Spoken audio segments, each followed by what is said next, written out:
Hey, if you enjoyed the video, don't forget to hit that thumbs up and show some love for the series.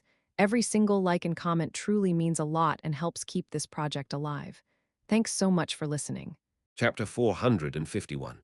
Faceless 15 Minsk Street, in the dank, cold kitchen. Klein rummaged for his newly bought large iron pot, poured fresh water into it, and carefully scrubbed it several times. Then he dropped some matches into it and snapped his fingers. The scarlet flames soared, and under his control, they quickly burned the remaining water droplets dry, without harming the surface of the pot. This time, there were no ingredients such as pure water in the potion recipe, so Klein was even more careful than the previous 2 times. He wanted to ensure that everything was in good measure to prevent any problems, although he was able to divine whether the concoction would be successful or not, at least to not endanger his life. Such a result could still involve his potion being ineffective. Attempting to extract the Bayonder characteristics from the concoction would be relatively difficult, just like the removal of the mental corruption of a rampager. He would need the corresponding technique, methods, or rituals, and Klein wouldn't be able to gather a second round of ingredients within a short period of time either. After finishing his preparations, Klein took a deep breath as he looked at the neatly arranged boxes. Finally, he recalled the potion recipe. Faceless, main ingredients. Mutated pituitary gland of a thousand-faced hunter, characteristic of a human-skinned shadow. Supplementary ingredients. 80 ml of a thousand-faced hunter's blood, 5 drops of black jimsonweed juice, 10 grams of dragon tooth grass powder, 3 strands of hair from a deep-sea naga. He first picked up the cardboard box which came from vampire Emlyn White. He opened the box and took out the glass bottle that contained 100 milliliters of a thousand-faced hunter's blood. Glancing at the scale, Klein unscrewed the lid and steadily poured the sticky liquid into the pot with a stable wrist. The liquid changed its color depending on the variation in the lighting. As it was a supplementary ingredient, he didn't pursue precision and didn't use chemical experiment apparatus to separate and titrate the liquid. The thousand-faced hunter's blood was like thin honey that slowly filled the bottom of the pot. When Klein felt that it was about time, he stopped tilting it and allowed the liquid to flow back. There's still about 20 milliliters left. My spiritual intuition is quite accurate. Klein withdrew his gaze from the glass bottle and tightened the lid. This 20 milliliters of thousand-faced hunter's blood could still be used to make mystical items, Bayonder weapons, extraordinary scrolls, or for drawing symbols or labels in some ritualistic magic. It was still very precious. After putting the glass bottle back into the cotton-filled box, Klein went down the list and added the black jimsonweed juice and the dragon tooth grass powder. He saw that the liquid in the iron pot started to bubble. Without pausing, he picked up 3 strands of dark blue hair that resembled tiny snakes with his black-gloved right hand, and he firmly placed them on the surface of the liquid. Sizzle, a faint mist rose from the iron pot, and the color of the liquid turned a deep blue. It already has such a strange effect, even without adding the main ingredients.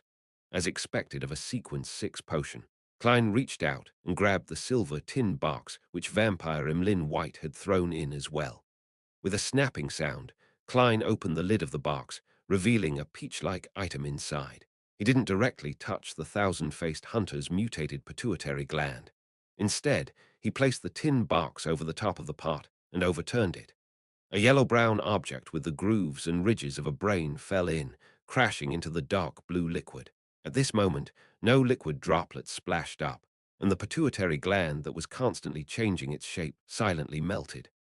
The colors of gray and yellowish-brown quickly merged with the dark blue, and the bubbling suddenly increased in size. At this point, Klein was a little nervous, but he controlled himself. He picked up the last box and overturned the huge diamond-like human-skinned shadow characteristic into the pot. All of a sudden, the mist converged, and even the glow of the gas lamps showed signs of being attracted and devoured as the room turned darker. When everything returned to normal, Klein finally saw what the final potion looked like. It was blackish-green all over, and from time to time, it would produce a bubble the size of an eye. And as if it had a life of its own, it would produce a burping sound every few seconds. When the bubble reached the surface, it would immediately burst, and during this process, it would reflect light in a myriad of colors. The colors combined to form a picture of different faces, and the facial features seemed to be a random combination. Klein picked up the iron pot with one hand and poured the liquid inside into a glass bottle that he had prepared beforehand. Because of a potion's characteristics, not one bit was left in the pot, using divination to confirm that the degree of harm was acceptable, which meant that the potion had been successfully concocted. Klein took the faceless potion bottle and walked steadily back to the second floor, entering the room with the curtains closed. After locking the door, he sat on the edge of the bed, and with the help of cogitation, calmed his slightly agitated and anxious mood. After sitting upright for more than 10 seconds, Klein twisted the cap off of the bottle, raised his right hand, and swiftly poured the entire potion into his mouth. A slightly tingling sensation swished in his mouth and esophagus, and finally it fermented into a numbing sensation that made him lose his senses. Klein's psyche seemed to be extracted from his body as he had the feeling of being a bystander and saw his mouth, nose, ears, and eyes melting. His entire face was melting. In just 2 or 3 seconds, his face and head had turned into what seemed like scorched white wax. His body was similarly abnormal. It was as if his bones and skin were being melted by blood. No, I can't allow such a situation to continue developing. Klein knew that if he didn't keep it under control, he could be on the verge of losing control at any moment. As a spectator, he tried his best to pull his thoughts back to his body, trying to visualize the layers of stacked spherical lights and maintain his state of cogitation. After a brief but repeated attempt, he finally felt his body once again. He tried his best to control every tiny part of his body to hold onto his lower limit. As the melting and dissolving assaulted him again and again, Klein lost sense of how long he held on for. But when it finally came to an end, he regained the feeling that his body belonged to him. At that moment, he knew that he had finally broken through the threshold and was now a sequence 6. He was now a faceless. Klein didn't sweat, but he was mentally exhausted. He barely got to his feet and walked to the full-length mirror, trying to observe what he looked like. Under the gas lamp's illumination, he took 2 sudden steps back and caused the floor to reverberate. The scene in the mirror was extremely shocking.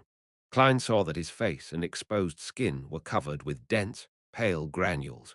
It would make any normal creature who saw those go numb and subconsciously resist. The more timid ones might even lose their mind. Despite knowing the acting method, and having completely digested the magician potion, my advancement to sequence 6 was still rather difficult. I was only 2 to 3 steps away from losing control. I wonder how much of a risk those Beyonders who relied on the accumulation of time and barely qualified to consume the potion faced. The probability of failure definitely isn't low. It's no wonder sequence 7 is relatively common among the members of the churches, and they will shoulder the responsibility of captain or bishop, while the number of people at sequence 6 begins to plummet. Klein closed his eyes and sat back in his chair. With the help of cogitation, he was able to restrain his overflowing spirituality and recover from his exhaustion. After about 10 minutes, the disgusting granules on his body had completely faded and merged into his flesh. Phew! Klein exhaled, walked back to the full-length mirror, and he looked at his full-bearded appearance. Suddenly, his facial hair began to squirm. His flesh and skin began to undergo a bizarre change like half-melted wax. Within a second or two, Klein had reverted to his original appearance. Black hair, brown eyes, ordinary facial features, a clean face with a deep outline, and a somewhat thin body. He quietly gazed at his past self and stretched out his right hand to press it against his face. With a gentle touch, Klein's face changed again. His nose bridge was high, his lips were extremely thin, and there was a tinge of elegance in his handsome face. There was an unconcealable pride in his appearance. It was none other than vampire Emlyn White. A little too short, he laughed at himself. At this moment, the bones and ligaments in his body began to produce cracking and snapping sounds as his entire body suddenly soared up a little. He now looked identical to Emlyn White, externally. I've noticed that I can accurately recall the exterior appearance and temperament of every person I know, and I can grasp their unique scent. Klein's paws squirmed, and his body changed accordingly. The smell of his body became different as a result of this. He looked into the full-length mirror again, letting his hairline slowly recede, and he changed the color of his eyes into a deep gray. Without a sound, Dunn Smith seemed to come alive again, and he was staring at the team member who always came to him to report on unusual matters. Letting out a breath, Klein returned to his original form, but the corners of his mouth remained curled upwards. He thought for a moment, took a few steps back, and looked at the magazine, Ladies' Aesthetics, which he had bought to look at fashionable beauties, and he noted down the appearance of the actress on the cover. Then he went back to the full-length mirror and wiped his face with his right hand. When he looked in the mirror again, he saw a young lady with black hair that went past her shoulders and delicate facial features. It really works. Klein looked down at his chest, but he didn't see any protrusions. Trying hard to control his body, he managed to create a pair of cups by moving his fat and some of his flesh. However, there was nothing he could do about his lower body. That is to say, it is just a superficial change in appearance, nothing fundamental. Also, I can only grow taller or shorter by 10 centimeters at the moment. Going beyond this range would be difficult. Also, there's a limit to the enlargement and shrinkage of the head. For example, I can't mimic Father Atravsky's half-giant head at all. Also, I can only observe the appearance and temperament of the target in an instant, without knowing anything related to him. It's easy for me to be exposed when facing a spectator like Miss Justice. Heh heh, in the clown stage, the clown restrains the spectator, but in the faceless stage, it is actually somewhat restrained by the spectator. Interesting. Upon having this thought, Klein stopped changing and returned to the appearance of Sherlock Moriarty. Divination, fighting, as well as a magician's Beyonder powers, have all been enhanced. As for how much they've improved, it can only be confirmed through practice. I should find some time to head to the Quelog Club tomorrow. Klein took one last look and went downstairs to clear up the mess. After rounding up everything, he quickly washed up and crawled into bed. Lying there, looking out the window at the crimson moonlight, he gradually calmed down. After a few minutes of this, Klein slowly closed his eyes and smiled to himself. Good night, Faceless. Chapter 452. Benson's Decision, Townshend Street, in between Empress Borough and West Borough. Zio Derecha was standing in a dark, secluded alley. Even without looking up, she could see the countless magnificent palaces and tall Gothic towers in the distance. It was the highest district in the whole of Backland, and it was also where the lone royal family resided.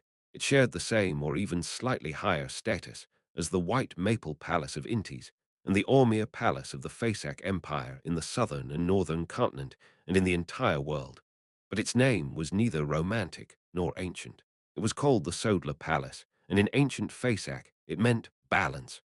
Zio looked away from the famous Bell of Order and directed her sight to the other side of the alley. In the shadows where the street lamps didn't shine, a figure slowly walked out. The figure wore a golden mask that revealed the lower half of his face. He was none other than the mysterious person who had previously sold the sheriff formula to Zio and had occasionally entrusted her with some tasks. When Zio and Fours discussed in private, they both suspected that the person was from M in an E. Any progress this week? The man wearing the gold mask asked as per usual. Zia shook her head. No, I don't think anyone was keeping tabs on Capim before the incident. She paused for a moment, then she reluctantly asked, Do you still want to continue investigating this matter? The masked man was silent for a moment. There's no need, but if you hear anything related in the future, then contact me right away. Today, I'll give you a new mission. What mission? Zia was completely in her bounty hunter state, ready to assess the risks. The masked guy laughed. This is a very simple mission, and it's one that you've been dreaming of doing. Seek to purchase the sheriff and interrogate her main ingredients in all your circles, especially a special ingredient that can be directly concocted into a potion. If someone responds to it, we will pay for it. The purchased ingredients will belong to me, Zia blurted out a response. This was her greatest concern. No, do you believe that such a simple mission would have such a high reward? Of course, if you're able to fish out the person we're looking for, it's not impossible to negotiate and let you obtain the main ingredients, the masked man said with a chuckle. But I don't know the main ingredients of the interrogator potion, Zia hesitantly said. I'll tell you later. This is also our advance payment. Even if we don't find the target, you'll have the main portion of a Sequence 7 potion formula worth more than £600. I think you're fully aware of our generosity, the masked man said in a bewitching tone. Generous indeed. Who's their target, and why are they willing to pay such a high price to find them? Well, if he were from M in an E, taking advantage of this mission to retrieve the Bayunder ingredients of the Arbiter pathway on the market should also be one of his goals. There's no problem about wasting money. As quite an experienced bounty hunter, Zio instinctively thought of a few things. After some deliberation, she nodded and said, "I'll take this commission." "Very good." The masked man's tone turned relaxed as he surveyed his surroundings and said, "The interrogator potion's main ingredients are the horn of a flash-patterned black snake and dust of a lake spirit." After saying that, he slowly retreated and melded into the shadows, disappearing into the corner of the alley. He really told me the main ingredients of the interrogator potion. Zio was momentarily stunned. Only at that point did she clearly realize how much importance the masked man's faction placed on this mission. I wonder who their target is. It seems to be focused on some special ingredient that can be used to directly concoct a sheriff or interrogator potion. With this in mind, Zio suddenly froze up. She remembered one thing. When she advanced to Sheriff, she had used a special ingredient she had bought through Fours, one that could be used to concoct the corresponding potion. This, is that their target? Zio instinctively decided to keep silent on this matter, to never tell the masked man anything. She rubbed her fat baby cheeks and walked towards the street outside, ready to take a public carriage back to Sherwood Borough. At that moment, she saw a brown carriage drive past. Her eyes were instantly attracted by the coat of arms on the carriage. The coat of arms consisted of a single flower and two rings. There was nothing special about it, but Zio stared at it in a daze as though her gaze had frozen. It was only when the carriage was far away did she withdraw her gaze. Her mood immediately reached rock bottom. It didn't turn for the better, even when she returned to the shared rented house. Seeing that her friend was in a bad mood, Fours poured 2 glasses of red wine and brought them to her. "What happened?" She sat across her and pushed one of the glasses toward Zio.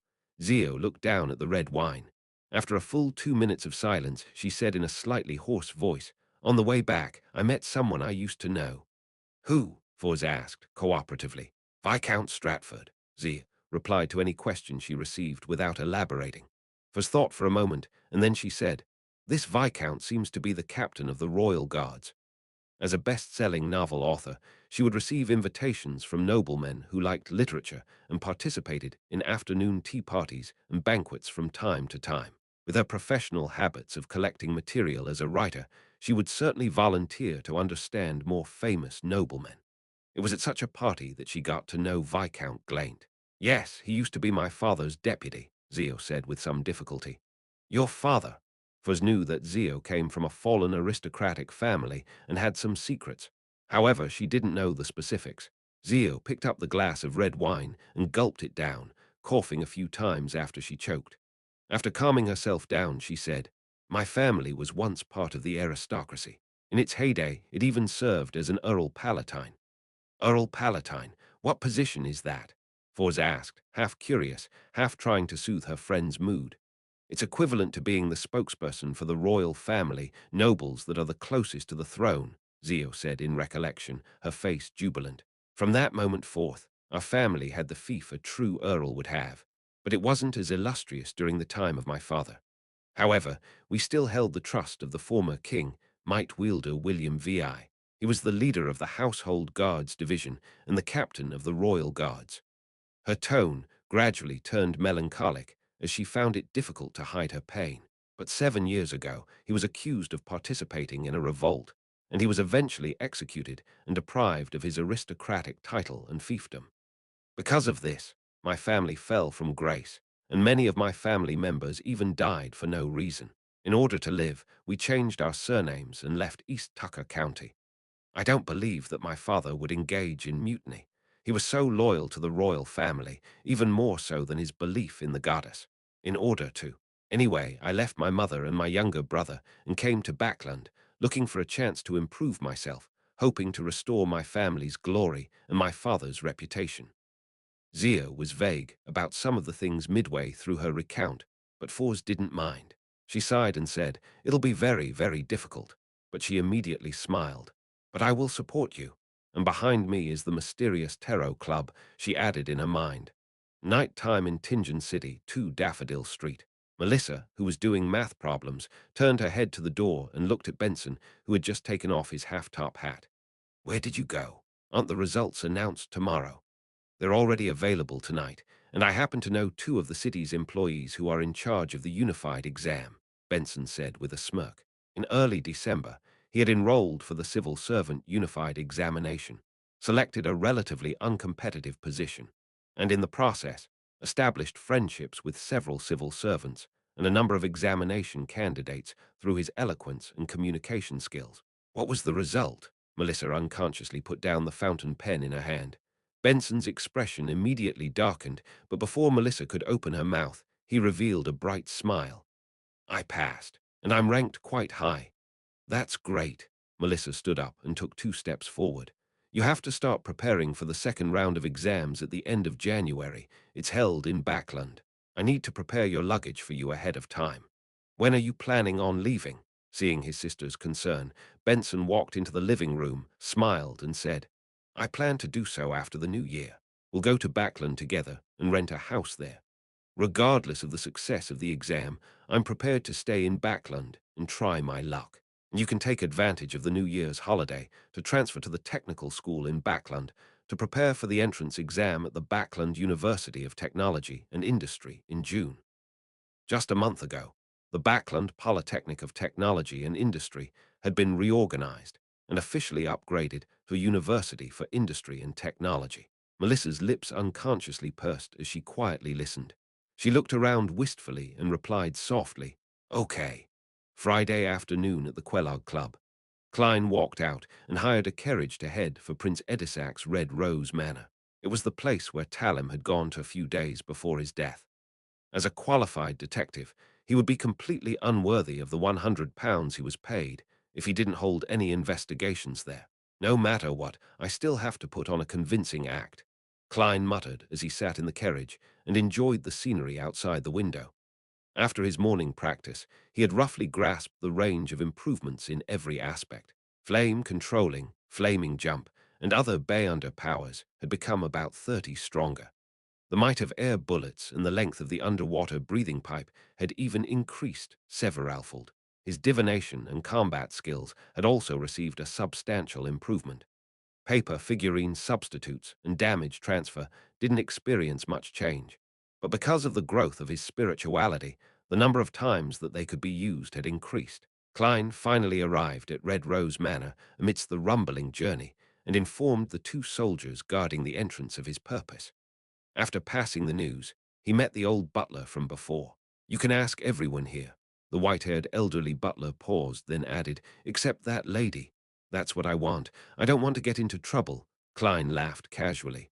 All right, chapter 453. Stairs, Red Rose Manor. Outside, the luxurious rooms filled with all kinds of antiques. Klein stood at the door and asked the sixth maid he had met today. The young maid was wearing a black and white servant dress that had the characteristics of the times. She was pretty in her prime and had natural curls to her brown hair. She had a hint of playfulness on her face. Who does Mr. Talim meet when he visits? Klein repeated the question numbly. The maid replied almost without a pause. Mr. Talim usually requests to meet His Highness, or to accompany him in riding horses, or to discuss matters. If His Highness happens to be absent, he will meet with that lady. They are very good friends. He receives permission from the butler. Talim is good friends with the commoner lady who Prince Edisac likes, meeting in private from time to time. It was likely that he was persuading her to leave this place so as to not affect the reputation of the prince. Klein nodded thoughtfully. They, I mean Mr. Talim and the young lady, what would they talk about? When he asked this question, Klein suddenly recalled how Talim had fallen in love just recently. With his rich experience from the information age, he somehow came up with an extremely contrived romance story. The maid wasn't afraid of the detective. She smiled, shook her head, and said, At times like these, we're all asked to leave the room. This, even more than ever, Klein couldn't resist making associations, even to the point of changing the colors of Prince Edisac's hat and helmet. Without waiting for him to ask any further questions, the maid chuckled and said, Detective Moriarty, if you want to find out exactly what the lady and Mr. Talim were talking about, you can ask her directly. The old butler doesn't permit that. Klein confidently pushed out his scapegoat. He changed the topic and said with a smile, You seem to know more than the other servants. You even know to call me Detective Moriarty." The maid looked around, maintained her smile, and said, "It's because I've been serving the lady during my rotations. She's always wanted to meet you, Detective Moriarty. After all, she's close friends with Mr. Tallim and cares a great deal about his death. Unfortunately, she always ends up missing you. Always." Klein was sensitive to the words always. Just happened, and missed. The maid nodded seriously and said, "The first time His Highness invited you to be his guest, she intentionally threw a tantrum and wanted to take advantage of the opportunity to walk downstairs to meet you, who knew that you would leave in a hurry. Afterwards, she took the initiative to represent His Highness to place flowers on Mr. Tallam's grave, but as she didn't know what you looked like, she wasn't able to find you. And today, she just happened to go to the golf course out back to relax on horseback. Otherwise, even if the butler didn't allow it, she would have tried to find a way to meet you. What a coincidence." Klein sighed as he suddenly grasped a crucial point. On the day of Tallam's funeral, it was the commoner lady he loved who had offered flowers in the prince's place. On that day, Klein was most concerned about the lady with the black veil and the sapphire ring on her finger. She might have a grade 0 sealed artifact or some powerful existence of an equal level. All of a sudden, a thought flashed through Klein's mind. The woman with the sapphire ring on her finger was wearing a long, heavy black dress. Accompanied by two maids, she slowly disappeared into the distance. One of the ladies had brown natural curls. The image of the maid quickly overlapped with the one in front of Klein, and it was abnormally identical. Klein's body tensed up and sweat rolled down his back, but his expression didn't change at all. Using the abilities of a clown, he pretended like he was recalling the event, and he asked with a smile, "Were you with that lady on the day of Tallam's funeral?" The maid replied without much thought, "Yes." "Damn, it's really her." Klein maintained his smile. "Very well, next question." As if nothing had happened, he began to inquire about other things, then he switched to another servant and continued.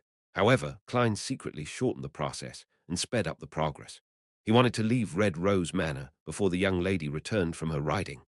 At 4 o'clock in the afternoon, before the sky had turned dark, Klein left the manor much earlier than expected and took the carriage sent by the old butler back to the city. Sitting in the window with his back against the wall wrapped in silk and muslin, he was relieved to have the energy to reflect on the whole situation. It was Prince Edisac's beloved commoner lady who had cursed Tallim. Why did she have to deal with a descendant of a fallen noble family? To take revenge against Tallim for trying to break up the relationship between her and the prince. But there's no need for her to do it herself. She can find a chance to mention it while in bed. Prince Edisac has plenty of ways to make Tallim disappear without a sound. Tallim was in a state of deep love before he died. Yes, the first sign was after he successfully persuaded the commoner lady to leave Prince Edisac. They had an affair. So, the commoner lady who was brought back to the manor killed Tallim in order to silence him and remove any latent dangers. Logically speaking, it makes sense. But the problem is, how could a person with a grade 0 sealed artifact or a powerhouse of an equivalent level be restricted by Prince Edisac? Even if the Augustus family is an angel family, with the accumulation of enough knowledge, they would still need to use tremendous strength and special methods to be able to restrain someone like that. This isn't something a prince can do. Besides, how could such a figure have taken a fancy to Tallim? Why does she want to see me all the time? Did she sense that I'm using the grey fog to spy on her? No, if that were the case, I would have been buried with Tallim on the day of his funeral. Besides, when she first wanted to see me, I didn't have any blood, hair, or belongings. I hadn't made any divinations yet. Klein was puzzled as he thought about it. In the end, he decided to bury the problem deep within his heart. He wasn't to probe or investigate. I hope that the machinery hivement, with my earlier reminder, will pay importance to this matter of noticing the royal family's abnormality. Yes, they might regard it with great importance, not because of Prince Edisac's reputation, but for another reason. I hope the royal family continues to prevent the lady from visiting me. After a few days, when the time is right, I'll relinquish this mission, express how powerless I am on this matter, and then use the excuse of going to the south for a holiday to change my identity and hide for a while. Klein's heart gradually calmed down. Evenings in Backland were always replaced by dark clouds and drizzling rain, and Klein, who felt physically and mentally exhausted, held down his half-top hat and walked quickly across the wet street to No. 15 Minsk Street under the illumination of the street lamps. After resting for a bit and taking advantage of the dark surroundings, he took 4 steps counterclockwise and went above the grey fog. After advancing to sequence 6 faceless, he had always wanted to check the mysterious space to see if there were any changes. However, as he was too tired last night and couldn't wake up in the middle of the night, he had to wait until he was done being busy outside. In addition, Klein had to eliminate any interference in order to divine a particular matter. That was, after this advancement, when his spirituality wasn't stable yet, he didn't hear the illusory ravings of Hornesis, Phlegria, Hornesis, Phlegria, Hornesis, Phlegria anymore. He wanted to know if this was a natural change after ascending to sequence 6 or if there was some other reason. Within the majestic palace, the mottled bronze tables and the 22 high-backed chairs with different symbols on their backs stood quietly, as if they had remained unchanged since time immemorial. The same was true for the grey fog below them, as well as the endless emptiness around them. But as soon as Klein entered, his spiritual intuition was keenly aware that the mysterious space was somewhat different from before. He was in no hurry to explore or make any attempts.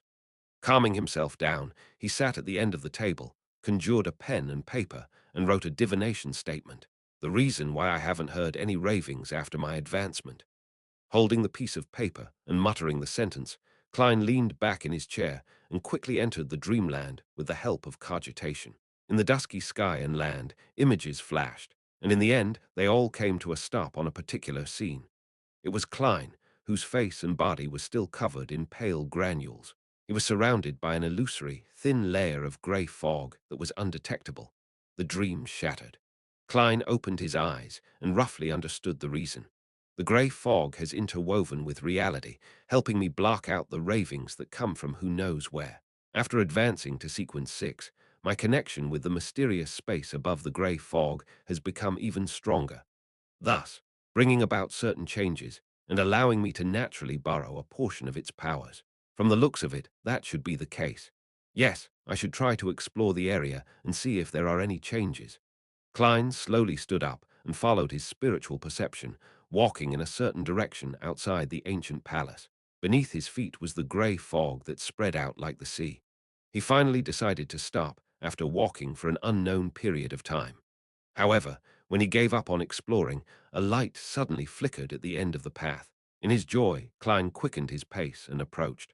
7 or 8 seconds later, he saw a flight of stairs that seemed to lead to heaven. The staircase was formed from pure light. It was holy, transparent, and untainted, capable of shocking anyone's heart. There were only 4 levels as the staircase reached up into the void, and each level was rather high, as though it was meant for creatures even larger than giants. Klein looked up, followed its path, and saw a layer of grayish-white fog, condensed and suspended in midair, as though it was supporting something. It was a significant distance from the staircase of light. The 4-stepped staircase represents my consumption of the sequence 9, sequence 8, sequence 7, and sequence 6 potions. What exactly is above that layer of fog? Klein cautiously advanced until he reached the staircase of light and stepped onto it. There was nothing odd about the steps, and they were as solid as stone. Klein went up the stairs, climbed up to the 4th level, and then tried to look up at the area above the grey fog. Unfortunately, his vision couldn't penetrate anything. He thought for a moment, then he took 2 steps forward and jumped up with all his might. However, the moment he left the staircase of light, he lost his momentum and his spirit body's flight instinct. He plummeted straight down and landed on the bottom layer of the grey fog. Looks like I need to advance another 2 to 3 other sequences. If sequence 4 really does result in a qualitative change, then I should be able to see after becoming a demigod. Klein looked up and made a judgment, implying that it turns green, which in Chinese means being cuckolded. Chapter 454, Who Am I? After looking around, Klein, who had found nothing else, returned to the stone pillar-propped ancient palace. He sat at the head of the long bronze table with his eyes half closed. He examined his spirituality growth with the number of members he could draw in. Including the empty positions that I could handle from before, I can still recruit 4 new members. However, there are no suitable targets at the moment. Klein shook his head and muttered before returning to the real world to busy himself for a good dinner. After slicing potatoes, boiling beef, adding onions, and stir-frying them for a while, as well as sprinkling seasonings like sugar and pepper. Klein poured the prepared hot water into the saucepan, covered it with a lid, and turned the fire down. I have to admit that a magician's flame controlling is a good helper in the kitchen. Ever since I got it, my culinary skills have clearly improved. If it wasn't for the loss of control, the monsters, the searches, and the evil guards, the world would be at peace and perfect if everyone was dedicated to using their abilities without causing public damage. Klein sighed and left the kitchen to enter the living room. As the light from the wall lamps spilled out, Klein, who had been planning on flipping through magazines and wait for the appropriate time to throw in the potatoes, carrots, and the proper amount of salt, he couldn't help thinking about how to act as a faceless. Just after waking up this morning, my spirituality had completely stabilized. I discovered that although there aren't any signs of digesting the faceless potion in me, I do have a certain level of harmony. This is a phenomenon that never happened after consuming the seer, clown, and magician potions. With this in mind, Klein looked up at the oriel window. As it was already dark outside, it had become like a mirror faithfully reflecting Sherlock Moriarty with his black hair, brown eyes, beard, and gold-rimmed glasses. Klein nodded thoughtfully. Perhaps it's because I've always been acting as Klein Morty. Yes, in a way, Sherlock Moriarty is just Klein's disguise, not someone else. Although I've received many memory fragments and gained some of the original's feelings that previously existed, in essence, I'm still a guest from an alternate world. I am Earth's keyboard warrior, Joe Mingray. I've been through so much in the last 5 months that sometimes I even think I'm Klein Morty. Amidst the silence, many thoughts flashed through Klein's mind, giving him a lot of insight. However, I'm still Joe Mingray, who's donning the skin of Klein Morty, someone who has never given up the idea of returning. He slowly closed his eyes. When he opened them again, the figure reflected on the oriel window had already changed. It was a young man with dark brown eyes and short black hair. His facial features were unremarkable, and he appeared refined, but he had obvious eye bags with an inkling of a double chin. This was Joe Mingray from Earth. Long time no see. Klein sighed, raised his hands, and rubbed his face. By the time he lowered his arms, he was back as Sherlock Moriarty. After this period of contemplation and adjustment, he inexplicably felt that the gap between his spirituality and the potion had reduced significantly, and there were signs of them slowly blending together. No wonder Mariontist, Resego's teacher, yes, perhaps his teacher would say that you can disguise yourself as anyone, but you are ultimately yourself. This is likely a core principle of a faceless's acting method. Once one forgets this point, it would be easy to forget yourself amidst the constant changes, eventually turning into a monster. Klein felt enlightened when he recalled what he had previously obtained via spirit channeling. He crossed his right leg and leaned back, quickly coming up with a plan for the future. Search for and conclude the actual acting principles for a faceless. In the bay under circles of Backland, through the Tarot Club, gather information about mermaids in preparation to complete the ritual at sea. Directly or indirectly, get the Solar High Priest potion formula to help Little Sun advance to Sequence 7, so that he has the clearance to obtain the method for removing a rampager's mental corruption on a Bayonder characteristic. But I can't fully place my hopes on Little Sun. I should still attempt to look. Klein, whose mood was slowly turning staid, snapped his fingers, reducing the stove's fire in the kitchen as the fragrance of beef emanated. At that moment, he heard the doorbell ring. The visitor was none other than Lawyer Jurgen. Even though it was drizzling and the ground was wet, Jurgen was still dressed meticulously. He even wore a vertical collar. "What's the matter?" Klein, who was very familiar with Jurgen, didn't make any small talk and directly asked. Jurgen put away his black umbrella, patted a few drops of water off of his double-breasted frock coat, and said, "Sherlock, I'm leaving Backland on Monday next week to go south on a holiday with my grandmother. The warm environment and the clean air suits her very well." "That's excellent news." Klein took the initiative to deduce, smiling as he asked, "You want me to temporarily adopt Brody?" Jurgen shook his head gravely. "My grandma can't bear to part with Brody and insisted on taking him with her. I've already asked. As long as we put him in a cage and buy a full-price ticket, he can board the steam locomotive, but we have to keep the cage clean at all times to not pollute the air above. Honestly, the smell in the third-class carriage is enough to overwhelm the stench of cat poop." Klein chuckled. Brody shouldn't be too happy to leave, right? But he's even more reluctant to part with my grandmother, Jurgen replied. He pressed his hat and changed the subject. I'm here to inform you that if you need to be released on bail or settle any legal disputes during this period of time, you can go to my colleague. Here is his business card. I've already informed him, and he wouldn't be leaving Backland this year. What a professional to think that he even considered this problem. However, I don't need to do that for now. I'm now an informant for the machinery hive mind, and I won't be remanded at the police station under normal circumstances. Klein thanked him with a smile, took the name card, and slipped it into his pocket. Jurgen didn't have any intention of chatting or entering the room. He immediately raised his hand and said, I still have to visit the rest of my clients. Sherlock, I'll see you tomorrow. No, I'll see you next year. Then I must wish your family a happy new year in advance. Klein smiled and waved. After watching Jurgen leave with his umbrella, Klein closed the door and sat back down in the living room. At this moment, apart from the flame which was licking the bottom of the pot in the kitchen, there were no other sounds coming from the house. It was so quiet that Klein could hear the carriages outside moving in the distance. He looked around slowly and saw the coffee table, contracts, cupboards, pens, porcelain cups, dining table, chairs, and walls. Retracting his gaze, Klein leaned back against the sofa and looked out the window at the dark night and the street lamps emitting a misty glow in the dark. In the deep, cold silence, he sighed. The new year! The lightning gradually calmed down, and the darkness became the ruler of the earth. The exploratory team from the City of Silver finally reached their destination after a short, but at the same time, not short trek and numerous battles. On both sides of the street, most of the houses had collapsed. Only a few could barely hold on, but their surfaces were mottled with the dust of time. With the help of an animal hide lantern whose light didn't reach far, Derek Berg saw the completely collapsed walls and streets that were in such ruin that even weeds didn't grow. On both sides of the streets were half-collapsed houses, with a tiny minority barely standing. However, their surfaces were mottled and filled with signs of aging.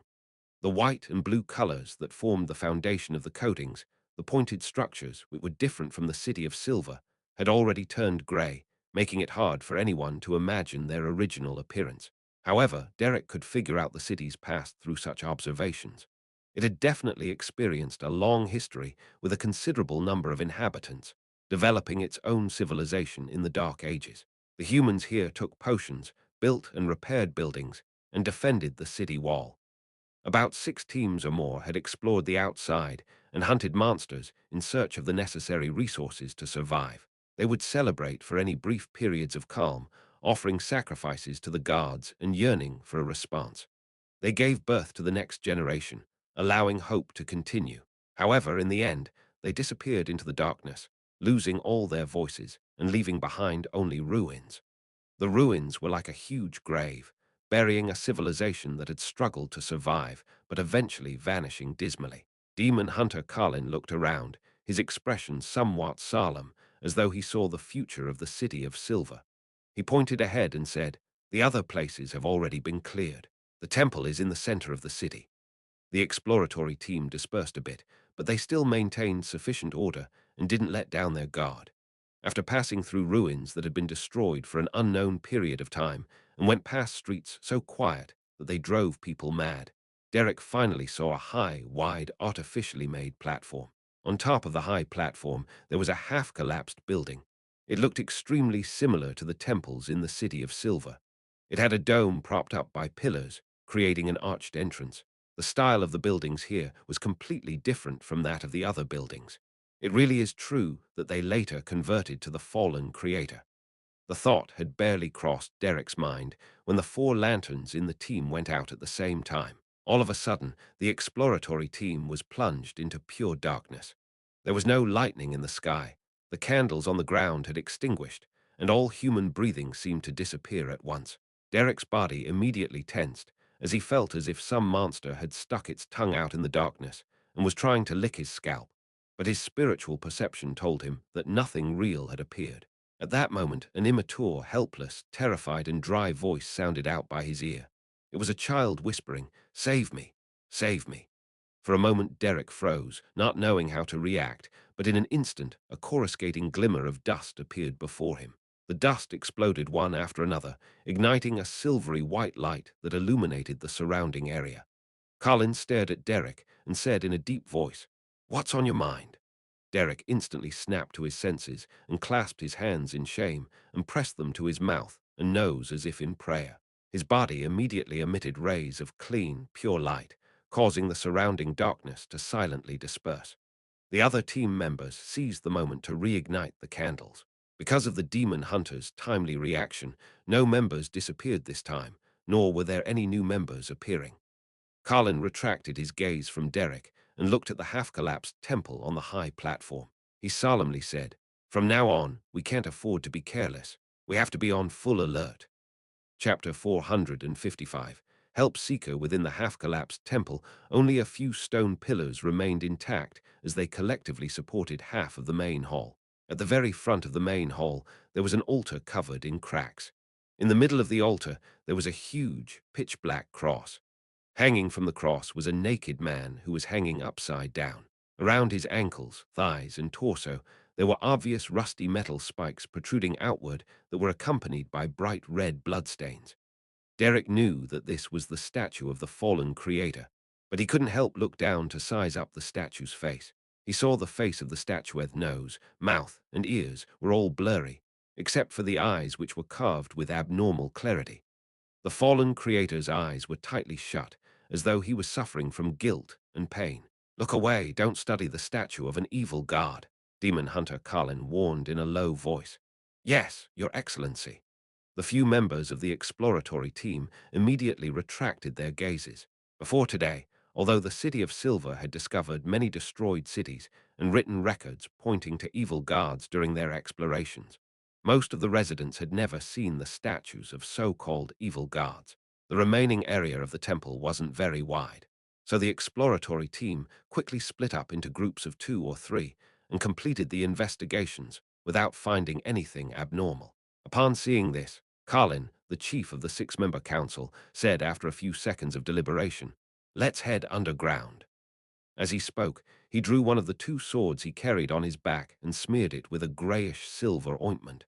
Then he removed a small metal bottle from a hidden compartment on his belt, pulled out the stopper, and gulped the contents of the potion. At this moment, Derek felt as if the light blue eyes of the chief had become a little brighter. The members of the exploratory team made their utmost careful preparations. Under the illumination of the 4 animal hide lanterns, they followed the stairs on the left side of the statue as they walked down into the underground area. Derek took his turn holding the lantern, walking at the front left as he cautiously entered the darkness. He heard the sound of his own footsteps and those of his companions echoing off of the stone steps. They produced a distant and empty echo. The echoes didn't suffer from any interference, making the absolute silence beneath them obvious. However, in the hearts of the exploratory team members, it was like a knock on the door. The attempt to uncover a secret that had been buried for an unknown number of years left them feeling extremely tense. After walking without having any sense of time, Derek finally saw that the road ahead had turned flat. He also saw the newly discovered mural, which the corrupted Dark Regents had mentioned. The mural was spread across 2 sides of the wall. It was simply colored and gloomy, looking ancient, as if it had seen the vicissitudes of life. Derek took a casual glance and was immediately attracted by one of the murals. On the wall to the left up ahead, a pure white cross was depicted in the middle. It was surrounded by seawater-like blackness, drowning all the humans who were struggling as they stretched out their arms. Hanging upside down from the cross was the fallen creator. The rusted nails and blood-red stains were no different from the statues in the outside world. But in this mural, the fallen creator was suffering from a black erosion, so much so that part of the white of the cross had become pitch black. In addition, the cross supported a hazy piece of land, and countless humans were kneeling and praying to the fallen creator. Around the mural, in the deepest part of the darkness, there were 6 figures akin to evil gods. In the upper left corner was a woman wearing a black, classical dress. Her clothes were layered but not complicated, and it was embedded with a starry sheen. Her body was relatively ethereal, with signs of rippling outward. Her face was blurry, as though she was wearing a mask without any facial features.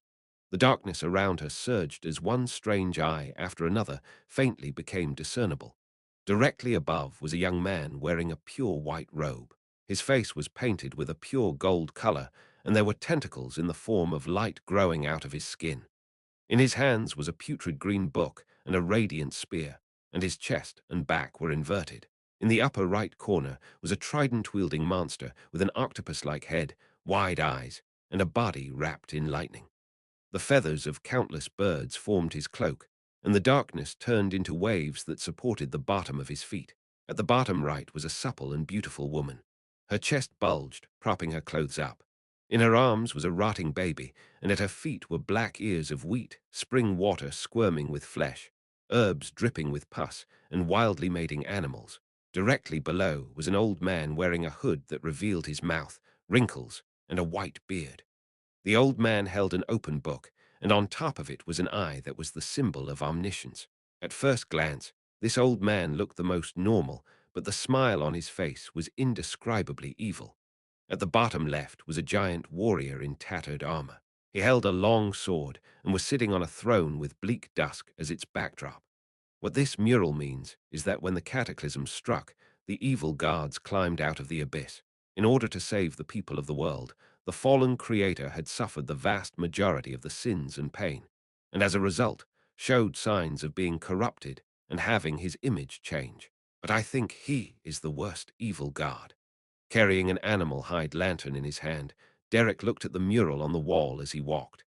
He realized that the description was identical to Dark Regency's description, with the core theme being that the place where they were had not been abandoned by the gods. Instead, it was blessed by the Creator and had maintained civilization through the apocalypse. Of course, Dark Regents had only briefly mentioned it, and the details were far what the murals depicted. Throughout the entire process, Derek didn't let his guard down. He prepared himself in case any accidents were to happen so that he could respond immediately. Under the dim yellow light of the candle, the exploratory team went through many corridors, halls, and rooms one by one, delving deep into the temple's basement.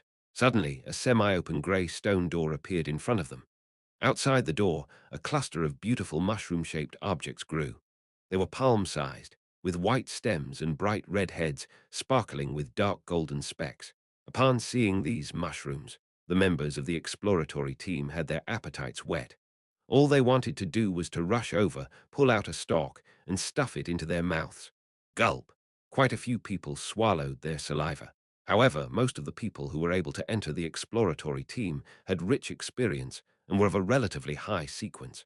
Having received a warning beforehand, someone immediately stood up and said in a low voice, "Those are rotten flesh and hairy scalps." Derek knew this teammate, and that his name was Joshua. He had successfully traded for a mystical item from a particular exploratory expedition. Joshua stretched out his left, scarlet-gloved hand at the door. With a flash of light, a burning fireball quickly took shape and shot out, landing directly on those extremely tempting mushrooms. Boom! The ground trembled slightly, and an inferno spread out to cover the space of 2 meters. By the time the fire subsided, all of the mushrooms had already disappeared, leaving only bits and pieces of flesh and blood. It left all of the Beyonders, who nearly failed to resist the temptation, disgusted. Demon Hunter Colin didn't interfere with the actions of the team. He quietly watched from the side, nodding from time to time. Why would there be mushrooms made from flesh and hair? Where did the flesh and hair come from? Joshua withdrew his left palm and muttered to himself in confusion. Another member of the team made a bold guess. The original inhabitants of this city. It's possible. Perhaps their deaths were a result of turning into pure flesh and hair. Derek agreed inwardly. After a brief discussion, the exploratory team split into several groups and cleaned up the hall outside the grey stone door. After doing all this, they regrouped and slowly passed through the door, ready to engage in combat at any moment. Behind the door was a place that looked like an altar.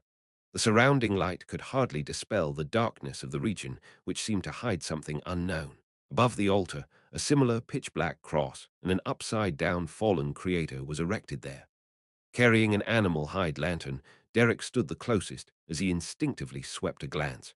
His gaze suddenly froze because he discovered that the fallen creator statue here was different from the one outside. Its eyes were open. He had blood-red eyes and black pupils, staring straight at any intruders like it possessed life. Tat, tat, tat. Derek heard the chattering of teeth. He originally imagined that it came from a team member, but he soon realized that he was the one trembling. Although he didn't understand much about the evil guard's dangers, his teeth were instinctively chattering at that instant. Tat, tat, tat. His teammates reacted similarly. At that moment, a speck of powder floated into the air. Demon Hunter Carlin clenched his fist. Boom! As the sound of thunder reverberated through the air, Derek and the others suddenly snapped to their senses, escaping their nightmare state from earlier. Before they could investigate the area, the sound of weeping could be heard from behind the altar. Sob, sob, sob. Sob, sob, sob. In the chilling silence, Demon Hunter Carlin calmly ordered, Derek, Joshua, go around and take a look. As a chill went through his body, Derek held the animal hide lantern and the axe of hurricane in his hand. Together with Joshua, he slowly walked around to the back of the altar. As the darkness was gradually dispersed by the light, they saw a black figure curled up behind the altar. After taking 2 steps forward, the shadow revealed its original form. It was a 7 or 8-year-old child with soft yellow hair. He closed his eyes, as though he wasn't used to the light as he shouted in excitement, Save me, save me. Derek's pupils shrank, and when he thought of the cry for help he had heard in the pure darkness earlier, he subconsciously lifted his axe of hurricane. At this moment, Demon Hunter Carlin took a step forward and solemnly asked, Who are you? The child stopped pleading for help and said reminiscently, my name is Jack. After dinner, Klein put on his coat and hat in preparation to head out.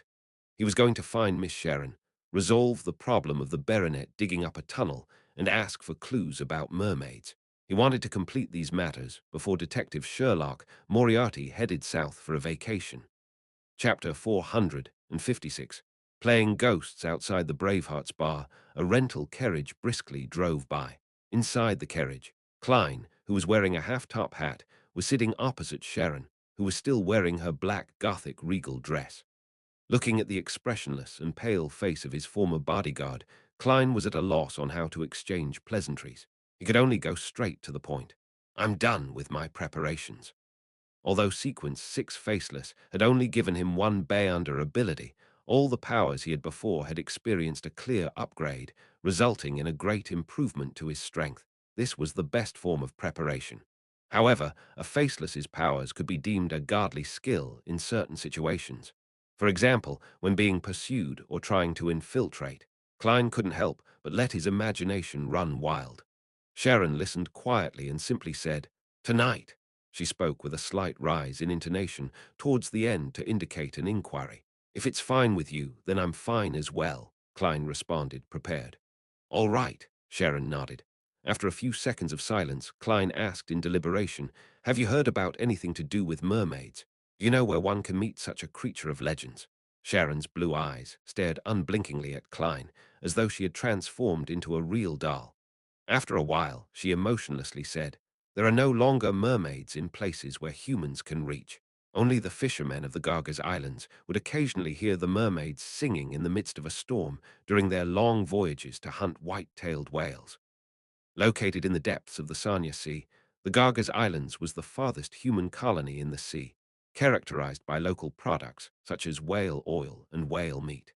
I wonder if this rumor is true or fake, Klein nodded. I understand.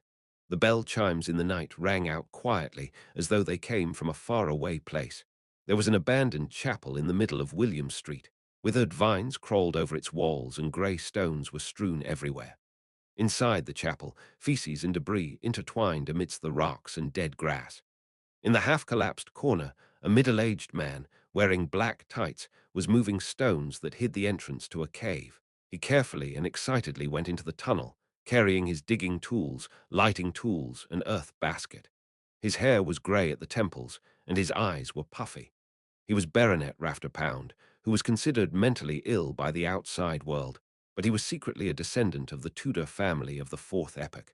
This prodigy, who was always entangled with high-class call girls, had a serious expression on his face, and his eyes were bright. It was impossible to find any signs of him being addicted to drinking and sex. He pushed himself up on his elbows and rapidly crawled down the slope, as though the end of the tunnel hid the greatest and only hope of his life. Not long after, he touched the wet mud and cold stone in front of him. This didn't extinguish Rafterpound's enthusiasm. He repeated motions that he was extremely proficient with after having recently gained the experience. As he was digging, carrying, and moving things, an empty area appeared before him. It was a dark underground palace that was in front of him. Rafter Pound's expression immediately became crazed with excitement. He quickly moved forward and grabbed the black iron badge. The badge was a hand holding a scepter. Seeing this, Rafter Pound's eyes lit up as if they were on fire. Just as he put the black iron badge on his chest, everything in front of him shattered. He was still in the narrow and irregular tunnel, with wet mud and ice-cold stones in front of him. No, there was someone else there who was quietly watching him. He had no eyes, no nose, no mouth, no eyebrows, and no ears. Rafter Pound's pupils contracted. He could only feel a numbness rising along his spine from his waist down to the back of his head. Without even thinking about it, he immediately threw away all his tools and frantically retreated. His elbows smacked the ground, but he felt no pain despite having a mangled wound. Finally, Rafter Pound left the tunnel and returned to the abandoned chapel. Because of the loss of his lantern, he could only see the deep darkness and the dim crimson that shrouded the edges. Suddenly, the withered vines that were crawling up the wall swayed like snakes. A figure walked out from the darkness. She was wearing a Gothic regal dress and a black small soft hat, with a pale face to the point of being transparent, as well as pale blonde hair and blue eyes that didn't look human. Rafter Pound almost shouted out loud. For such a woman to appear in an environment such as this was no different from a ghost story from folklore. Tap, tap, tap. He took a few steps back and almost tripped over a rock. At that moment, he seemed to think of something, and he suppressed his horror in an instant, revealing an excited and hopeful expression. Hey, are you that evil spirit inside the underground palace? Yes, it must be you, Sir Pound. There seems to be a misunderstanding. Faceless Klein came out of the tunnel and stood in the shadows. His and Sharon's original plan had been to scare Rafter Pound off, scaring him so badly that he would no longer dare to explore the underground ruins again. However, Rafter Pound's reaction was somewhat out of their expectations. Sharon was silent for a second before tacitly asking, "What do you wish to say?" Rafter Pound quietly exhaled, and he then curled his lips into a smile. After attempting for so many years, I believe you already understand that killing the descendants of the Tudor family won't help you break the seal. Only by working with me, who has the great Tudor bloodline, can you hope to get out of this predicament that has lasted for more than 2,000 years. The Tudors knew about the existence of the evil spirit, but they still died in that room. Klein frowned as spoke before Sharon could. He imitated Sharon's ethereal voice. What took you until today to come here? This was a branch of the Faceless's Bayunder Power Stone mimic the sound of a target. He could reproduce any voice as long as he heard it before. Of course, Klein believed he couldn't repeat the ravings of the true creator and the pleas of Mr. Dorr.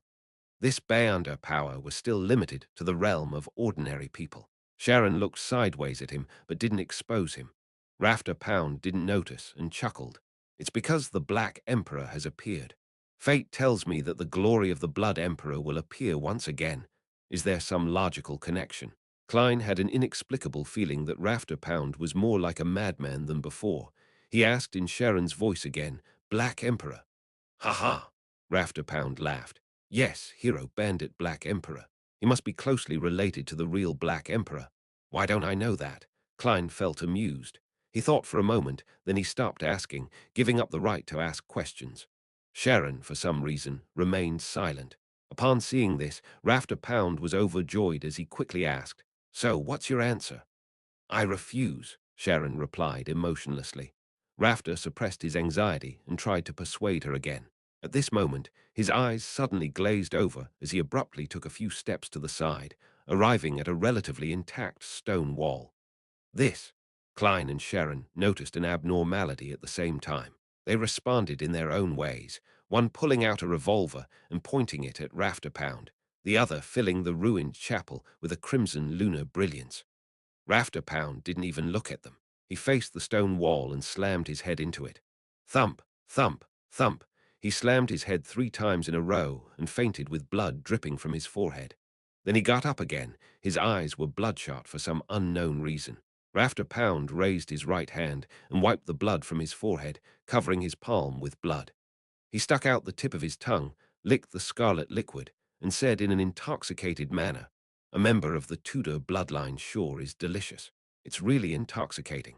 It will allow my loathing to exceed its limits to the greatest extent, and it will help me temporarily expand the boundary of the seal." Klein's muzzle was aimed at him as he asked in a stunned tone, "The evil spirit in the ruins." Blood trickled across Rafter Pound's face, and he laughed horribly. "You guessed right. Before, I judged that you were weak and wanted to corrupt your mind and enter your dreams to tempt you into rescuing me. Who knows, heh, you're also a person with a secret. Don't be so direct." Klein subconsciously glanced at Sharon, but he found nothing out of the ordinary about her. "What do you want to do?" Klein asked directly. The evil spirit sighed. "I'm an innocent person who was harmed because of Alistair Tudor's ambition. Due to the constraints of my corpse, I've been trapped in that underground ruin for nearly 2,000 years. I hope that you can help me out of this predicament and allow me to become a free spirit. I swear I won't involve innocent people." After saying that, he looked at Sharon with his bloodshot eyes. "You should be a wraith from the mutant pathway. The next stop is a critical point to becoming a demigod. I'm not sure if you have the puppet potion formula, but I can help you obtain it.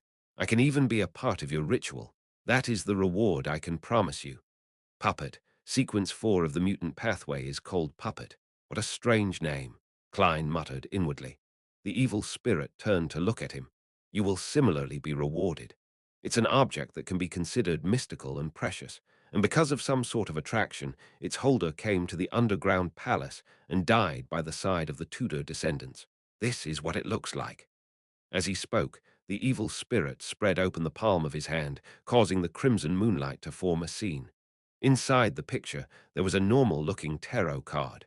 The image on it was completely different from the others. Sitting inside a chariot wasn't a king, but rather a male priest wearing a dark red robe. The priest looked like Roselle Gustav. This, a card of blasphemy. Klein's eyes instantly shifted. He saw that the starlight in the upper left corner had condensed into a line of text.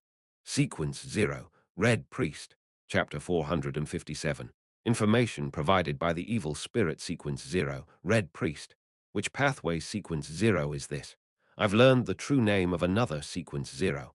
Of course, the pretext is that the evil spirit isn't lying. It said that the holder of the Red Priest card would seek out the underground ruins of the Tudor family due to some form of attraction. But they ended up dying in that room. This should be the law of convergence of Beyonder characteristics within the same pathway, right? No.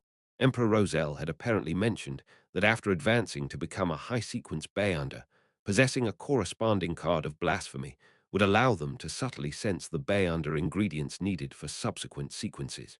In other words, the room where the evil spirit is sealed has a demigod-ranked characteristic of the Red Priest pathway hidden within. Perhaps the evil spirit was a demigod of this pathway when it was still alive, and it might even be a little stronger. The subtle sensation provided by the card of blasphemy is probably a result of the law of convergence. Klein suddenly thought of many things. He subconsciously turned his head to look at Sharon to see her reaction.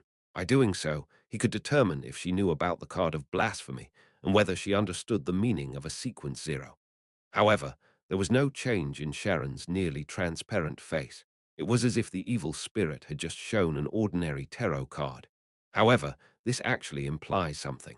When any Beyonder first comes to learn of a sequence 0, they will subconsciously think about what it represented. Perhaps only a Beyonder in the spectator pathway can read the subtle body language of Miss Sharon. Klein sighed to himself. Seeing that both of them were silent at the same time, the evil spirit gave Klein a deep glance, slowly making the projection of the card of blasphemy disappear. It once again looked at Sharon with its bloodshot eyes, and said with a low and hoarse laugh, "If you are unwilling to become a demigod of the mutant pathway, then I can provide you with the sequence 4 potion formula of the abyss pathway. The temperance of desire and the flamboyance of malice has always been very congruous, isn't it?" Sharon ignored the evil spirit's question and turned unhurriedly to Klein, leaving him to respond. What the evil spirit means is that the mutant pathway and the abyss pathway are closely related pathways which are exchangeable at high sequences. How the Rose school of thought and the Blood Sanctify sect act on the surface does seem very similar. Klein thought for 2 seconds and looked at the bloodied Rafter Pound. Then, how can your seal be removed? The evil spirit laughed and said, very simple. Find a direct descendant of the Sauron, Einhorn, and Medici family and obtain 10 milliliters of their blood each. A little more is fine, but not less. Then mix them with holy water and pour them into my room. This way, the seal will be lifted. It's a very simple and strange method. Even in the field of mysticism, it's rare. Why must they be direct descendants of the Sauron, Einhorn, and Medici families? I have never heard of the last one. Sauron is the former royal family of Intis, and Einhorn is the royal family of the Faesak Empire. Both of them were loyal to the Trunsost Empire, the angel family of the fourth epoch, and they were the final winners. However, Loan's Augustus and Phaenopater's Castia families also meet the same conditions. Oh right, the Sauron and Einhorn family have one more thing in common, and that is their possession of the Hunter pathway. Is this the reason for them being chosen? A. Taking the situation from before into context, the Hunter pathway is equal to the Red Priest pathway. As he made a guess, Klein didn't conceal his doubts. I know about the Sauron and Einhorn families, but I've never heard of the Medici family. Very normal. They often enjoy hiding in the shadows. They are corrupted angels and have established an extremely secretive organization, the evil spirit said with a contemptuous tone. That organization is known as Rose Redemption. This name is very familiar. That's right, inside the abandoned temple of the true creator that was recently found by the City of Silver, there is something similar written on a corner of a mural.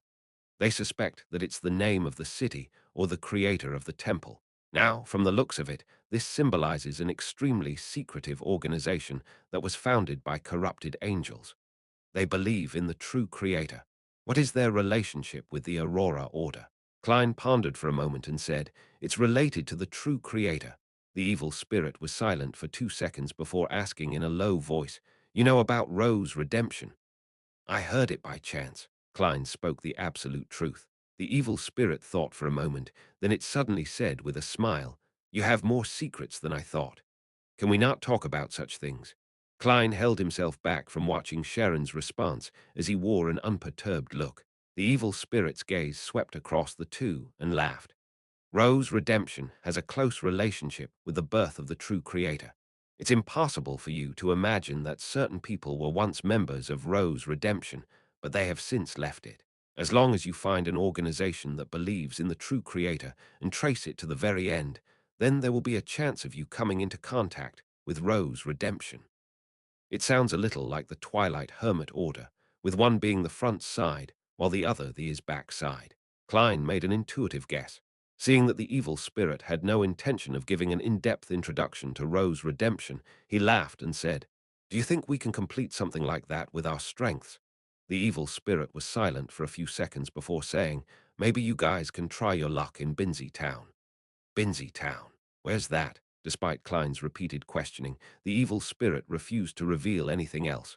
Faced with this situation, Klein could only switch to asking, during the fourth epoch, were the Black Emperor, Blood Emperor, and Night Emperor fighting for the position of Sequence Zero? When the evil spirit heard this, it was stunned for a moment before it smiled and said, it was the case, but not later. It wasn't the case after Alistair Tudor went mad. Alistair Tudor was that Blood Emperor. Klein sought confirmation. The evil spirit nodded. Yes, there has only been one Blood Emperor, that lunatic Alistair Tudor. Heh heh. The descendants of the Tudor family have all inherited the madness of that bloodline. They're usually crafty, devious, careful, and cautious, but at critical moments, they can become reckless and not consider the repercussions. The evil spirit pointed at Rafterpound's face and said, he is an example. However, after this lesson, he will definitely become more normal for a long period of time. I've no idea if he's the last Tudor. Alistair left quite a number of good things which require the blood of his descendants in order to gain access to them. It's best that you don't kill him now. The evil spirit paused and chuckled softly. All right, after you help me remove the seal, I will tell you all the stories I have experienced now. A more accurate description is the history I've experienced. Having said that, Rafterpound's eyes suddenly lost focus. His body twitched a few times before limply collapsing to the ground. Sharon silently watched this scene before she suddenly took a step forward. Whoosh! The wind howled as the dirt and rocks on the ground began to move before falling into the underground tunnel and sealing off the entrance. After that was done, Klein and Sharon left William Street and took a detour to another block in the silent darkness. When Klein boarded the rental carriage, Sharon's figure appeared, and she sat across from him. She looked unblinkingly at Klein as she asked with her hoarse and ethereal voice, "Will you help it lift its seal?" "No." Klein didn't hesitate to reply, and then he asked, "What about you?" Sharon shook her head, indicating that she wouldn't either. Klein heaved a sigh of relief as he smiled. "It's already been dead for about 2,000 years, and right now it's just a remnant of an evil spirit. Dispersing or returning to the spirit world is supposed to be its end. My plan is that once we become high-sequence Beyonders, we can team up and eliminate it, giving it true deliverance." Although the red priest card, the hidden history of the fourth epoch, and the evil spirit's promised rewards were tempting, Klein had no confidence in it at all. In his mind, he would always recall the scene of the evil spirit's corpse sitting on a high-backed chair with its head lowered. He would also remember how the other party's face would be covered in traces of decay when he raised his head. Sharon tersely acknowledged, giving the necessary response. "Aren't you supposed to ask me why I'm so confident in becoming a high-sequence Beyonder?" Klein couldn't help but lampoon, and the answer to that question was that people needed to have dreams. Klein no longer bothered with the topic and switched to asking, "Is the Wraith's corresponding sequence 4 really puppet?" Sharon nodded. "Do you have the potion formula or Beyonder ingredients?" Klein asked in thought. Sharon shook her head. Klein let out a soft chuckle. "I'll help you keep an eye out for it in my circle," Sharon said without changing her tone. "Thank you." Klein looked out of the window and muttered to himself, "I'm going to the south for a holiday." At this point, he said with a smile, as if he were speaking to a lawyer Jurgen, "Let me wish you and Marek a happy new year in advance." Sharon was silent for 2 seconds, then she pursed her lips and replied in a fleeting voice, "Happy New Year." Her figure gradually faded and disappeared from the carriage. Looking at the little boy behind the altar and hearing his slightly hoarse and tender voice, Derek felt as if he was facing the most terrifying monster. He almost performed a downward cleave with the axe of hurricane in his hand. From what he knew, a person who could survive in the pure darkness for so long was definitely not human. Even if he was one before, it definitely wouldn't be one after that long. Demon Hunter Carlin's eyes seemed to brighten a little. He tightened his grip on his sword and asked in a calm voice, "What are you doing here?" The yellow-haired boy who called himself Jack had a pained expression as he replied, "We're looking for the holy residence of the Lord." "The holy residence of the Lord," Carlin pressed. "Right." The little boy Jack turned his head and looked at the pitch-black cross and the statue of the overturned man. "They told me that as long as I go in the direction that the Lord's eyes look in, then I will be able to reach his holy residence." "They? You still have companions?" Carlin's eyes moved one full revolution as if he were a monster taking in the surroundings. "Where are they?" Hearing this question, the little boy Jack was stunned for a moment. Suddenly he held his throat, and with a twisted, blank look on his face, he said, "I'm so hungry. So hungry." Chapter 458. An ancient sanguine so hungry. Amidst his trance-like words, Jack raised his head and looked at Joshua, who was wearing a pair of scarlet-red gloves. "So hungry." His mouth opened in an instant, reaching straight to his ears, revealing his neat white teeth and thick saliva that was constantly gushing out of his mouth. At the same time, he threw himself forward towards Joshua. He was so fast that he left behind an afterimage on the ground. Although Joshua was on high alert, he wasn't able to react in time. Before he could even make out what was happening, the little boy, Jack, had already pounced in front of him. Thump! The yellow-haired figure seemed to slam into an invisible wall, stopping only a step away from Joshua. Jack suspended himself in midair as a reddish glow from the darkness emerged from his body and started to corrode the transparent barrier that was denying him entry. Behind Joshua and Derek, Demon Hunter Carlin had already fallen to one knee at some point.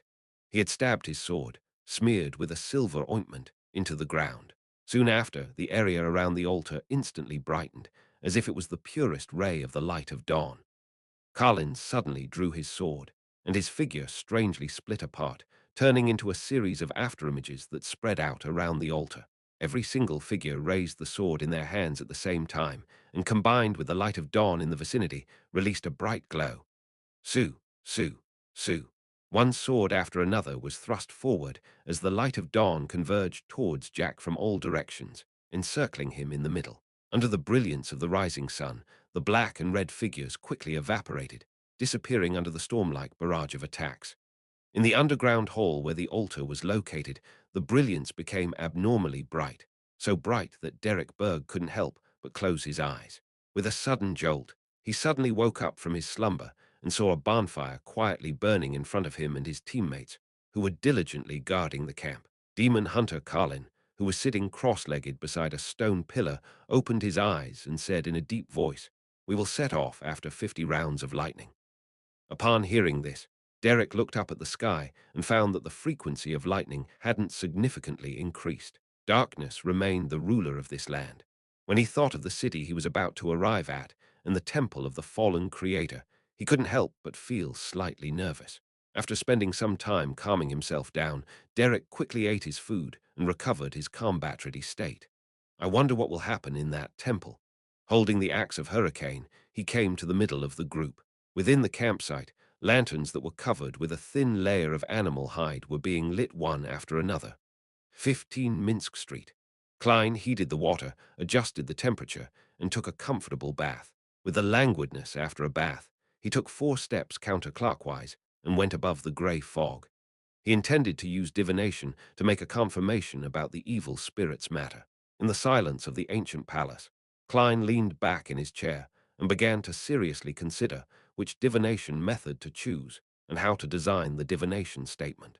It had to conform to the principles of mysticism, it shouldn't involve subdivision or elimination, and it had to contain sufficient information. After a short period of silence, Klein leaned forward and wrote down what he wanted to confirm. The evil spirit in the ruins harbors strong malice towards Sharon and me. He undid the spirit pendulum on his left wrist, gripped it with one hand, and began entering cogitation. After muttering to himself for a while, he opened his eyes and looked forward. This time, the topaz pendant was wildly rotating clockwise. This meant that the evil spirit's malice was stronger than Klein had imagined. At that time, there was nothing abnormal about the spiritual intuition we had. That evil spirit is also a powerhouse that's good at interfering with divination and prophecy. Heh heh, he definitely wouldn't have imagined that one of us has the temperance to resist desire, preventing her from being blinded by greed, while the other has experienced too many things to know what it means to ask a tiger for its skin. With a sigh, Klein returned to the real world and laid down on his bed. Unfortunately, the heat brought by the sun brooch is only a psychological feeling and can't warm the bed. Before he fell asleep, he closed his eyes and thought with regret. South of the bridge, Rose Street, Harvest Church. After Emlyn White wiped the last chair, he straightened up and eagerly said to Father Otravsky, "I've finished doing today's chores. Damn, old man, don't you suddenly get ideas of getting me to copy the Holy Bible." Emlyn prayed inwardly. The object of his prayer had unwittingly changed from the moon to Earth Mother. Father Otravsky stood there, making the vampire look like a child. He smiled and said, "Recently, you've been able to experience the joy and relaxation of working with dedication and gratitude. Go back and quietly feel the pulse of life and the pure joy that comes from it." "I haven't," Emlyn denied on reflex. Without saying anything, Father Otravsky looked at him with a kind smile, turned and took a seat, and then began his nightly prayer. Emlyn White's lips quivered as he wanted to refute, but in the end, he failed to say anything. He silently left the Harvest Church and habitually closed the door. When he returned to his current residence, he found that the house was empty. Both his parents had disappeared without a trace. It was only after witnessing this scene that he remembered that there was going to be a sanguine gathering in the Backland area tonight. Those fellows are really disgraceful. As noble sanguine, they should sleep in coffins or stay in their own rooms. Why are they mimicking humans and holding all kinds of gatherings? There's even dancing. Emlyn muttered contemptuously. As he spoke, he touched his belly and swallowed a mouthful of saliva before deciding to change into some clothes to attend the gathering. The Odera family sure is enviable. They actually have a pure human partner who runs several hospitals and has fresh blood every day. They can drink as much as they want, any time they want. Emlyn put on his black top hat and quickly walked out of the house. Westborough in a brightly lit villa. Emlyn picked up a glass with scarlet liquid and hungrily took a gulp of it. It really has been pre-selected. He half closed his eyes, sighing in praise from the bottom of his heart. At this moment, on the dance floor, handsome men and beautiful women were dancing, twirling and taking slow steps with each other under the romantic music. What's the point of all of this? Emlyn stood at the edge of the railing on the second floor, looking down at his kinsmen.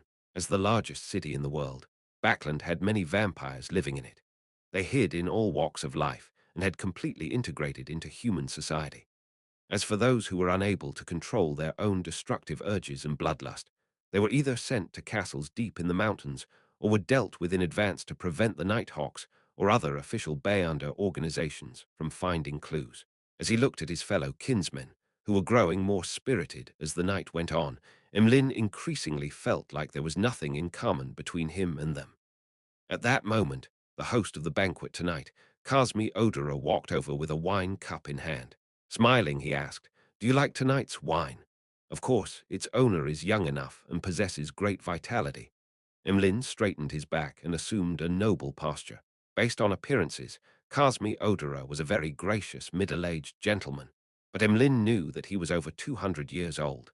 He had once seen Intis under the rule of Emperor Roselle, and then he moved to Lone because he had lived for too long and feared that his neighbors would discover something was wrong about him. Upon hearing Emlyn's praise, he smiled and said, "Yes, its owner is a young lady who was stabbed by a thief and nearly lost her life. Fortunately, she met me, and this is the price she needs to pay for her recovery. You can have a taste of the wine over there, as well as the wine over there. The owners are from Balam and Fainapotter, respectively.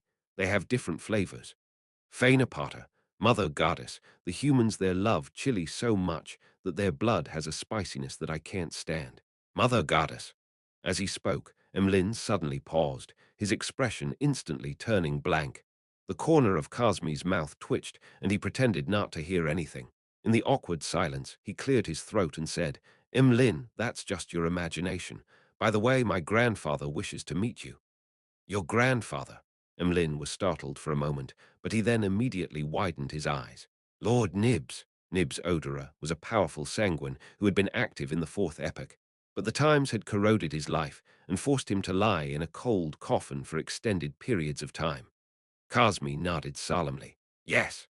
With that, he turned and walked to another staircase on the second floor, not considering the possibility that Emlyn might refuse him.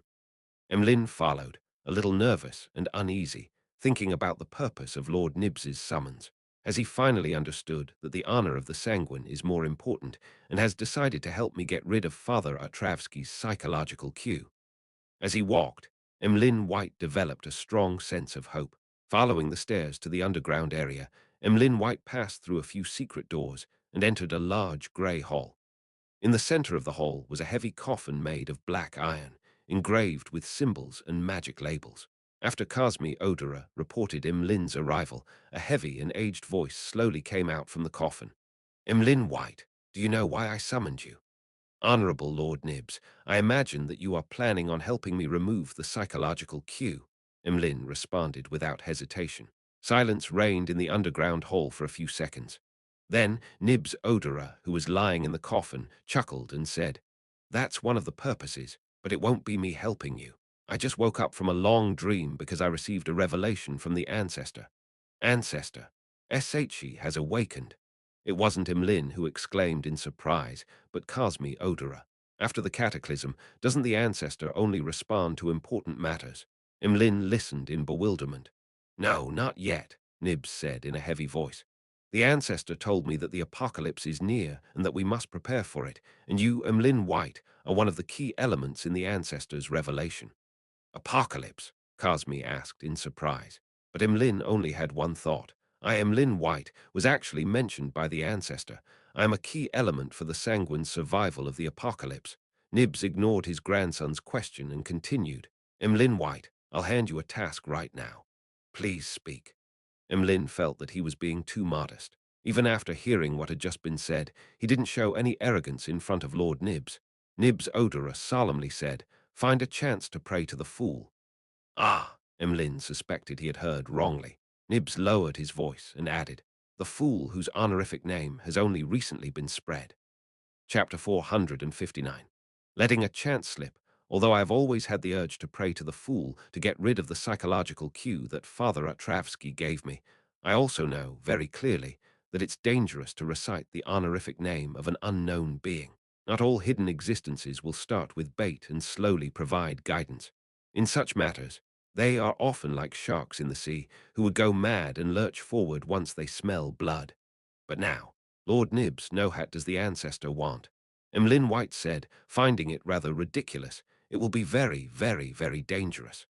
Inside the black iron coffin, Nibs Odorer replied with an aged voice, yes, under normal circumstances, but not all hidden existences are filled with malice. Among them, they will similarly abide to rules and enjoy transactions.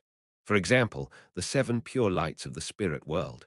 Since the ancestor has given such a revelation, it means that the danger that the fool can bring is not too serious, or even none. And during this entire process, I will always be by your side to protect you. Don't you want to get rid of the psychological cue? Have you already become a believer of Earth Mother and abandoned the moon? No, I haven't, Emlyn frantically denied. After a moment of silence, he gritted his teeth and said, I wish to have a few days to think it over. All right, no problem. I believe that you will make a choice that suits your noble identity as a member of the Sanguine. Inside the coffin, Nibs's voice turned soft as he smiled and comforted him. After sending Emlyn White back to the second floor, Cosme Odorer once again returned to the dark and gloomy underground hall, and he asked with confusion and doubt, Grandfather, how could the revelation given by the ancestor involve Emlyn White? He's just a weak member of the Sanguine who only recently reached adulthood. Nibs's voice came through the thick black metal coffin lid and reverberated in the air. No, the revelation provided by the ancestor never included Emlyn White. She only showed a scene of the dawn of the apocalypse, depicting the erosion of the crimson moon, as well as mentioning the fool and the corresponding honorific name. During this process, no Sanguine appeared. The mention of the key element was just my way of convincing Emlyn White. However, being able to take risks for the future of the Sanguine can also be considered a key element. Cosme was first enlightened before he had another question. Why did you choose Emlyn White? What's so special about him? Nibs Odorer suddenly laughed. Hasn't he been clamoring about praying to the fool all this time? Didn't he think that we weren't putting too much weight on his problem, that we aren't willing to antagonize Bishop Atravsky, so he was trying to find other help? I'm just fulfilling his wish. For a long time, Cosme was speechless. Emlyn White stood at the railing of the second floor, looked down at his tireless kinsman, and nervously took a sip of his wine. Up to this day, I haven't heard of any terrible outcome for people who prayed to the fool. Perhaps it's just as Lord Nibs said, the fool is just like the 7 pure lights in the spirit world, a hidden existence that maintains order and is warm-hearted. Wait a minute, what are the 7 pure lights in the spirit world? Why haven't I ever heard of them before? They seem to be on the side of good. I wonder if this will be any help to me. In short, the fool isn't necessarily dangerous, and there is Lord Nibs protecting me. Maybe I can take advantage of this opportunity to get rid of the psychological cue. Emlyn consoled himself with fear and anticipation. Monday morning. Sherwood Borough, 15 Minsk Street. Klein squatted in front of the toilet, holding a brush and carefully cleaning the dirt inside it. According to his schedule, after completing his visits on Saturday and Sunday, he decided to take a day off and wait until tomorrow to report back to Prince Edisac about the final results and hand over the assignment. But during what should have been his relaxation time, he found the house a little too messy and dirty. It was only when he saw this that he remembered that the cleaning of the house had been done twice a week through the temporary employment of the landlady's maid next door. As the Sammers had gone on holiday to Seville City in Daisy Bay, one of the maids had gone along with them, while another had returned to the countryside after receiving a year-end bonus. 15 Minsk Street, where he lived, hadn't been cleaned by anyone for quite some time. Klein had planned to put up with it for 2 days since he was leaving Backland, but in his free time, he didn't dare to take the time to head to the Quelog Club to have fun. He was afraid of infuriating Prince Edisac, so he could only stay home. Hence, seeing the things that irked him, he changed into his old clothes and began spring cleaning before the new year. He went on to scrub the toilet, wash the bathtub, wipe the windows, mop the floors, clean his equipment, and wash clothes. Klein busied himself from 8 to 11 before barely completing his desired cleanup. Of course, he only did it perfunctorily without that much attention to detail. Sometimes, renting too big a house isn't a good thing. Klein washed his hands and wiped his face with a towel, walking out of the bathroom and looking at the clean and tidy living room and dining room, and watching the sunlight pierce through the clouds and shine through the transparent glass window, showering golden spots in his house. He had a strange sense of accomplishment. He felt a lot happier. Time to reward myself for lunch. I'll find a good restaurant. Klein returned to the second floor and changed his clothes. As he leafed through the papers, waiting for lunchtime, the doorbell rang. It's almost the new year, and there are still people coming to entrust me with missions. As he rose and walked to the door, Klein made up his mind to decline. Although he only had £34 left in cash, in order to get out of the royal strife, he had to go on vacation to the south as soon as possible. He could no longer accept assignments. To his surprise, the visitor wasn't a stranger, but the old butler of Prince Edisac. The old butler was wearing a well-cut tuxedo. He saluted without losing his dignity and said, "Detective Moriarty, His Highness the Prince is waiting for you in the carriage at the end of the street. He wishes to know the progress of your investigations." So impatient. "All right, that saves me the trouble of going all the way to Red Rose Manor tomorrow." Klein quickly reorganized what he had thought of last night and calmly replied, "All right." He was about to remove his hat from the coat rack when he felt a sudden ache in his stomach, a pain that required him to visit the toilet. After enduring for a while, he realized that he couldn't hold it in any longer and apologetically said to the old butler, "I'm very sorry. I'll need to use the bathroom first. My stomach isn't feeling well." The old butler didn't show any abnormal expression. "That's your freedom." As he discharged one wave after another of bliss, clearing away the remnants in his stomach, Klein washed his hands and returned to the hall. At that moment, he noticed that the old butler was no longer around. The one waiting outside was the maid with curly brown hair. "His Highness requested me to apologize to you. He still has matters to attend to and cannot wait for too long. Please go to Red Rose Manor tomorrow or the afternoon of the day after tomorrow." The maid bowed meticulously. "It hasn't even been 10 minutes, and I'd already done it as fast as I could. Usually, I can continue on for quite a while if I have newspapers." Klein smiled. "No problem."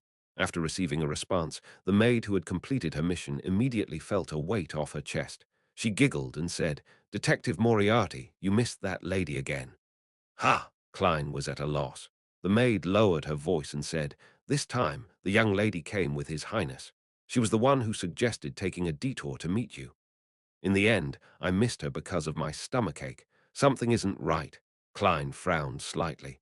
In a room padded with a thick and soft carpet, a quill that was being held came to a pause and stopped writing. In the open notebook beneath it, there were lines of text and marks of scribbled out text. Scribbles, target attempted to escape control, but unfortunately, Detective Sherlock Moriarty leaves before she heads downstairs. The target influenced the surrounding maids, but Prince Edisac's butler, Funkel, chanced upon the problem and dealt with it. Scribbles, the target went off track once again. She participated in Talem's funeral on behalf of Prince Edisac. However, having quickly recovered to her normal state, she realized that she was unable to identify Sherlock Moriarty, and she could only let a chance slip. Sherlock Moriarty went to Red Rose Manor to investigate, but the timing wasn't right, and the target happened to be riding horses on the golf course. Scribbles, the target, once again, triumphed over the arrangement, encouraging Prince Edisac to visit Detective Sherlock Moriarty. Unfortunately, Sherlock Moriarty happened to have a stomachache, ended up staying in the bathroom for 7 minutes and 45 seconds, and the prince couldn't afford to wait. His facial features were like a sculpture, but the middle-aged man who was blinded in one eye put down his quill and looked at a woman. "What exactly did you put on her body? Breaking through the restrictions time and time again will create big problems." The woman laughed in a low voice and said, "It was just an accident. Don't worry, there won't be any problems." As she spoke, she pulled back her hair, revealing her long, white neck. After that, she slowly applied various things to her face, making her look even more alluring. Seeing that she was putting on her clothes and accessories, the dark golden-haired middle-aged man frowned and asked, "Where are you going?" The woman didn't directly answer and said with a smile, Be careful of the quill in your hand. You almost exchanged bodies with someone the last time. You don't need to remind me, the middle-aged man, with deep blue eyes to the point of being black, said with a straight face. The woman tightened her belt to make herself look thinner, then she lazily stretched and yawned while covering her mouth. I'm going to pay a visit to Mr. A of the Aurora Order. I hope he's as crazy as the rumors say. As she spoke, the expression of the blind, middle-aged man suddenly sank. It was because that ordinary quill had begun to write on its own, as though an invisible hand was holding on to it. Chapter 460. Cyclic explorations above the grey fog, the ancient temple-like building stood quietly. After noticing some abnormalities in the series of coincidences, Klein entered the mysterious space after lunch, in an attempt to confirm a guess in his mind. He picked up a fountain pen he conjured, paused for 2 seconds, and then wrote, I am involved in a series of coincidences created by sealed artifact 0-8.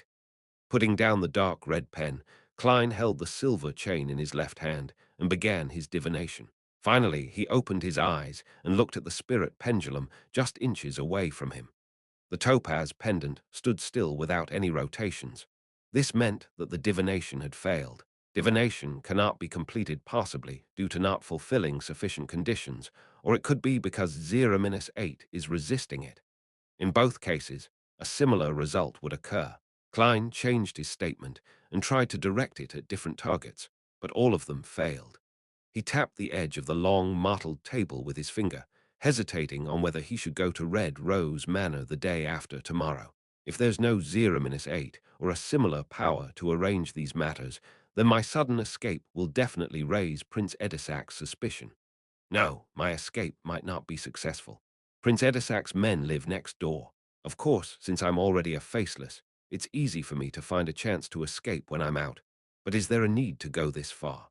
Tomorrow afternoon, I'll be able to leave Backland without attracting too much attention by honestly seeking an audience with Prince Edisac and normally handing over the mission. His Highness will likely not force me, an unaffiliated Beyonder, to accomplish too difficult a task. If there really is a sealed artifact or demigod like 0-8 influencing the recent events, then from my past experience, I should just be a side character who mistakenly entered the stage and haven't received enough attention. In this case, escaping is tantamount to telling the other party that I have detected your presence. I'm highly problematic. In this way, relying on my faceless powers wouldn't necessarily allow me to escape the attention that has locked onto me. The best method would be to calmly go to the Red Rose Manor and go through the normal procedures to exit the stage. After graciously bowing from the curtain call, I'll fade away from the attention of the unknown party. After combining the two elements, Klein finally decided to pretend that he hadn't discovered anything and to leave Backland according to plan. The bonfire in the campsite was burning with flames, and there was someone standing guard inside the campsite the entire time. Derek Berg leaned against a stone pillar and slept to recover his strength. At this moment, he was dreaming of the endless grayish-white fog, an ancient chair situated at the highest point in the center, as well as the indifferent figure sitting on that chair, overlooking everything. Mr. Fool, Derek said the name in a chanting manner in his mind. Following that, he heard the Fool's voice. Prepare for the gathering. Yes, Mr. Fool. Derek answered silently and began counting his heartbeats. His eyes never opened, as if everything that had just happened was just a prelude to a dream. There's still quite a bit of time before we set off. There's enough time to attend the Tero gathering, he thought with relief. He originally imagined that he, who had joined the exploratory team, would miss this gathering. After 1,000 heartbeats, Derek waited a little longer before he felt himself entering that quiet and serene divine hall. The moment he opened his eyes, scenes flashed through his mind. It was as if an external force had instantly injected all his lost memories into his head once again. The scenes were crumbling city walls, buildings crisscrossed with white and blue, the temple of the fallen creator with a similar architectural style as the city of silver, murals detailing the approaching apocalypse and the fallen creator's protection of the remaining humans from the 6 great evil gods, the beautiful and dangerous mushrooms, and Jack, the eerie pale yellow-haired boy of unknown origins. These kinds of scenes had repeated over and over again for a total of 5 times, but each time there was a slight difference in the details. The first time, outside the fallen creator's temple, all of the animal hide lanterns had been extinguished, nearly causing a tragedy. The second time, someone lost control of themselves and almost swallowed a mushroom. Fortunately, Chief Carlin stopped them in time. The third time, the little boy, Jack, told a story, which was that he and his father had been searching for the Creator's holy residence in the endless ocean, and they ended up encountering a huge storm. The fourth time, Joshua was severely injured by Jack, who had mutated without any warning. The fifth time, the temple completely collapsed, blocking the exit of the underground area. And all of these occurrences ended with Demon Hunter Colin killing the little boy, Jack, and then started off with their rest in the camp, preparing to enter the ruined city. The beginning and end were connected as it repeated in a cycle. We've explored the temple 5 times. We have been living through this experience all this time, and there is no way to truly end it. The more Derek understood his sudden new memories, the more frightened and terrified he became.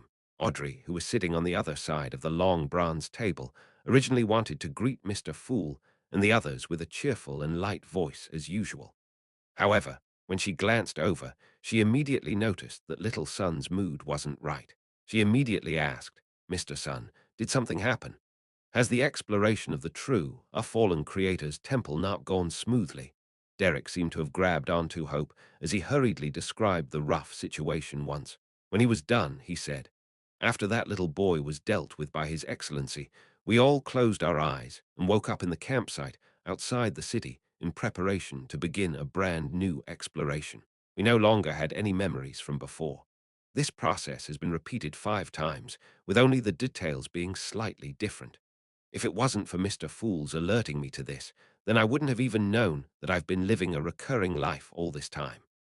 He took it for granted that the extra memories from his arrival above the grey fog were the result of Mr. Fool's reminder. He stood up and gave a solemn salute to the blurry figure seated at the head of the long bronze table. "I only understood the situation after listening to your description." Klein was still in a daze. He maintained his original posture and lightly nodded his head in response.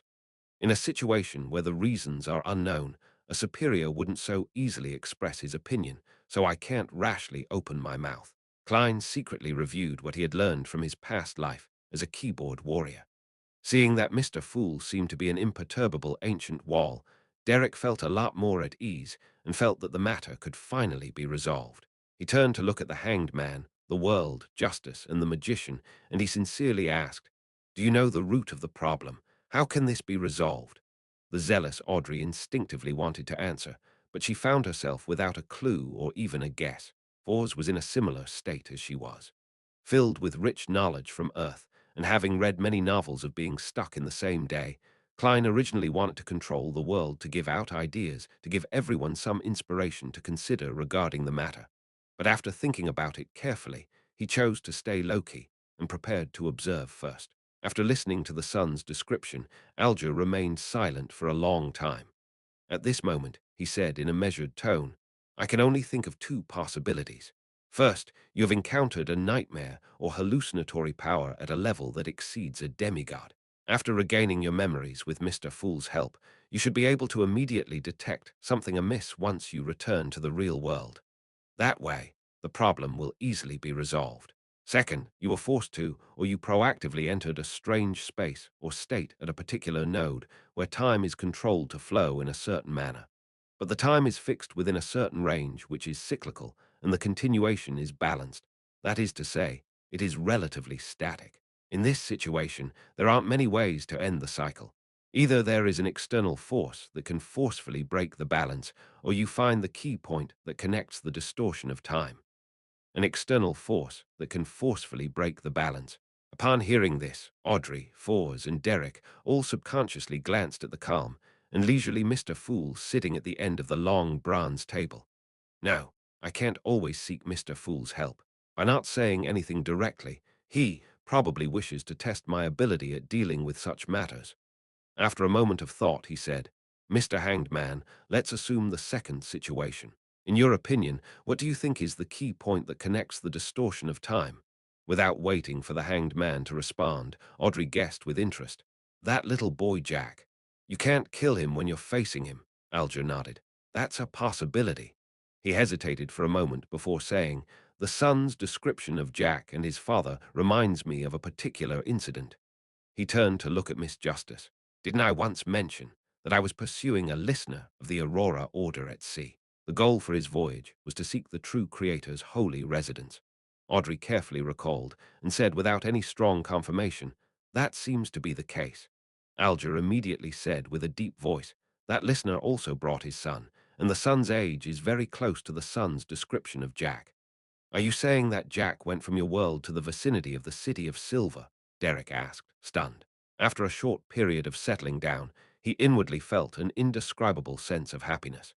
This means that the City of Silver hasn't been completely sealed off yet. There's still a chance to connect with the normal world where the Hanged Man and Justice are from. I can only say that it is possible. The Hanged Man couldn't give an affirmative answer. He thought for a moment and suggested, "You can find a chance to bring up the Sanya Sea, the Lone Kingdom, and the port city in front of Jack.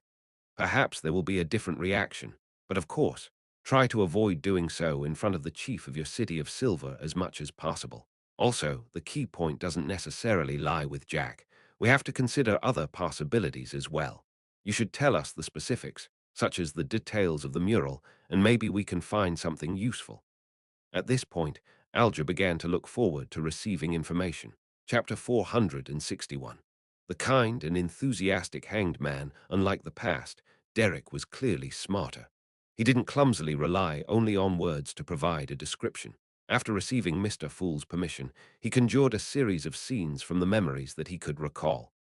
He showed the exploratory process and the points he found important to the hanged man, justice, the magician, and the world in a fragmented fashion, and then he included some explanations for them. The walls that had collapsed in the darkness, the streets that passed through the destroyed buildings, the stone pillar-propped white and blue ancient temple that was covered in dust under the light of the animal hide lantern, the statue that hung upside down from a pitch-black cross, the series of murals depicting the fallen creator who suffered from the sin in place of humanity, the exceptionally alluring mushrooms, the statue at the altar that had strangely opened its eyes, and the young yellow-haired Jack who had been hiding in the back. All these scenes took shape and were reflected in the eyes of the Tarot Club members in the most direct and realistic manner.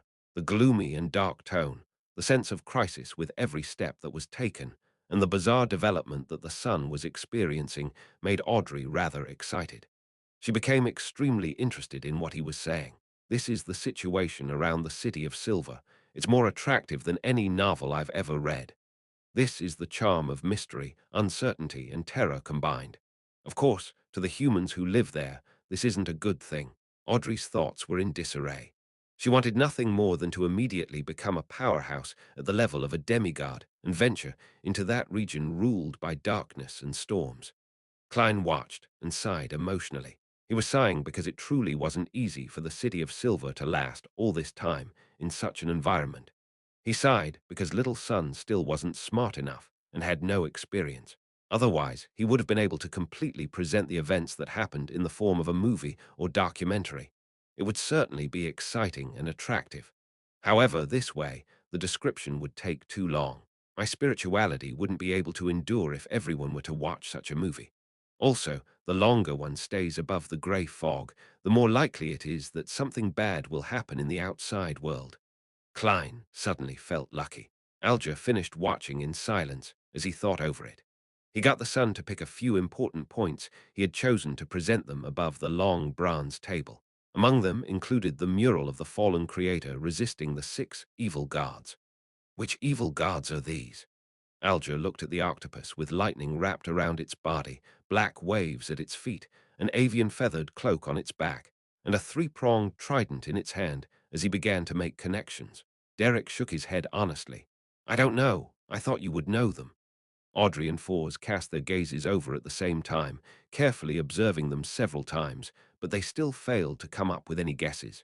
They had originally thought that these were 6 of the 8 ancient gods from the legends of the City of Silver, but they couldn't find a suitable match. After all, there was a dragon, an elf, a giant, a phoenix, and an annihilation demonic wolf, while there was only one giant in the mural. The fool took a serious look, and his pupils nearly contracted. In consideration of his standing, he had only taken a cursory look at the mural in the beginning, but now he finally realized that something was wrong. This is very similar to the statues of the six guards, which I saw in the Tudor family's underground ruin, except that one is a normal version and the other is a corrupted version. It really is a bit hard for people to look at it directly, especially Earth Mother, Lord of Storms, and Eternal Blazing Sun. Not only have they been sullied as evil gods, but they're even akin to ugly monsters. Klein didn't feel a sense of sudden enlightenment from having realized the truth. He had expected the true creator to disparage the six gods and distort their images. However, I can't completely ignore the possibility of this mural appearing. Just like how I had always thought that the Orthodox gods didn't have a human form, with only symbols left. As a result, the statues in the ruins of the Tudor family have made me less certain. It seems like the establishment of the images of the gods have undergone a long evolution, and many secrets are hidden within. Klein was relieved when he saw that Miss Justice was focusing on examining the mural and didn't pay attention to Mr. Fool's attitude, because it involved whether or not little son could get out of the strange predicament of repeating that short period of life. He decided to tell them what he knew. Of course, the long introduction and display of the images of the six guards inside the underground ruin didn't fit the identity of the fool. He intended to control the world to complete this task, and this was in line with his goal of making the world and Sherlock Moriarty equivalent. The fool should enigmatically say, Evernite, sun, storm, wisdom, earth, giant, and then give no explanation with superfluous descriptions. Klein thought for 2 seconds and let the world say in a hoarse voice, I've seen similar statues. After attracting everyone's gaze, he paused and added, in an adventure to a fourth epoch ruin. Audrey was very interested, but she maintained her basic level of restraint. Mr. World, what kind of statues were there? Can you show it to us? Of course, if you aren't willing to, or if you require compensation, it's negotiable. There's no need, as this might also solve some of my doubts. The World smiled darkly. He acted by making a request to Mr. Fool, and when he got permission, he conjured the statues of the six guards and their corresponding sacred emblems. With her head against the full moon, the lady, who wore layers upon layers of hazy dresses that didn't repeat, gave off an exceptionally beautiful feeling. On her long black skirt, there were also specks of starlight, as if it were a night sky, and on top of that iconic Evernite sacred emblem. Audrey immediately recognized her to be the Evernite goddess she worshipped. This statue was most similar to the evil god in the upper left corner of the mural, but its face was more human, and there were no strange eyes hidden around it. What sacrilege! This is sacrilegious to the goddess. Audrey was a little angry, but she quickly calmed down. As the most infamous evil god, it's expected that the true creator would let his followers disfigure the goddess. But why would there be a humanoid sculpture of the goddess in the underground ruins? Isn't it said that the Orthodox gods only have symbols? Audrey frowned slightly, lost in thought. Alger felt somewhat enlightened as he said with a sigh, so the murals depict the distorted images of the six gods. They really had humanoid images in the past. Perhaps this is the reason why the churches have always been trying to find the forsaken land of God. As for the forsaken land of God, it's most likely hidden in the depths of the Sanya Sea. Yes, it definitely doesn't exist in a normal state. Otherwise, it would be impossible for the deities to not notice it. Alger added silently inwardly. The son was first taken aback before he came to a realization. Mr. Hanged Man, are these the deities that all of you mentioned before as Evernite Goddess, the Lord of Storms? Yes, the Hanged Man gave an affirmative answer. What do they have to do with the apocalypse? What does it have to do with our land being forsaken by the Lord? Derek subconsciously pressed. Unfortunately, no one could answer him. Fours raised her hand in confusion. Why is there no god of steam and machinery? This was the god she believed in. In the northern and southern continents, the seven gods had always been equal. Rumor has it that the god of steam and machinery, also known as the god of craftsmanship, wasn't born until the fourth epoch. From the looks of it, it's true, and the time node at which he was born seems to be in the late fourth epoch, not in the early or mid-fourth epoch. The Hanged Man said, a mixture of explanations and guesses. He had an unconcealable enthusiasm for such topics. So that's the case. Fors felt a little guilty, as she had never read the Steam and Machinery Bible seriously, and her faith appeared as just a way of life. Derek didn't harp on the previous matter and instead asked, "Is this mural the key point? Perhaps you can try to break it, but don't, Hare. Don't let the chief suspect you." The hanged man was about to say that he shouldn't attempt to pronounce the honorific names of one of the 6 guards, or else he or they might directly descend into the forsaken land of God. But after careful consideration, he realized that the little son didn't know the corresponding honorific names at all. "All right, thank you, Mr. Hanged Man. You're always so kind and enthusiastic. Also, Miss Justice, Miss Magician, and Mr. World, you are similarly as kind-hearted." Derek thanked them sincerely. Kind, enthusiastic. The hanged man was momentarily unsure of how to react. This was the first time that someone had used such words to describe him. After the discussion was over, Klein suddenly remembered something. In the previous exploration of the abandoned temple of the true creator, the city of Silver found the name Rose Redemption. However, it didn't seem to pay attention to this. It can't be ignored. According to the evil spirit in the underground ruin, this extremely secretive organization is an organization led by fallen angels, and it is in no way inferior to the Twilight Hermit Order. Perhaps the cyclic time was set up by them. Thinking of this, the fool, who was sitting upright in a high-back chair, leisurely adjusted his posture and used his fingers to lightly tap the edge of the long, mottled table. Audrey immediately turned her head and looked at Mr. Fool in excitement, waiting for him to give a hint. The hanged man, the sun, the magician, and the world also looked expectantly at Mr. Fool. Amid the fog, Klein chuckled and said, "Rose Redemption. Rose Redemption. What is that? The key point to getting out of this predicament." "That's right. There's such a name in the corner of a mural near the top of the temple." Derek seemed to understand something. Alger, Audrey, and Fours also recalled and gave the name Rose Redemption high importance, but they didn't fully understand the true meaning that Mr. Fool was trying to convey. "Honorable Mr. Fool, what does Rose Redemption represent?" Audrey raised her hand and took the initiative to ask. This time, Klein didn't respond other than giving a short laugh. His idea was very simple. The organization, the Rose Redemption, was intricately tied to the true creator. No matter what happened in the temple, it would always point to them in some way. As for whether this name was a so-called key point, Klein wasn't sure or worried. After all, he held the right to interpretation. If the sun and the others misunderstood the real meaning, how could it be Mr. Fool's fault? Chapter 462.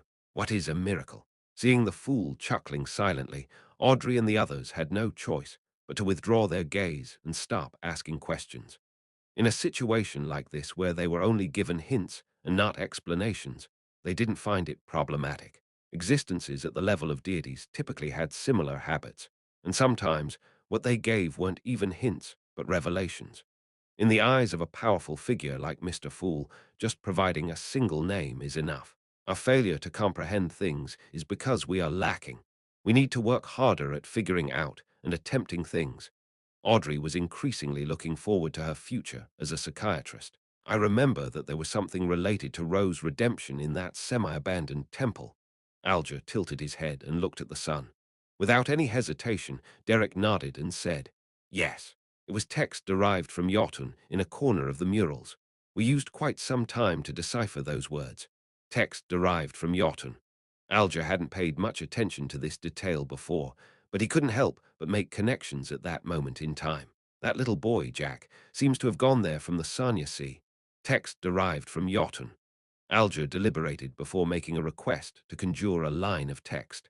Those words were in ancient Fasak, the origins of the northern continent's language, and they meant Rose Redemption. Derek took a closer look and was stunned. "It's very close, but the way that the words end is handled differently. Mr. Hanged Man, is this a language from where you come from?" As he spoke, Derek conjured the text on the mural again. "Yes," Alger gave an affirmative answer. "This language itself has evolved. The one you found should be of an earlier type." In the world of linguistics, this type of language, which is similar to ancient Fasak, is widely regarded as a characteristic of the Solomon Empire. Historian Klein gave the most accurate answer in his mind. Alger paused. "What about the content of the corresponding mural?" "I wasn't in charge of that area, and I didn't take a careful look before departing." Derek instantly felt ashamed. Alger nodded without a change in expression. Find a chance to clarify this. There might be a crucial point hidden within. All right. Derek was increasingly convinced that things weren't so bad after all. Seeing that he had relaxed quite a bit, Audrey was a little curious and a little puzzled as she asked, Mr. Hanged Man, if that young boy named Jack is the child of the listener you described, why would he be able to communicate with the sun and the others? After discussing the corresponding terms for Rose redemption, she was completely certain that the City of Silver used a different language compared to the other countries in the northern and southern continent like Lone. And above the grey fog, everyone is able to communicate fluently without any gaps in communication. It's all thanks to Mr. Fool's powers, Audrey praised in her heart. Alger scoffed as he looked at her. Miss Justice, you haven't experienced any Beyonder events, have you? Jack has already become such a terrifying monster, so what else can't he change? Trust me, there are times when language knowledge is very easy to obtain, with it taking just a second or two.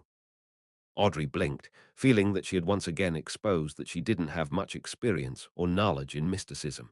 After this matter came to a close, the tarot gathering resumed as per the usual schedule. Audrey looked towards the end of the long bronze table and said, Mr. Fool, this time there are 3 more Roselle diary pages. I still owe you 7. Upon hearing that, Fours hurriedly added, Mr. Fool, I also received some responses. There will be new Roselle diary pages the next time. Very well, Klein chuckled in response. By the side, Derek suddenly felt ashamed again, because he hadn't had time to visit the library last week to look through any material and memorize historical details due to his participation in the exploratory team. After a simple process, Klein picked up the 3 diary pages which were conjured, and he began to read with great anticipation. 8th August. For the first time, I was invited to the White Maple Palace to attend a ball held by His Majesty. These aristocrats are really F-seeking extravagant, with the food they eat completely being in pursuit of novelty. Things like grilled swans, sheep's testicles. I have to say, I was very surprised at the beginning. The aristocrats of this world, yes, thys is limited only to aristocrats, really love cleanliness. It's common for them to take baths, and toilet paper has already taken a nascent form. They totally aren't like the aristocrats of Earth's Middle Ages. I originally thought that this was an effect of the existence of true gods, but I was later informed that this was an improvement that had to be made because of some kind of threat. Beyonders of a particular sequence are able to spread the plague through dirty habits. I wonder which pathway and sequence that is. At that time, my first thought was that there's something wrong with these aristocrats' brains, right? Since they're afraid of the plague, why don't they clean up the streets? Why didn't they build a complete sewage system? Why don't they uplift the slums? They're all in the same city. Does this mean that this place will be fine when there's a plague over there? Well, with water sources, food, and people isolated, and them moving only in one direction, perhaps it really will be all right. But there are plagues that can be transmitted through the air. When I hold a high position, I must push for urban planning and clean up the environment. Even without the plague, just living in such a stinking city is still very annoying. Oh right, I've been summoned tonight by His Majesty. I thought that since I was born on earth, I, who received an education of all men being equal, would be neither humble nor arrogant and appear rather calm. But in fact, I remained very nervous and excited, unconsciously bending my waist and bowing my head. Of course, I know that in terms of dignity, I'm equal to the king. This is the charm of power. Even though this entire page is filled with daily activities, the emperor has still managed to make me laugh. He was also someone with a goal. Indeed, even for someone born in the modern world, they will still become apprehensive and sycophantic when faced with someone of high status, a person who can influence their fates. Klein smiled, his mood much more relaxed. He turned to the second page and continued reading. 11th November, about to advance to sequence 4 to become a demigod. After this, as long as I don't lose control, then my life's natural order will experience a qualitative change. I would no longer be a short-lived creature. Of course, different sequences of different pathways will be in different states. I faced 2 choices. One is alchemist of the savant pathway, and the other is mysticologist of the mystery prior pathway. Eventually, I chose not to change pathways, since the hidden sage is a very dangerous existence. However, I ultimately suspect that he isn't a real deity. Perhaps he is of a slightly lower level. After becoming an alchemist, I will be able to inject soul into the items I create and give them life. This is the feeling of being a creator. It will definitely be excellent. It's also the reason why I continued choosing this Bayanda pathway. After obtaining this sequence's Bayanda characteristic, I should be able to complete more of my concepts. There will come a day when the saying, "It's not that we aren't working hard, it's just that the cheat has a Gundam." It will be a Gundam in the truest meaning of the word. The only problem is that the corresponding ritual of alchemist needs to extract all the life force of a particular region, desertification of the land, and the drying of lakes. Why is this not much different from a cult's sacrificial ritual? I've always felt that the potion sequence system has too many dark and crazy parts to it. Occasionally, it would be so evil that it can make one despair. The Emperor also feels the same way. Seeing this, Klein couldn't help but sigh. Sometimes, he also felt that the background color of this world was grayish-black and crazy. Things like the law of Bayonder characteristics conservation and indestructibility, the laws of pathway convergence, and interchangeability of close sequences all bring about change that leads to tragedy. Alchemist is a very interesting sequence. Alchemical life sounds forbidden and is a domain very close to that of deities. I wonder if the Emperor made any Gundams before he was assassinated. Probably not. Klein's thoughts drifted away for a moment. He was rather curious about the ritual of becoming a demigod like high-sequence Bayanda. Unfortunately, Roselle didn't record much of it. After all, it was a diary, not a notebook. Sequence 4 Mysticologist of the Mystery Prior Pathway sounds good too. Klein turned over the second diary page and displayed the third page in front of him. 23rd April. This bunch of aristocrats really are a mess. I even thought that Ma'am Karen had seduced me for sex because she had taken a fancy for my inner self. But who knew that her husband, the Earl of Champagne, was peeping in the opposite room? He was even thrilled, and even F. King wanted to FK me. I'm sorry, but I just can't accept it, so I had to kick him out of the room. Compared to their family, I'm just a pure child. Klein was momentarily speechless. He felt that the private life of Emperor Roselle was really filled with excitement, and that many of the Inti's aristocracy were also sufficiently eccentric. If some aristocrat tries to seek novelty and finds a curly-haired baboon, some kind of disease might even be born. Klein sighed and looked down. 25th April. To cultivate my character and hone my mind, I went fishing at Swan Lake. I hope that one day I can go fishing at sea for a mermaid. Sigh, I've been quite depraved recently. I have to invigorate my spirit and invent more things. I can't leave any gaps. Since I transmigrated to this world, I will brand this era with my name. Emperor, it's better if you had fallen into depravity. Klein's mouth twitched without any intention of making comment. Then he calmly looked at the last diary entry on the last page. 26th April. Zaratul came visiting. I deliberately asked him what a miracle was. He asked me in return about what I thought it was. What I think it is. There is only one miracle in my heart, and that is the wonders of civilization. For example, the great twilight hall of the Fasak Empire, the former residence of the giant king, Ormir. Zaratul finally gave a direct answer. He said, "What is a miracle? A miracle is to be resurrected from the dead." Chapter 463. Answering his own questions, a miracle is to be resurrected from the dead. Klein suddenly remembered what had happened to him. The head injury of a man who shot himself in the head, miraculously healing. A Bayonder who, having died from having his heart crushed, crawled out of his grave in the middle of the night air, these considered miracles of being resurrected from the dead. Is this the miracle the leader of the secret order, Zaratul, spoke of? And sequence 2 of the seer pathway is called a miracle invoker. At this moment, Klein felt like he had grasped something important, but he was unable to piece together all the clues to form the truth he wanted. As I had guessed before, there are other factors at work for my choice of having Seer as my beginning sequence. My greatest support is the mysterious space above the grey fog, which happens to eliminate all interference and provide Seers the most coveted environment. My characteristic of resurrection also seems to have come from the grey fog as well.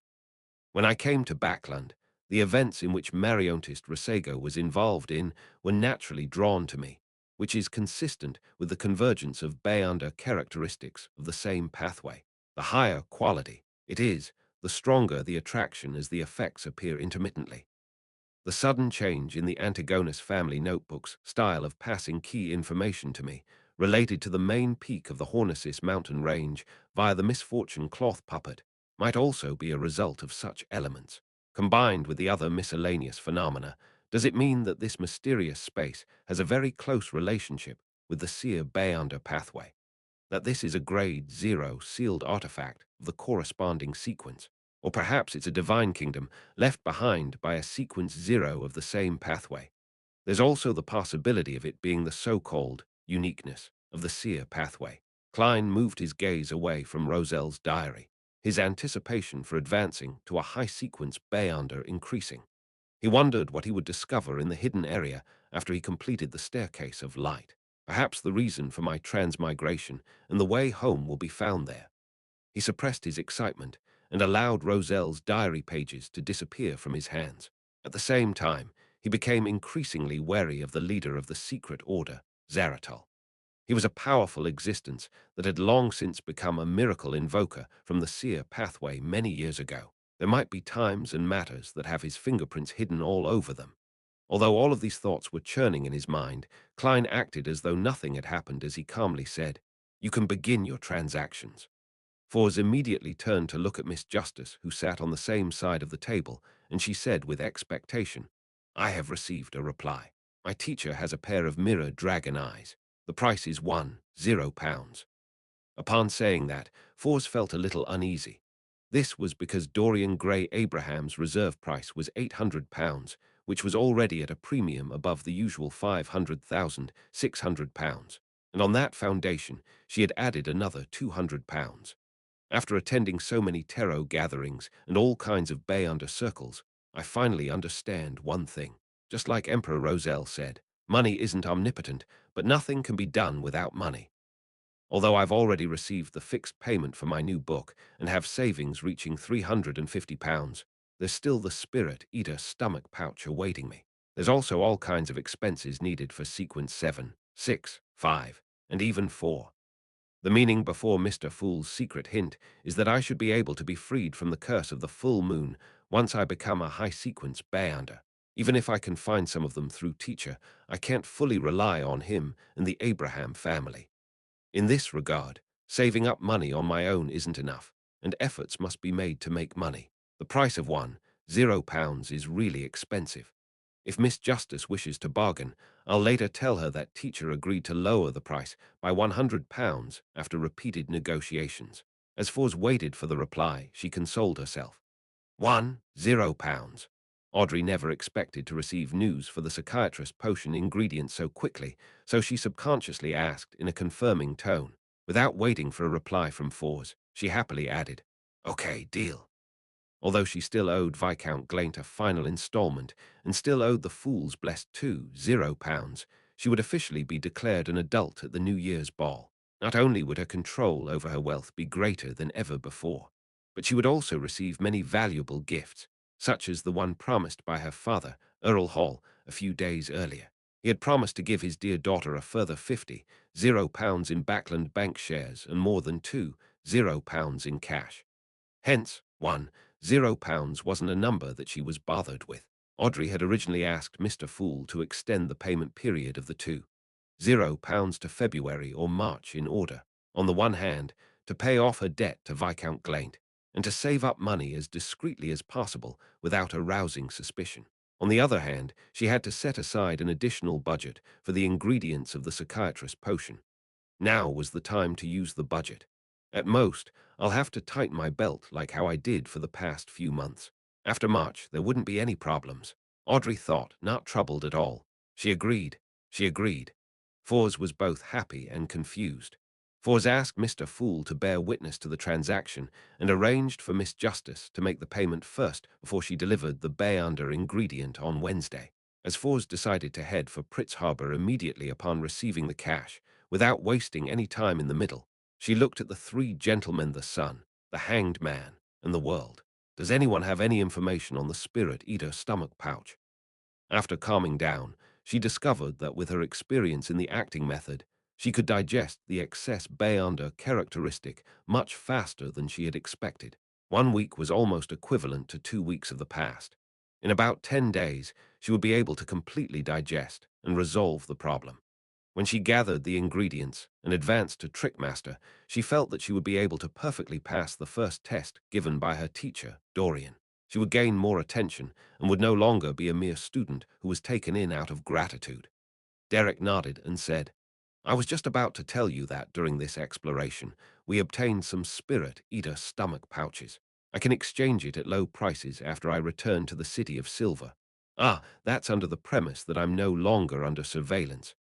Okay, but it seems that you have no use for gold pounds, Foz asked directly. After the operation to save Little Sun, she had a preliminary understanding of the City of Silver. Without waiting for the son to say a word, Alger interjected, You can hand me the corresponding cash or gold coins to me. £300 is a very reasonable price. I will provide the Solar High Priest Potion formula to the son. Mr. Hanged Man, you have the formula to Solar High Priest? Derek asked in pleasant surprise. During his previous patrols and his recent explorations, he had increasingly felt that the powers of the Sun pathway were perfect for dealing with the dark. Although the giant pathway sequence, 6 Dawn Paladin, could already create the light of dawn in the realm of the holy and light, it's still inferior to a light suppliant. The Hanged Man nodded slightly and said, That's right. He had found the Solar High Priest Potion formula in a treasury of the Rorsted Archipelago, but it was only recently that he had found an opportunity to provide sufficient justification and have the sufficient conditions to have the right to read it once.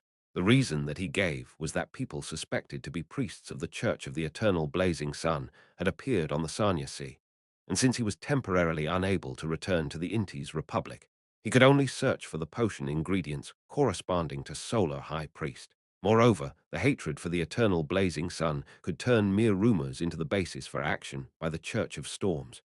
Derek was delighted at first, but he soon said with some awkwardness, The value of the sequence 7 potion formula is higher than a spirit eater's stomach pouch. I don't have the gold pounds all of you were talking about. You can repay it with ingredients of the same value, the Hanged Man gave a terse response. But I don't know what I can get from you. First, you should make a list of the common monsters found around the City of Silver and their corresponding ingredients. I'll then choose from that list. No problem. After this exploration is over, I will do it as quickly as possible. Derek was visibly relieved. By the side, Klein wanted to facepalm, but in the end, he didn't manipulate the world to break the deal. It was because he also wanted to know what kind of monsters and ingredients were common around the City of Silver. As Audrey secretly sighed, the Hanged Man looked around and raised his request. I need a pair of dragon-eyed sea condor eyes. I'll pay the necessary compensation. He only mentioned the dragon-eyed sea condor eyes. In other words, Mr. Hanged Man has clues regarding the blue shadow falcon's crystalline feathers. He really does have many channels and resources. Audrey, who had seen the potion formula for Wind Blessed, thought with some enlightenment. After the transactions came to an end, they began to freely exchange information about their areas, and the end of the tarot gathering quickly approached. During the process, the world inquired for clues about mermaids and obtained an answer similar to the one he had received from Sharon. When everything was over, Klein, who had been watching quietly, thought it necessary to warn Miss Justice and Miss Magician. A terrifying object that is suspected to be a Grade 0 sealed artifact has appeared around Prince Edisac. It might even involve 0-8, which would definitely not be a simple matter. Furthermore, the last time a similar situation occurred, Tingen City had faced the threat of an evil god's spawn, and it had almost disappeared from the map. Hence, now there's also a hidden danger in Backland. Klein thought for a few seconds, making the world say in a hoarse voice, Ladies and gentlemen, I have recently received some information that a major event is brewing in Backland. This will bring about a great deal of unrest and may lead to a tragedy. What's the major event? Audrey asked with concern. Unknowingly, her brow had begun to slightly furrow. I don't know. The world shook his head calmly. Where would the element of unrest and the possible tragedy come from? Foz asked nervously. From the previous gatherings, she had confirmed that Mr. World's sources were trustworthy. The world acted stumped as he shook his head and said, There's contradictory information, making it impossible for me to give a definite answer. Upon saying this, he looked up and earnestly cast his gaze towards the figure within the grey fog at the end of the mottled table. Honourable Mr. Fool, your blessed in Backland must have detected something right. Everyone's eyes immediately focused towards the end of the long bronze table, with everyone feeling different feelings: curiosity, worry, anticipation, and tenseness. With the attention on him, Klein leaned back and said in a casual tone, Edisac Augustus. Chapter 464, Consultation Prince Edisac Augustus. What connection does he have with the danger that might lead to tragedy? Moreover, this matter seems to have received the attention of Mr. Fool. Audrey instantly matched the name with a face, giving rise to great worry and doubt in her. In her opinion, things that caught the attention of Mr. Fool were either very dangerous, extremely secretive, or had far-reaching importance, and were by no means simple. For example, the true creator had attempted to descend upon Backland with the help of Lanevus and the harsh conditions of East Borough's factory district, Emperor Roselle's Black Emperor card, or the death of the Duke Negan and the Twilight Hermit Order. Taking these examples into account, Audrey had good reason to believe that, if not handled well or given too little attention, the major event involving Prince Edisac would inevitably lead to a very, very terrible storm. Yes, Prince Edisac hasn't bothered me for quite some time, and I was only relieved by that and didn't think too much about it. Now, it does seem a little problematic. At the previous ball, he still warmly kept me back to discuss some boring topics, trying his hand at pompous bad humor. But just 2 or 3 days after that, he turned rather cold and had even deliberately avoided me. I have to find a chance to ask Father about him, but I can't show too much curiosity, or else it might be very possible that he would agree to the royal family's marriage request. Audrey recalled some details, and she suddenly felt her shoulders sink from the weight. She had never liked Prince Edisac, including his 2 elder brothers, and she had no intention of becoming a princess consort. As for the reason, it was very simple. The followers of the Evernite goddess couldn't accept that the Augustus family had believed in the Lord of Storms for generations, which meant their arrogance, pomposity, contempt, and eccentricity against women had penetrated deep into their bones. It was hard to change them, which was the one thing Audrey couldn't tolerate the most. When she thought of the strict, ancient, and extremely conservative environment she would find herself in after becoming a princess consort, Audrey felt that she would surely go crazy and flee, disregarding everything else. So she wasn't moved at all by the rather solicitous flattery of the princes. She was even very repulsed. Edisac Augustus. The last name implies that he's a member of the royal family. I vaguely remember that he's a prince. What dangerous matter is he going to do? I have no way of coming into contact with him. Right, I can ask Miss Audrey and Viscount Glaint for help, but I have to think of a reason ahead of time to prevent any suspicion from them. Fors frowned slightly as she interpreted Mr. Fool's words. Alger was very interested in the matter, but he didn't dare to ask Mr. Fool, who was obviously just providing a hint. He could only ponder to himself for 2 seconds before saying to Justice, the magician, and the world, the atmosphere over the sea isn't calm either. It might have a connection with Backland, just like those machines. His words were completely baseless. He simply wanted to exaggerate the degree of the danger and let the 3 Tarot Club members in Backland investigate it diligently. I have to say that Mr. Hanged Man has acted in concert so well. Klein, who was watching from the sidelines, gave up on the idea of having the world say something similar. He only mentioned Prince Edisac, but not the lady with the sapphire ring who was suspected of having a Grade 0 sealed artifact. He didn't even mention the possibility that the matter Prince Edisac might be involved in had to do with 0-8 and in C. Zangwill, because he didn't know the circumstances of the top sealed artifact that could even destroy a country. All he could rely on were minute clues to make guesses that he wasn't completely sure of. He was afraid that if he directly told the key points to Justice and Miss Magician, their investigations would be detected by the target the moment they honed in on the target. This was also why Klein didn't try to find an opportunity to inform the machinery hiveman. Based on his guesses about sealed artifact 0-8, he suspected that if he left Minsk Street and rode a horse carriage to the Lever Cathedral or the Steam Cathedral, he would encounter an unexpected and absolutely unstoppable attack, such as the eruption of a sealed artifact hidden underground or a fatal strike of a high-sequence beyonder. Only the screening of the grey fog allowed Klein to not worry about such problems. To a certain extent, he could inform Justice and the magician about this through a more gentle, more roundabout, and more veiled manner. In addition, Klein had other plans. It was to leave Backlund by bowing out the stage as a side character among side characters and changing his appearance without anyone noticing.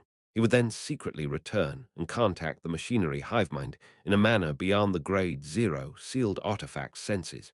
Let's hope this will succeed.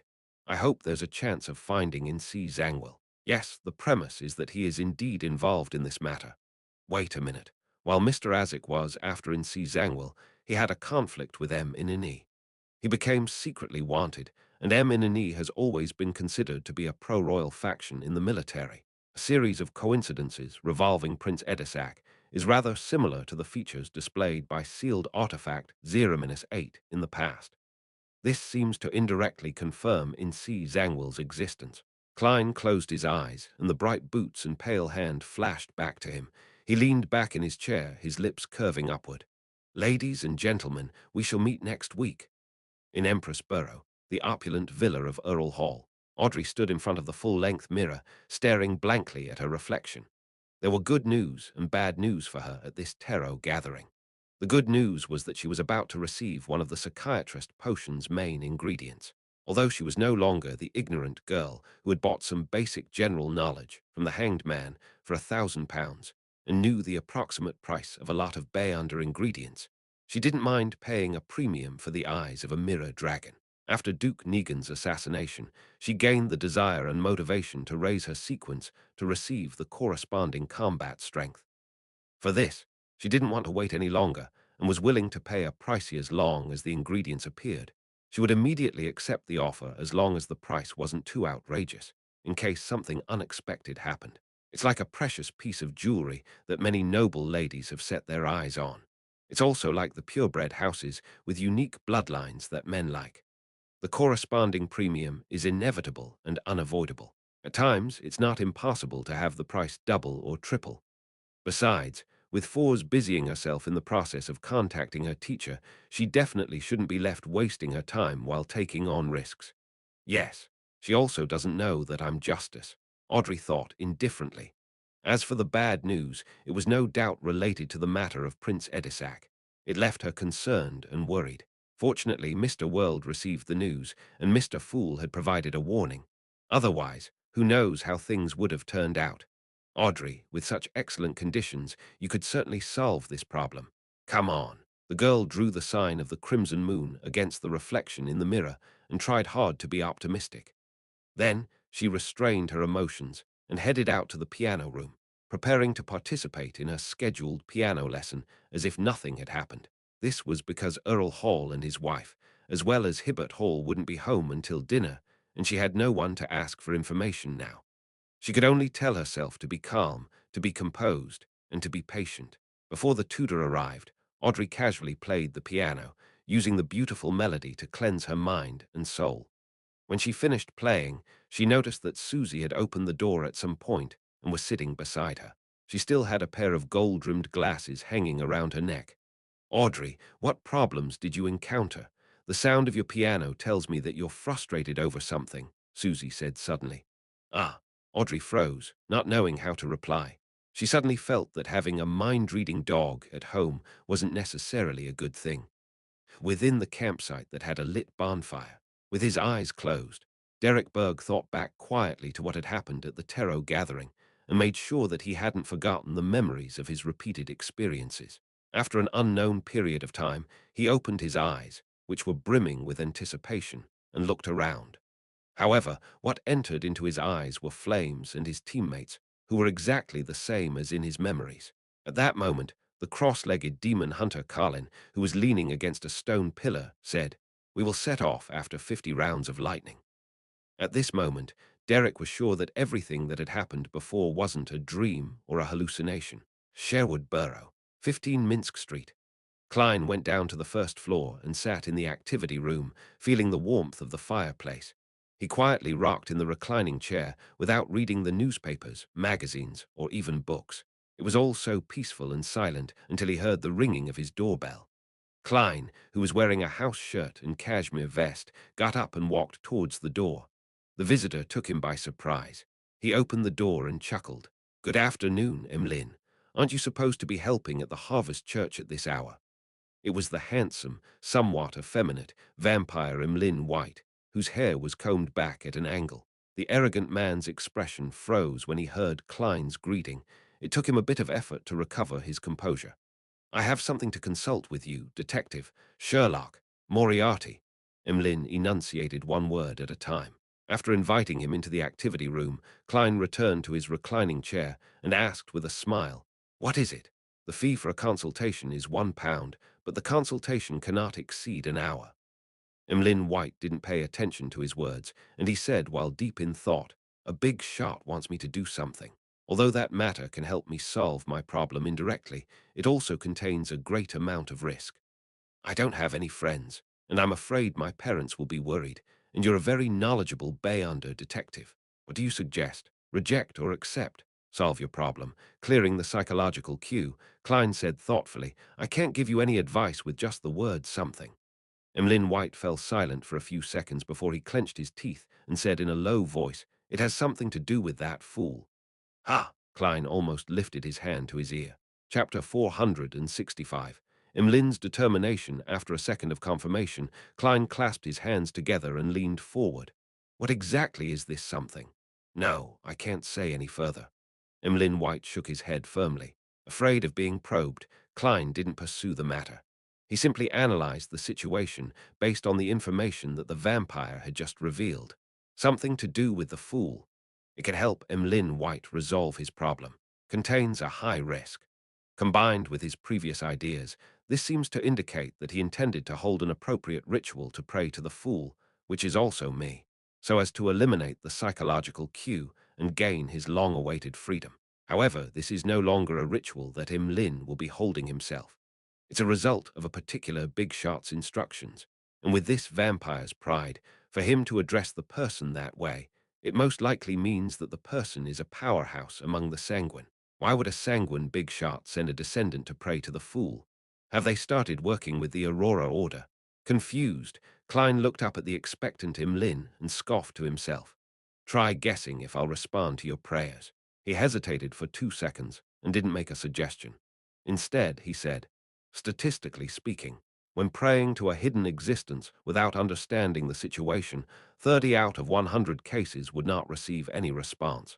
68 cases will end up encountering all sorts of terrible things and cause them to lose their lives or live a life worse than death.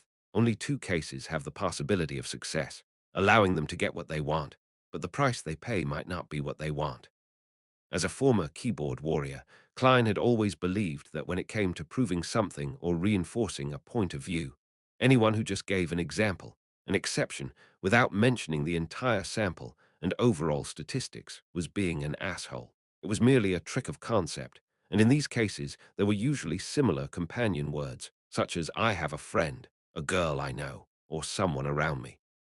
Therefore, to convince Emlyn White, he deliberately fabricated some data. Of course, this wasn't entirely baseless.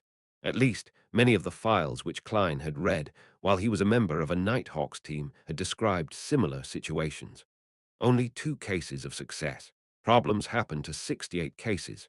Startled, Emlyn couldn't help but lift his hand to smooth his hair. "Basically, that is the level of danger over the matter you're going to do.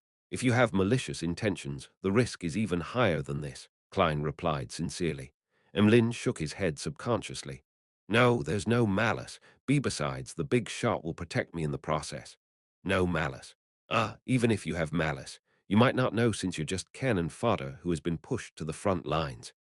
Klein raised his right palm and strengthened his tone with a gesture.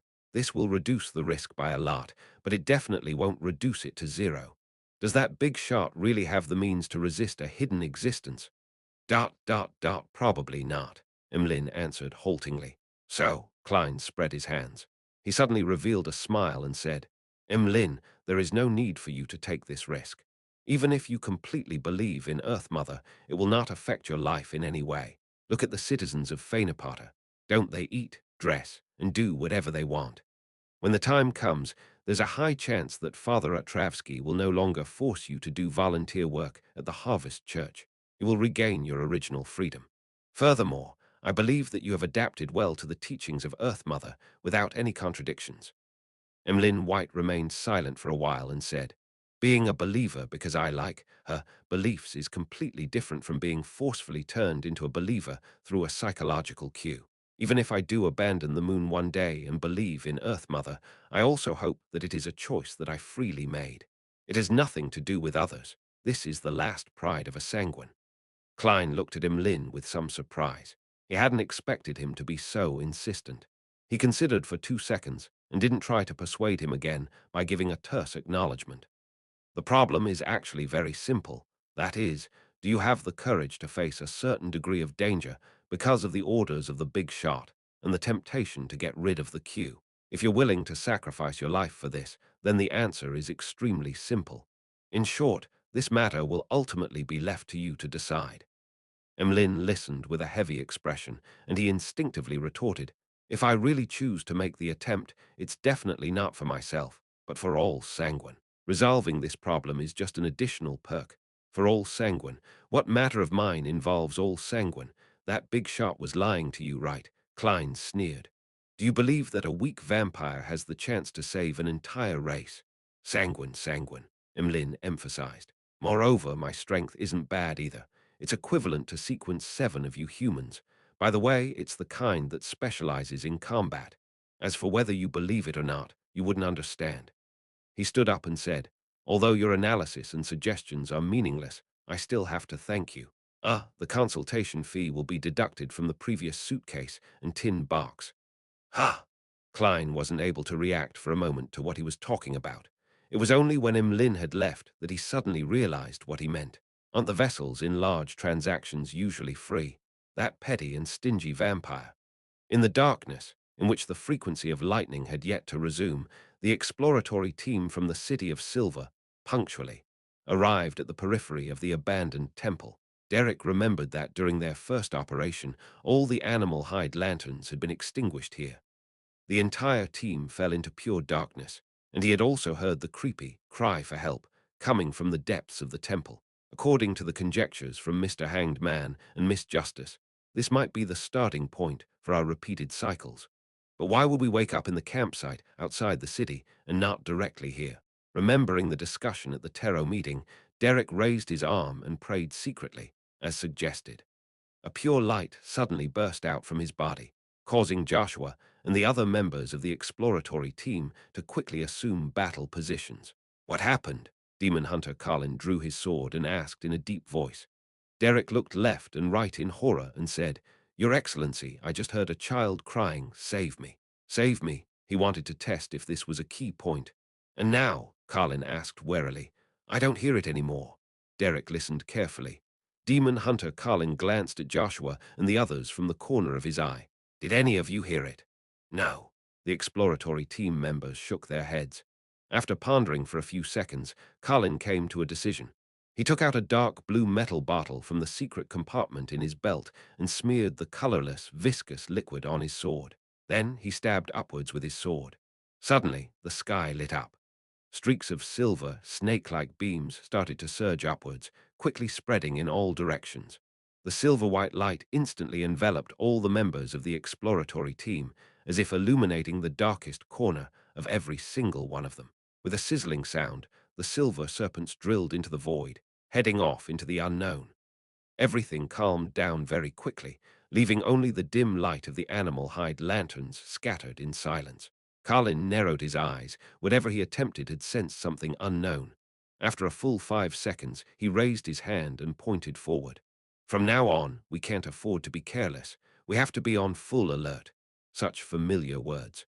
This isn't the key to breaking out of this predicament.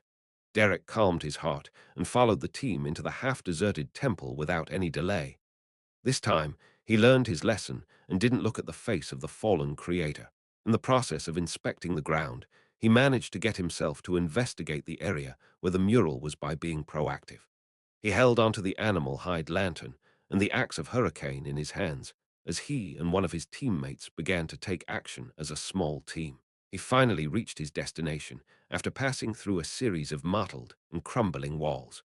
As the light from the animal hide lantern grew closer, the mural on the wall gradually became clearer. Derek first looked towards the corner and found the strange, memorable line of words. Rose Redemption. He silently chanted the name, raised the animal hide lantern, and carefully examined the details of the mural. On the highest area of the mottled wall was a huge, blurry, pitch-black cross. A shadow that was difficult to discern was hanging upside down on it. Against such a backdrop, there was a desolate plain. In the plains, there was a long line of people. Their destination was a distant mountain cross on top of the mountain, and the figure hanging upside down. Within the line, some of the people were kneeling on the ground, praying devoutly. Others had already stood up and were walking forward while facing a raging wind. Their faces were simple sketches, as though it was trying to highlight their tattered clothing. Only the leader at the front was relatively clearer. It was a tall and thin man with long, silver hair reaching his back. This man had soft facial features, his head was lowered, and his eyes were tightly shut. There were layers upon layers of wings of light on his back. Angel, a legendary angel. Derek observed the situation around the leader with excitement. Soon, he discovered a meandering, rippling river beneath the feet of the seemingly angelic man. The river kept twisting and turning, and it led back into itself, becoming the source. A cycle. This creates a cycle. Derek felt that he had caught on to something important. In the cycles of experiences, there was actually a circular river in the mural on the wall. The latter was obviously hinting or revealing something. Derek looked up and saw the silver-haired angel with an uncountable number of wings. There was a touch of indifference in the gentleness of his face, as though he was looking down at a river, looking down at fate. Is this the true meaning behind Mr. Fool's hint? Derek thought for a moment and decided to give it a try if he succeeded. He planned on blaming all his anomalies on the boy, Jack. If he failed, no one would remember what he had done. Under the stunned gaze of his teammates, Derek raised the axe of Hurricane and viciously slashed at the river in the mural. The lightning that had just flashed by was triggered, and the silver light fell onto the axe. Chapter 466. Tail Devourer Bam. Derek's axe, wrapped in streaks of silver, struck the river in the mural, causing the wall to cave in and stone chips to fly everywhere. With one strike, the river that had its source connected to its mouth completely disintegrated. Just as he was looking forward to having the cycle broken, resulting in the members of the exploratory team escaping the temple, demon hunter Colin's figure phased away and appeared before him, his face grim. What were you doing? The tip of the demigod's sword was still pointed downwards, but the grip on his hilt was clearly tighter than before. Thinking back to the collective wisdom of the Tarot Club members, Derek said, half doubtfully and half fearfully, "Your Excellency, a black shadow flashed past here just now. It's true, it looked like the figure of a child." Without looking away, Colin Iliad asked another team member, "Haim, did you see it?" The exploratory team member named Haim subconsciously moved closer to the chief, firmly shook his head, and said, "No, I didn't see anything." Colin's light blue eyes immediately glowed, revealing two complex dark green symbols. He watched Derek in this state for 4 to 5 seconds. Finally, he withdrew his gaze and said in a normal tone, "This is your first exploration mission. Hallucinations due to being nervous is normal. Subsequently, you are to stay by my side. I think you'll be calmer this way." "Yes, Your Excellency," Derek agreed without any hesitation. Having just made an attempt, he confirmed that the mural wasn't critical. The rose redemption that Mr. Fool suggested likely hides a deeper meaning. It's not that simple. Derek walked silently beside Chief Colin with the axe of Hurricane in hand. What happened afterward wasn't much different from the explorations he remembered from his previous explorations. Everyone repeated the events in the past and arrived at the final hall with an altar for the 6th time. There they found the yellow-haired boy, Jack, curled up in the shadows.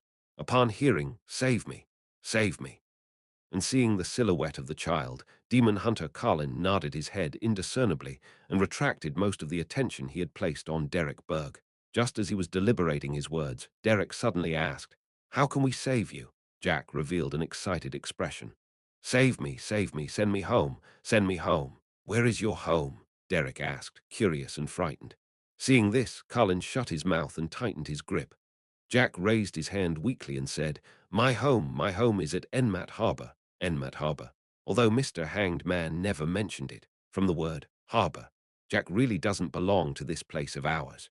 It's very likely that he comes from the outside world, from the lone kingdom where Miss Justice and the others are located. Derek was overjoyed, unable to hide his excitement.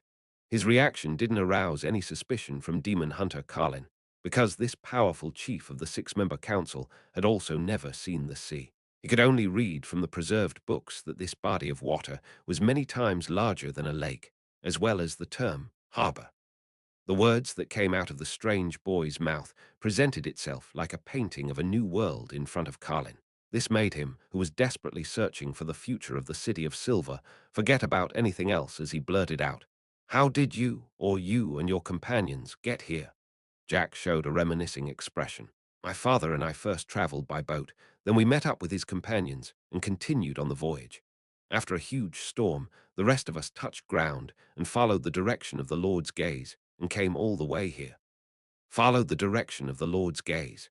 Demon Hunter Carlin and the others looked at the deity statue in unison, trying to determine where he was staring at. Soon, Carlin was able to determine some general information. They had proceeded in the direction of where the statue was looking at. That is to say, as soon as we reverse the process, we can find the shore and the place where they landed.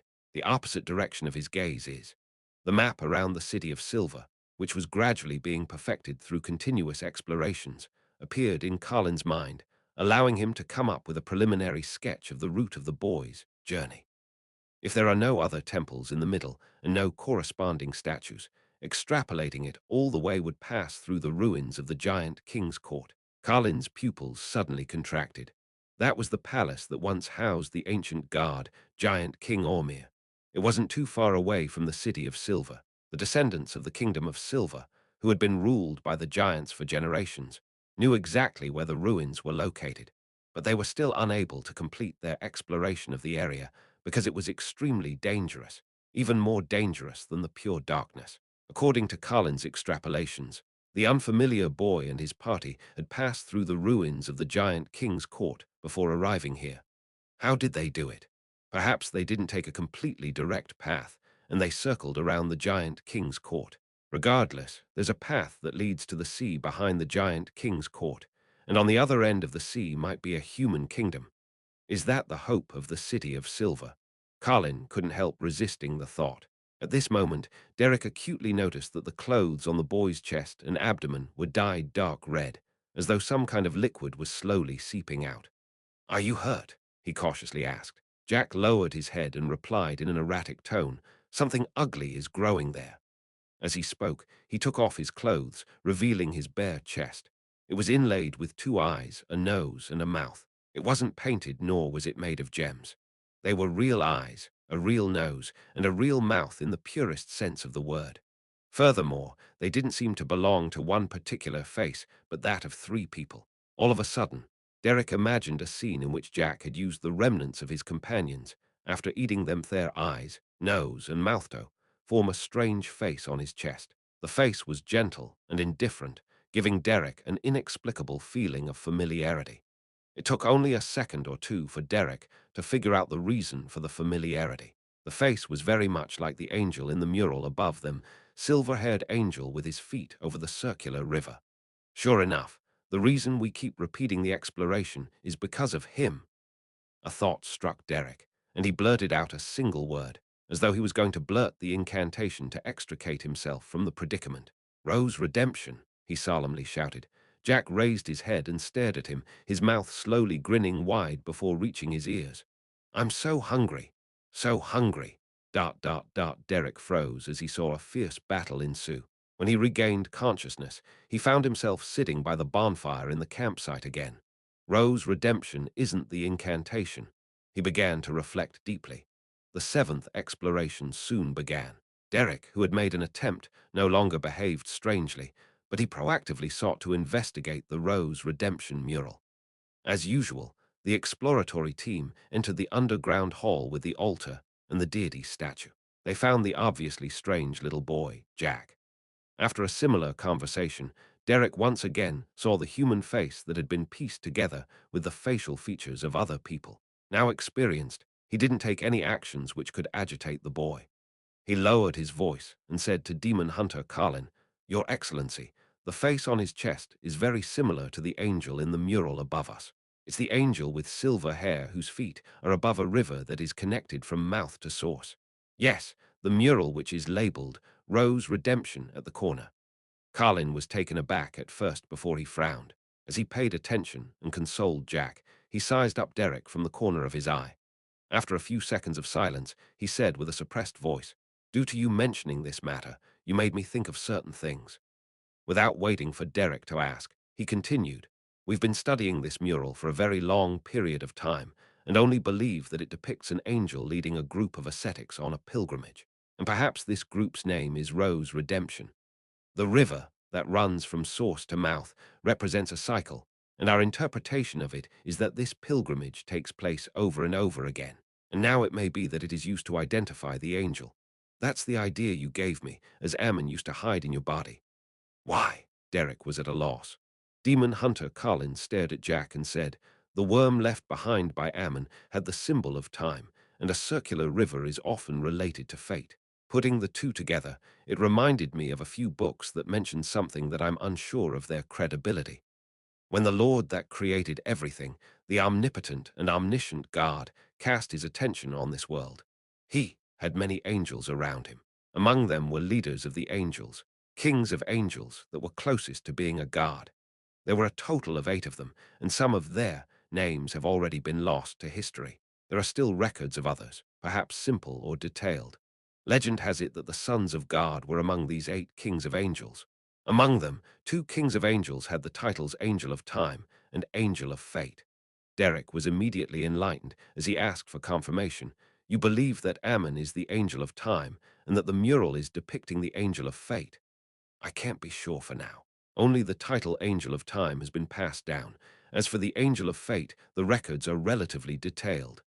Collins suddenly took a deep breath.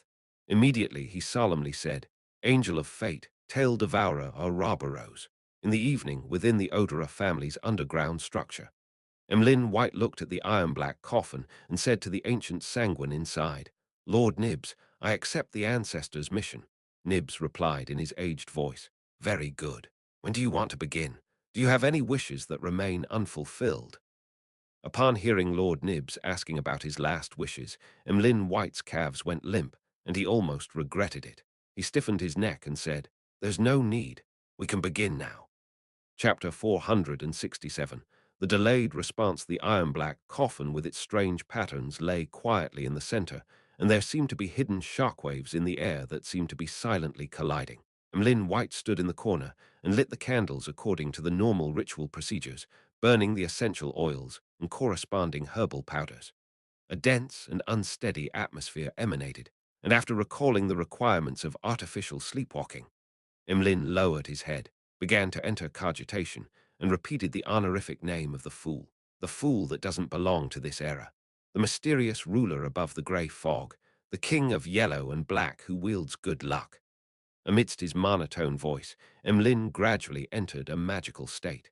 His body felt relaxed and reserved. It felt like he was in deep sleep, but his spirituality was light and energetic as it constantly spread outwards. At this moment, he had a feeling that he was continuously drifting upwards. In the ancient palace above the grey fog, Klein was sitting at the end of the long bronze table, tapping his fingers on the rippling light screen to his side. He was expressionlessly watching the praying figure in amusement. Although it was vague, Klein could tell at a glance that it was vampire Emlyn White. Very courageous, having the drive akin to buying a doll. Klein sighed and didn't respond. He had previously tried to divine the purpose of the sanguines, but he was unable to obtain any effective revelations. The only thing he was sure of was that it had nothing to do with the Aurora Order. This piqued Klein's curiosity, but he wouldn't take the risk of responding to Emlyn White when a lofty sanguine was beside Emlyn. He didn't know if he could grasp traces of the mysterious space above the grey fog and threaten it like blasphemer Ammon. He had no intention to confirm it, since he was dealing with an avatar of Ammon back then. Yet, he was now facing a powerful sanguine's true body. There's no need to take risks on matters of no importance, even if I want to know the real purpose of the sanguines. And it's not like there's no other way. Klein looked at Emlyn White in his state of artificial sleepwalking. He said to himself with a smile, I can delay my response. He planned to wait until tomorrow or the day after. He would suddenly respond when Emlyn White was without protection and when the Sanguine had given up. However, there was a premise, which was to first use divination to confirm the degree of danger. Tail Devourer. Just like that river, Derek Berg suddenly thought of something. Demon Hunter Collins solemnly nodded.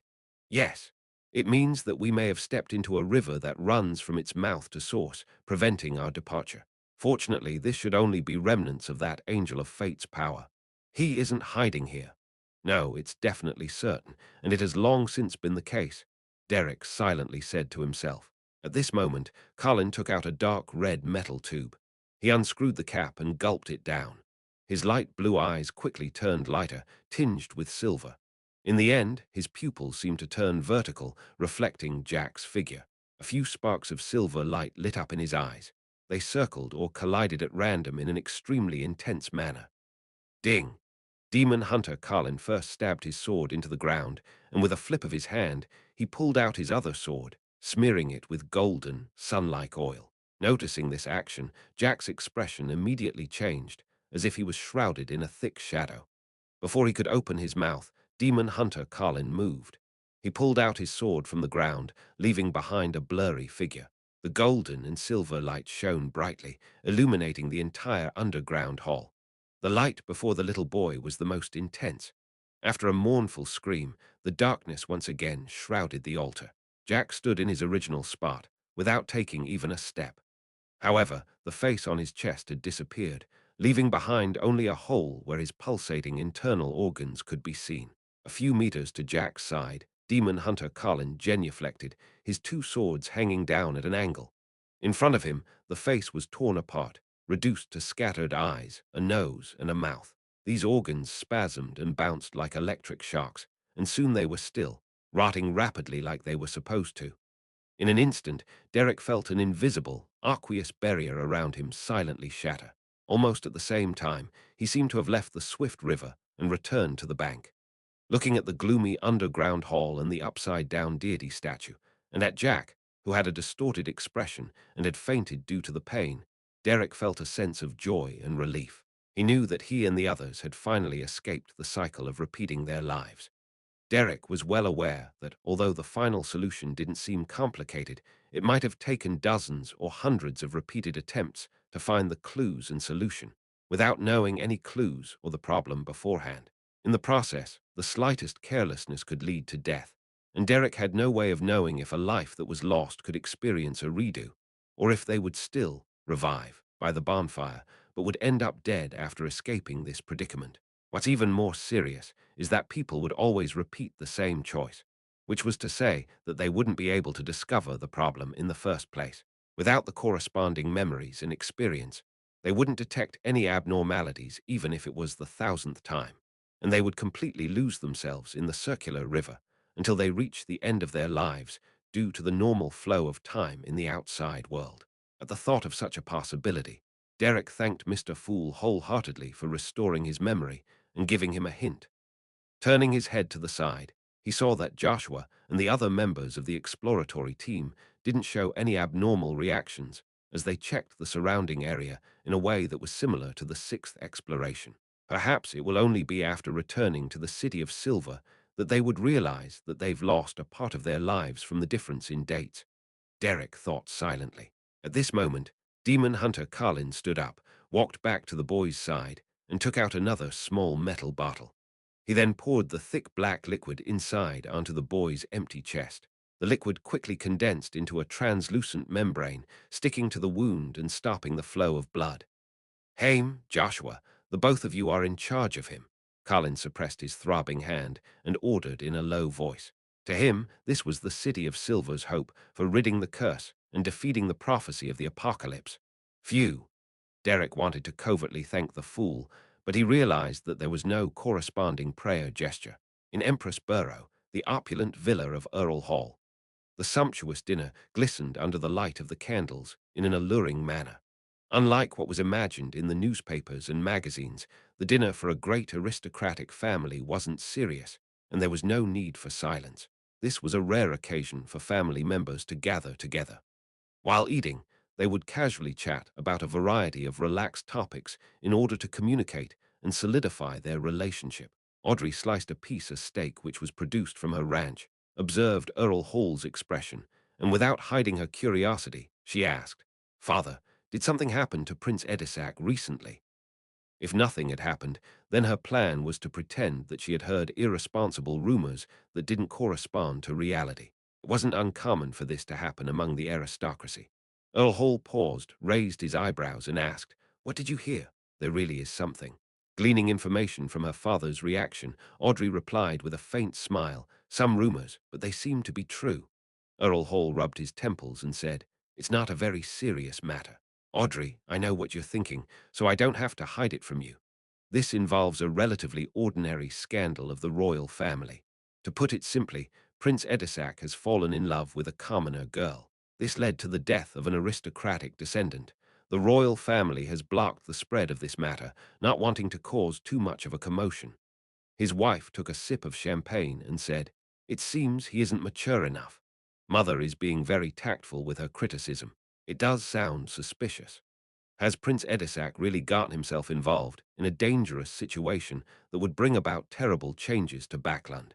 Audrey put on a look of sudden understanding and said with a smile, "This makes me wonder, why would the story of freedom and love involve the death of an aristocratic descendant?" Hibbert Hall kept his head lowered while slicing the tender steak and guessed with great interest. "It reminds me of the complicated love stories that are so common among the believers of the Lord of Storms. It's very common to fight for honor and for a lady. It's a tradition that has been placed into a museum." Earl Hall denied his eldest son's statement. Audrey seized the opportunity and thoughtfully said, "I don't think Prince Edisac is that kind of person, and rumors have already proliferated. Maybe that's not what they really want to cover up." "Perhaps not." Earl Hall ruminated over these words, unconsciously frowning. Knowing when to stop, Audrey didn't say anything else, and she naturally led the conversation in a different direction. She planned on probing her other noble friends about the matter. As a girl that Prince Edisac had once courted, it was absolutely normal for her to want to know the details of the matter. Whether it was curiosity or indignation, they were enough to motivate people to make such an attempt.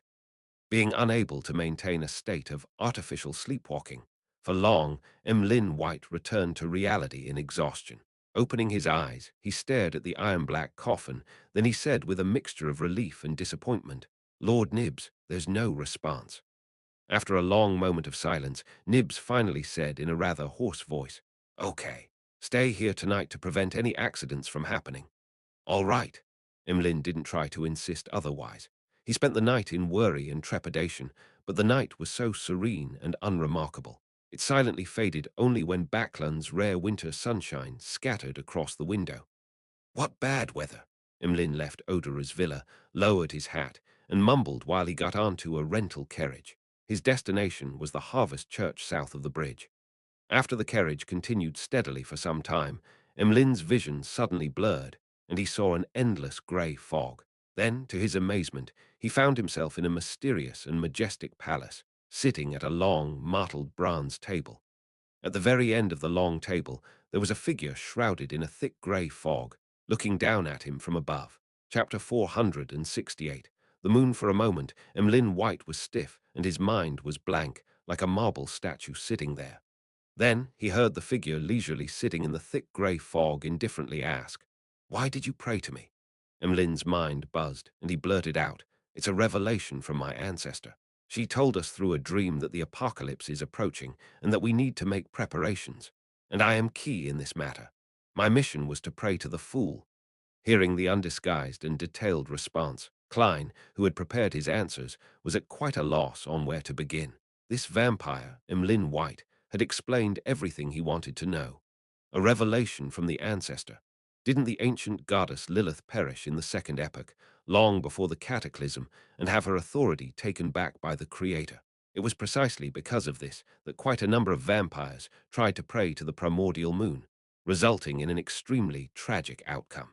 Moreover, Mr. Dorr had also mentioned that the moon card is empty, indicating that, on the one hand, the primordial moon is most likely the embodiment of some other deity or powerful devil, while on the other hand, it indirectly proves that the ancient goddess Lilith has lost her sequence 0 position, which is generally equivalent to dying. Klein instantly connected the dots. He originally imagined that Lilith, who responded to the sanguine's prayers on particular matters, was a relic from the ancient goddess, such as the uniqueness of the moon pathway. Thus, it would be rigid, passive, and extremely restrictive. But now, its initiative of providing a revelation had overturned his guess. Two possibilities.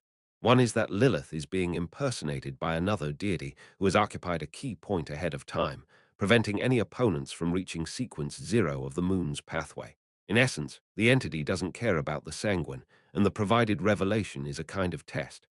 The greatest suspect is the goddess who had snatched the title of Lady of Crimson, but she's already sequence 0, corresponding to the star in the cards of blasphemy. Why would she covet the moon? Is it to foil the plans of her enemy? The second possibility is that the ancient goddess hasn't fully perished.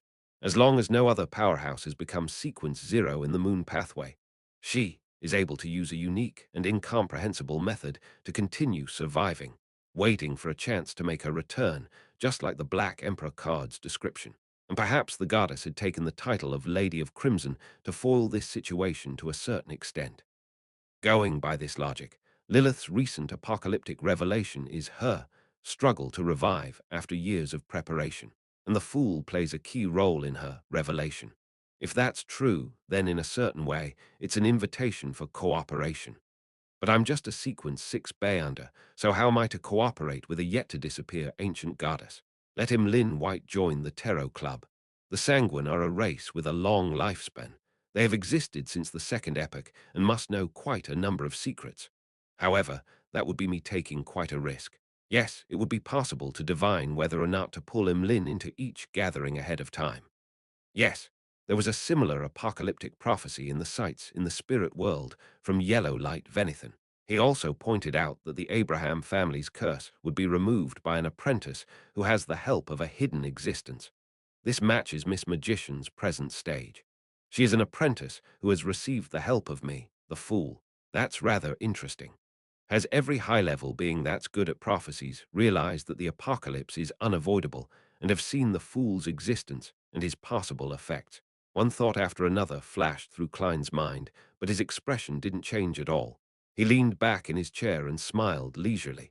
"What did your ancestor ask you to pray to me for?" The calm voice pulled Lin out of his stupor, and he shook his head in a slightly dazed manner. "I don't know." At this moment, Klein saw the stars behind Lin's chair shift quickly, turning into the symbol of the crimson moon. As expected, the Bayonder pathway of the descendants of the ancient goddess Lilith points towards the moon. Klein chuckled and said, "In a situation with the 7 Orthodox gods and so many secret existences, why would your ancestor think that I would be the key to the apocalypse?"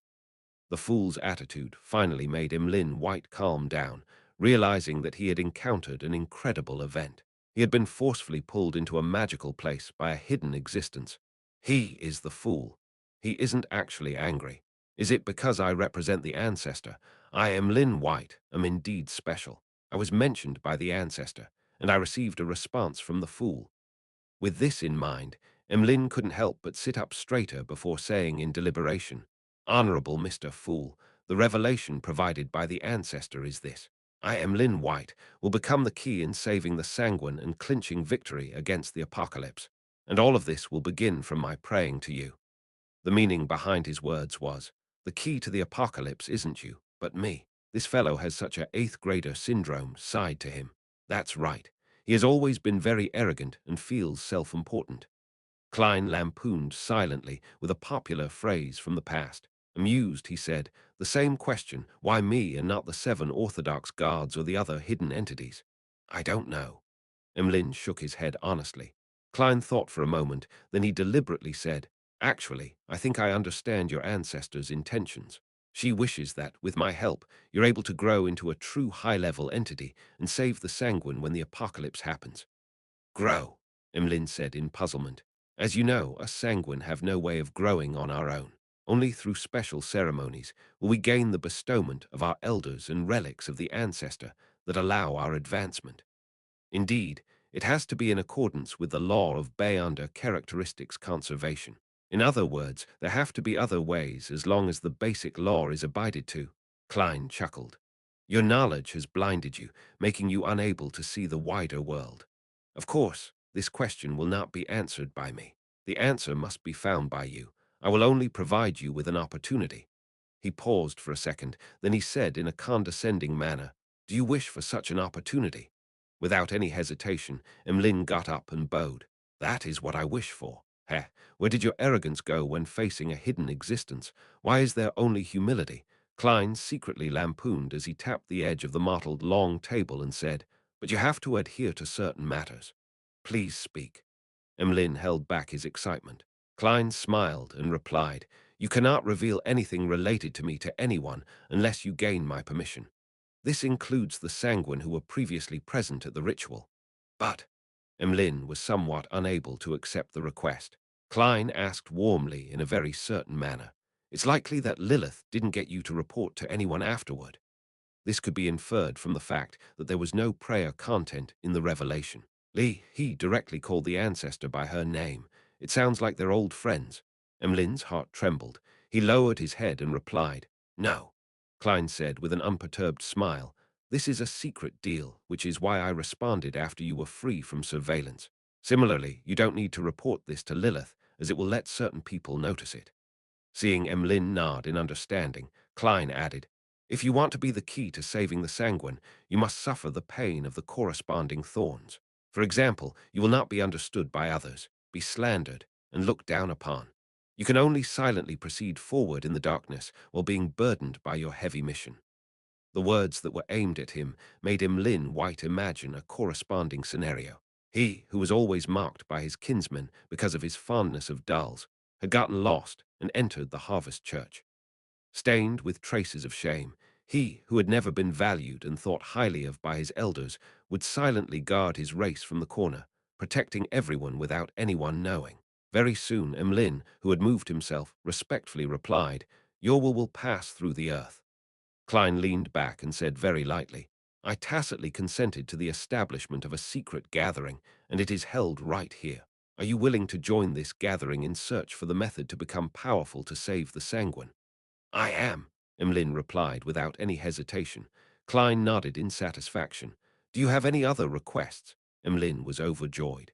He said in a hurry, Honorable Mr. Fool, I would like you to help me dispel the psychological cue in me. A bishop of the Church of Earth Mother. I know, Klein calmly interrupted him. He knows, as expected of a hidden existence. Emlyn's head lowered again. Klein let out a soft chuckle. I can help you, but what price are you willing to pay for this? Above the grey fog, he had a very potent spirit vision, and he had previously discovered that the dark-colored psychological cue within Emlyn White's spirit body had at some point mostly dissipated, thinning out to the point of frailty. Klein had intended to resolve the problem by referring to the ritual used to resolve similar problems in the Book of Secrets. But the situation now led him to believe that a secret deed ritual with the Black Emperor card and the purification of the sun brooch would thoroughly disperse Emlyn White's psychological cue. Price. Emlyn thought about it for a moment, but he couldn't think of anything that would interest a secret existence like the Fool. Seeing this, Klein took the initiative to say, I'm very interested in some of your sanguine history. You can use that in exchange, the sanguine's history. After a moment's thought, Emlyn agreed. You can think about what you would like to describe first. Heh heh. Before that, you need to choose a code name from them. Klein conjured the unselected Major Arcana tarot cards on the surface of the long bronze table. Emlyn White scrutinized the cards with interest and said, The moon. I choose the moon card. Typically used to describe early teens who have delusions of grandeur, who so desperately want to stand out that they have convinced themselves they have hidden knowledge or secret powers. Chapter 469. Vampire Queen above the grey fog, inside the palace that looked like a giant's residence. The moon Emlyn thought hard about what part of the sanguine's history that he should tell the Fool. He and the ancestor are old friends, so he must know what happened before the cataclysm, so I don't need to repeat it. In the fourth and fifth epoch, the glory of the sanguine wasn't rare, and there was a lot of history to talk about, but there was only one most important point. Emlyn quickly came up with an idea. From what he knew, the Fool was likely an ancient god before the cataclysm. Due to certain reasons, he didn't perish and had slept till today, gradually in the process of recovering. This explained why no such secret existence had appeared in the Sanguine records that had a history spanning millennia until his honorific name suddenly spread. After some deliberation, Emlyn straightened his back and said, "After the cataclysm, the Sanguine left the center of the historical stage of the northern and southern continents and became nobles of different empires and dynasties as individuals instead of as a race. They either governed a territory or guarded a castle in a key area. This continued until our queen, Blood Moon Queen, Aonia, who led us out of the era of darkness, became the wife of the Trunsos dynasty's Night Emperor. She gathered all of the Sanguine together, and the Sanguine became important supporters of the dynasty. At that time, Loans Augustus and Phasax Einhorn had to politely address our queen as Her Majesty. In that era, Queen Aonia was the symbol of beauty. If there was a magic mirror that could answer questions, then the answer to who is the most beautiful of them all would be her. The more Emlyn spoke, the prouder he became. He went from being reserved and serious to becoming extremely talkative. A magic mirror that can answer questions. Isn't that arrows? I wonder if there are any members of the machinery hivemind who were so bored out of their minds to ask the question, "Mirror, mirror on the wall, who is the fairest of them all?" I wonder how Arrodes will answer. Klein sat in the same posture, smiling as his thoughts wandered. After droning on and on, Emlyn's expression turned serious. All of this shattered in the War of the Four Emperors. The Night Emperor perished, along with the Queen. The Sanguine suffered a terrible blow, and while trying to reap the final fruits of victory, the four noble families Augustus, Einhorn, Sauron, and Castia split the empire, destroying the royal family which was lacking in high-level beings. The Sanguine had no choice but to retreat to an uninhabited mountain to hide in the shadows so as to maintain the continuation of our race. Just as I expected, the Seven Guards were already the Seven Guards during the War of the Four Emperors. Klein thought of the statue of the Six Guards in the Tudor ruins. Fortunately, the Seven Guards were fractured back then, and the four countries attacked each other. After paying a certain price, we finally escaped the disaster. At this moment, Emlyn was in a rare state of being roused. He looked at Klein and said, "Honorable Mr. Fool, do you have the time to listen to my description of Blood Moon Queen's deeds and the glory the Sanguine used to have? That will be a heavy tome formed by pages of glorious expositions. I can repeat everything in them. It looks like you can continue on indefinitely. I used to think that you were a vampire who liked puppets and didn't know much history. I didn't expect you to be so professional and academic. No wonder you always believed the Sanguine to be noble and are proud of it. This kind of guy who doesn't like going out really will delve into deep research into a topic he's interested in. Furthermore, vampires have a sufficiently long lifespan." Klein hesitated, prepared to decline Emlyn's offer in a euphemistic manner. Although he had no lack of interest in the history, time didn't allow him to listen to them all. "It's enough," Klein smiled and said. "I like a fair and equal exchange, so I won't let you say anything without reaping rewards. In the future, when you have the chance, you can use your relevant history to trade for what you want from me." "All right." Emlyn felt lost for a moment. This was the first time he had the opportunity to tell someone else about the glory of the Sanguine. Normally, in order to hide his identity, he wouldn't be able to show off to the humans. As for the members of the Sanguine, all of them knew what needed to be known, and he wasn't in charge of educating the newborns. Klein didn't say anything else and resumed his supercilious attitude. "All right, you can go back now." A dark red light immediately lit up in front of Emlyn White's eyes, quickly devouring him. After a short period of dizziness, he found that he was still sitting in the rental carriage. Soon after, he saw an illusory goatskin parchment and gained the knowledge of how to request help from the fool via a secret deed ritual. "When I'm free in the afternoon, I'll immediately hold the ritual at home and ask Mr. Fool to dispel my psychological cue." Emlyn was suddenly excited. He waited until the carriage arrived at the Harvest Church before calming down and paying for the ride. After entering the cathedral, he was relieved to see that Bishop Artravsky was there preaching to the few believers of the church. He no longer felt as vexed as he usually felt and felt rather relaxed. In this state, he suddenly thought of something.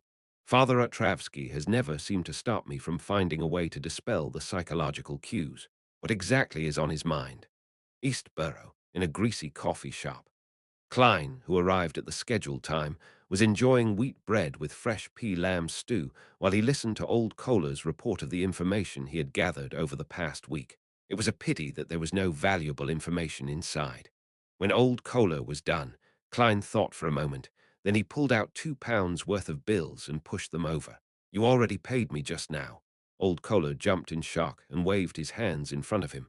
Klein chuckled and said, "Within this week, I'll be heading south for a holiday. After a year of hard work, it's time to rest for a while. I might take 2 to 3 weeks before I return, so I'll pay you in advance. Heh heh, don't forget to help me gather information." Okay, okay. Old Kohler accepted the notes with a mixture of joy and gratitude. At this moment, he had already thought of how to spend the new year. He planned to buy the cured ham he had been reluctant to buy and match it with his bread. I really can't stand the wait. Thank you, Detective Moriarty. He swallowed his saliva without realizing it. Klein picked up his hat, hesitated for a moment, and said, "You should have noticed that East Borough has been a bit chaotic recently. Don't take risks just to find out more information. If you notice anything wrong, immediately hide and avoid getting yourself involved." He was rather worried about the matter surrounding Prince Edisac, so he wanted to give Old Kohler a reminder. "I understand." Old Kohler patted his chest and said, "I'm very timid. I won't take the risk." "Very good," Klein praised. Then he remembered the laundry maid, Liv, and her 2 daughters, Fredger and Daisy, who loved to read, and wanted to change their fates before he said whilst in thought, "Watch out for Liv's family. Don't let them be bullied. If there are any outbreaks in Eastborough, take them to a safe place." "Outbreaks? You mean the workers' resistance?" Old Kohler asked, puzzled. "More or less," Klein answered vaguely. This was the limit of what he could reveal. Otherwise, it would be very easy for him to be suspected by others, or the sealed artifact itself. In a room with large and small dolls, Emlyn White came home at noon and sat in his chair, enjoying the gloom created by the curtains. He looked around and clenched his fists. "I'll cheer for myself." With that, he rummaged for materials with spirituality and began to write the honorific name of the fool, as well as the corresponding symbols and magic labels. After some hustling and bustling, he tried the secret deed ritual. His spirituality gradually dissipated, as if he had arrived at an immeasurably high place. Vaguely, he saw countless shadows of ineffable shapes, 7 colors of light that seemed to contain immense knowledge, and the grayish-white fog that stood above everything. Above the boundless gray fog, there was an ancient palace that was impossible to see clearly. Seated inside the palace was a person shrouded in gray fog. Then Emlyn saw a figure of golden majesty and holiness, as well as black wings that blotted out the sky behind it. He didn't even have time to count the number of pairs of mysterious wings before he felt himself quickly floating upwards, making contact with that golden figure. "Ah!" he screamed miserably as he held his head and rolled on the ground, emitting green smoke from his body. It took a while for Emlyn to calm down, and then he heard the deep voice of the fool echo in his ears. "Your psychological cue has been lifted." Is this what it feels like to dispel a psychological cue? It's really painful. Emlyn sat on the floor, panting, his neatly combed hair falling in disarray. Atop the grey fog, Klein thoughtfully nodded and said to himself, "Indeed, the sun brooch's purifying and dispelling effects can also harm vampires." He had calculated in advance that the sunlight needed to remove the weakened psychological cue wouldn't severely damage Emlyn, so he couldn't be bothered switching to a more complicated approach. And now the result was indeed consistent with his expectations. After taking care of this matter, Klein took off the topaz pendant on his left wrist and planned to perform a divination. It is suitable to head to the Red Rose Manor this afternoon. After chanting 7 times in his mind, he opened his eyes and saw the spirit pendulum standing still and not spinning. The difficulty of divining something that involves a grade 0 sealed artifact or a corresponding powerhouse is too high. I'm unable to obtain any effective revelations. Klein sighed, knowing the gist of the matter. Then he started to divine if it would be suitable to head to Red Rose Manor tomorrow afternoon, but he received the same signs of failure as an outcome. It's always said that divination isn't omnipotent, and it has now been proven. I have to decide on my own. I have to take this step. Otherwise, there's no way for me to leave the stage unnoticed so as to go behind the scenes. The earlier the better, I can't delay it. Otherwise, this matter might become completely impossible to recover from. As his thoughts churned, Klein came to a decision. He immediately returned to the real world, put on his double-breasted frock coat and half-top hat, and he walked out of 15 Minsk Street, heading for Prince Edisac's Red Rose Manor. Chapter 470. Name outside Red Rose Manor, Klein walked out of the carriage whilst carrying his cane. He closed his eyes and calmed himself as he looked at the red-uniformed soldiers standing guard at the door. Since sealed artifact 0-8 has been making coincidences to stop the woman with the sapphire ring from meeting me, there shouldn't be any exception today. There's no need for me to worry about running into her. As long as I fool Prince Edisac with my acting, everything would be fine. Klein thought quickly and walked towards the entrance of the manor. After being searched and handing in the gun, holster, and revolver, he followed a valet's lead and walked across the grey slate road, past a fountain spewing clear spring water, and entered the main house.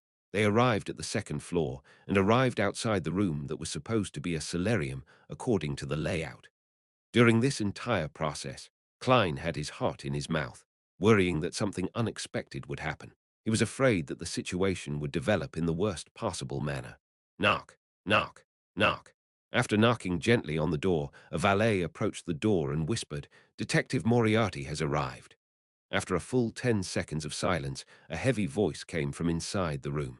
"His Highness has invited him in." The door creaked open and warmth spread outwards, with a temperature that was warmer than the hallway.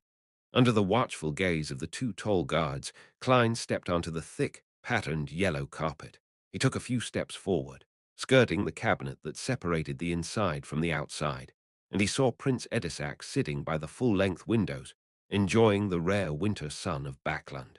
The round, impressionable face didn't have the slightest trace of a smile, and this naturally created a solemn and repressed atmosphere. Because of the combination of the elegant fireplace and the metal pipes, the room was warmer than late spring. Prince Edisac wasn't wearing a coat, and his upper body was covered with a white shirt with cuffs which resembled blooming flowers and a pale yellow vest. Seeing this, Klein was actually secretly relieved, because the woman wearing the sapphire ring wasn't accompanying the prince. Thus, he quickly stepped forward and bowed. Edisac held a steaming cup of black tea in his hand and didn't invite Klein to take a seat. He maintained his previous expression and asked in a deep voice, "Any results from your investigation?" "No, my divinations, my spirit channeling, my interviews, my investigations all tell me that Talum died of a heart attack," Klein said, with a heavy, painful expression with obvious signs of self-blame. "I'm just too weak in every aspect. Your Highness, you should hire a stronger and more powerful helper." "Why don't you get someone better?" he added silently inwardly. It was only then that Edisac seemed to clearly notice Detective Sherlock Moriarty's face. He felt as if he had aged considerably, as though he had been unable to sleep at ease for a long time. It wasn't an illusion, because Klein had used his faceless powers before he left to adjust the state of his face, making his skin look dry and lusterless. He made his beard appear messy, and his eye bags bigger, darker, and more obvious. Edisac was silent for a moment before he put down the white porcelain cup with a golden inlaid rim. "I understand. It's indeed like forcing a square peg in a round hole. I will have someone else follow up on the matter, prepare an investigation report, and don't leave anything out." "All right." Klein inwardly clenched his fist and quickly took out a folded piece of paper from his pocket. "Your Highness, there's no need for you to wait, as I always have the habit of recording things in writing." After instructing the attendants to take the report, Prince Edisac casually flipped through it and put it aside. "Is there anything else you need?" "No, Your Royal Highness. Please allow me to take my leave." "Ah, right. I will be heading south for some time.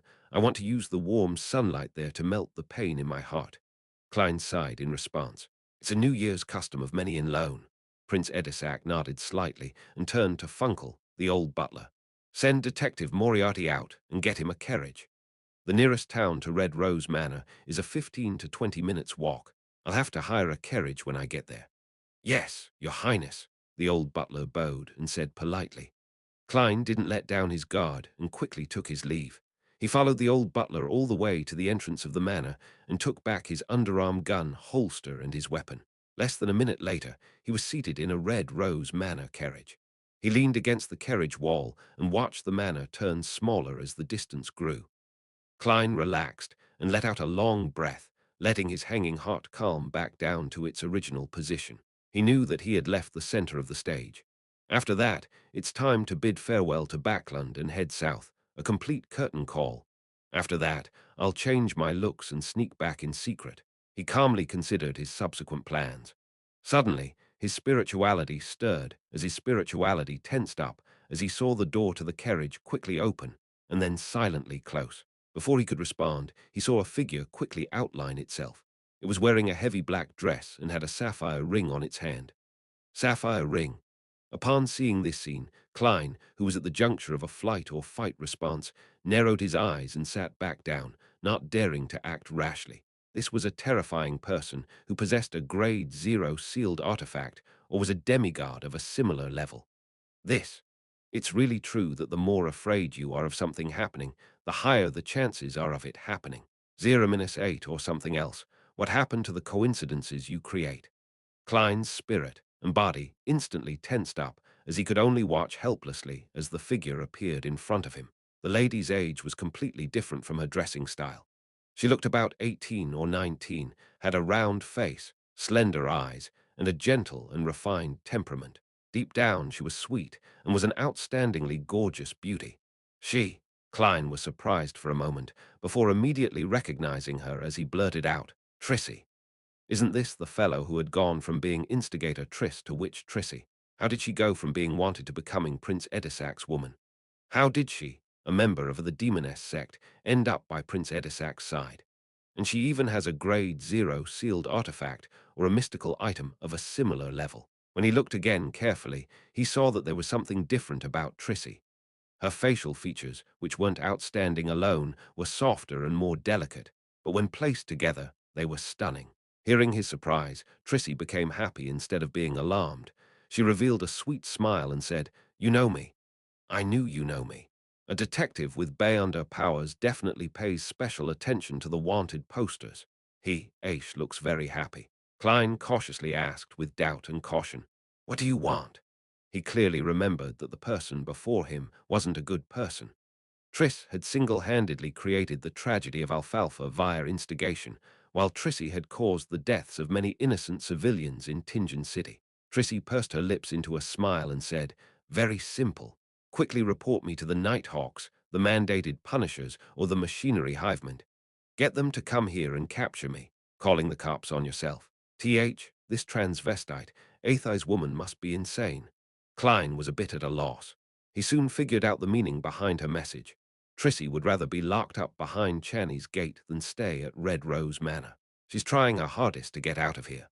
Simply put, she believes that this place is more dangerous and more despair-inducing than being caught by the Nighthawks and mandated Punishers. Klein tried his best to control his expression and asked in a deep voice, "What are you afraid of?" Trissy stood dazed for a second before she widened her eyes and said with her unfocused eyes, "There's someone manipulating my life. There are always coincidences that horrify me after they happen, and I'm becoming less and less like myself." Saying this, the corners of her mouth curled up as she said, "Can you imagine being someone who loves those shy and cute maids? Can you imagine the pain when I wake up in the morning in the arms of a naked man? I can. That's why it's best to stay away from being an assassin or witch." Klein couldn't help but imagine such a scene, and his heart palpitated for a moment. Trissy continued with a self-deprecating smile, "I thought that by working hard to advance, to become pleasure, that I would be able to free myself from that weird state. Hence, I sought people to help me search for the corresponding Beyonder ingredients, but the outcome only turned worse. Sometimes, I forget a lot of things, but they end up really happening. I endured the disgust, seduced Talim, and tried to get him to help me escape. Who knew that I ended up killing him with a curse without me even realizing it? Do you believe that? Heh heh, they even changed my name. They wanted me to completely abandon my past self. No, absolutely not. They thought I could only overcome the coincidences for a short period of time and that I would soon get back on track. It was just an impression I deliberately created for them, so I have managed to meet you, Mr. Detective. Pleasure. Demoness. Ingredients. Klein suddenly remembered that in the Beyonder gathering held by old Mr. Eye of Wisdom, Isengard Stanton, there had been a person who had requested to purchase the main ingredients of the Demoness of Pleasure potion. With him being aware of the formula, he instantly noticed it on the spot, but he had chosen to ignore it. He gradually forgot about the matter with time. So that was Trissy's helper. Was she already by Prince Edisac's side back then? Why do I somehow feel that her present smile looks so miserable but beautiful? A demoness of pleasure is sick. Klein took a breath, his thoughts in a jumble. As he was organizing his thoughts, he asked casually, "What did they change your name to?" Trissy furrowed her beautiful brows as she answered with a somewhat blank look in her eyes. "Trissy Cheek. Trissy Cheek. Cheek, cheek." Klein suddenly raised his head, his whole body turning numb once again, as stiff as a marble statue. At this very moment, there was only one page of Roselle's diary that was madly reverberating in his mind. 5th June, I obtained an ancient book. It actually mentions the primordial demoness's name. Her name is Cheek. Chapter 471, Klein's Preparations Cheek. The goosebumps on Klein's skin surfaced uncontrollably as he looked at the beautiful young lady with her misty eyes and furrowed eyebrows. The goosebumps were distinct and were accompanied with cold sweat. At this moment, he felt as if he had returned to Tingen, back to the Blackthorn Security Company, and was about to activate his spirit vision to observe Megos and the baby in her womb. The fear that resulted from his instinct was so clear that it felt like a giant hand tightly gripping onto his heart. He finally understood that the thing interfering with the grey fog and his divinations wasn't a grade 0 sealed artifact or a mystical item of the same level. There was something even more terrifying hidden within Trissy's body. The symbol of the apocalypse, the primordial demoness. No, she isn't the primordial demoness yet. Otherwise, I would have already lost control just by being together with her, turning into a pile of squirming rotten meat. She's in a very strange state. Trissy's brows eased as her eyes regained their focus. As she looked at Klein, who didn't dare to move at all, she gently lifted her right hand, allowing her slender white finger to slowly slide down from the side of her body. With a bit of grievance, seduction, and malice, she laughed and said, "If you can inform the Nighthawks, the mandated punishers, and the machinery hivemind about this matter, and I happen to meet you before they arrest me, I don't mind letting you know what true pleasure is." Klein's gaze subconsciously followed the movement of her fingers, and all sorts of mind-blowing details surfaced in his mind. They aren't considered big, but they are very firm. What am I thinking? What am I looking at? Is this the seductive powers of a demoness of pleasure? Ignoring the fact that you were once a man, even if you were a true lady, without having committed many heinous crimes in the past to lessen the psychological rejection I have, I wouldn't dare to. If you were to suddenly awaken as the primordial demoness, even the fool can't handle that. Klein silently sighed, raised his head, looked at the carriage's wooden roof, and said, "Do you think that I, an ordinary low or mid-sequence Beyonder, would have the ability to escape the pursuit of the royal family? I think they've already discovered that something is wrong, and they're about to take action." Trissy felt somewhat smug that Klein didn't dare to look straight at her. She chuckled softly and said, "I'll try to escape and divert the main pursuing force. Although the remaining ones are still very powerful, it's not impossible to deal with them. I believe that you will fight with all your might for the sake of your own life. You have great hope." With that, her figure quickly disappeared, as if someone had wiped it away with a rag. This was different from Sharon, as it wasn't a return to a normal wraith state, but a direct form of invisibility. Bam! The carriage door opened and then closed. The sweet fragrance that remained drilled into his nose, and Klein retracted his gaze, his face sinking. Even now, his arms were still trembling slightly, as if he had contracted some disease. If it wasn't for his rich experience, even though he had faced the son of an evil god in the real world with a belly in between them, he, who knew what the name Trissy Cheek meant, wouldn't have been able to bear the terrifying pressure and would have collapsed on the spot. It was akin to having a rubber band stretched too tightly to the point of tearing. It seems like Trissy still doesn't know what's happening to her body. She also doesn't know the meaning behind the name Cheek. Klein quickly calmed his thoughts, looked out the window, estimated the distance, and counted the time. His spiritual intuition and corresponding experience told him that doing anything in such a situation was better than nothing. Therefore, with the danger of being silenced at hand, he was prepared to try his best to save himself. 3, 2, 1. Klein suddenly opened his eyes and snapped his fingers. At the edge of the road, a small fire ignited on a tree with only withered branches left. The flames quickly soared into the sky. Several matches inside his pocket that Klein had intentionally divided up burst into flames, and a crimson color engulfed his black attire. His figure disappeared from the interior of the carriage, and he walked out from the flames by the roadside. Pa, pa, pa. He kept snapping the fingers on his left hand repeatedly, his figure constantly flashing through the sparse, withered forest. He rode the flames and rapidly arrived deep in the forest, which couldn't be seen from the outside. Then he paused and pulled out the accessory hanging around his neck. He always knew very clearly that there were hidden elements behind this matter. Therefore, for his visit to Red Rose Manor, he abided by the principles of a magician.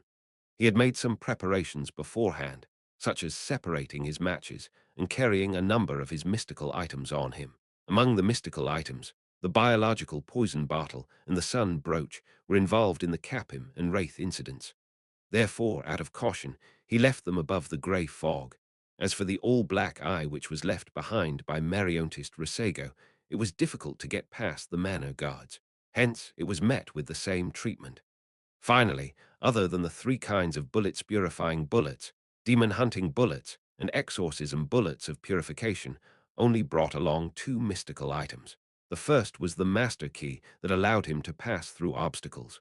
The side effects of getting lost could be offset by dowsing.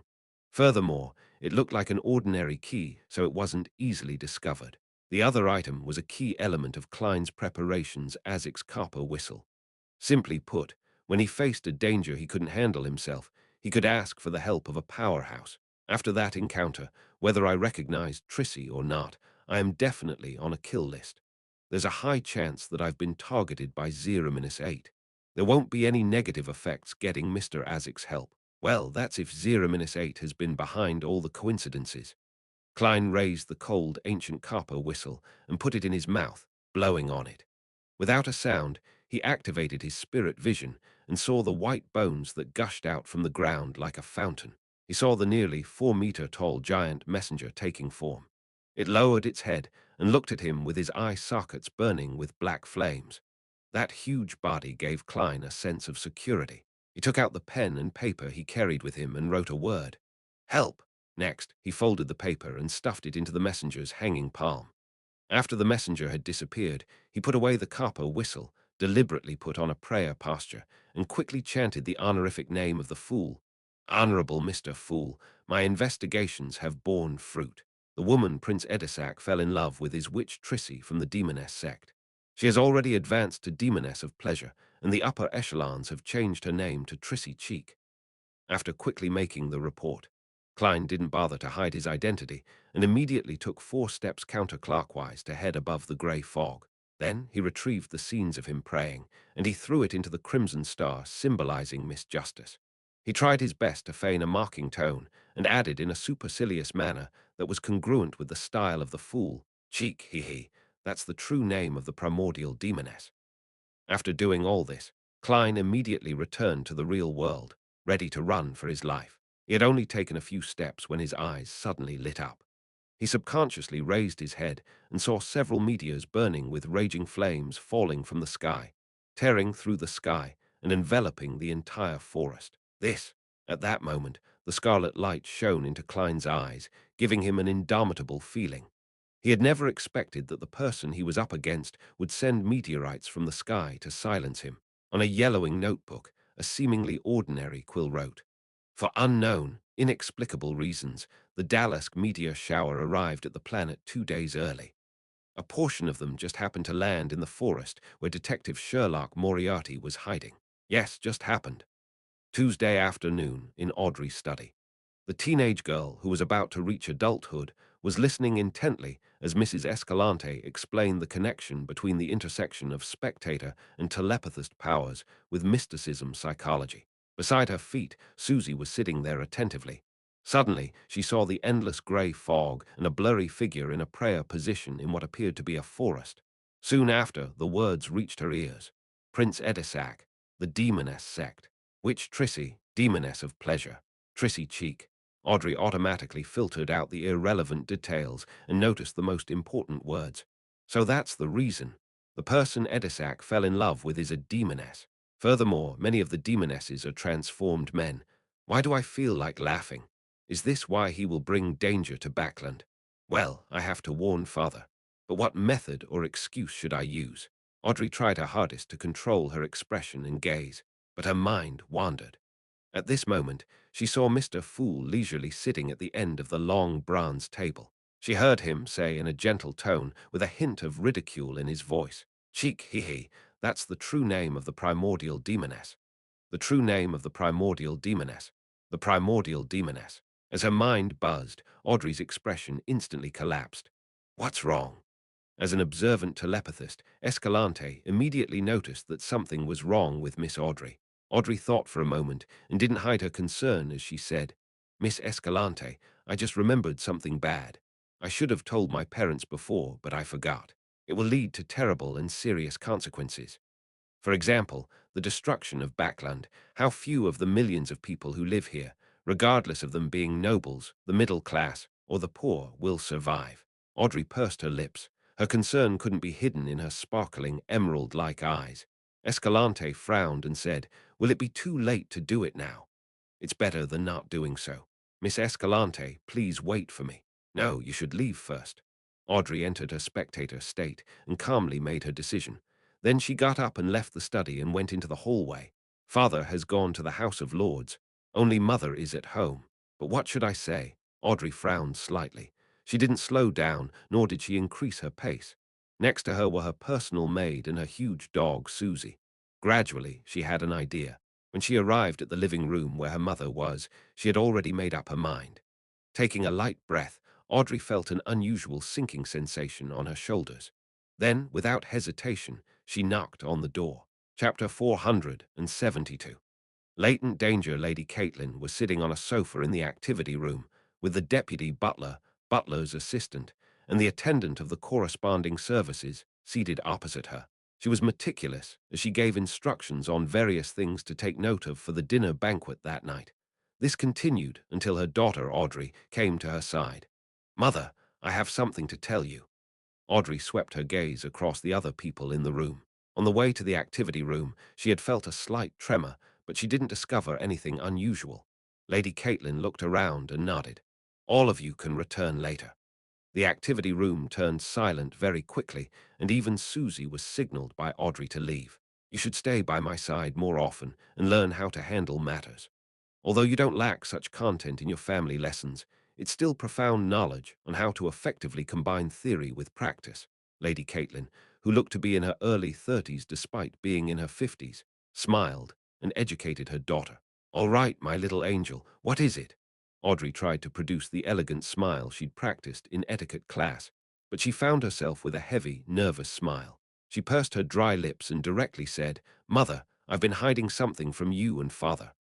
"Oh," Lady Caitlin tilted her head, waiting for a further explanation. Audrey's words were a little staccato at first, but then they immediately became smooth and fluent. "I'm already a Beyonder, the kind of person who possesses miraculous powers by consuming a potion." The blonde Lady Caitlin raised her eyebrows lightly and answered without any hint of surprise. "I know. Both your father and I know about it." "Ha!" Audrey was momentarily at a loss as to how to continue. Lady Caitlin covered her mouth and laughed. "You took so many mystical ingredients from the vault, and you are so naive to think that your father and I didn't notice. By your father's side, in this villa, and in the fief of our family, there's no lack of Beyonders. They may be a result of a simple employment relationship, or they may have been assigned by the Church of the Goddess, or they may have been members of the whole family. His Majesty has tacitly agreed to such matters, and we have also tacitly consented to your little adventures. Sai, you will eventually grow up and mature. Your father and I will never be able to protect you under our wings forever. You will have to face certain matters alone, so having additional powers to aid you as a trump card is good too. Yes, according to the general knowledge that I'm aware of, the initial stages shouldn't be that dangerous, and advancing will require 1 to 2 years, or maybe even 3 years. So your father and I aren't too anxious, and we intended to wait until you become an adult to give you a word of warning so that you can stop at your present state. No, Mother, your general knowledge is wrong. You don't know the acting method. If I have all the ingredients, then I can become a Sequence 7 psychiatrist before the new year. Moreover, I do not wish to stop. The death of Duke Negan has made me understand that the world isn't as stable and peaceful as I thought it was. I want to have the power to protect all of you at critical moments. Mr. Fool is gradually recovering, and evil guards are making repeated attempts to descend. Although I'm still immature and lack the necessary knowledge, I can sense the hidden, indescribable dangers from these matters. Audrey had always known that she couldn't avoid the problem of taking bay under ingredients from the vault, but she thought that perhaps by chance, her parents weren't aware of the specific effects of those items. At most, they would suspect that she was getting deeper and deeper into her mysticism enthusiast circle. After releasing the burden in her heart, she paid no notice to her mother's exhortation and said, "Mother, I later joined a secret organization, one that's more academic and doesn't worship evil gods. Please forgive me for not being able to say its name and details, but I've already made an oath." Without waiting for her mother to ask, she cut to the chase. "I received word today that the commoner girl who Prince Edisac has fallen in love with is a demoness. I don't know what kind of plot they are plotting." The first two sentences of hers didn't contain any absolute connection. The former referred to the psychology alchemists, while the source of the latter was the Tarot Club, which was Mr. Fool. Through this arrangement of sentences, every word she said was true, one that could be confirmed through divination. However, it would make people believe that her news came from the secret organization known as the Psychology Alchemists. The smile on Caitlin's face gradually disappeared as she solemnly asked, "Demoness." She didn't know much about the mysterious world, but the very word was enough to make her sense the evil and become uneasy. Audrey quickly nodded. "Yes, a demoness of pleasure, and what scares me even more is that her name is Trissy Cheek." "What's wrong with that?" her mother asked, puzzled. "A member of that organization has seen the name Cheek in an ancient book." Audrey said the lie that she had already planned for. Whether it was her tone, her words, the details of her expression, or her body language, they were all flawless. In the fourth epoch or earlier, it's a name that belonged to the primordial demoness. Immediately after, she gravely added, "That's an evil goddess." Lady Caitlin didn't understand what the primordial demoness meant, but she knew exactly what an evil goddess meant. She couldn't sit still any longer and quickly replied with a question, "Are you sure?" "I'm not sure." Audrey didn't doubt Mr. Fool at all, but she couldn't say so openly. "No matter what, I think it's necessary to seek the royal family, Najit the Bayanders of the Church of the Goddess, to confirm the matter. If it involves an evil goddess, it's always the right decision to be cautious." Caitlin looked up at her daughter in surprise. "Audrey, you've grown up." If it weren't for the urgency of the matter, Audrey would have pretended to be reserved upon hearing such praise. She would first modestly wheedle, then return to her room in glee. She might even twirl into a dance. But now she couldn't care about that at all. She quickly let her worry and nervousness surface on her expression. "Mother, can you help me hide the truth? I heard that the Bayanders of the church and the royal family abhor secret organizations that aren't a part of them." "Well, you can say that it was news which father received. He should have plenty of channels for information." Caitlin stood up and gave her daughter a hug. "Don't worry, neither your father nor I will involve you in this. Your father won't be back until evening. I'll first let the hidden guards appear, pretend that he sent a message, then I'll get the Church of the Goddess to send Bayanders to protect our family." "All right," Audrey replied happily. At that moment, she finally breathed a sigh of relief. She was exhausted from maintaining her prolonged high level of tension. Looking at the few burning meteors crashing down at a high speed and enveloping the whole forest, Klein actually had the thought of waiting helplessly for his doom in despair. Even if he continuously used flaming jump, it would be impossible for him to escape the forest and the dangerous epicenter before the meteor shower landed. Moreover, the weak body of a Beyonder from the seer pathway didn't allow the possibility of him withstanding a head-on meteor strike. Even a zombie that wouldn't be wounded by a revolver would immediately be turned into minced meat under such an attack. Moreover, it would become charred black. Flaming jump. The yellow-white light shone into the depths of his eyes, quickly giving Klein, who had not given up, an idea. In a situation that was depicted in seconds, he didn't hesitate. He did whatever that came to his mind. Pa. After silently calculating the distance, Klein snapped his fingers and ignited all the remaining matches in the matchbox. A streak of crimson-red light soared into the sky, quickly enveloping his figure within it. Klein disappeared without a sound, appearing in the flames above the meteor. Whoosh! The meteor rapidly descended. The moment he leaped out of the flames, he was away from the meteor's vicinity, entering a region of air with frighteningly high temperatures. At the moment when he used his Bay-under powers to jump, Klein was immune to ordinary flames, even if the temperature was rather high. However, upon exiting that state, he had to do his best to avoid the flames via flame controlling. Otherwise, he would suffer burn wounds and even burn to death. In addition, the hot air wasn't within his jump range. Pa! Klein snapped his fingers again, causing the air at a critical point to ignite. He phased into another flame, trying to avoid the first blast upon the meteorite's impact. However, no matter how many times he tried and how many risks he took, he still couldn't escape the danger. There were only two choices: to jump to a point away from the forest and suffer the meteorite's resulting blast, or to jump around like an acrobatic, waiting for the mushroom cloud to swallow him up.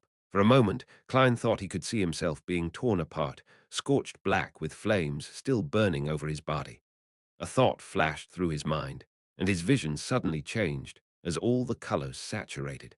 The reds became redder, the yellows became yellower, and the whites became whiter, just like a strange oil painting.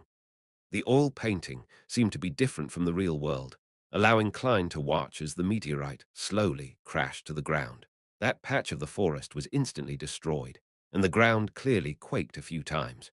Plumes of smoke that were mixed with flames rose up, forming a strange mushroom cloud.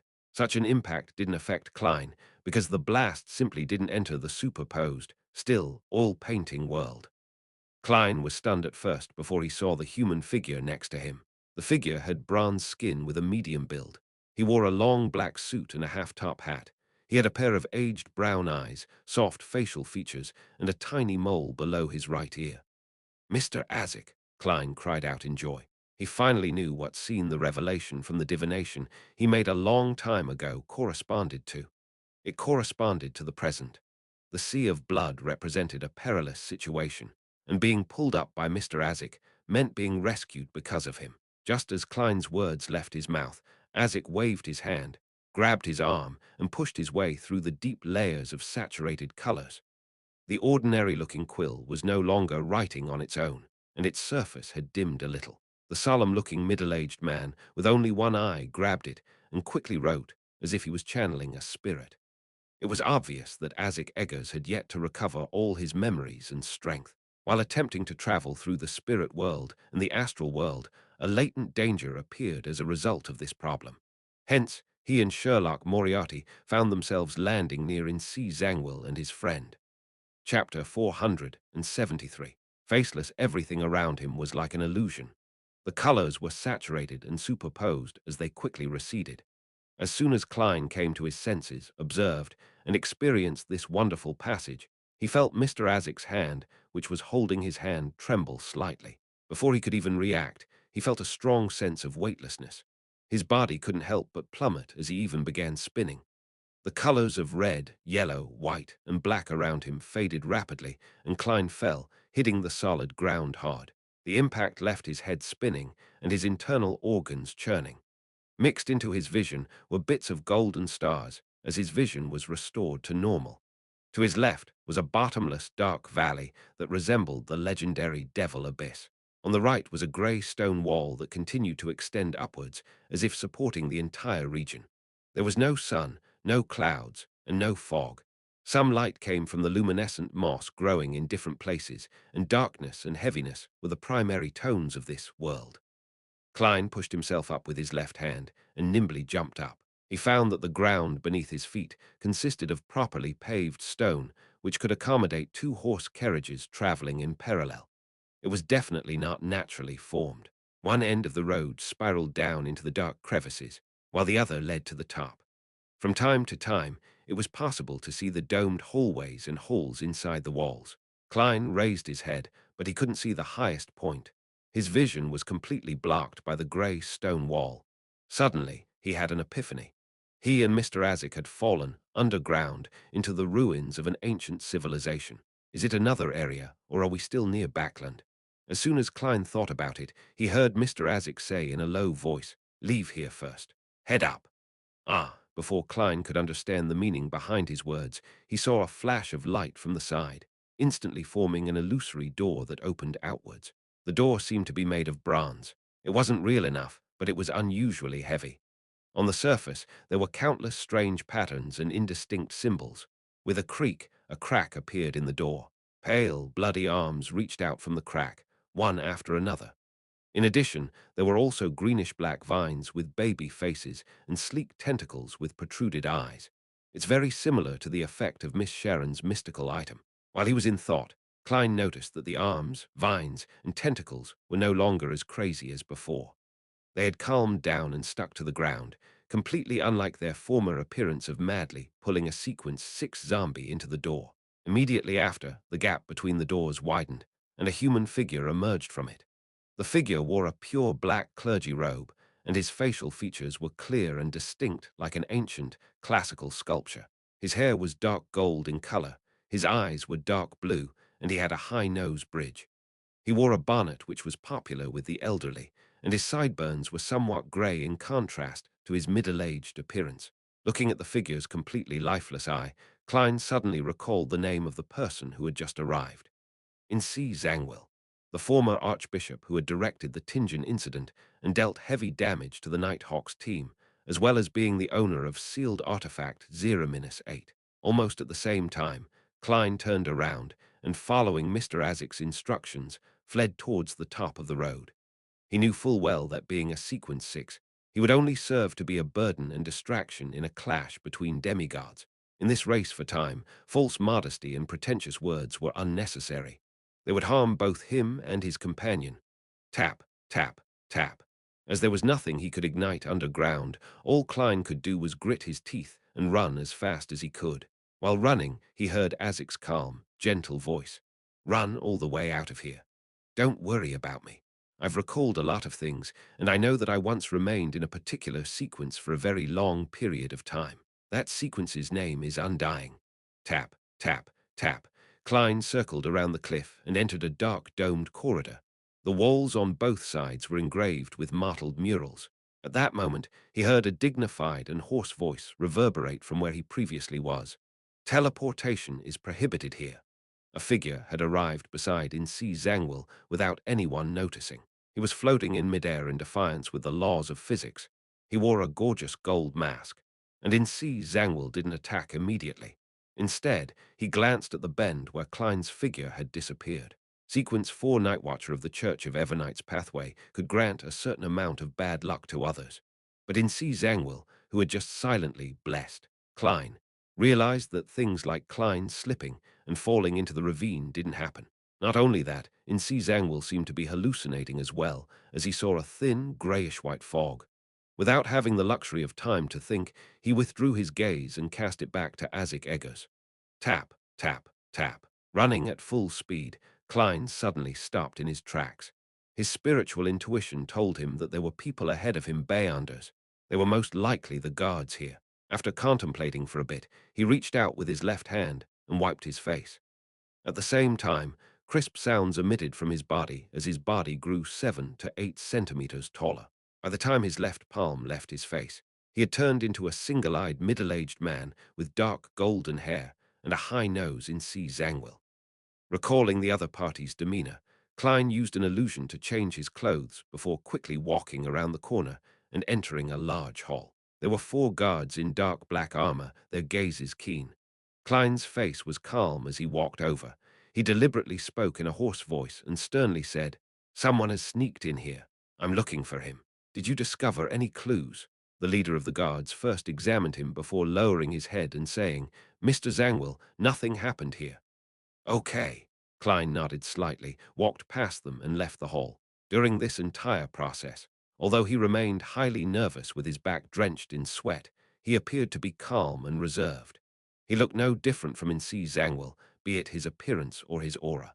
Relying on his faceless powers and his running speed, he quickly passed through 3 checkpoints and arrived at the end of the building. There was an illusionary door formed by pure ghostly blue light. Apart from that, it was completely sealed shut. Although he was worried about the demigod battle between Mr. Azik and In C. Zangwill, Klein remained hidden in the shadows outside the room.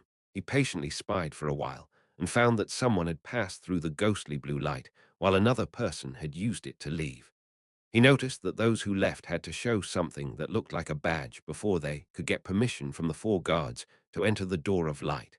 I don't have time to wait for the next person with a badge. I can only take the risk. The battle over there could end at any moment. Even if doesn't, the search order will be sent over here quickly. Klein quickly made his decision, once again walking into the room with the likeness of Insi Zangwill. Something has happened outside. He had no confidence in mimicking the former archbishop's voice, so he could only express himself with deliberate hoarseness as an indication that he had experienced an intense battle. The guards who were left confused by the news didn't react until Klein approached them. They reached out their hands to stop him. "Mr. Zangwill, where is your pass? Don't waste any more time." As he spoke, Klein pulled a badge from his pocket and thrust it into the man's hand. This calm performance made the rest of the guards relax. The moment the guard who had received the pass looked down, Klein suddenly lunged forward. Just as he landed on the ground, he quickly did another roll and went straight through the ghostly blue door. Only then did the guard realize that the badge in his palm had rapidly faded, turning into a piece of paper. On the top left of the piece of paper, there was a rather commonly seen blessing recently. "Happy New Year." The abyss-like crevice was filled with an illusory, pitch-black liquid. Moreover, the surface of the water was still bubbling without stopping, and many pale-skinned arms were wildly extending outwards. Insi Zangwill had a general idea of Azic's standards, and he was neither surprised nor afraid, for he had a demigod to help him at the moment. What worried him the most was another problem. 0-8, which was forcefully developing the story, could backfire on him at any moment. At that moment, he swept his gaze past the corner of his eye and was shocked to find that the quill 0-8 had left his pocket without him realizing it. It was floating in front of the grey rock wall, fervently writing lines of words. Dot, dot, dot, in a fierce battle, there would always be a variety of accidents, such as in C. Zangwill's belt snapping and having his pants drop. The ghostly blue light filled Klein's eyes, constructing a passageway that overlapped with layers of light between the deep darkness and the roaming invisible creatures. Klein didn't bother to observe his surroundings as he scrambled to the end of the passage. He stood up, straightened his clothes, restored in C. Zangwill's stern expression, and stepped into the rippling screen of light. After a moment of being mentally adrift, he found himself in another room, which was also occupied by quite a few guards. "Something went wrong underground. Keep an eye out. Do not allow anyone entry," Klein calmly instructed, walking towards the door at an unhurried pace. "Yes, Mr. Zangwill," the guards replied respectfully. At this moment, the guard from before passed through the ghostly blue light and shouted loudly, "There's a problem with that Zangwill from before." Everyone turned to look at the door, but Klein was nowhere to be seen. Tap, tap, tap. The guards immediately split up into several groups to search in every direction for their target and notify their companions. The scene momentarily turned rather chaotic. One of them had just rounded the corner when he saw Insi Zangwill's back. Subconsciously, he pulled out his sword that coruscated with lightning and performed a forward cleave. Oof! The figure floated away weightlessly and became a splintered paper figurine. At the same time, two loud bangs could be heard. Pale golden bullets passed through the visor that wasn't pulled down and accurately hit the guard's head. Before he could even cry out, the guard collapsed to the ground with a thud, convulsing. Klein stepped out of the shadows in the corner and expressionlessly slipped the revolver back into his underarm holster. After burning the paper figurine, he quickly dragged the guard to an empty room and changed into black armor, switching his appearance to the fallen guard. Then he picked up the lightning sword and left the room, closing the wooden door behind him and running forward in a panic. He was going to notify every guard along the way that there was a problem within C. Zangwill. Chapter 474. Edisac's story inside the solarium of Red Rose Manor. Edisac Augustus stood by the full-length window, looking at the indifferent Trissy with a gloomy face, and he said in a voice that was like a volcano about to erupt, "Why did you run away again?" Trissy looked past him and beyond the window, chuckled, and answered with a question. "Did you see the meteor shower? Did you feel the trembling of the earth?" Behind her, porcelain and other items in the cabinet had fallen onto the thick, soft carpet. The old butler, Funkel, was standing beside her. It's not too rare for that to happen, Edisac replied in a low voice. Trissy raised her eyebrows slightly. You are very dull.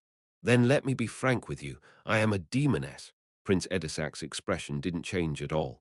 He turned to the old butler and said, Guard the door and prevent anyone from entering. Yes, your highness. Funkel gave Trissy a cold look and walked out of the solarium. When he heard the door close, Edisac exhaled slowly. Trissy cheek hair, you prefer to be called Trissy. I know you're a demoness. The person who helped you purchase the bay under ingredients failed. What you received was provided by me. I don't mind that my princess consort is a witch or a demoness. I've even seen your wanted poster. Trissy was surprised at first, but she then revealed a mocking smile. You sure know a lot. Did you know that I was once a man, and that my real name is Triss? What? Edisac's eyes widened, and he tilted his head a little, as though he couldn't believe what he had heard. Upon seeing this, Trissy couldn't help but laugh. She laughed so hard that she frantically bent back and forth like a lunatic. Ha ha, you didn't make a mistake. I was once a man. I used to be like you, and the thing down there was longer and thicker than yours. However, the witch potion had forcefully changed my gender. Are you disgusted? Does it give you goosebumps? She vented the words she had been repressing all this time before taking 2 steps forward. Edisac instinctively retreated, his Adam's apple moving involuntarily. No, it's not like that. You're a real woman. There's no problem. I can definitely confirm that. He mumbled to himself. Then he raised his voice and said, From the moment I met you, you were a real woman. I don't want to know what you were like in the past. I can pretend that nothing like this happened. What I like, what I love is the present you. Stunned, Trissy raised her hand to wipe away her tears of laughter. You're a really pathetic man. Do you still not understand? Our meeting wasn't a coincidence. Even your interest. She paused in disgust and continued. Even your interest in me was a result of someone else's arrangement. Don't you think that everything happened too quickly? I believe in love at first sight, but I don't believe that it possesses such powerful bewitchment properties. You act like the main character in a third-rate romance novel, becoming obsessed with love from just one meeting. You fell in love with a stranger, forgetting the type of person you once liked. That's crazy. Prince Edisac's eyes went blank as his mouth turned agape, but he didn't speak. His body suddenly swayed, as if he had finally awoken from a long dream. Why, you are indeed my type. But my reaction, really too exaggerated. The corners of Trissy's mouth curled up, and she turned her head to the side to let out a sneer. What a pathetic man, to have what you like being arranged by someone else. It's like you're a puppet on strings. Don't you understand? You're a person that can be sacrificed, and I, as well as being a hostage for the cooperation between the royal family and the demoness sect, am also a necessary disguise for this deception. I possess an important item of the demoness sect, and under your strict supervision, I can be destroyed at any time and result in the loss of the treasure. This is the sincerity of our cooperation, and once the matter is exposed to the other 3 churches, or the military, the development of this matter will be very simple. Prince Edisac secretly kept a demoness due to his lust. After knowing of his heinous sins, he shoots himself in the mouth. Then all the problems would be covered up. No, Edisac blurted out. Then, with a twisted expression, he asked, why are they cooperating with the demoness sect? How could a hostage who might be abandoned at any moment know? Trissy gave a self-deprecating laugh. That's the whole reason behind why I want to flee. She lowered her head and chuckled in a low voice. Her body trembled slightly from the laughter. After a few seconds, she raised her head once again, curled the corners of her mouth, and said, What do you want to do with me? Strip me down and throw me onto the bed? No, you've probably formed a psychological resistance. Actually, I don't mind giving you some warmth right now. It's not a shameful thing for 2 poor people to comfort each other. Prince Edisac darkened his rotund face and looked at Trissy silently for nearly a minute. Suddenly he closed his eyes, pointed to another side and said, You can leave. Leave through that door. Trissy raised her eyebrows in astonishment. You're letting me go? Yes. Edisac turned to look out the window and slowly replied, I'll stop Funkel. As for whether or not you can escape from the other pursuers, that will depend on your own strength and luck. A dazed look flashed in Trissy's eyes a few seconds before she quickly ran towards the hidden door. Before leaving, she couldn't help but look back. What about you? Edisac didn't turn his head, but he continued to stare out of the full-length windows as if searching for the shadows of his past. He smiled and said, Me. Let me live in this beautiful story and welcome its final end, good or bad. Trissy took a breath and without further ado went through the secret door. In a quiet room inside St. Samuel Cathedral, one of the 13 archbishops of the Church of Evernite, the person in charge of the Backland Diocese, St. Anthony Stevenson, had received an urgent telegram from Earl Hall's residence. This bearded old man with deeply recessed eyes had an extremely clean appearance. Even though he wore a black and red archbishop's robe, he didn't give off a gloomy feeling. However, anyone who faced him would shudder from the bottom of their hearts. It was as if their spirituality was dominated by fear, or as if they were facing an unknown existence lurking deep in the darkness which stared back at them. Trissy cheek, primordial demoness. St. Anthony lightly patted the paper and immediately stood up. The light around him suddenly vanished, as if swallowed up by the gloom of the room. All the worshippers in the cathedral instantly felt the coming of night. Everything quickly returned to normal as St. Anthony appeared in front of the Channy's gate beneath the cathedral. Today, the one leading the team was the spirit guide, Dali Simon. Without waiting for her to ask, Archbishop St. Anthony instructed in a deep voice, "Make preparations. The process shall begin. I'm awakening a sealed artifact." He wanted to use 0-17. He wanted to use that terrifying sealed artifact to confirm and deal with the Trissy matter. And this was the only Grade 0 sealed artifact stored outside the Holy Cathedral. Only two of the church's upper echelons knew that it was in the Backland Diocese. "Yes, Your Grace." Dali was startled for a second, then she immediately responded. While waiting, St. Anthony closed his eyes as a portion of 0-17's information surfaced in his mind. Number 17. Name XXXXXX, danger grade 0, extremely dangerous. It's of the highest importance and of the highest confidentiality. It is not to be inquired, disseminated, described, or spied. Security clearance.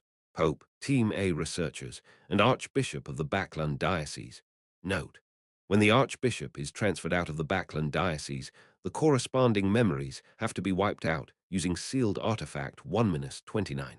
Sealed method: the seal is completed through the combination of 1-29 and 1-80. Description: this isn't an item. This is a living angel. Her appearance is beautiful with black hair and eyes. Looks like a young woman, but her actual age cannot be estimated. She doesn't have the wings recorded in canon. Just from her appearance, she is no different from an ordinary person. She does not have the ability to think and has lost all sentience. Anyone and everything that comes close to her will completely disappear. Through divination and other methods, it can be confirmed that they're still alive but are impossible to locate. Currently, 1825 methods have been attempted, with every one of them failing. 0-17's range of influence will expand and contract without any pattern. Currently, it has caused more than 70 researchers to vanish. Warning: she cannot be used. Appendix 1. This sealed artifact first appeared in the Pale Era of the Fourth Epoch. Exact year missing. Exact date missing. Exaction location missing. Appendix 2. Based on the information, she has been awakened 5 times.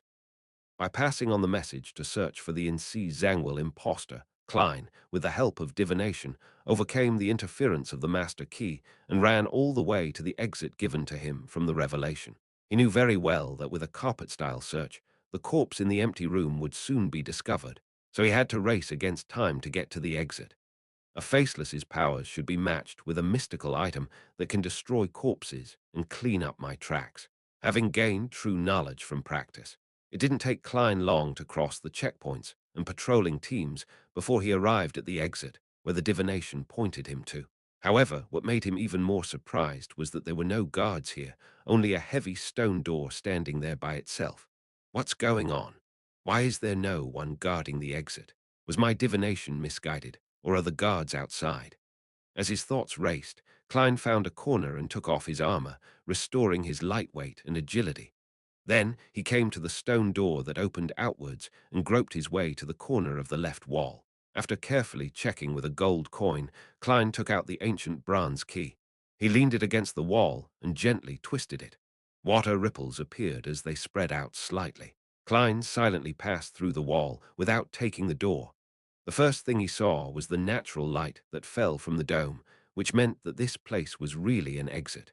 Klein carefully stood motionless as he quickly adapted to the light. He saw neat but mottled grey stones under his feet and thick pillars in front of him. In the middle of the hall, four hooded figures knelt around what appeared to be an altar. Soon after, Klein heard a soft but gentle female voice. "Mr. A, are you ready?" Chapter 475. Lady Despair, Mr. A. Mr. A of the Aurora Order. Klein, who had intended to cling towards the walls and shadows and proceed towards the door, shrank back silently. In C. Zangwill should be working with some faction of the royal family. Those who are able to excavate and hide such a large underground ruin near Backland must be one of the main powers in the Lone Kingdom. Within C. Zangwill and 0-8 participating in this matter, the Church of the Goddess can be ruled out. Although the people of the Lord of Storms are a bit reckless and male chauvinists, it's unlikely that they will work with the Demoness sect. At least until now, there have been no Beyonders who appear to be of the Sailor pathway. In the same way, the Church of Steam and Machinery aren't likely suspects. Even the Aurora Order is involved. What are they trying to do? Klein leaned his back against the wall and slowed his breathing, thinking and listening to the conversation in the middle of the hall. After a short period of silence, a hoarse voice sounded. "It's done." The answer was so concise that Klein couldn't make out what they were planning. The melodious and pleasant voice from before laughed in a low voice. "You don't seem to trust us very much." "That's right," Mr. A answered bluntly. "Heh heh, then I'll be frank and describe our goal and why I'm seeking your cooperation." The gentle female voice didn't sound angry at all. "We've done certain things and left behind clear traces. Before we're discovered by the churches of Evernight, Storm, and Steam, as well as the military, we must do the corresponding cleanup, and this requires your help. Yes, it seems like you don't really understand what I mean, so let me give you an example. Imagine you performed a heinous crime like murder in a house, so what's the best way of eliminating any evidence and clues? There's no need for that. It's our goal to have others witness such an act," Mr. A said indifferently. "As expected of a member of the Aurora Order. They're all a bunch of lunatics." Klein made a preliminary identification of the speaking man to be Mr. A, who had killed the Inti's ambassador. "Suppose it were me, not you." The clear, soft female voice had a faint wheezing sound. After a second, Mr. A replied, "Burn that house and bury all the clues there." The clear and gentle female voice had a smiling tone. "That's exactly what we planned. I'm in charge of committing arson. While you can use this opportunity to go with this development to create a passageway or vessel so as to allow your lord to descend upon this world. And the only price you guys have to pay is to bear all the infamy and gain the most enmity from the military and the three churches. But I don't think you would mind that. As long as we can welcome the return of the Lord, even if we're abhorred by every single force, we won't show any sign of cowardice." Mr. A's tone no longer appeared indifferent and distant. "Arson, the Aurora Order will take this opportunity to complete the ritual for the arrival of the true Creator. This is probably the third time. Why did I bump into this again? What a F-seeking bad twist of fate." Klein couldn't help but curse inwardly in Chinese. At this very moment, he was extremely curious and wary against the things that were plotted by this particular royal family faction in C. Zangwill and the Demoness sect. It was terrifying enough to even use the descent of the true creator as a scapegoat. Perhaps they've kept some cards up their sleeves and will eventually destroy the Aurora Order's ritual in the end and destroy all the other factions except themselves. Klein calmly thought while feeling tense. "It appears like you have no other questions," said the gentle female voice. "This place is sufficiently well hidden and can be used for the required setup. You can do your ritual here at ease and won't need to worry that it'll be interrupted before you succeed. As for the things outside, we've already finished our preparations a long time ago. It's just waiting for the ignition of a spark. If you still have doubts, then you can make another round of checks." Just as Mr. A was about to speak, Klein heard a dull thud. It was the sound of the door opening. "Who permitted you to enter? Didn't I declare that no one is to approach this area?" The gentle female voice suppressed her rage. "Lady Despair, there's an emergency. Someone has infiltrated the basement. The higher-up sent me to arrange for a follow-up and close the corresponding passages." A male voice with a distinct Backland accent responded very quickly. The so-called Lady Despair maintained her silence for a few seconds, as though she was communicating with an unknown existence to confirm the situation. Finally, she said without changing her tone, "Go back inside. Don't come out again, nor allow anyone out. Wait until further notice." "Yes, Lady Despair." The man ran towards the stone door, with a heavy thud sounding in the background. From the place where Klein was hiding, he could clearly see the stone door leading to the back area. He waited for 7 or 8 seconds before a figure of normal height and build appeared. Phew! The man took a deep breath, stretched out his hands, and bared his teeth as he pushed open the heavy stone door with a ferocious expression. In that instant, Klein had completely taken in the man's appearance and characteristics without missing a single detail. This was the beyonder power of a faceless. That man's skin was reddish-brown, and he was clearly of southern continent descent.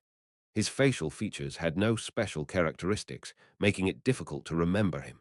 Due to him gritting and baring his teeth, he revealed a portion of his teeth.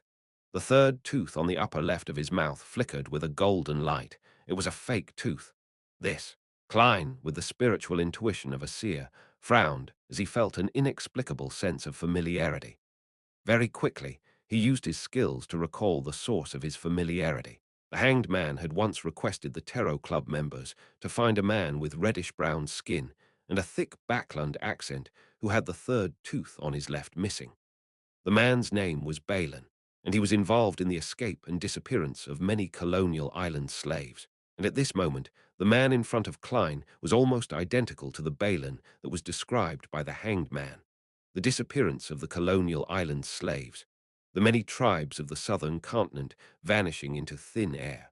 Balin's appearance here, Capim, who took a large share of the underground slave trade, was protected by 4 Beyonders suspected to be of the Arbiter pathway. Among them, the strongest was a Sequence 6, and even a Sequence 5. Capim constantly targeted relatively innocent girls in his abductions. The passing of the Grain Act, the improvement of the textile machines, all resulted in a large number of people losing their jobs. Many female textile workers silently left East Borough after receiving new jobs, not leaving any clues. The scattered dots instantly formed a line in Klein's mind, pointing directly into the depths of the earth. What are they up to, that they need such a large number of people, as well as so many pure and innocent girls? A ritual. An extremely terrifying ritual that takes a very long period of time while being held in secret. Klein's pupils suddenly contracted. Creak, bang, the stone door closed and Balin disappeared from his sight. The hall was silent for a few seconds before Mr. A's deep and hoarse voice rang out again. "I smell an accident. Let's begin. We need to hurry before it arrives." Lady Despair responded slowly. "That's exactly what I was thinking. But I need you to send me to East Borough." East Borough. Klein had a bad premonition. "No problem," Mr. A answered with a lack of emotion. Under the hood, a transparent and blurry book appeared in front of him. Accompanied by a distant and indistinct chant, he said, "I came, I saw, I record." The book quickly flipped open and stopped at one of the pages. Soon after, it began to emit a light blue and illusory light. The light enveloped the white-robed Lady Despair, causing her figure to blur at first, then becoming indistinct. In an instant, Lady Despair saw countless indescribable silhouettes. She discovered lustrous brilliancies which contained the bright and pure splendor of endless knowledge at the highest point. Her body was being dragged forward by a strange force as she rapidly tore through space. Not long after, she left her original spot and arrived at a secluded, uninhabited, and filthy corner of an alley. She pulled down her veil to cover her face and looked up into the sky. The afternoon sun had once again been obscured by clouds and fog, turning pale and dark. The light yellow fog wasn't particularly thick, and it sank down to every corner of Backland, giving off a slight choking sensation amidst its coldness and moisture. It's a pity that the smog didn't reach the point when it's in its worst and calmest state. The accident that happened to Trissy, the sudden and temporary loss of control over 0-8, the appearance of Azik, the destruction previously caused by Black Emperor, these had complicated matters, garnering the attention of others. It forced the operation to be brought forward to today. Lady Despair surveyed the area, walked out of the alley and into the streets. Her steps were slow, as though she were wandering in a sea of fog. Wherever she passed, the fog would unnoticeably thicken. Tinged with an iron-black color, it silently lowered the range of one's visibility. As she left the street, a sallow-faced tramp in an old jacket suddenly coughed violently and fell to the ground. The two poor people close to the tramp retreated in horror, and then they covered their throats with their hands as they gasped for air. It was as if they were suffering from severe lung disease or bronchitis and could no longer breathe. A smog, which was a mixture of iron black and pale yellow colors, descended upon East Borough, the dark area, and the smoke-spewing factory district as it continued to spread throughout Backland. Various scenes in the distance were drowned, and even the towering clock tower was only a pale shadow.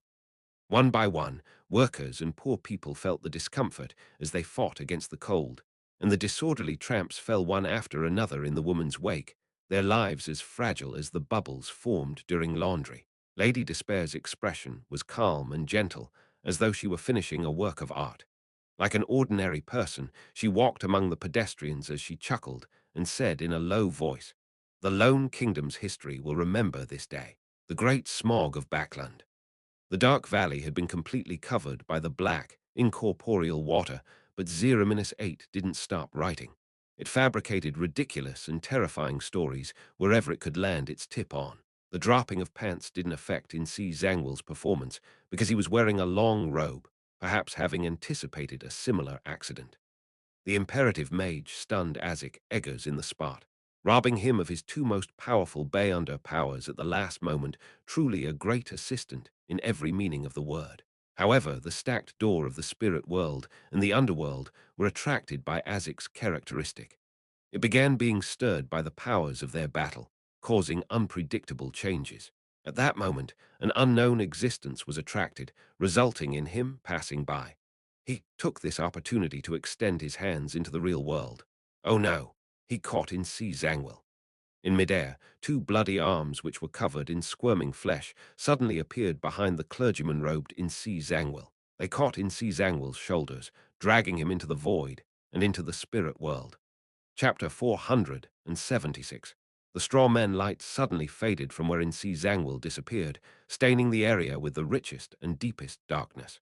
In the darkness, the sounds of melodic chanting could be heard. It was quiet and tranquil, hypnotic even. Even the countless pale arms flailing upwards underneath the pitch-black water seemed to slow down, no longer as frenzied as before, as if they had won redemption for their souls. In such a dark night, a figure walked out. It was none other than C. Zangwill, who had just been dragged into the spirit world. Compared to before, he had lost the bonnet on his head. The clothes on his left shoulder were tattered, and a piece of flesh had been torn off. Faint yellow pus bubbled out one after another. His eyes were no longer indifferent, but filled with pain, as if he was suffering some unimaginable torment. The 0-8 quill continued writing. Some might feel regret, while others might rejoice. C. Zangwill had the umbilical cord of the evil god, which came from the baby in Megos's womb. It was from the true creator, and through the umbilical cord, he successfully escaped from the restraints of the unknown existence and forcefully returned to the real world. But as a result, he had lost that mystical item. In addition, he would suffer the ire of the evil god's spawn from having failed to descend for a short period of time. This made his strength appear like some kind of commodity in a department store during a change of seasons, with only 55 left. Yes, this number is extremely accurate. In a street in the depths of East Borough, old Kohler hurried back to his rented apartment, carrying some ham in a paper bag. He looked around warily, afraid that those ravenous wolves around him would pounce on him and steal his New Year's gift. He had seen wolves back when he was still in the countryside, but to his surprise, he was able to experience that familiar feeling in Backland. It's still too expensive. I can only split the cost with someone else and cut it into pieces. This is enough for the New Year holiday. I can eat 2 slices of ham for every meal. 3 slices, no, at least 5 slices of ham. I can cut some of them off and stew them together with the potatoes. I don't even need to add salt. With this in mind, old Kohler looked at the ham in his arms. Seeing the white spots mixed in with the red meat, his throat couldn't help but twitch, and he swallowed a mouthful of saliva. As he walked, he felt the fog around him grow thicker. The cathedral's clock tower that was still relatively clear in the distance was gradually swallowed by a mixture of iron black and pale yellow colors. Even the pedestrians around him were reduced to blurry shadows once they were 10 steps away. Old Kohler suddenly felt like he has been forgotten by the world as he raised his palm to cover his nose. "Why does the fog smell so bad today?" he muttered, and he quickened his pace. 1 step, 2 steps, 3 steps. Old Kohler felt his face heat up and his forehead start to burn. His chest tightened, his throat felt uncomfortable, and soon he was experiencing difficulty breathing. "Have I fallen ill? Damn it, I still want to have a good New Year's, and now I can only send my savings to the clinic or hospital. No, perhaps I'll be fine with some sleep. I'll be fine sleeping with a blanket over me." Old Kohler silently muttered to himself as his head grew hotter and hotter, and his senses became more and more muddled. Gasp, gasp, gasp. He heard his own labored breathing, and his hands went limp as the bag of ham fell heavily to the ground. Old Kohler instinctively bent down to pick it up, but he ended up falling to the ground. He held the bag of ham and tried to keep it in his arms. At this moment, he thought there was thick phlegm rushing up his throat, blocking it, so he fought back, making panting sounds. Thud. Old Kohler began to see, through his blurry vision, that a few steps away, someone else had also fallen and was gasping for breath. He was about the same age as him, in his 50s, with white sideburns. Suddenly, he understood that he was about to die.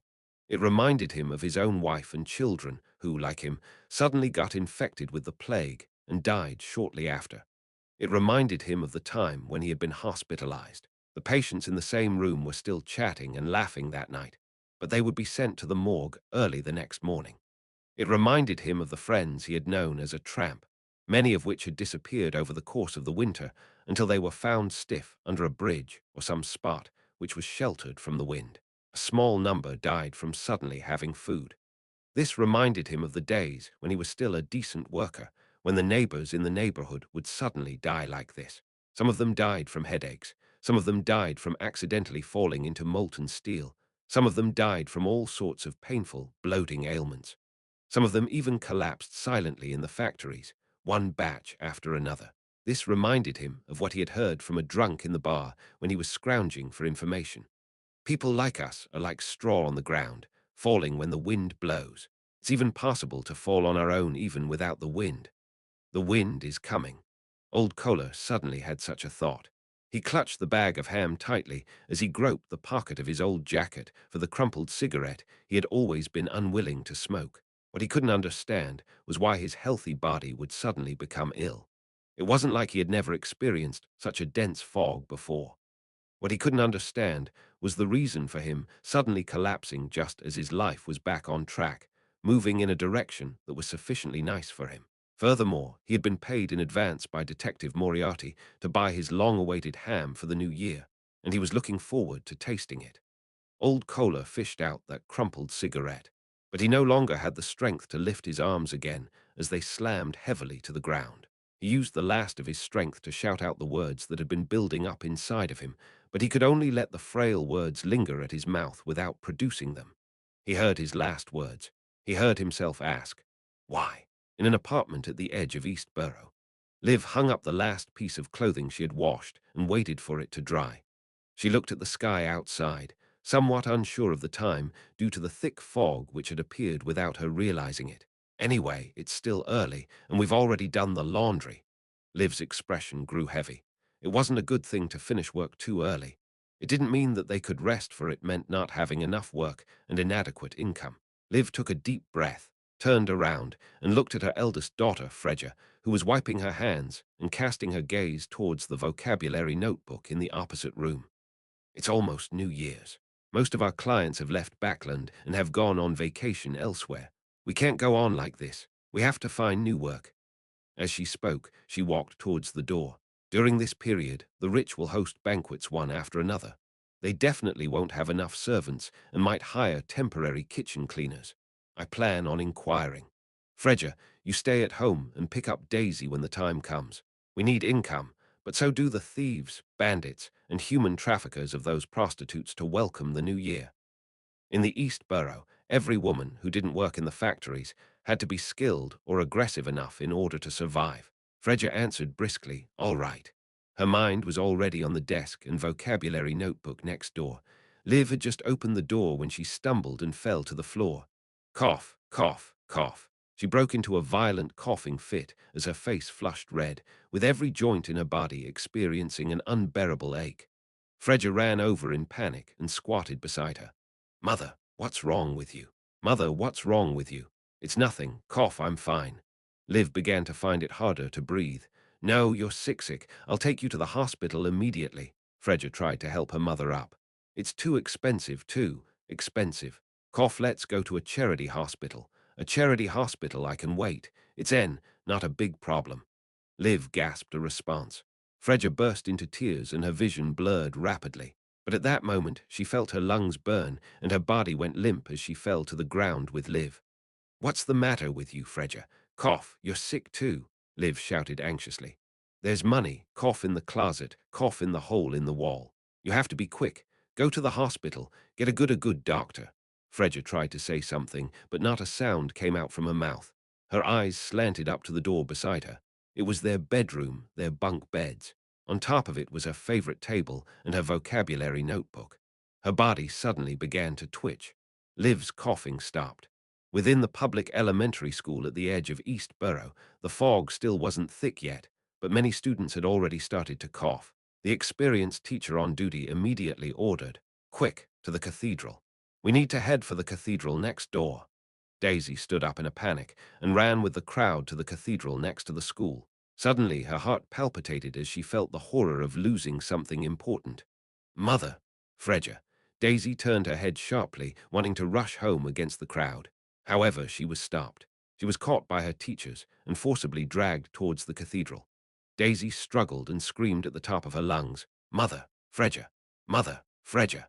In East Borough, the dark area, and the factory district, the old or those with latent ailments collapsed in the fog in succession like felled trees, while those who came into contact with them felt as if they had been infected by the plague. They died quickly, and even the able-bodied adults and children also felt slightly unwell. In their eyes, the light yellow and iron-black fog was like the descent of death. On the Tuesday of the last week in 1349, Backland was shrouded in smog. In the corner of the hall, Klein pressed himself against the stone wall so that he wouldn't be discovered by Mr. A.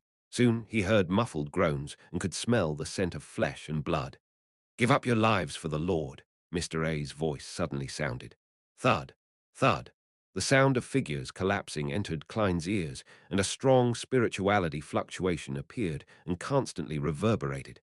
Mr. A sacrificed his 4 attendants. Just as this thought appeared in Klein's mind, illusory layers of weeping sounds could be heard. Some of them were calling out for their mothers, others coughing violently, and some moaning in pain. As half of an expert at mysticism, Klein seemed to see a series of disgruntled and transparent figures entering the ritual one after another, followed by the years of numbness, despair, pain, and resentment from the dark area, factory district, and East Borough. Has it officially begun? Klein closed his eyes and leaned his back against the wall, his right hand clenching and relaxing. For him, the best thing to do at this moment was to slip out of the hall and flee into the distance, while Mr. A was concentrating on the ritual. His right hand loosened and tightened before relaxing many times in a row. 7 or 8 seconds later, Klein opened his eyes, the corners of his mouth curling upwards in an exaggerated manner. He reached out his hand to grab the revolver, turned around abruptly, and dashed out. Dressed in his black, double-breasted frock coat, he raised his right hand and aimed at the altar. Chapter 477. The many considerations of the fool. The first thing Klein saw was the altar, which was surrounded by layers of light, and the tall, thin figure standing in it. The figure took off its hood, revealing a beautiful, devilishly feminine face, with a left chest, shoulders, abdomen, and thighs all covered in squirming, sticky, disgusting flesh and blood.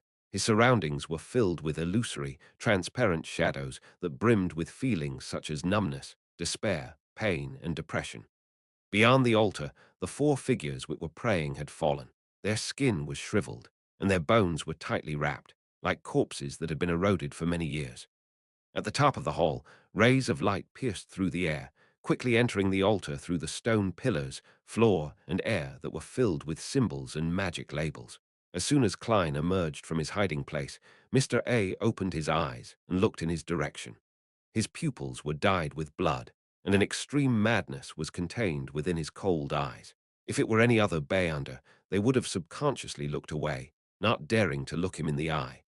But Klein, who had faced the eternal blazing sun and met blasphemer Ammon, wasn't afraid of this. Calmly pulling the trigger, he sent a silver demon-hunting bullet, engraved with many patterns, flying towards the altar. Witnessing this scene, Mr. A subconsciously wanted to raise his hand, but he stopped in the end. He watched indifferently as the silver bullet drilled into the layer of light surrounding the altar.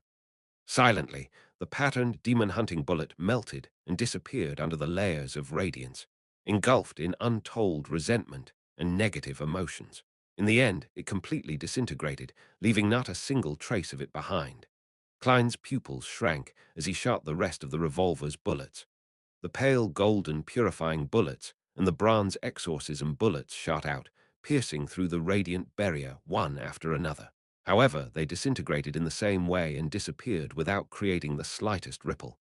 Mr. A laughed hoarsely. It's no use, puny worm. The ritual has already officially begun, and with your strength, it cannot be broken or interrupted, even if you're a sequence 5 Beyonder. But you're also fortunate. You will live to witness the coming of our Lord and be integrated into his body.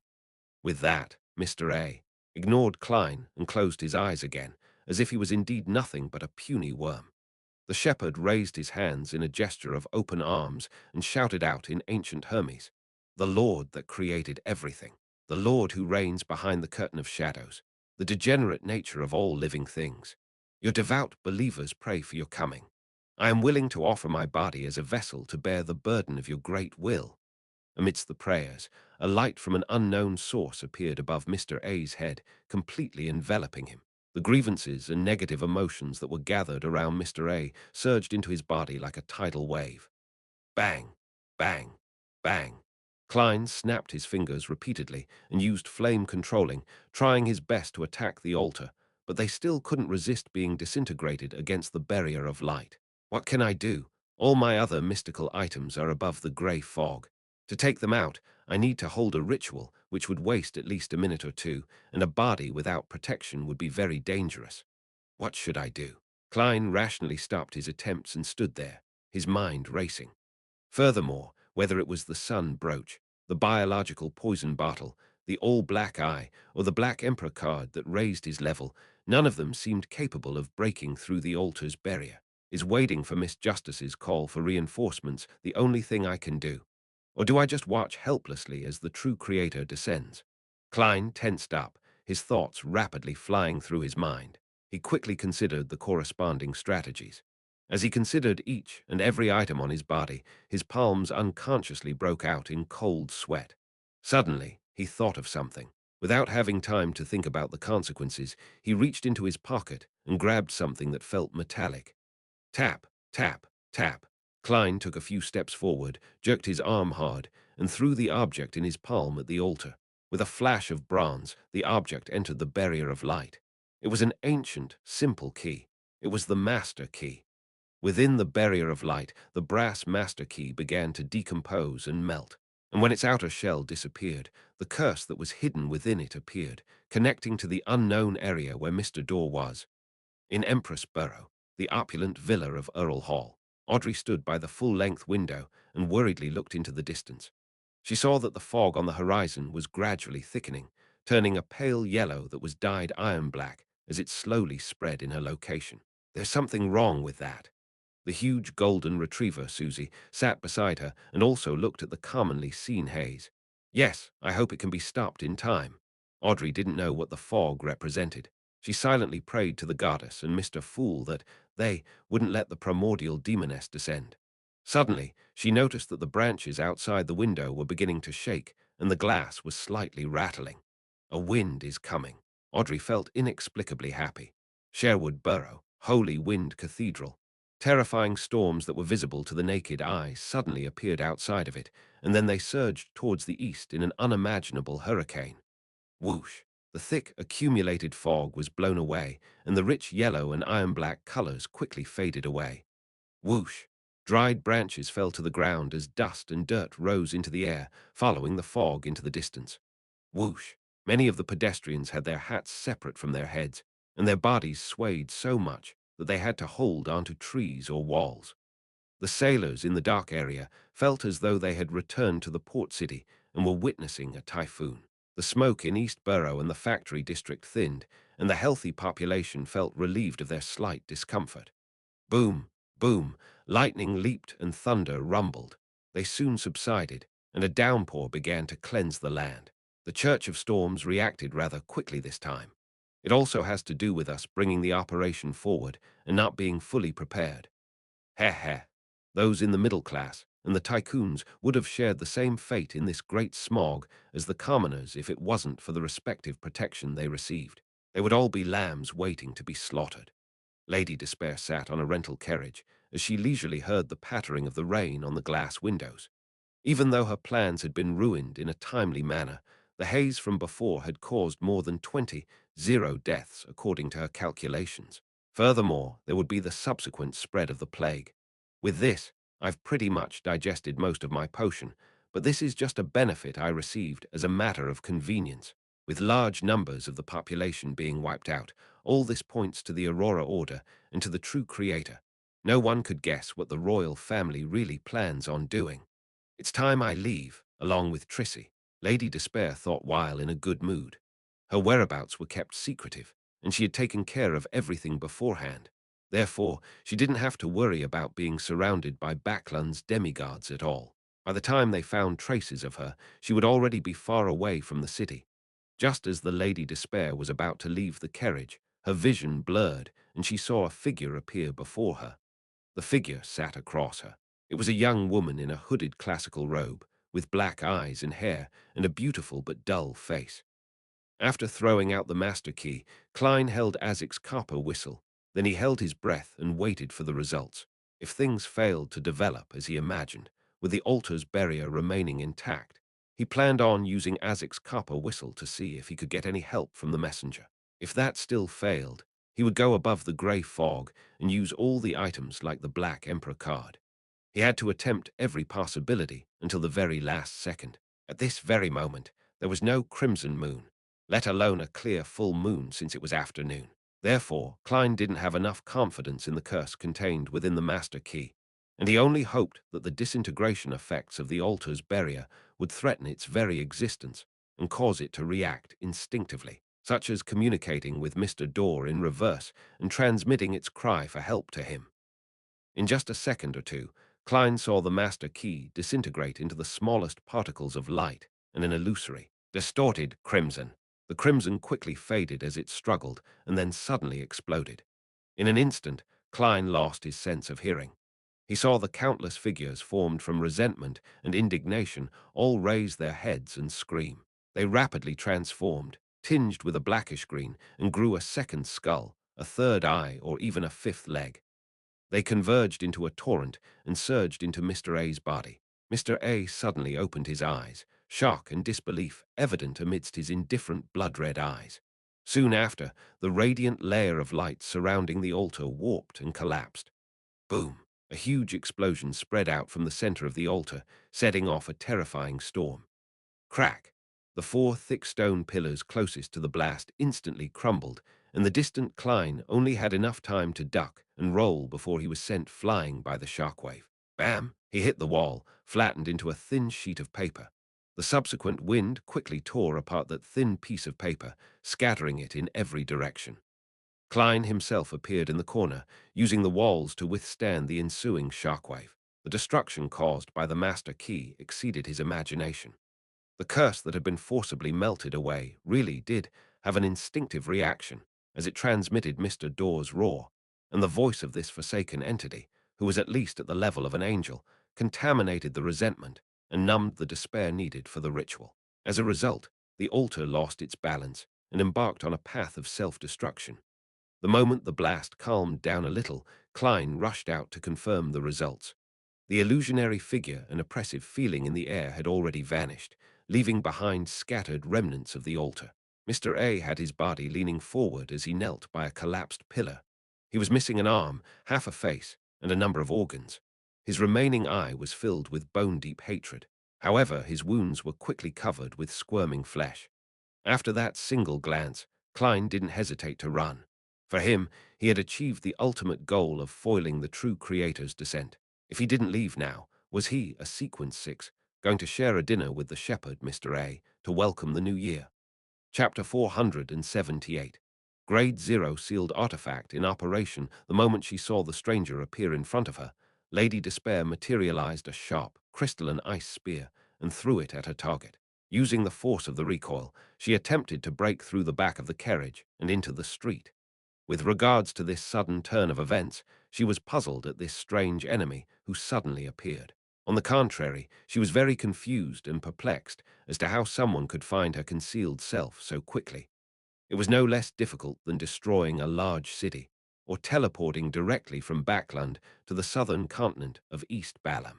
But as a Sequence 4 demoness of despair, she had developed herself one step at a time from when she was an assassin. She knew that she couldn't afford to be distracted or spout nonsense at such critical moments. It wasn't too late to think about all these matters later. Therefore, she chose to attack directly and wanted to take the opportunity to leave. She could already imagine how the strange woman with black hair and eyes would be frozen in the layers of sparkling light left in the frosty wake of the ice spear's trajectory. She would have to struggle to break through the obstruction in order to have the strength to chase after her. By then, she definitely would have escaped from the street and blended into the crowd. However, the scene she was looking forward to didn't appear. As soon as the crystalline ice spear left her hand, it silently disappeared into thin air. Its whereabouts were completely unknown. Angel. The demoness of despair's eyes narrowed as black flames suddenly surged from her body, spreading ailments in a bid to ignite everything around her and causing a large-scale fire. At that moment, her body trembled in a strange manner, and she froze on the spot. She saw her left hand disappear, 1 centimeter at a time, as it rapidly spread upward in an unstoppable fashion. In her eyes, the beautiful and lifeless eyes of the woman opposite her were dark and serene, as if there was a pure darkness concealed within. "You aren't. You are." The demoness of despair's words came to an abrupt halt. Her entire body was like a sketch that had been quietly erased with an eraser, leaving no trace behind.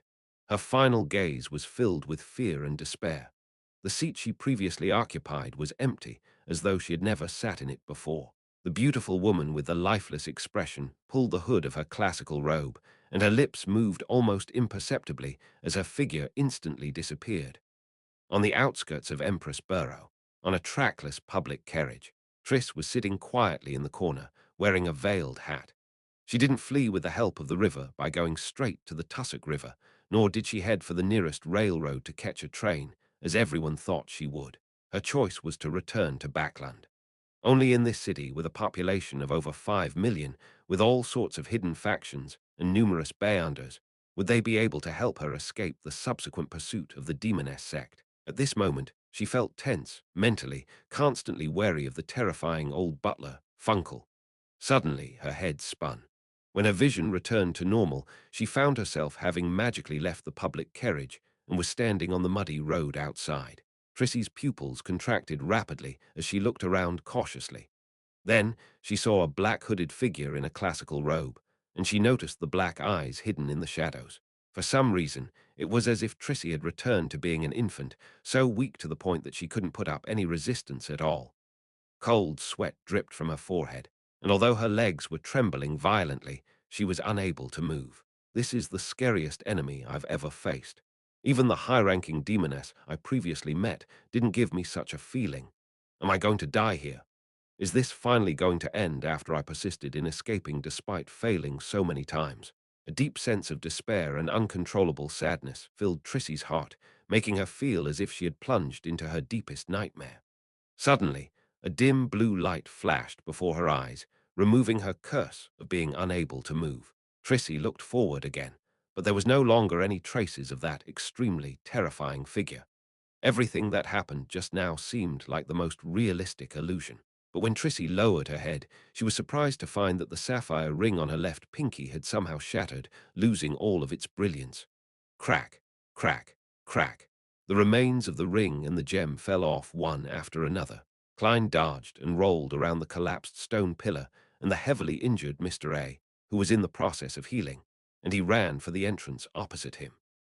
As for the characteristic fragments which were slowly gathering from the remains of the master key, he didn't even take a glance at them, afraid that he would give Mr. A enough time to stop him. He was well aware that even if he had all his mystical items and was well prepared, he wouldn't necessarily be a match for the shepherd, not to mention the fact that he was only equipped with Azic's copper whistle and 3 types of bay-under bullets.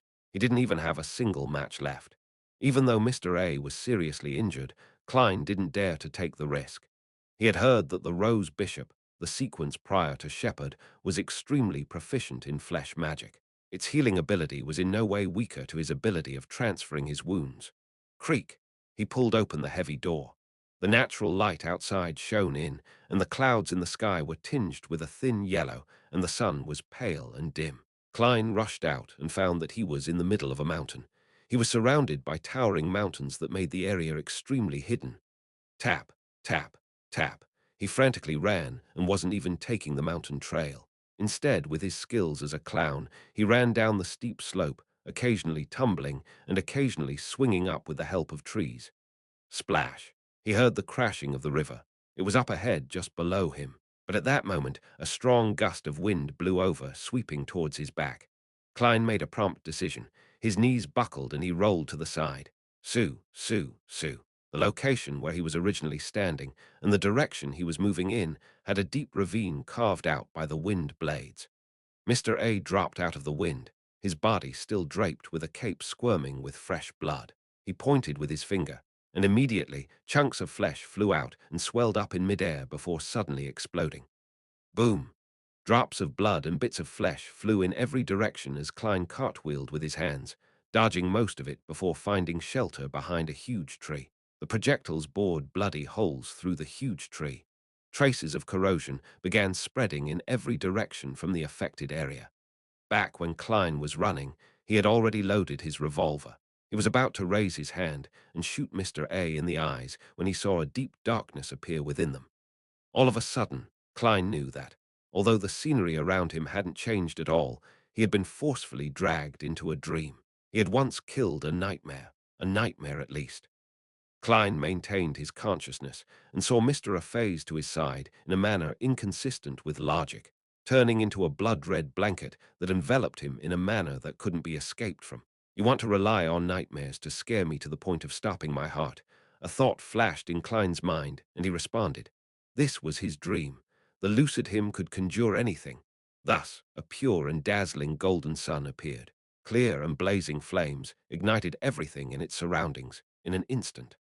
Klein imagined the scene when he first saw the eternal blazing sun during the dream divination. Almost at the same time, he left the dream and heard a muffled grunt. Mr. A took a step back, 2 streams of blood running from the tip of his nose. The robe formed from flesh, and blood began to slowly flow as though it was melting. Pah! Klein snapped his fingers and ignited the trees about 30 or 40 meters away. Beneath his feet, the long-withered weeds caught on fire, and the soaring flames enveloped his body. Mr. A's originally unmanly beautiful face suddenly turned even more beautiful and feminine. A crystalline and weightless ice spear materialized in his hand as he threw it towards the burning trees a few dozen meters away. As soon as Klein jumped out of the flames, his pupils reflected the transparent tip of the spear. The tip of the spear became bigger and clearer, filling his eyes. Klein threw himself to the side as his body became covered with a thin layer of frost. The transparent spear then extinguished the flames, allowing the thick layer of ice to quickly spread in every direction. Klein, who was still in midair, suddenly curled up into a ball, turning his body upside down. He stretched out his left hand and lightly pressed on the layer of ice. He once again rose into the air and left the cold world. However, the skin on his palm was frozen at the point of contact. This resulted in him tearing off his skin with a ripping sound. Rolling to his feet, Klein reached into his pocket and pulled out a self-made slumber charm. As he was about to say the incantation, his nose suddenly started to itch and he sneezed. Achoo, achoo, achoo. His head ached and he kept sneezing, leaving him with no strength to fight back. I fell sick. I became infected by some sort of ailment. The moment Klein realized this, he felt countless threads that were difficult to be seen by the naked eye twirl around him, wrapping him up like a mummy in a certain sense. He wasn't unfamiliar with this kind of experience. He knew that this was the Beyonder powers of a demoness of pleasure. Back then, he had relied on the use of charms to cause all parties to fall into a deep slumber. Then, relying on his uniqueness, he escaped the effects of the charm. But now, Mr. A had maintained a distance of about 20 meters. However, Klein was no longer just a clown. The fingers he could still move snapped and made a crisp snapping sound. In an instant, all the spider silk around him was ignited, as if it had turned into a giant torch. Klein had just jumped out of the scarlet flames when he started sneezing again, which was then followed by a fit of violent coughing. This automatically prevented the use of many of his Beyonder powers. At this moment, the feminine gentleness of Mr. A's face disappeared, adding a little more dignity to his loftiness. He stretched out his right hand and clenched it lightly. Klein suddenly had an inkling that if he ran, he would only be running in circles. Mr. A, who was wearing a blood-red robe, revealed a cruel smile. An ancient book that was transparent and illusory appeared in front of him.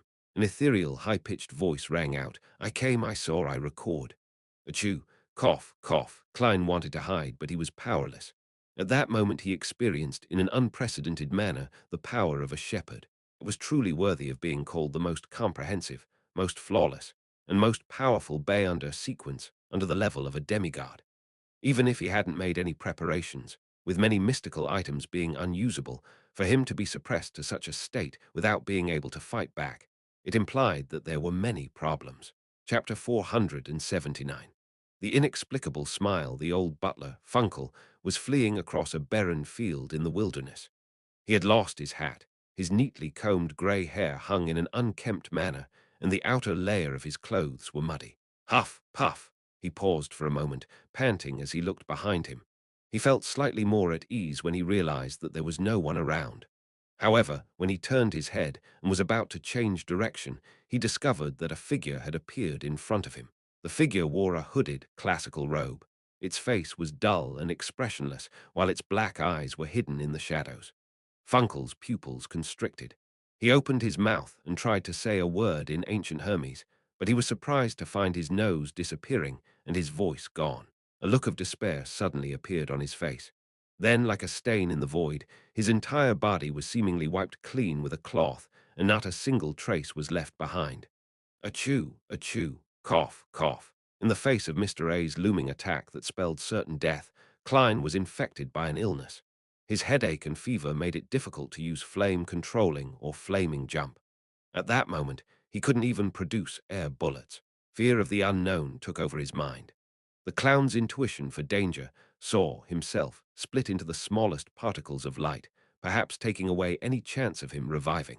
In an instant, Klein reached into his pocket and took hold of an object. This was his answer to the most dangerous situation he could think of ahead of time. No matter what kind of situation he was suddenly placed in, a magician had to be prepared to a certain extent so that he wouldn't panic in the middle of a battle. Klein took out Azik's copper whistle, brought it to his mouth, and blew hard over the sneezing and coughing. Without any stirring motions, he saw, through his spirit vision, a geyser of white bones spewing out as they rapidly sketched out the appearance of a huge messenger with black flames burning in its eye sockets. And at that moment, the pages in the book in front of Mr. A stopped flipping, and the distant voice suddenly came to a halt. A misty green brilliance surged out, and the bone messenger, that was almost 4 meters tall, cracked and crumbled into countless specks of pure light. Behind it, the force that had caused Klein to go in circles was the first to crumble. The figure in the black double-breasted frock coat was then enveloped, turning into a statue made of yellow sand, which was blown away by the wind. However, the scattered sand were white spots, as if they were shreds of paper that had been torn to the limit. Klein's figure appeared on the other end, genuflecting and coughing uncontrollably. If it wasn't for the skeleton messenger blocking the blow for him, then he wouldn't have been able to suppress his ailments and use paper figurine substitute. And after that ordeal, his illness worsened to the point of him losing almost all forms of resistance. At that moment, Mr. A, who had failed in his fatal blow, suddenly coughed in a way more violent manner than Klein. He fell to the ground in pain, blood frothing at the corners of his mouth. Cough, cough, cough. He coughed out a pile of fragmented organs and squirming flesh. Then, with great difficulty, he opened his mouth and attempted to lick them back into his mouth to forcefully consume them. What's going on? Klein was stunned for a moment, but that didn't stop him from resisting a cough, raising his right hand and aiming the revolver at Mr. A's head. At this moment, he vaguely understood something. While Mr. A's injuries could be treated with his flesh and blood magic, the impact and backlash on his mind and spirituality couldn't be nullified through this method. Mr. A should have switched to another Beyonder power to slowly heal the damage to his spirit body, but he was driven by hatred. He forcefully suppressed his injuries and chased after Klein. Thus, after continuously using the Beyonder powers that exceeded what his body could bear, his situation worsened and the latent problems flared up. Bang, bang, bang. Klein fired all the bullets in the revolver. Bronze, pale gold, and silver beams of light quickly crossed the short distance between the two of them. Unfortunately, he was unable to control his sneezing and coughing during the process. The bullets didn't all hit Mr. A, with only two of them hitting Mr. A, and one of them drilling through his forehead and the other into his torso. Sizzle. A sizzling sound rang out, but Mr. A's head seemed to be boneless. It was just a combination of a pile of rotten flesh. This caused the pale golden-colored bullet to sink deep into his body. It quickly came to a stop and failed to deal lethal damage. All it did was emit a golden radiance of sunshine. Mr. A lifted his neck, and the flesh around the hole in his head writhed wildly. He wasn't dead, not even seriously injured. He was once the tenacious Rose Bishop. Seeing this, Klein made up his mind. He turned around and ran, no longer making any attempts to attack. As for Mr. A, he was panting, and when he lowered his head again, he licked the bits of fragmented flesh and organs he had coughed up. Amidst the wheezing and coughing, Klein ran in random directions, occasionally rolling. Finally, he fled to the edge of a cliff which was over 50 meters away. Beneath the cliff, the slightly turbid Tussock River surged incessantly. It was wide but calm. Klein didn't hesitate and put strength into his legs and jumped. He plummeted, feeling the weightlessness of a free fall. His body tore through the air as he attempted to adjust his posture in midair, transforming into a standard diving motion. Cough, achoo. His ailment stopped his 3.5 flips midway, and the positioning of his body and palms failed to be in the correct stance. With a splashing sound, he struck the water surface, reducing into a thin piece of white paper. The paper figurine quickly became moist, half sinking and half floating. At the bottom of the river, not far away, Klein's figure formed as it shivered a little. His clothes were already soaked, as were the remaining paper and bills in his wallet. After distancing myself from Mr. A, the ailment has abated, Klein thought with a lingering sense of fear. If his coughing and sneezing hadn't subsided at the last minute, he wouldn't have even had the time to use paper figurine substitutes, and he would have suffered internal bleeding and instantly died. Of course, if he died in such a manner, he felt that he had a chance of being resurrected. While kicking his legs to keep himself afloat, Klein created an invisible, hollow tube in his mouth, allowing it to rise out of the water and bring him fresh air. This was the underwater breathing performance of a magician. Klein sucked in with his mouth and blew out through his nose, not letting the turbid gas he breathed out pollute the pipe by directly entering the water. At the same time, he stealthily made his way to the shore, hoping to avoid Mr. A's subsequent pursuit. Unfortunately, this isn't a city. The powers of a faceless cannot be used effectively. Otherwise, once I break away, Mr. A definitely wouldn't be able to find me. While swimming, Klein instinctively had this thought. This resulted in him thinking of a problem, and that was the wind-controlling Beyonder power Mr. A previously had. Generally speaking, this belongs to the pathway of the Lord of the Storms. For this pathway, apart from the wind, there's also water, which means they're especially effective for underwater activities. Underwater activities. Shepard is so all-rounded and terrifying. Klein's heart almost stopped beating as the thought flashed through his mind. He suddenly swam upstream, no longer concealing himself. As soon as he emerged from the water and approached the shore, he saw Mr. A's devilishly beautiful face, covered with fish scales and gaping gills. Mr. A, who was floating on the water surface in his bright red robe, had the corners of his mouth curled up. His eyes were filled with true hatred. Fight. I can only fight. I'll try to hold out until the church's reinforcements arrive, or for Mr. Azik to escape his predicament. Without hesitation, Klein, who had gained reprieve from his ailments, raised his right hand, ready to snap his fingers. At this moment, the two of them simultaneously looked at the sky as though it was an instinctive reaction. A beautiful feminine figure was quickly outlined. The figure was hooded, and in a dark robe, its eyes looking blankly at Mr. A. Then, Klein saw Mr. A being quickly erased, as though he had become a pencil drawing, wiped out rapidly with an eraser, leaving nothing but his look of indignation and despair amidst the blankness and madness etched into his mind that was the only audience present. What kind of level is this? What kind of strength is this? The moment Klein thought about it, he saw the figure turn to look at him. It was a beautiful face, but it didn't have the slightest expression. Its black eyes were deep and dark, devoid of spirituality. Just when Klein's heart was beating rapidly, thinking that he would disappear without a trace, without a clue as to whether he could be resurrected, the corners of the woman's mouth slowly lifted into a smile. A smile. Klein was stunned, wondering if he was dreaming. Before he could regain his senses, the figure instantly faded and disappeared from where he was. The sound of water splashing around him echoed in the air. Puzzled, Klein swam to the shore and got out of the water. Looking around, he found that this place was unusually remote. There were no roads or living people. Only the slightly turbid river water continued flowing in an unchanging manner. It ended just like that. Mr. A died just like that. Who was that lady just now? She was so strong that Mr. A didn't even have time to scream. And she smiled at me. Smiled. Maybe it's a she. However, other than figures at the level of the Pope, how could there be angels walking on the ground from the three churches? Furthermore, a figure on the level of Pope obviously wouldn't be in Backland. Klein couldn't believe that he was out of the danger zone. After a moment of contemplation, he finally felt a sense of reality. She should be a powerhouse sent by the churches. She arrived in time and successfully saved me. If I hadn't informed Miss Justice ahead of time, then they might not have taken such timely action. There would have been a high chance of me dying at Mr. A's hands, with the possibility of resurrection being a question. Yes, it also has to do with me persisting on, dragging on the battle all the way until this moment. Not bad at all. With a sigh of relief, Klein began to look for a way out. Exile! The man with the gold mask pointed at Isaac Eggers and threw his figure into the void, a spot no one knew. Then he turned around to face Insi Zangwill, who was looking at him with a frown. There's no time. We can't finish him off that quickly. We have to hide this area as quickly as possible. Do you want the church to discover our secret? The man with the gold mask growled angrily. Insi Zangwill put away his doubts, nodded, turned to 0-8, which had stopped writing, and grabbed it. His figure was faltering somewhat, and by his legs were piled pants that had nearly been ripped apart in the middle of the battle. Inside Red Rose Manor, Prince Edisac sat by the full-length windows with an abnormally vacant look in his eyes.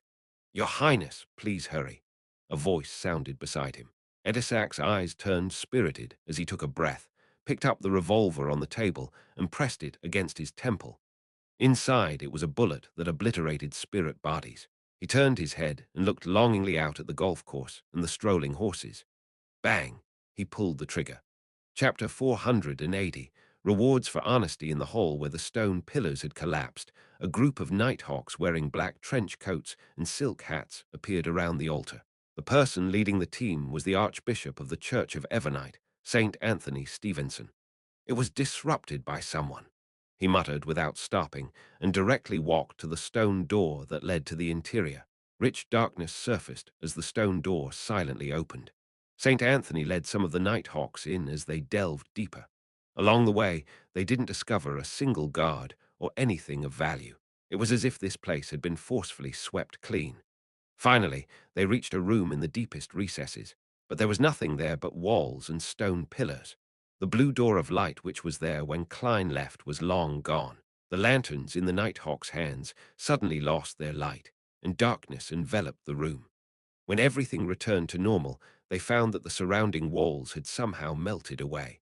However, there were no hidden doors or tunnels behind them. It was either a thick layer of mud and rocks or the corridor they came from. St. Anthony was silent for more than 10 seconds before saying, "Try divination. Search the vicinity." Achoo! Walking through the pathless cliffs and forest, Klein was saddened to realize that he had apparently really fallen sick. The residual effects of Mr. A's Bayunder powers, combined with the fact that he was drenched during winter, gave him the shameful cold. However, he didn't dare to stop to collect dry twigs to light a fire and dry his clothes and money. He was afraid that the Bayunders of the church would find him. Even though he had already gained the endorsement of Stanton Isengard from the machinery hivemind and obtained the status of a semi-official, this was a matter involving the primordial demonesses awakening and the true creator's descentwo cases of the highest order. Therefore, he was bound to be subjected to rigorous investigations, have tea sessions with the machinery hivemind, mandated punishers, and nighthawks to recount the whole process actively or passively. There were two major pitfalls to this. One was that he knew people inside the Nighthawks, and although Detective Sherlock Moriarty looked quite different from the martyred Klein Morty, making it impossible to identify him via photographs, he had zero confidence if things were done face to face. Two, because of similar pathways, the Church of Evernight wasn't very friendly to people and things related to death. Back in the Pale Era at the end of the Fourth Epoch, Death had fallen under the siege of the Seven Guards, and Sherlock Moriarty had summoned a powerful descendant of Death at the critical moment. This wasn't a problem that could be explained away easily. That high-level powerhouse was rushing to deal with C. Zangwill and 0-8, so she didn't have time to bother with a friendly small fry like me. However, I can't be careless as a result. I should flee when it's necessary. Yes, I can write to the machinery hivemind when I have a chance, stating the second reason as to why I have to temporarily leave Backland. This way, I might still have a chance to work with them in the future. Of course, I have to secretly observe to see if the machinery hivemind has any strong enmity towards any descendants of Death. I wonder how Mr. Azik is doing. Heh heh, perhaps Sherlock Moriarty might be dead in the official announcement. He sure lived up to his name and identity. As quickly as possible, Klein tried to find a small town and blend in with the crowd while enduring the alternating fever and cold. Only in human society could the Faceless's powers be fully expressed. The woman who was working with Mr. A. Oosh should be a demoness. She went to East Burrow. From the looks of the ritual, there must have been a large number of deaths over there. I wonder, with the spiritual intuition of a seer, Klein's heart suddenly felt heavy. At this moment, all the colors in front of his eyes turned saturated, as if they had been sprinkled with oil by a deity. The feeling was over instantly, and Klein found himself far away from where he had been, with the bronze-skinned, soft-featured Azik Eggers appearing next to him. "Mr. Azik, are you unhurt?" He couldn't help but heave a sigh of relief. "I am," Azik replied frankly before smiling, "but to an undying, this isn't a big problem." Klein calmed down and asked, "What happened to Insi Zangwill and 0-8? Insi Zangwill is still alive, and he still wields that Grade 0 sealed artifact," Azik said as he walked. Klein tried hard to follow him as he couldn't help but sigh. "What a pity. Don't worry about it. He was severely injured," Azik solemnly said. "And most importantly, we know that he was secretly cooperating with the royal family, so we don't have to worry about not being able to find him in the future. This way, you can focus on improving yourself, and I can also try to go to a few places that I've recalled to awaken more memories." "Heh heh, your luck isn't bad. I've been secretly observing the people from M in an E and the royal family to confirm in C. Zangwill's whereabouts. One of the most important places was Red Rose Manor, so I've always been wandering around the area. Otherwise, I wouldn't have been able to rush over to save you so quickly." Klein immediately felt a little awkward when this was mentioned. "Mr. Azik, aren't you puzzled as to why I didn't die? I often wake up after entering a coffin as well. This is something that I previously recalled," Azik said with a smile, completely unfazed by the matter. "And in my incomplete memory, although it's rare in others, it's not without precedent. He often wakes up after entering a coffin. Often." Klein suddenly realized that the problems that he was worried about were nothing in the eyes of a real powerhouse, as expected of an undying of the death pathway. Well, Mr. Azik had mentioned that he had been in this sequence for a long time, which means that he is long advanced. Klein thought for a moment, then he asked with concern, "Mr. Azik, would Insi Zangwill discover that I'm Klein Morty?" He was afraid that Insi Zangwill would take revenge on Benson and Melissa. "Unlikely. At most, he would believe that we knew each other long ago, or that you're my informant, if we use the terms that the police uses." Azik recalled and said, but that grade 0 sealed artifact might notice it, but you don't have to worry. Why? Klein pressed. It was unknown what Azik had remembered, but his expression suddenly turned strange. It was as if he wanted to laugh, but at the same time he felt horrified. That grade 0 sealed artifact will keep attempting to write down the death of its owner. This is likely to be intrinsic to it and cannot be changed. Therefore, I doubt it would actively divulge such important information that can put NC Zangwill at a tremendous advantage during such a critical momentumless. It involves something that it cannot avoid or explain. Seeing that Mr. Azik was so sure about it while producing such strong justifications, Klein exhaled. It was as if he had recovered a little from the cold. Seeing this, Azik added, "It's best if you leave Backland for the time being. NC Zangwill might use that Grade 0 sealed artifact to seek revenge again, using your fake name. As long as you aren't in Backland, it should be fine. That Grade 0 sealed artifact's sphere of influence doesn't exceed a large city. Just as I had predicted, there's a limit to its sphere of influence. Otherwise, NC Zangwill could have easily hidden in a small town in the southern continent and leisurely arranged the fates of all his targets without having to worry about anyone finding him." Klein asked after some deliberation, "A short trip to Backland for a day or half a day is fine, right? With the premise that I've changed my identity and looks." With that, he rubbed his face, instantly reverting back to his appearance back in Tingen. Azik's eyebrows twitched, and he nodded. "It's fine." He turned his head and looked into the distance at the spot that he could no longer see. "It seems like I've been targeted by a powerful existence of the Church of Evernight. It's best if you don't stay by my side, or you might be implicated. Heh heh, they're very interested in the Beyonder characteristics related to death. Yes, I plan on heading out to sea. While I digest my potion, I'll be seeking mermaids. It's a condition for my advancement." Klein explained his plan. Azik tilted his head. "Mermaids? Could a mermaid in the form of a dead spirit work? I can find at least 4. Probably not." Klein reached out and wiped his forehead. His intuition told him that it was definitely impossible, but he planned to divine it above the grey fog to confirm it. Without mentioning the dead mermaid again, Azik said, "If there's anything, then contact me through the messenger." Messenger. Klein suddenly felt guilt-ridden and ashamed. It died in my battle with Mr. A. It saved my life." Azik gave him a glance, shook his head, and laughed. "Don't worry about it.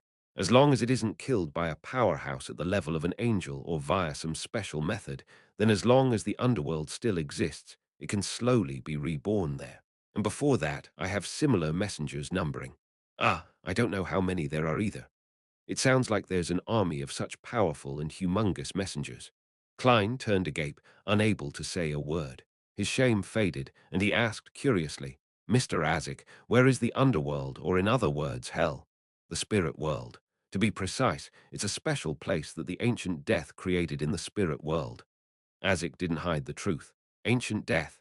That should be the ancient god, Phoenix ancestor Gregrace. So the underworld belongs to the spirit world. No wonder the basic structure in mysticism is the real world, the spirit world, and the astral world. It doesn't contain the underworld and the abyss. Klein was about to ask a question when he suddenly remembered something and quickly said, "Mr. Azik, I obtained a card of blasphemy created by Emperor Roselle. It contains the secrets of high-sequence Beyonders. I believe it can help you recall more things. However, you'll have to wait a while. It's hidden in Backland." Klein didn't mention the bounty, fearing that it would reveal the Tarot Club's secret, the mysterious space above the grey fog, and Miss Justice. Therefore, he could show his gratitude towards Mr. Azik for his help and sacrifice in this tactful way. Aziz looked at him in surprise, but he ultimately said nothing. He nodded and said, "When you get it back, have the messenger bring it to me. I'll immediately return it to you after I study it, or you can copy the contents and pass it to me." He paused for a moment as if he had thought of something. Then he took out a glove that was so thin that it looked like it was made of human skin from his pocket and handed it to Klein. "I've already awakened the relevant memories, so I no longer need it. Heh heh, it's an item that pirate vice admiral left behind. I've placed some seals on it so that it wouldn't be hungry. However, every time it's used it will require you to use a human's flesh and soul to feed it. Otherwise it will devour you. Creeping hunger, the remains of a particular shepherd." Klein immediately recalled what the glove represented. Chapter 481, Statistics and People in a Small Town on the Outskirts of Backland. After changing into clean and dry clothes, Klein placed the wet bills on the surface of the table, one by one, waiting for them to dry naturally in the warm room. During this process, he moved very carefully and very gently. Even his sneezing and coughing, which were brought by the fever, had been forcefully suppressed. To make sure there were no mistakes, he didn't dry them by controlling a flame. Having done all this, he walked to the corner of the hotel room where there was a full-length mirror. Klein's black hair was neatly combed in the mirror. He had a pair of dark brown eyes, and his face was thin and angular. He had gold-rimmed glasses on the bridge of his nose and was beardless. He looked young but also experienced. This was a modification of Joe Mingrui's appearance, with the traits of a native from the northern continent. Moreover, this was his youthful appearance during university when he was filled with vigor, one that had yet to be made fat by society. He intended to go back to Backland when things have settled down a little, and then he would get himself a legal identity for his current appearance. Compared to when he left Tingen, he had no shortage of appropriate channels. For example, he had Ian at the Bravehearts bar, Miss Sharon's circle, and Detective Isengard Stanton. How nostalgic, Klein whispered. He busied himself with a ritual in the room where the curtains had been drawn. He planned to bring creeping hunger above the grey fog to study it safely. Inside the silent, ancient palace, he appeared at the very end of the long bronze table, leaning back in his chair while holding a pair of thin gloves made of human skin. Immediately after, he closed his eyes and extended his spirituality into the object that required sealing.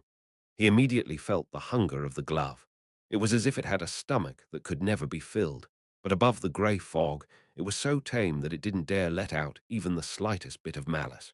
It was like a hunting dog lying there, not daring to move at all. Then Klein heard cries of indignation and groans of pain. Many distorted, hideous, and grieving faces appeared in his spiritual perception, brimming with unspeakable melancholy and madness.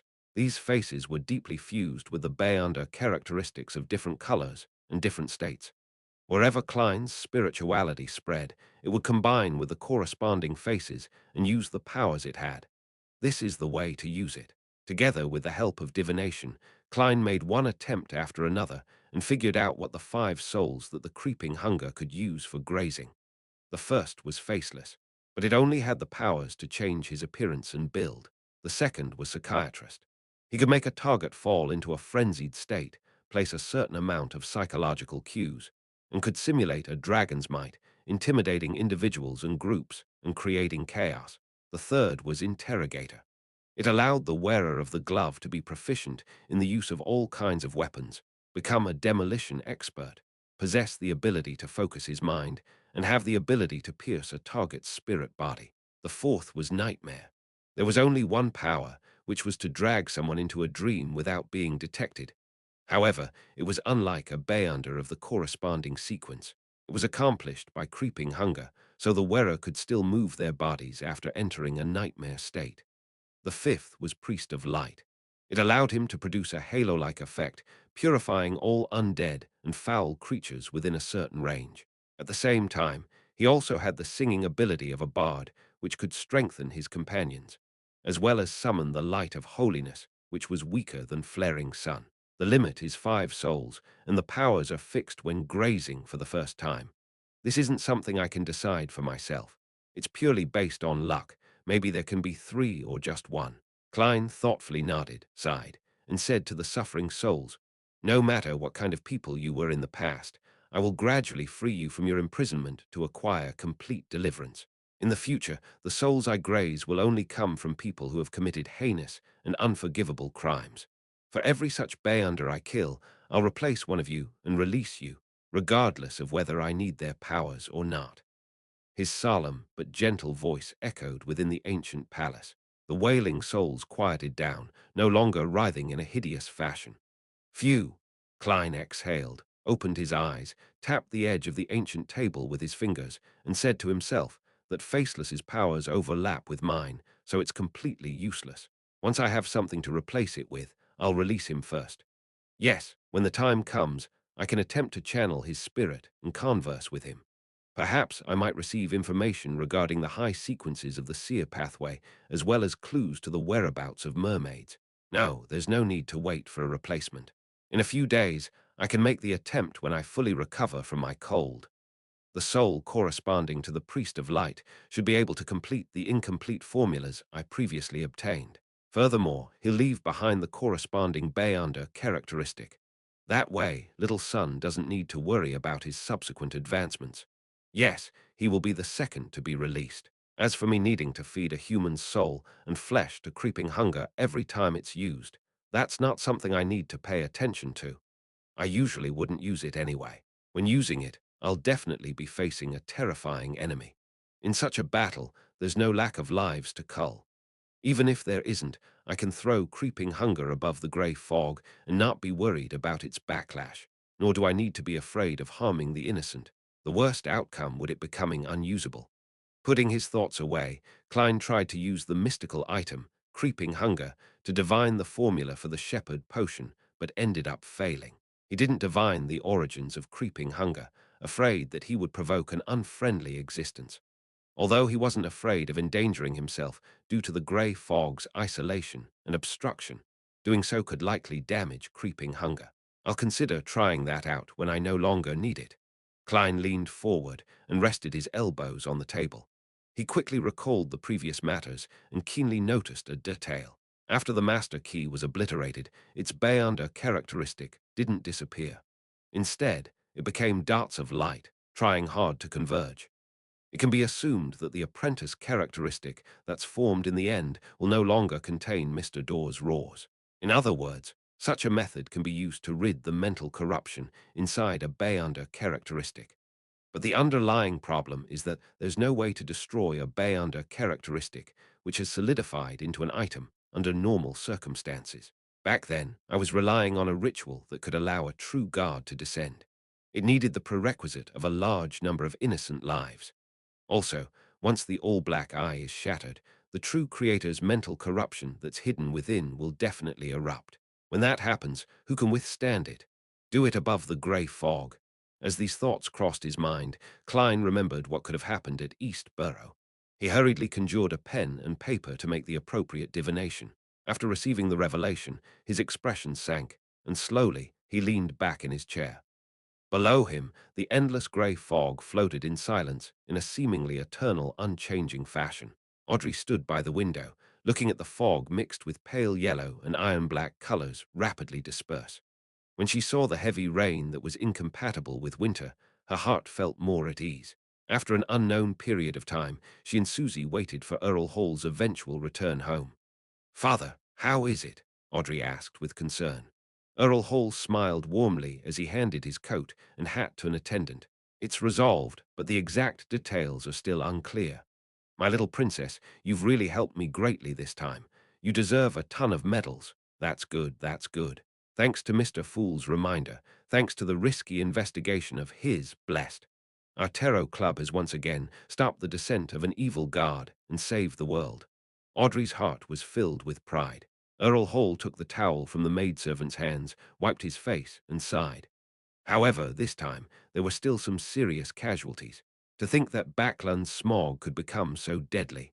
Although the statistics haven't been tabulated, I estimate that more than 10,000 people died in East Burrow, the Dark Area, and the Factory District.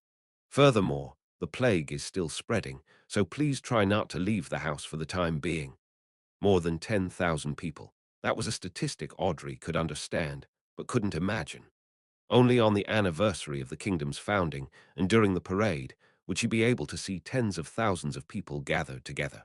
However, this didn't stop her heart from feeling heavy as her mood suddenly turned gloomy. Daisy stood outside her apartment, watching the doctors and nurses in white coats and masks enter and carry out the bodies. She had long known the outcome. Her expression was numb and her eyes vacant. She subconsciously moved closer to the door. At this moment, the police officer in charge of the cordon stopped her. "Don't go over. You want to be infected with the plague." Daisy stood there as she watched the two bodies being carried out. She saw her mother, Liv, hugging her sister, Fredja, tightly. They were carried to a cargo carriage that was wrapped in black cloth and temporarily requisitioned. She then watched as they disappeared in front of her eyes as a white cloth covered them. The carriage slowly moved towards the other end of the street. At that moment, Daisy seemed to wake up from a dream. She turned around and ran at full speed, chasing after the carriage. The ground was abnormally muddy after the rain. She fell and got up several times, leaving her body covered in dirt. However, she was still unable to catch up with the carriage and could only watch it disappear around the corner. Daisy slowed her pace, her body swaying slightly as her expression turned abnormally vacant. She held onto the trees by the street and stared at the place where the carriage had left. Suddenly, her entire body went limp and she started weeping. "Mother! Fredger!" The voice was soft, low, sharp, weak, and lingered. At this moment, in East Borough, the dock area, and the factory district, tens of thousands of people were similarly crying out in grief. Empress Borough, Sodler Palace. Wearing a crown above his resolute face and thin mustache, George III sat on the throne. He stared at the Earl Palatine in front of him without saying a word. "Your Majesty, the people from the three churches are waiting outside for your explanation," the Earl Palatine asked as sweat dripped down his forehead. Explanation. Prince Edisac was seduced by a demoness, causing him to collude with a cult and attempt to rebel. That is the explanation. His schemes were exposed, and he has already committed suicide. What other explanations do they need? George III suddenly flew into a rage. He took a deep breath and regained his usual solemnity. "You tell them that anyone who obtains the corresponding aristocratic title via any means can get a seat in the House of Lords. The property restrictions needed for elections will be relaxed, and the invalid constituencies will be removed. This is to appease the factory owners and bankers. Similarly, the National Atmospheric Pollution Council will immediately make their final statement.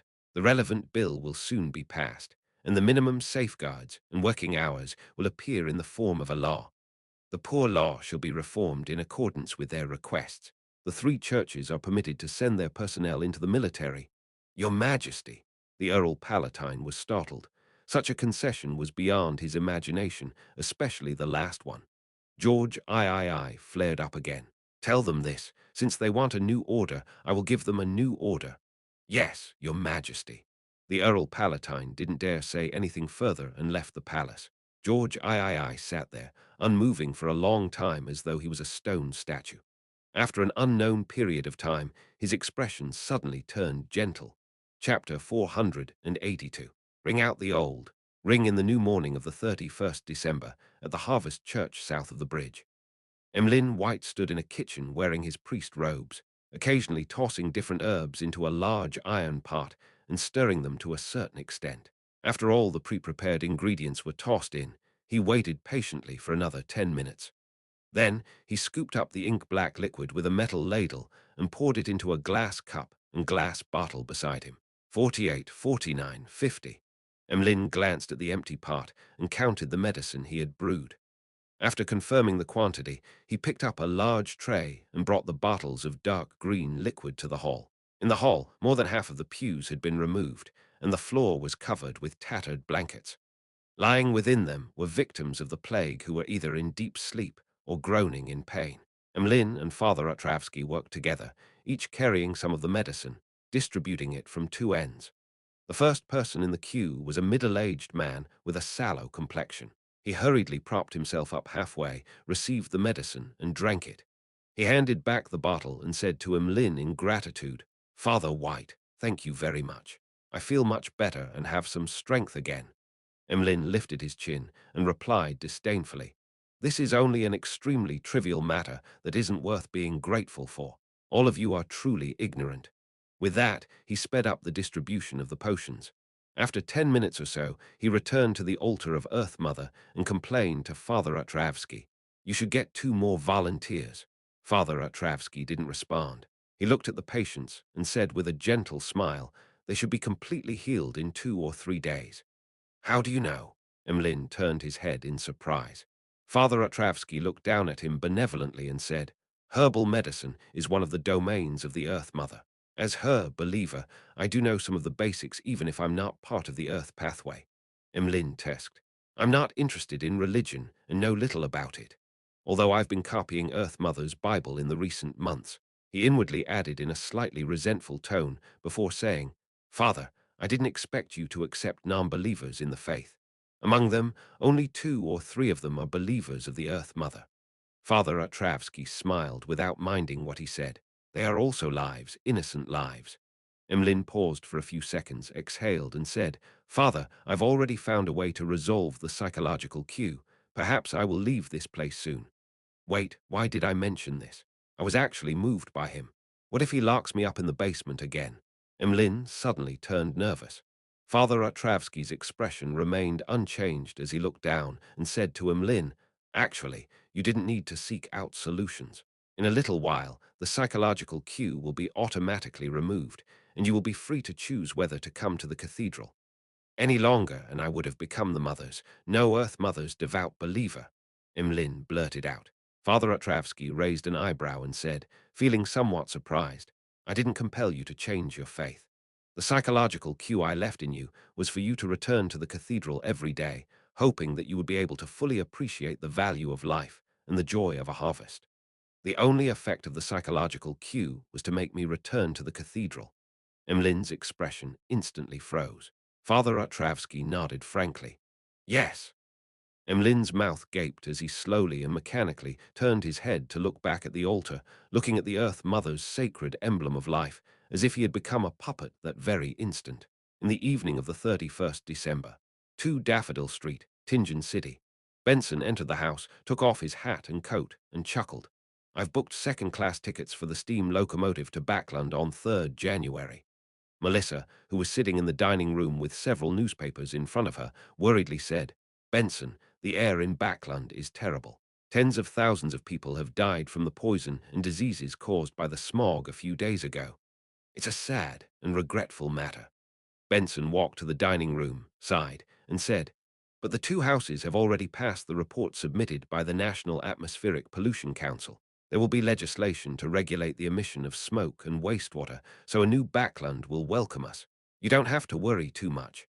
Having said that, he smiled mockingly. When I came back from Iron Cross Street, I found a lot of factory owners or their employees from Backland recruiting people.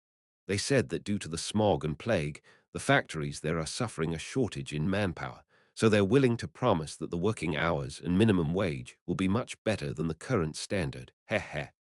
You think it's impossible? Melissa asked. When more and more people flock to Backland, it will be impossible unless both houses pass the corresponding laws directly. Benson spread his hands and pointed to the table. Well, it's time to receive the new year. There were 3 sets of forks and knives, 3 empty porcelain plates and 3 cups on the table. 3 cups, 1 for beer, 2 for ginger beer. In the evening of 31st December, dressed to the nines, Audrey stood inside a lounge, waiting for the start of the New Year's party. However, one couldn't see the excitement, exuberance, and joy on her face despite the fact that she was about to become an adult. In front of her was a newspaper. On it was written, according to preliminary estimates, a total of over 21,000 people died in the smog, and the subsequent plague took the lives of close to 40,000 people. Among the deceased were young children, healthy young men, and women. Phew. Audrey couldn't help but close her eyes. Just then, her father, Earl Hall, and her mother, Lady Caitlin, knocked on the door and said in unison, Your beauty surpasses everyone tonight. Darling, it's time. The Queen is waiting for you. Audrey slowly breathed out and wore an elegant and beautiful smile. She then walked out of the lounge and entered the party's hall under the company of her parents. She walked all the way up to the front of the dais, and under the gaze of many, handed her white, muslin-gloved hand to the Queen. The Queen led her to the edge of the dais as they faced all the guests. After a short pause, the Queen smiled and said, Although this is a dark period in Backland's history, we still have a gem that can illuminate the entire city. Her wisdom, her beauty, her character, her etiquette are all impeccable. Today I will formally introduce her to you. Lady Audrey Hall. Bang, bang, bang. Outside the window, the fireworks exploded into a dreamy light. On the last night of 1349, Audrey officially came of age and was presented to society. In the afternoon of 3rd January 1350, on the outskirts of East Borough, in a newly opened cemetery. Using divination, Klein found the graves of Old Kohler and Liv. This wasn't a grave in the truest sense of the word, but rather a niche where an urn was stored. They went on, row after row, stacked one above another. Standing there, Klein saw that not only was there no photograph or epitaph on Old Kohler's niche, but even his name was missing. Similar situations weren't uncommon. There were too many ownerless ashes whose relatives and friends couldn't be located. Their names, looks, and whatever experiences they had were unknown, nor did they garner the interest of anyone. They were only distinguished by the numbers on the niches. Klein closed his eyes, pulled out a slip of paper, shook it into a piece of metal, and carved a word on the niche's door. Kohler. Then he added an epitaph. He was a good worker. He had a wife, a son, and a daughter. He worked hard to live. He withdrew his wrist, and with a shake of his wrist, the black-haired, brown-eyed, and emaciated Klein let the paper burn in his hands, as if it was a memorial service to all the souls residing in the area.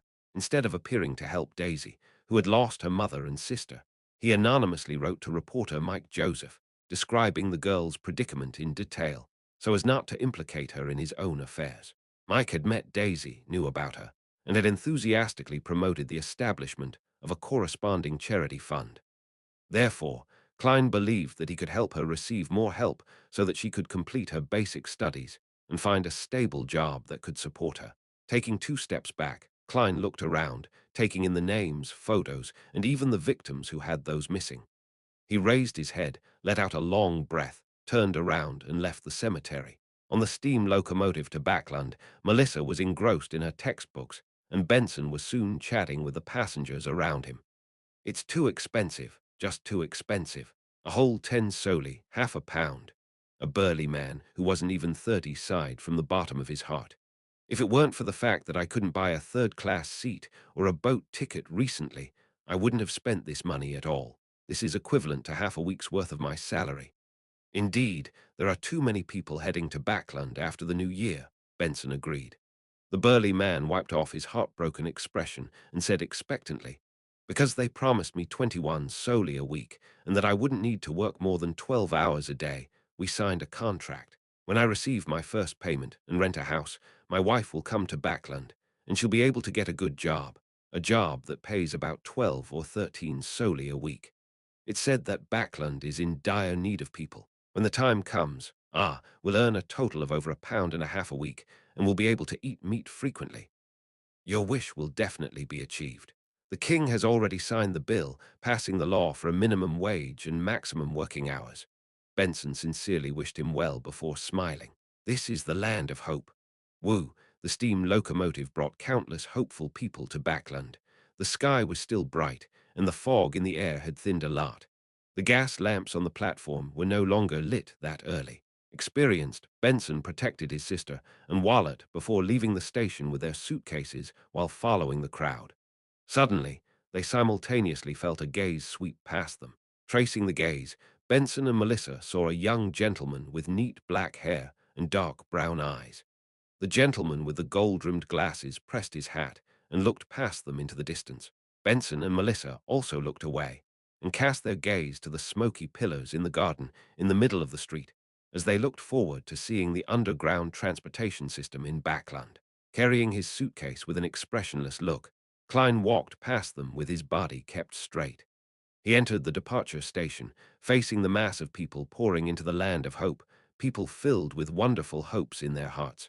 It was the best of times. It was the worst of times. End of the second volume Faceless. Chapter 483. New identity. The sky was dark outside the window, but it wasn't the dark fog which Klein was used to. The sea waves rolled in, blowing away all the smog and making the clouds line up in various shapes, reflecting the reddish-gold sunlight.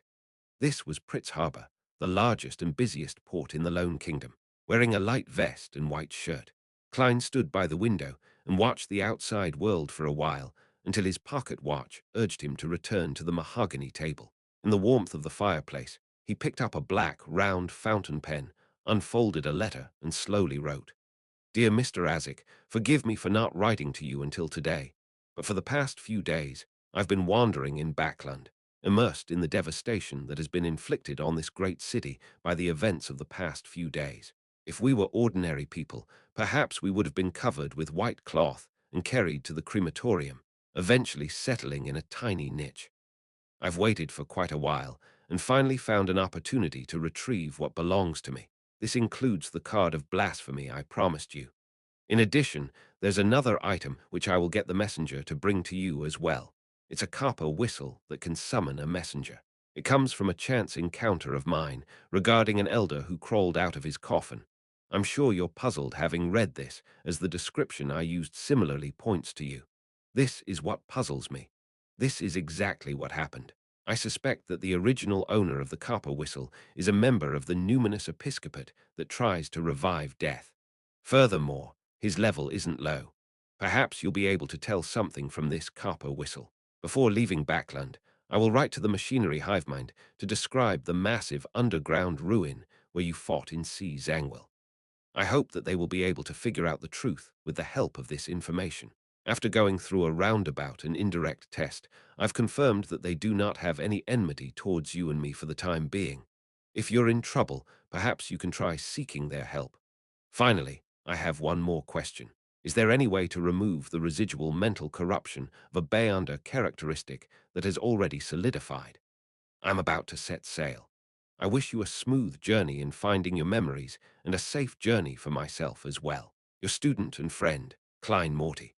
Putting down the pen and reading it once more, Klein folded the letter and stuffed it into the envelope, along with the Black Emperor card and the copper whistle left behind by the suspected numinous episcopate member. When he was done, he picked up the copper whistle Mr. Azik had given him and summoned the messenger by blowing into it. The messenger was still nearly 4 meters tall, made purely of white bones, its eye sockets burning with black fire. However, Klein's spiritual intuition told him that this was another messenger. Sighing secretly, Klein raised his arm and placed the letter into the messenger's lowered palm. The messenger lowered his head to take a look, before quickly disintegrating into bones and drilled into the ground like a torrential downpour. Seeing this, Klein lightly tapped his right molar and deactivated his spirit vision. He returned his gaze to the table, where there was a pale yellow identification card. This was a necessary item required for official purchases of any voyage tickets. For this, he had specially gone to Sharon and obtained a new identity through her circle. This identity was that of a bounty hunter, a lunatic who was eager to go on an adventure at sea to get rich. In accordance with Klein's wishes, his name was Jaeman Sparrow. A hunter of evil, Klein whispered, putting away a series of documents for his new identity. Shortly after, he drew the curtains, took 4 steps counterclockwise, and went above the fog. There was still some time before the terror gathering, so Klein quickly retrieved creeping hunger and wore it on his hand. Closing his eyes, he tried to sense each and every twisted, illusory soul. He attempted to release the faceless. In the real world, creeping hunger would happily consume this gift and spit out the corresponding Beyonder characteristic. But above the fog, it didn't dare to act rashly. It allowed the soul of the faceless to leave the glove and appear to the side of the long bronze table. It was a middle-aged man with a blurry face. His twisted and painful feelings seemed to dissipate quite a bit. With difficulty, he bowed at Klein, who was leaning back in his chair. His figure gradually turned dim, almost plummeting beneath the grey fog at any moment. In the majestic palace, Klein could directly communicate without any additional rituals prepared. Thus, he extended his spirituality and stabilized the man before saying in a low voice, "Do you know where there are live mermaids?" The man answered in an adrift manner, "Apart from those kept by the Church of Evernite, they can only be found by sailing from the Gargas archipelago towards the Sanya Sea for at least a week. That was my destination." So he's also a faceless seeking to advance. In order to seek out mermaids, he had taken the risk to go out to sea. However, he somehow died at the hands of Vice Admiral Hurricane Kalangos in the end. The Church of the Goddess rears quite a number of mermaids. Klein suddenly asked in realization, "Which organization did you belong to? Or should I say, where did your potion formula come from?"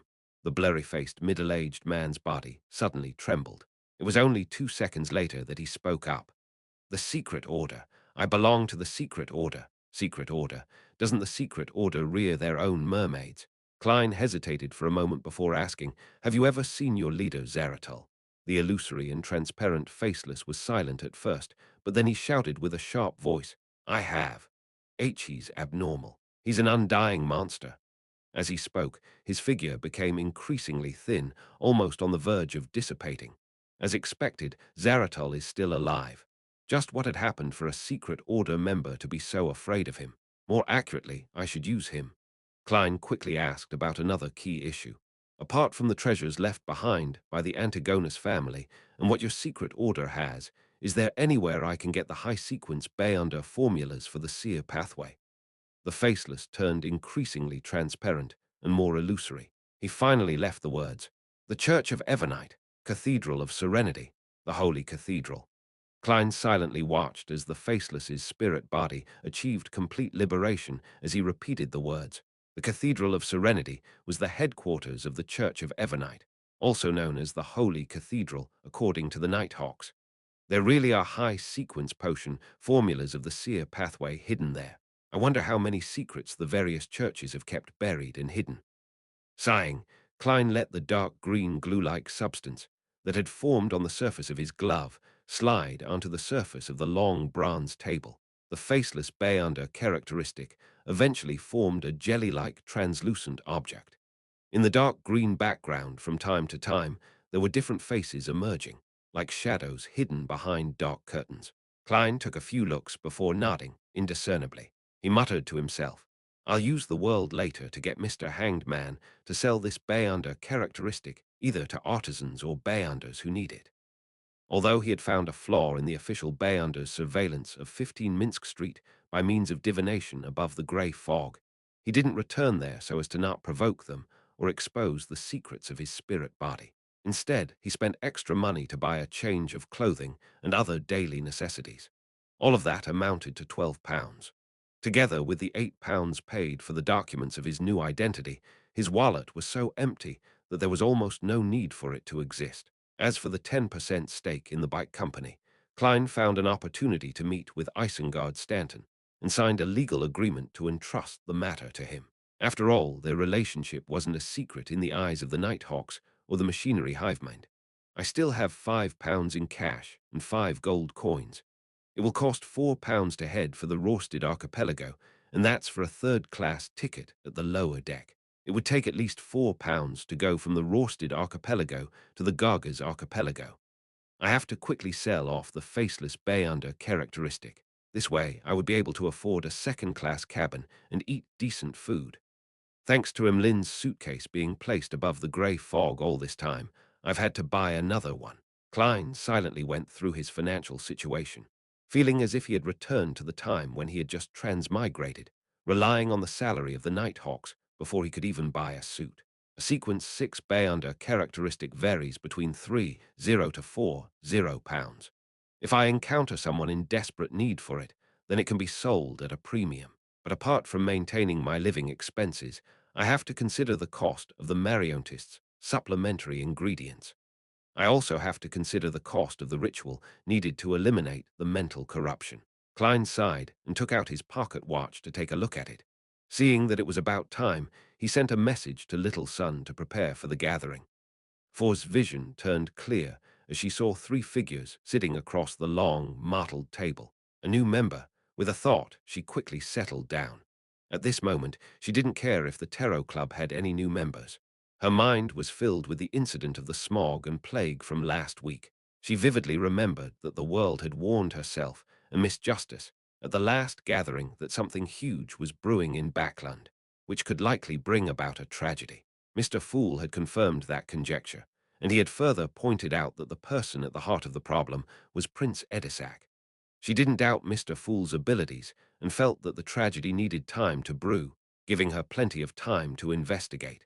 Who knew that it would come so quickly and so suddenly? Prince Edisac was also reported to have been infected in the haze and unfortunately died. It really happened. It really happened. Thinking back to the contents of the newspapers from a few days ago, she seemed to understand something, but she wasn't sure of it. For a moment, she felt terrified and uneasy. As a Sequence 9, I seem to have become involved with terrifying matters that involved a huge city, a prince, and tens of thousands of lives, just because I'm a member of the Tarot Club. It was only at this moment that the magician, Fours, realized the importance of being a member of the Tarot Club. Then she heard Miss Justice's usual greeting that lacked her exuberance. "Good afternoon, Mr. Fool. You saved Backland again." "Ah, what? When was I saved again?" The Moon Emlyn listened blankly. Chapter 484, Asymmetrical as he thought back to the recent events, the moon, Emlyn, was quick to associate it with the great smog and the plague outbreak, guessing that this was what the lady opposite him was referring to. But I heard that it was the work of a demoness of despair who was trying to advance herself. Furthermore, the Church of Storms responded quickly, creating a hurricane to blow everything away. How could it be said that the fool saved Backland? Emlyn, who had an entire clan behind him, was quite well informed. Upon doing the comparison, it was hard for him not to be surprised and confused. Although he had always been proud and didn't wish to spend time on social interactions, he still felt an instinctive fear when faced with a hidden existence that he had to address with he.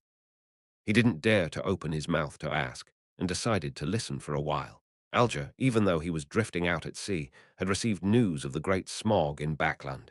He was interested in the secrets and the truth behind it, confident in the belief that this was definitely a struggle between deities. After all, it had attracted the attention of Mr. Fool. I'll ask Miss Justice when we exchange information. However, she might not be too sure of the details. It's rather impossible for her to know too many details based on her standing. Heh heh, she has great curiosity. To open up with such a greeting, she would definitely attempt to get an answer from Mr. Fool, hoping to get an answer. I hope that I have the opportunity to listen in from the side.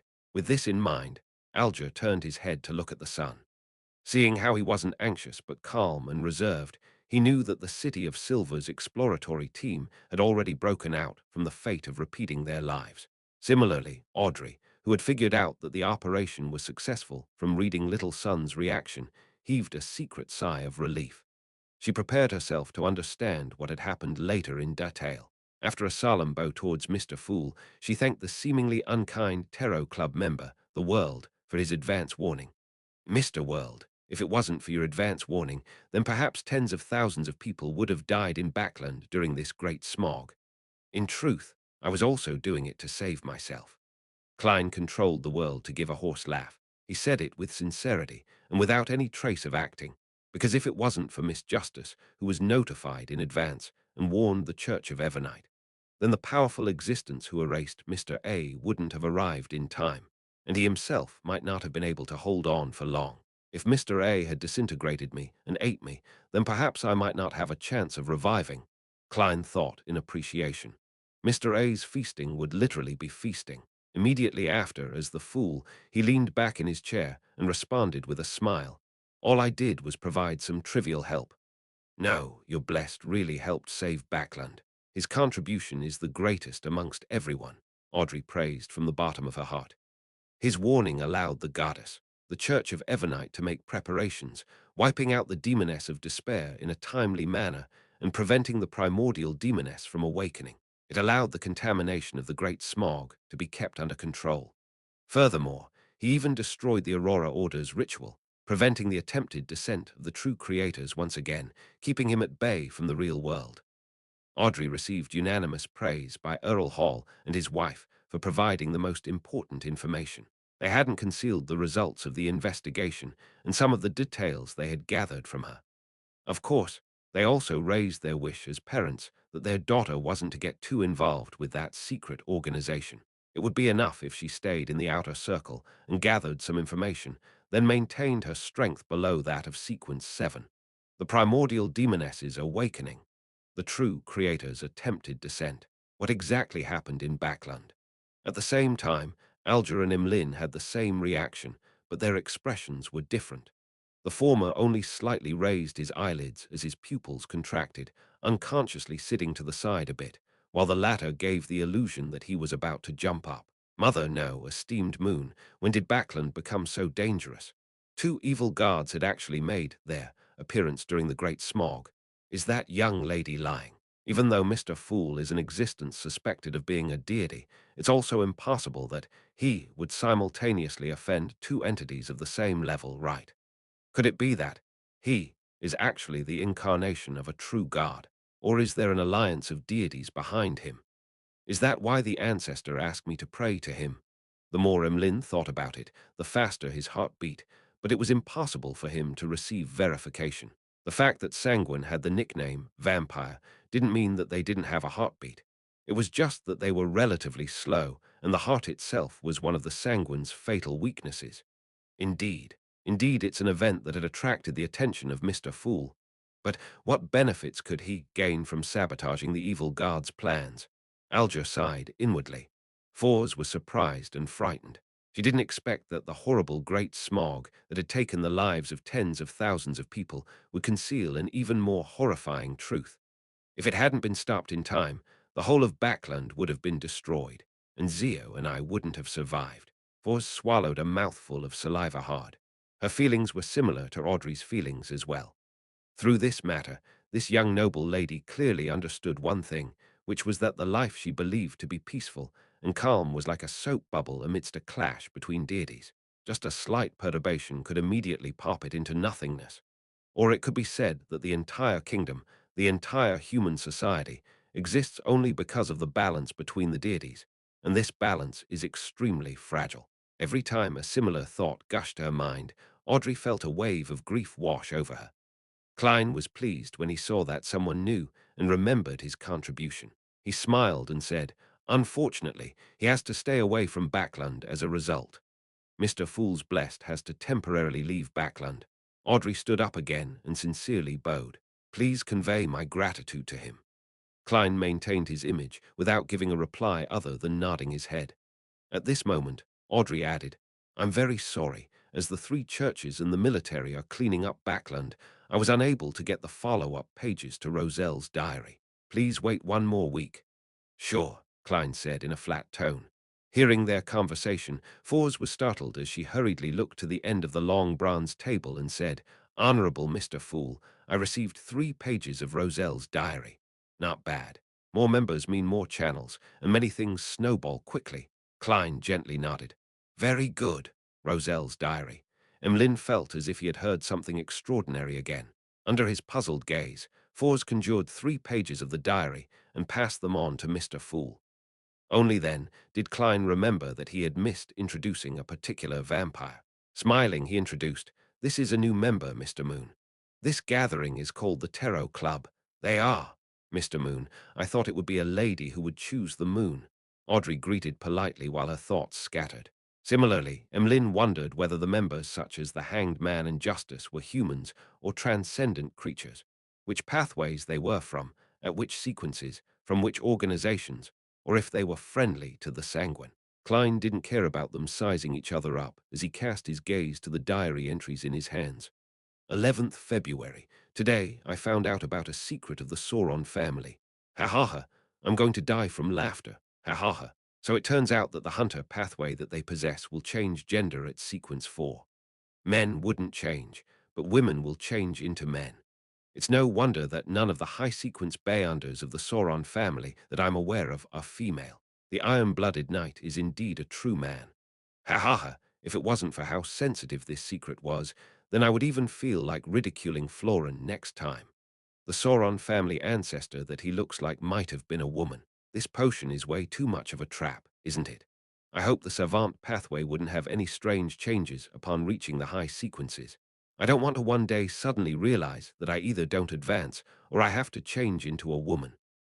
The first thought that flashed through Klein's mind at the sight of this diary entry was, "Emperor, you won't become a woman, but you will do it with a demoness, perhaps more than one.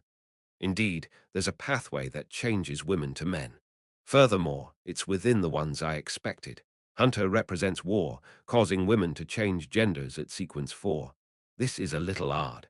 The demoness pathway changes at sequence 7, which it doesn't actually strictly correspond." Klein felt the warped and feeling of madness even more acutely. It was a result of the extreme asymmetry. Could it be that the underlying logic of this world is chaos, distortion, madness, and asymmetry? He tried his hardest not to frown. 12th February. This won't do. I want to laugh whenever I see Florin. Ha ha ha. 15th February. The modified artillery I designed and supervised was completed. The effect was worse than I expected, but the problem isn't that great. With it and mass production, I'll be able to show the world what true advanced tactics are. In order to celebrate, I decided to hold a banquet to invite those fellows who look down on me. Just wait to be slapped in the face. The Emperor truly doesn't let a grudge go. While sighing, Klein turned to the second page of the diary. 5th May, that unspeakable organization called for another gathering. I'm struck by the way they gather their members every time. It's phenomenal, no, a miracle. With my earlier observations, I raised some problems at this gathering. For example, all the sequence 0 names have a high enough level on the blasphemy slate. Only Red Priest appears rather unique. It doesn't sound strong enough. The old gentleman sitting beside me told me that Red represents the red of war, and Priest can be understood as the ritualist of strength at its core. Someone objected, believing that the priest in Red Priest represents being a priest of that creator. I leaned towards the former and asked for the name of the old gentleman in a low voice. I didn't know the identity of every member. To put it in an extreme manner, I only know a portion of them. The old gentleman answered me with a smile. He said his name was Hermes. Hermes, the Hermes who created the language of ancient Hermes. Hermes, the founder of humanity's mysticism. Chapter 485. Rich information Hermes. That's an ancient powerhouse. Klein frowned slightly. With his solid knowledge of mysticism, he was well aware of the era in which the old gentleman who had created the language of ancient Hermes had been active. That is during the Second Epoch, when the giants ruled the land and the dragons soared through the skies. In a particular sense, he appeared before the god of combat and the Earth Mother in human history. In other words, even Little Son, who didn't know the 7 gods before joining the Tarot Club, would likely know of the name Hermes. Yes, I should find a chance to confirm this using the world. That old gentleman had personally experienced the period when early humans tested the potions themselves, slowly seeking the thorny path of the powers of a Beyonder, one step at a time. He had used Jotun and Dragonese as blueprints, and standing on the shoulders of the pioneers, he created a Beyonder language that belongs to humans. He probably saw the first blasphemy slate. He actually survived until the time of Emperor Roselle, and he might even be alive until now. This is a living fossil of human mysticism. Klein felt a surge of emotions. On the other hand, he felt the terror of the Twilight Hermit Order. It even had Hermes as one of its members. As for the other secret organizations, or even internally to the 7 churches, they will often use ancient Hermes to perform sacrificial rites and rituals. The Twilight Hermit Order is really high-end, grand, and of a high level. Klein couldn't help but sigh inwardly. What he envied most wasn't the existence of Hermes, a legend who lived throughout human history among the Twilight Hermit Order, but the fact that they possessed the second blasphemy slate. This is simply cheating. Klein sighed at the thought of how the Tarot Club only had one out of the 22 cards of blasphemy. He turned his focus back to the paper and continued to read the remaining entries of the diary. Heavens! The old man sitting next to me, who looked so ordinary and nothing special, was actually Hermes. He lived from the dark Second Epoch all the way to the Beyonder decline of the Fifth Epoch. I made the right choice joining this organization. I can see my bright future. Not using 3 exclamation marks to describe my feelings right now just isn't enough. This bunch of big shots, these undying old bastards, are all gathered together because they believe in the opinion that twilight is approaching. No, it's definitely not the case. At least I'm not. There must be people among them who passionately believe in those ideals, purely waiting for the original creator to awaken, hoping for the progress of history to develop to that node as predicted. Heh heh, according to my understanding, it's most likely not an awakening, but a resurrection. But there can't be more than half of those people. The rest are people having their own goals. Either they're ambitious like me, or they're just lurking snitches. Wait a minute, I thought of a problem. I quickly joined the gathering after I agreed to the secret invitation. But I didn't undergo any scrutiny. And although the person who called for the gathering said that the members of this gathering had their differences and had to vote for me to join, barely allowing me to join after a majority vote of 2/3. But that's not the point. The point is that they don't care if I believe in the idea that twilight is coming, nor do they mind me having all sorts of thoughts. What are they relying on to determine that I won't bring harm to this organization? Could there be a high-sequence Beyonder of the spectator pathway among them, one that reaches the level of an angel? He had created a secret psychological cue in me through my verbal promise without me realizing it, and that they're confident enough to discover the hidden malice of its members. That might be possible, but thinking about it makes me shudder. In addition, without permission, once the name of that organization is mentioned to the outside world, it will be immediately noticed. They even gave me a few examples of former members who were eliminated. Writing on paper or in a newly created language wouldn't do as well. Let me think. Let me think. Sequence 2 of the spectator pathway is discerner, while sequence 1 is author. Who among them fulfills the corresponding traits? Yes, I have a preliminary suspect, the person who convenes the gathering. Yes, there's also sequence 0 of the spectator pathway. Its name is visionary. But I don't believe anyone here has reached the level of a true god. Otherwise, there's no need to hide behind the scenes. Of course, they might have divine items at the sequence 0 level or the uniqueness of a particular pathway. Perhaps it's what creates this realistic dreamscape that can connect the east and west shores of the continent while having the ability to react the moment its name is mentioned. I didn't think too much into it back then. Amidst my shock, I asked about a few other matters, such as why the term authority is used in the description of deities. Old Mr. Hermes gave an interesting answer. When he saw this, Klein realized that the diary page had already reached its end. He quickly turned to the next page, but he quickly turned back because the following page didn't connect to the previous page at all. Where's the answer? Is it on the next page of the original diary, or was he too lazy to write it because it's too long? Or he felt that there's no need to jot it down in the diary? Klein was so frantic that he wanted to transmigrate and grab Roselle by the neck to get him to tell him what Hermes had said. Of course, he didn't show any signs of emotion on the surface, nor did he make any additional body language. So the spectator pathway sequence 0 is called visionary. This corresponds well with the dragon of imagination. I thought it would be dragon. Visionary adheres more to what humans know, which also means that consuming the corresponding sequence 0 potion wouldn't necessarily change one into a dragon. Sequence 1 author. Just from the name of the potion, I find it quite similar to that Quill 0-8's traits. The Twilight Hermit Order's method of summoning members is a realistic dreamscape that connects the eastern and western ends of the continent. The miracle description at the beginning of the diary gave me a fright. I thought they had the grey fog or the mysterious space above the grey fog as well. Klein calmed his emotions and discovered that the single diary page provided a lot of important information.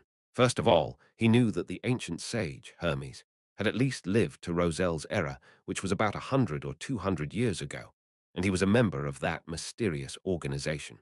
Second, from Roselle's description of how the organization's name couldn't be spoken, he basically confirmed that the mysterious organization was equal to the Twilight Hermit Order. Finally, he learned the sequence 0, sequence 1, and sequence 2 names of the spectator pathway. Although they wouldn't be needed any time soon, they enriched his accumulated knowledge of mysticism. Perhaps Miss Justice would ask the relevant question at any time.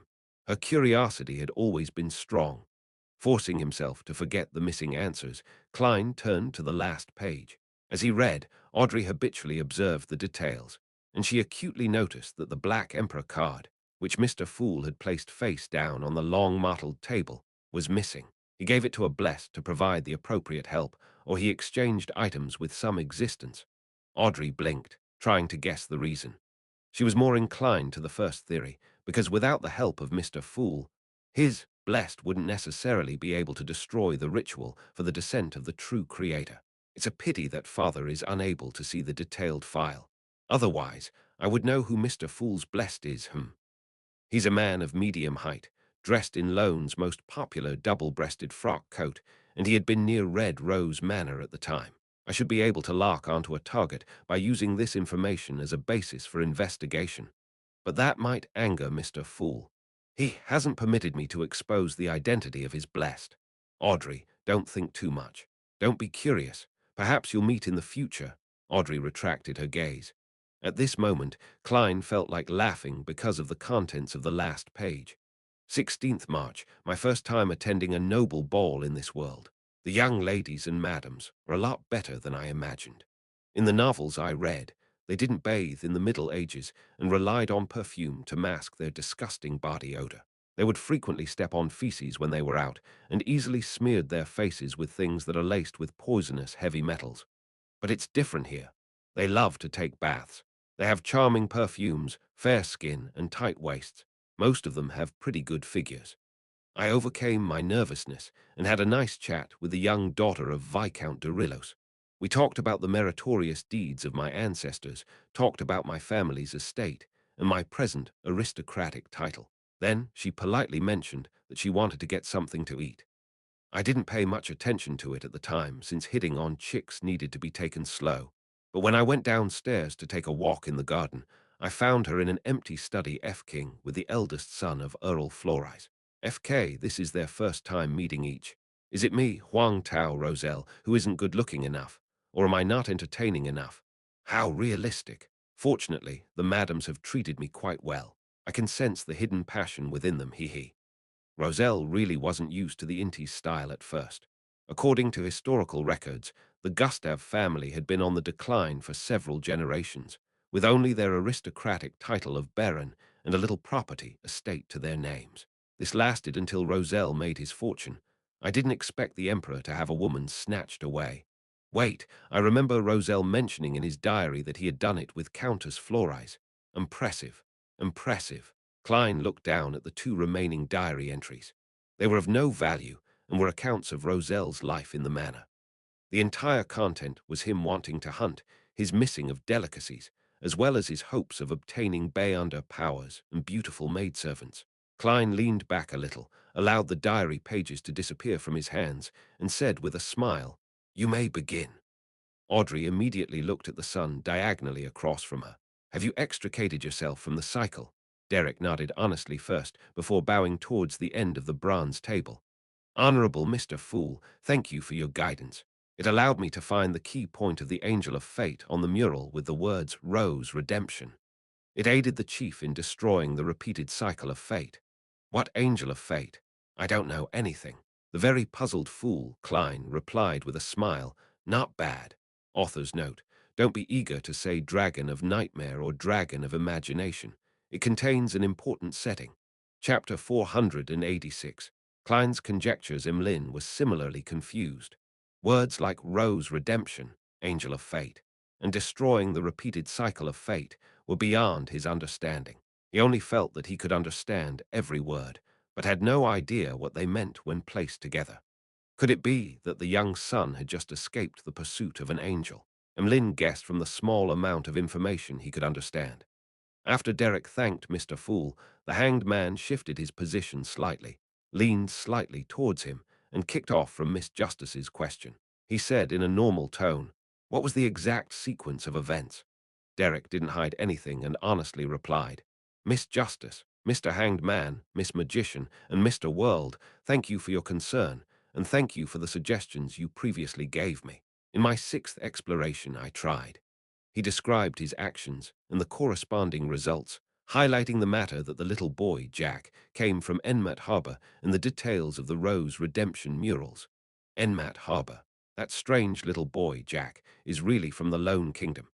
In other words, the forsaken land of God, where the City of Silver is somehow connected to the northern and southern continents in some way. As long as one finds the right place, they'll be able to enter. Klein seemed to be listening leisurely, but he had made a judgment in his mind. Enmat Harbor was located to the east of Tingen City and was one of the most famous seaports in the central region of the Lone Kingdom. Together with Pritz Harbor to the south, they supported the resupply of more than half of Bakland's goods. The spirit medium, Mam Dali, had once settled there, and Mr. Z of the Aurora Order seems to be there as well. Klein recalled something from the past. The same judgment also appeared in the minds of Alger, Audrey, and Fours. Towards this, some of them had pure excitement, others filled with curiosity and worry, fearing that the all-consuming darkness around the City of Silver would continue to spread, eventually enveloping both the northern and southern continent and the five seas. The chief told me that he recalled some unverified content recorded in some ancient books, based on matters that had happened and my warning. Rumor has it that when the Lord that created everything, the omnipotent and omniscient God, had his attention on this piece of land, he had several angels surrounding him, and there were 8 leaders of the angels, powerful beings that were closest to God's throne. Among them included the Son of God. Derek recalled Demon Hunter Carlin's words and slowly said, he suspected that Ammon is the angel of time among the kings of angels, and the mural depicted the angel of fate, Tail Devourer Ouroboros. 8 kings of angels. The 8 kings of angels who are closest to the Creator's throne. Audrey was inexplicably excited when she heard this. She couldn't help but curiously ask, Mr. Sun, what are the titles of the other 6 kings of angels and their names? The chief didn't say, nor did I dare to ask. Derek replied, ashamed. I really want to know the answer. Audrey subconsciously looked towards the end of the long bronze table, looking longingly at Mr. Fool, who was shrouded in grey fog, hoping to get the appropriate answer. She had already decided on the price she was willing to pay. Why are you looking at me? I don't know either. Klein controlled the twitching of the corners of his mouth. Of course, he wasn't completely clueless. He could barely guess who 2 of the kings of angels were. The evil spirit in the underground ruin had described the Medici family as one of the founders of Rose Redemption. According to that mural, the Angel of Fate, Ouroboros, is likely one of the leaders of Rose Redemption. Both basically have equivalent standing, which is to say that the Medici family possesses a king of angels, but it cannot be determined if he has already perished. The Medici family is suspected to be in control of the Hunter pathway, which is the Red Priest pathway. That King of Angels title should be Red Angel or War Angel. Since the Son of God is a king of angels, Ammon is one of them, being Angel of Time. Then Adam might not be one, but I can't confirm his title. As for the other 4 kings of angels, I can't guess who they are. Perhaps there might be one or a few of them inside the Twilight Hermit Order. It's possible. The Twilight Hermit Order views the fallen creator as its enemy, making it at odds against Rose Redemption, which worships that evil god. Perhaps its true origin comes from those few kings of angels. Right, there's indirect evidence which isn't substantial enough. According to the legends of the City of Silver, the authority of the Dragon of Imagination, Anquelt, was taken back by the Creator. Logically speaking, it's not impossible for the Lord that created everything to give a portion of the authority to a king of angels by his throne. And from the description and guesses from Roselle's diary, the Twilight Hermit Order likely has a spectator, which has the strength at the level of an angel in the visionary pathway or even higher. The 2 can form a correspondence. Hermes is a person who had experienced that piece of history. As these thoughts flashed through his mind, Klein smiled and said, You will come into contact with it in the future. When I figure it out, I'll sell you the appropriate information, he added inwardly. Seeing that Mr. Fool had no intention of answering, Audrey looked away with a slight sense of loss, motioning Little Son to continue his story. Alger had a bold idea. The history before the cataclysm can no longer be referenced. At the end of the 3rd epoch and the beginning of the 4th epoch, there were only the 6 Orthodox gods. Together with Ammon and the Tail Devourer, aren't there 8? They had benefited from the death of the Creator and succeeded in advancing to sequence 0.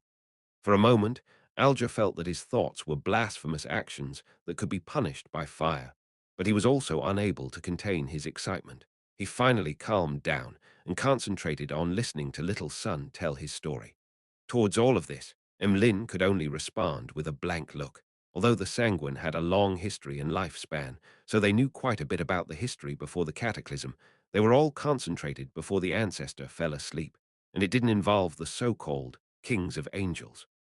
While Derek was recounting the details of how the City of Silver, Chief Carlin, destroyed the repeated cycles of fate, Klein was thinking of another matter. It can be roughly confirmed that the Tail Devourer, Ouroboros, is the sequence 1 snake of Mercury of the monster pathway. All the kings of angels correspond to sequence 1s. Could that angel of fate be the one pursuing Will Ossiptin? If he is, that means that the true creator's forces in Backland aren't limited to Mr. A and his subordinates.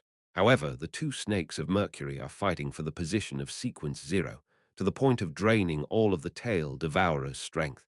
He should be fully occupied and cannot spare time for this. Of course, I can't eliminate the possibility that Will Ossiptin is equivalent to our Ouroboros. However, the chances aren't high. Rose Redemption has quite a number of demigods and even angels. There's no need to let the Tail Devourer restart his life as an ordinary person without protection. There's another possibility. The 2 snakes of Mercury in Backland aren't the angel of fate. The latter is still active in the forsaken land of God. That way, all 3 snakes of Mercury are accounted for. After finishing his recount of how they escaped the cycle, Derek expressed his gratitude once again. As for Audrey and company, despite listening to the repeated events a second time, it still left them shivering down to their bones, filling them with curiosity and fear. This is beyond my knowledge of Beyonder powers. It's all thanks to the help Mr. Fool gave. Audrey sincerely praised the Tarot Club's master from the bottom of her heart, feeling full of confidence. Alger and the others had similar thoughts as her. They all thought that the repeated cycles of life were close to a miracle that could only be destroyed by a deity. Fortunately, the master of the Tarot Club was a deity. Mr. Fool was a deity. At that moment, Derek looked opposite him and sincerely said, Miss Magician, due to some unexpected circumstances on our return to the City of Silver, despite it having been resolved, we have slowed down. It will prevent us from returning to the City of Silver on time.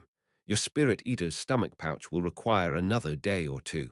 Yes, I believe I'm no longer under surveillance. No problem, I can wait. I've prepared enough gold, for said as she let out a sigh.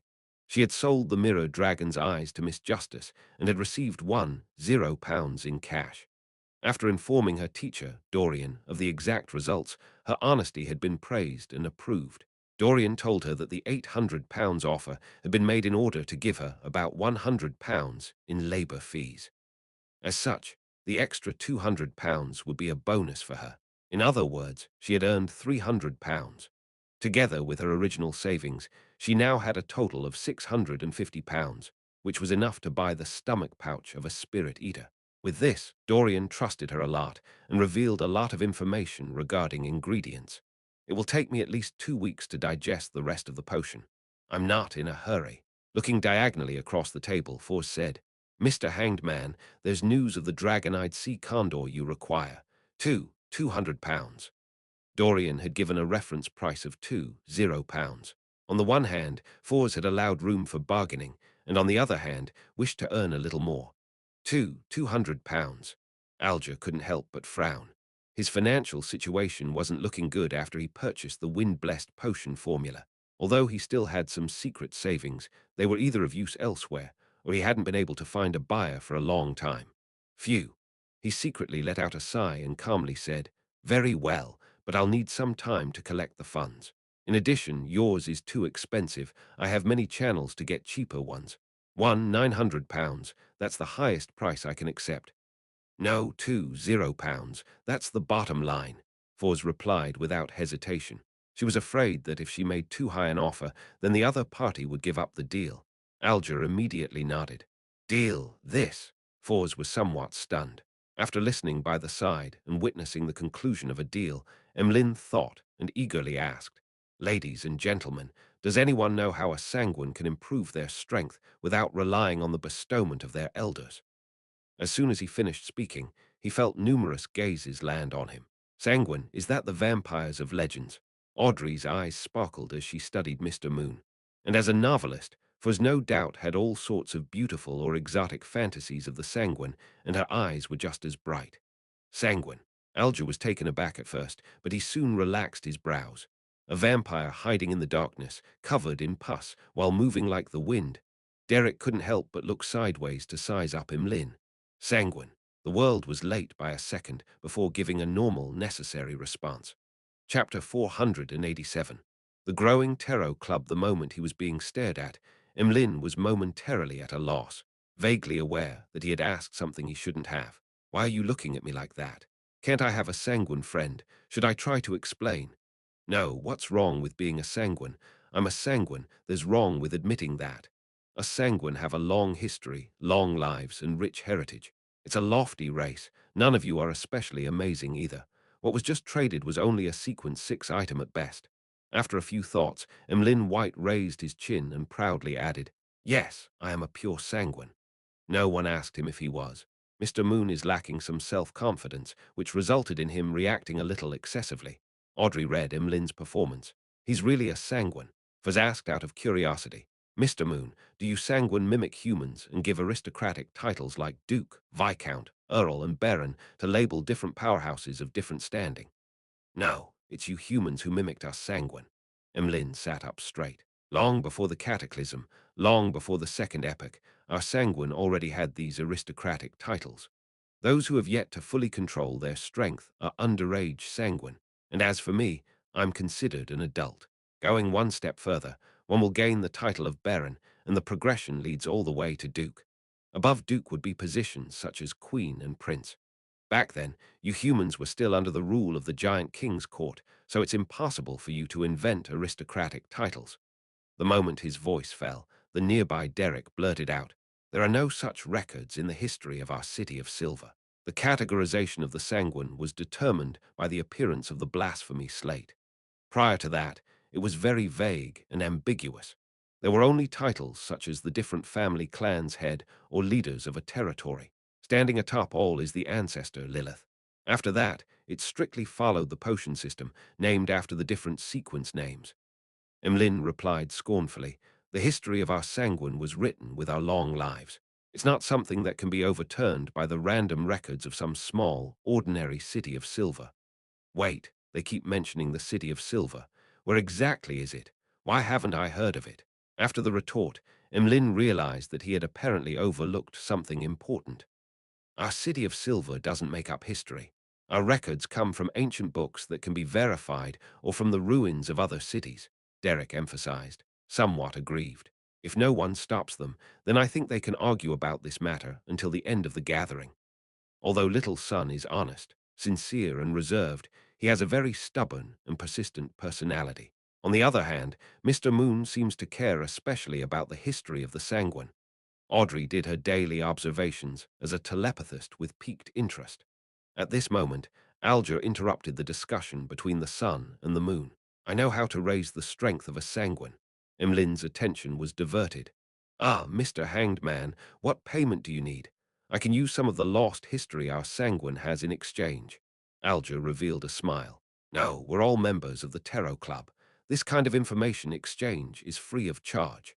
Mr. Hanged Man sure is a generous, noble man." Emlyn inwardly made a preliminary assessment. "Thank you for your goodwill." After thinking for 2 seconds, Alger said, "The Sanguine can also consume potions to advance, but it has being correspondence correct type. The various churches have done a certain amount of experimentation, and the results have proven that this method is feasible. However, I'm unable to find out the exact details. But the main ingredient for those potions are from my kinsmen." Emlyn denied such a method. The Hanged Man laughed and said, "Never deal with absolutes. For example, I have a clue about the characteristics left behind by a Sanguine Baron. He died in a sudden conflict and didn't have time to find his successor. As for you, you can use the potion method to receive this inheritance and prevent the power of the Sanguine from being lost." This item was owned by a great pirate that Alger knew. As he didn't know what sequence the potion corresponded to, he hadn't been able to sell it. Even his newly established artisan source wasn't that interested either. Use potions to inherit an inheritance to prevent the Sanguine's powers from being lost. Emlyn suddenly felt that Mr. Hanged Man was very reasonable. Hence he asked, "What's the price?" Alger chuckled and said, "Between 40 and £50. I won't know for sure until I find the owner of it." He had never communicated with the great pirate before, but he believed that as long as the price wasn't outrageous, the pirate would accept it. To a pirate, selling something would mean profit as it didn't take much capital. £50, Emlyn exclaimed. "With such a large sum of money, I can buy a few puppets that I've been eyeing for a long time, and I can even get some new clothes for all my dolls." Emlyn's first reaction was to give up such a transaction. However, he thought of the ancestors' favor in him, the glory of the Sanguine, and the identity of him being the race's savior. He was momentarily put in a difficult position. Alger didn't rush him as he said indifferently with a smile, "I know this is a difficult decision. You can take your time and think about it." "All right." Emlyn breathed a sigh of relief. Mr. Hanged Man is really. Audrey muttered to herself inwardly, turned to the moon, and said to all the members, "Lady and gentlemen, do you have any news regarding the fruit of the Tree of Elders and the blood of a mirror dragon?" "Yes," Emlyn answered without hesitation. He had previously made a fortune due to a particular detective's purchase of Bayonder ingredients. Therefore, at every Sanguine gathering, he would pay attention to such information. Without waiting for Miss Justice's exuberant pressing, he continued on. "The price of the fruit of the Tree of Elders is between £600 and £700, and the blood of a mirror dragon doesn't exceed £100. I don't remember the exact amount." He quoted her the original price and frankly added, "But you'll have to pay me an extra 50, no £100. As you know, I'll have to take on a risk and waste my time." This was what Emlyn learned from Sherlock Moriarty. He felt that this was very good and reasonable because a middleman needed to be paid. "Deal," Audrey happily chose to accept as soon as he finished speaking. She knew such matters could still be negotiable, but she didn't think it was necessary. She was afraid that the deal was off if she angered the other party. "To me, the most important thing is to advance to sequence 7. Emperor Roselle once said that any problem that can be solved with money isn't a problem." Audrey's recently heavy mood improved. After the New Year ball, she had received control of her fortune worth £40,000. She just needed to hire some accountants and management staff sent by her father. At the same time, she received gifts of more than £20,000 in jewelry, horses, hounds, paintings, etc. Most of them came from her mother, two elder brothers, and other members of the whole family. As for the cash, she didn't have much. It was only £50. Her contribution to the Backlands' Great Haze had been turned into Earl Hall's political resources by her own request to be kept anonymous, so there was no reward. For this, the great aristocratic banker offered to pay for any expenses his little angel had in the field of mysticism. Of course, Audrey didn't dare reveal her intention to aim for sequence 7. She could still only use her pocket money and savings. "Well, I'll be able to pay off my debt to Glaint by this month. Next month, I can pay £20 to Mr. Fool's Blessed. I won't be tight at all," Audrey thought in a good mood. "Very rich." Emlyn almost failed to react before asking, puzzled, "How do we complete the deal?" Audrey explained with a faint smile, "By making a sacrifice to Mr. Fool." She was very proactive in obtaining the fool's consent, conjuring the corresponding ritual requirements. When Emlyn received the 2 goatskin parchments, he stared at them in a daze. The way they traded was beyond his imagination. Only then did he deeply understand how the Tarot Club was different from a normal secret organization. Watching the transactions between the members, Klein was very pleased. This was because, with the passage of time, the channels and resources that were open to the Tarot Club would continue to increase. Everyone's goals and items that they wanted would be much simpler to obtain than in the past. It would no longer be in a state of having no response when making requests. Miss Justice represents the psychology alchemists, the lone aristocrats, and the power of money. Mr. Hanged Man represents the Church of Storms and the resources at sea. Mr. Sun represents the forsaken land of God and the city of silver. Miss Magician represents the low and mid-sequence Beyonders in Backland and the Abraham family. The Moon represents the Sanguine. All of them will perfect the Tarot Club's trading resources and news-gathering capabilities. They're all about to advance. While he was thinking, Klein controlled the world and said in a hoarse voice, "I have a clue to a characteristic left behind by a psychiatrist. Miss Justice, would you have any need for it?" Klein hadn't chosen to snatch Emlyn's business because he knew Miss Justice also reared a pet of the same pathway. He wasn't afraid that there wouldn't be any demand. Of course, Audrey hardly hesitated. Her idea was very simple. If met with an enemy attack, it might not be enough to just rely on herself to provide a surprise. Adding on Susie, who would be even more surprising, it would make things more assuring. "This will take a certain amount of time, perhaps a month, or even 2 months," the world added in a low voice. "No problem."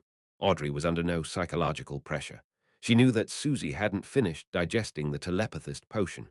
"Phew, as long as this deal is closed.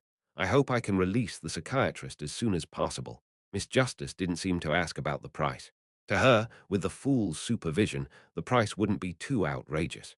She would accept it as long as it isn't too outrageous. Her finances have improved a lot recently. Klein made the world look at the Hanged Man and give a low chuckle. "Are you interested in helping me sell an item? The price isn't less than £500. You'll be given a 15 commission fee." "Pleasure to work with you." Alger first agreed to it before asking with interest, "What is the item?" He was rather curious about the world. He felt that the other party knew a lot and had no lack of good things. A characteristic left behind by a Beyonder and is equal to a sequence 6. The main purpose is to allow a person to change their appearance and build. There's the addition of powers such as close combat and control over fire. Of course, the effects that can be produced will depend on the artisan's ideas and standard. The world chuckled. Changing appearance and build. I really want it. Audrey and Fours had the same idea at the same time. The only difference was that the latter was only entertaining the thought, but Audrey opened her mouth and asked with sparkling eyes, "Mr. Hanged Man, can I pre-order the mystical item produced by the artisan using this characteristic, as long as the effect of changing one's appearance remains? Father will definitely agree to me buying a mystical item that has tolerable side effects." Audrey added, in an exceptionally relaxed manner in her heart. Chapter 488. Living Expenses Pre-Ordering a Mystical Item. Alger was stunned for a second before he realized what Miss Justice was talking about. The limits of his mind were widened, and he felt that there was room for exploitation. In a particular sense, the Beyonder characteristic the world has entrusted to me has been sold. There is a definite destination to the item. I can easily simplify the process and make things benefit me more easily. That is to say, I don't have to sell it to the artisan again. Instead, I should choose to entrust the work. This way, I don't have to worry about whether the characteristic can be sold. I can receive the commission from the world and also obtain more profit from Miss Justice's side.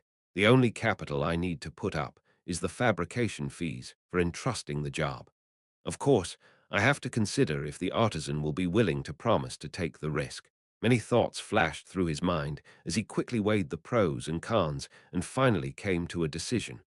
"No problem. I'll take care of this matter." He looked at Miss Justice and felt that she was emitting a blinding light of gold. Even after joining the Church of Storms and drifting out at sea for so many years, he had never encountered someone like that anywhere else. There were plenty of sea merchants and even more wealthy people, but none of them really didn't care about money. As Miss Justice's financial situation improved to this extent, Klein was shocked too. For a moment, he wanted to speak out to urge her to pay the £2 she owed to his blessed as soon as possible, but considering that he had already agreed to Miss Justice postponing her repayment until February or March, he could only keep silent and not ruin his image as the fool. At the very least, the money for the faceless Beyonder characteristic would be available soon. The speed only depends on how Mr. Hanged Man contacts that particular artisan and the speed at which the artisan can produce the mystical item. Unfortunately, I can only rely on Mr. Hanged Man to contact an artisan for the time being. Otherwise, I can directly sell the special characteristic to Miss Justice without having to pay a commission. With this in mind, Klein's mood became mixed. After finalizing a big deal, Alger heaved a silent sigh of relief, feeling his financial situation slowly improve. After thinking for a few seconds, he asked, "Ladies and gentlemen, which one of you has a way or item to make everyone on board a ship sleep at the same time?" The reason why Alger still hasn't gone to that primitive island to hunt down the Blue Shadow Falcon was that he hadn't thought of a method of leaving the Blue Avenger, as well as the 10 or so sailors and crew members of the church, without garnering any suspicion. Let everyone on a boat fall into a deep sleep. The first thing Klein thought of was the biological poison bottle, but the effect of this thing was completely uncontrollable, so he was afraid that the outcome wouldn't look too good. Then he remembered the nightmare soul in creeping hunger. Making people fall into a deep sleep and dragging them into dreams were specialties of this Beyonder job. But the problem lies in the fact that a nightmare is unable to make that many people fall asleep at the same time. The limit to its influence doesn't exceed 10. To satisfy Mr. Hanged Man's request, it needs to be a sequence 5 of the corresponding pathway or even that of a demigod. Klein struck down the thought and didn't let the world speak. At the same time, Audrey, Fours, and Derek either shook their heads in response or answered with no. Emlyn tried to recall and said, "I can help you ask. Perhaps us Sanguine have some mystical items that have a similar effect in the clan." Always saying, "us Sanguine." In the future, I can convince him by targeting this angle. Alger noticed this and nodded with a smile. "I'll have to trouble you." Seeing that the transactions were coming to an end, Klein quickly got the world to bring up his latest necessities. "Everyone, help me keep an eye out on the remnant spirituality of ancient wraiths and a pair of eyes from a six-winged gargoyle." Other than that, the supplementary ingredients weren't too hard to purchase. He didn't think it was necessary to go through the Tarot Club. "All right." Derek was the first to respond. Then he added, feeling somewhat embarrassed, Mr. World, the method for removing the mental corruption of a Beyonder characteristic will still require some time. I should be able to advance to sequence 7 soon. With that said, he looked to his side. Mr. Hanged Man, once I return to the City of Silver, I'll make a list of the commonly seen monsters in the vicinity. He had kept everything he owed others, and every promise he made without fulfilling them in mind. These plagued him to the point that he couldn't even sleep in peace. No problem, the gloomy world indifferently said. Klein really wasn't in a hurry. He hadn't finished concluding his faceless principles, and his digestion of the potion had only just begun. It would still take several months. Therefore, his plan wasn't to head straight for the Garga's archipelago. Instead, he would act as an adventurer and a traveler as he worked his way through the colonial islands. From time to time, he would change his identity and experience life in order to extract the faceless principles. During this process, he would inquire more about mermaids in detail. After knowing that the Church of the Goddess reared such spiritual creatures, and that they possessed high-sequence potion formulas of the seer pathway, Klein kept feeling worried about traps placed against every faceless in the Garga's archipelago who sought advancement. In other words, Klein had to spend 2 to 3 months or more time traveling and adventuring on the Sanya Sea. This long period of time was long enough for the Sun to obtain a potion formula, gather the corresponding ingredients, and ascend to the sequence 7 Solar High Priest. With the conclusion of the transaction portion of the gathering, the Tarot Club members entered the period for free communication. Audrey didn't disappoint the Hanged Man's expectations by standing up first and raising the ends of her skirt, bowing towards the very end of the long bronze table. Honorable Mr. Fool, I would like to know the hidden truth behind Backland's great smog. Is it purely a result of those cultists' bid to awaken the primordial demoness and to allow the true creator's descent? Why did Prince Edisac choose to cooperate with them? According to your principle of equivalent exchange that was set by you, what do I need to pay in order to obtain the relevant information? If I knew, things would have been completely resolved now. The experienced Klein maintained his relaxed posture, chuckled, and said, "There's no need. The root of the problem hasn't been discovered yet, but there are enough clues. I hope the members of the 3 churches aren't too stupid. The root of the problem hasn't been discovered yet. Mr. Fool has made his blessed give the churches and the military a certain amount of clues." Audrey was rather shocked when she heard this, but she felt that this wasn't too surprising within her previous concerns and worries. "Thank you for your answer," she sincerely bowed once more. "Is Backland still in danger?" Force suddenly felt uneasy. After Miss Justice sat down, Klein controlled the world to chuckle and say, "Mr. Hanged Man, I discovered the Balin person you mentioned. The Balin who was involved in the escape of many slaves from the colonial islands," the Hanged Man replied with disbelief. "Yes, reddish-brown skin, of southern continent descent, Backland accent, and the 3rd tooth on his left fake," the world answered hoarsely. It should be him." Alger recalled for 2 seconds before saying, "Where is he? What's his present identity? Also, Mr. World, do you wish to receive £100 in cash directly or an item of equivalent worth?" This was the mission of the Church of Storms, and purchasing clues was a reimbursable act. Therefore, the Hanged Man wasn't pressured at all. Of course, money. Klein, who was vexing over his living expenses, controlled the world to say, £100 in cash. Balin is in Backland. He was seen meeting a member of M. Inini who was loyal to the royal family. I don't know who it was exactly, because he was wearing a mask. A member of M. Inini who was loyal to the royal family. The Hanged Man ruminated over the words, and then he remembered Miss Justice's question. Why did Prince Edisac work with the Aurora Order and the Demoness sect? It also points to the royal family. Can the 2 cases be one and the same? The truth behind all this involves the disappearance of the slaves. Alger felt that he could vaguely see some key points. You really are a well-informed and well-connected person. The £100 in cash will be paid tomorrow, Alger calmly said his thanks. Heh! The world laughed and turned to look at the sun. Kid, do you know ancient Hermes? Derek didn't try to hide anything as he replied honestly, I've heard of the Hermes language, but the City of Silver doesn't have that kind of knowledge. During the Second Epoch, there was no distinction between Hermes and ancient Hermes. It was only some time during the Fourth Epoch that ancient Hermes was simplified accordingly, making it easier to be used, taught, and disseminated for daily use. However, it no longer had such a strong and direct effect on rituals. That is to say, the Hermes spoken by Little Sun is equal to ancient Hermes. There really is a person known as Hermes in the history of the City of Silver. Klein secretly nodded and said, "A pity. I wanted to ask you for a favor." At this moment, Audrey remembered something from their conversation. It was something that originated from the psychology alchemists. She had intended to communicate directly, but after looking at the new member, Mr. Moon, she felt that she didn't understand him too well, so she raised her hand slightly and said, "Honorable Mr. Fool, I have something to report to you." Klein nodded slightly and isolated the senses of everyone else. "What is it?" he asked in a calm manner. Audrey said, honestly, "I got some information from the psychology alchemists. The most important thing is that they were founded after excavating the ruins of Hermes, who was the master who created ancient Hermes. The ruins of Hermes. This old gentleman was still alive 100 or 200 years ago.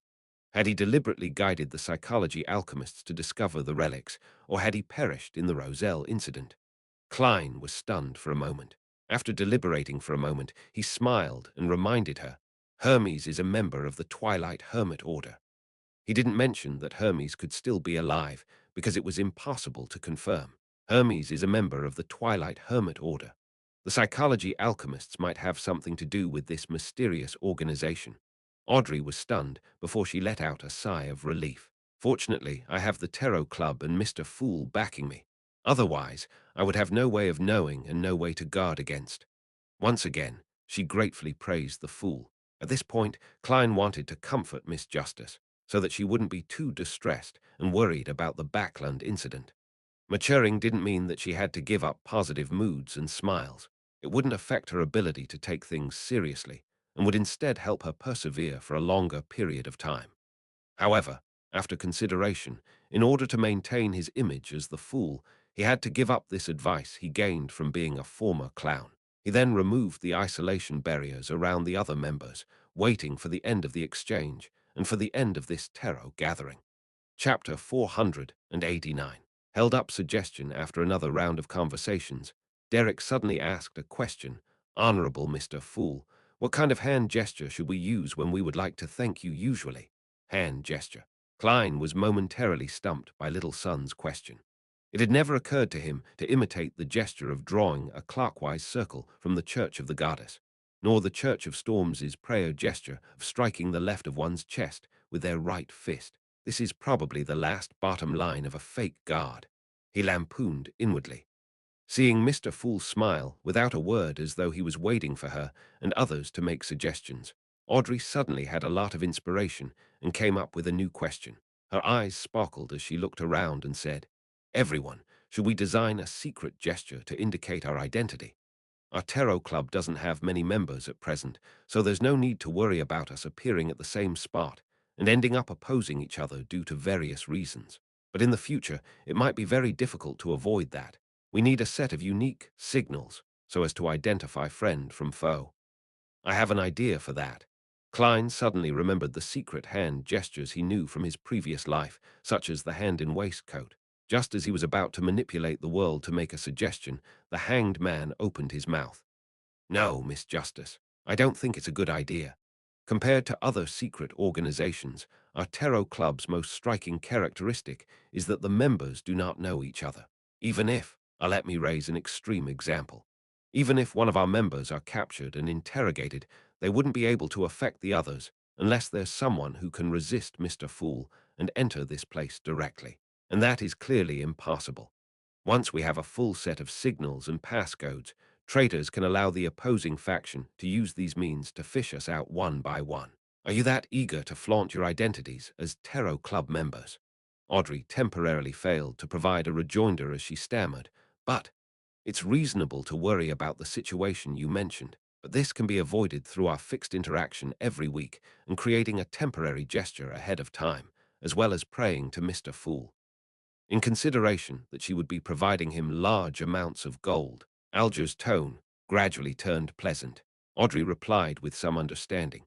"The simplest example is that at the tarot gathering on Monday, we'll first understand if there's a possibility of us bumping into another member, to the point of entering a conflict. Hence, we'll design a set of temporary gestures to identify ourselves.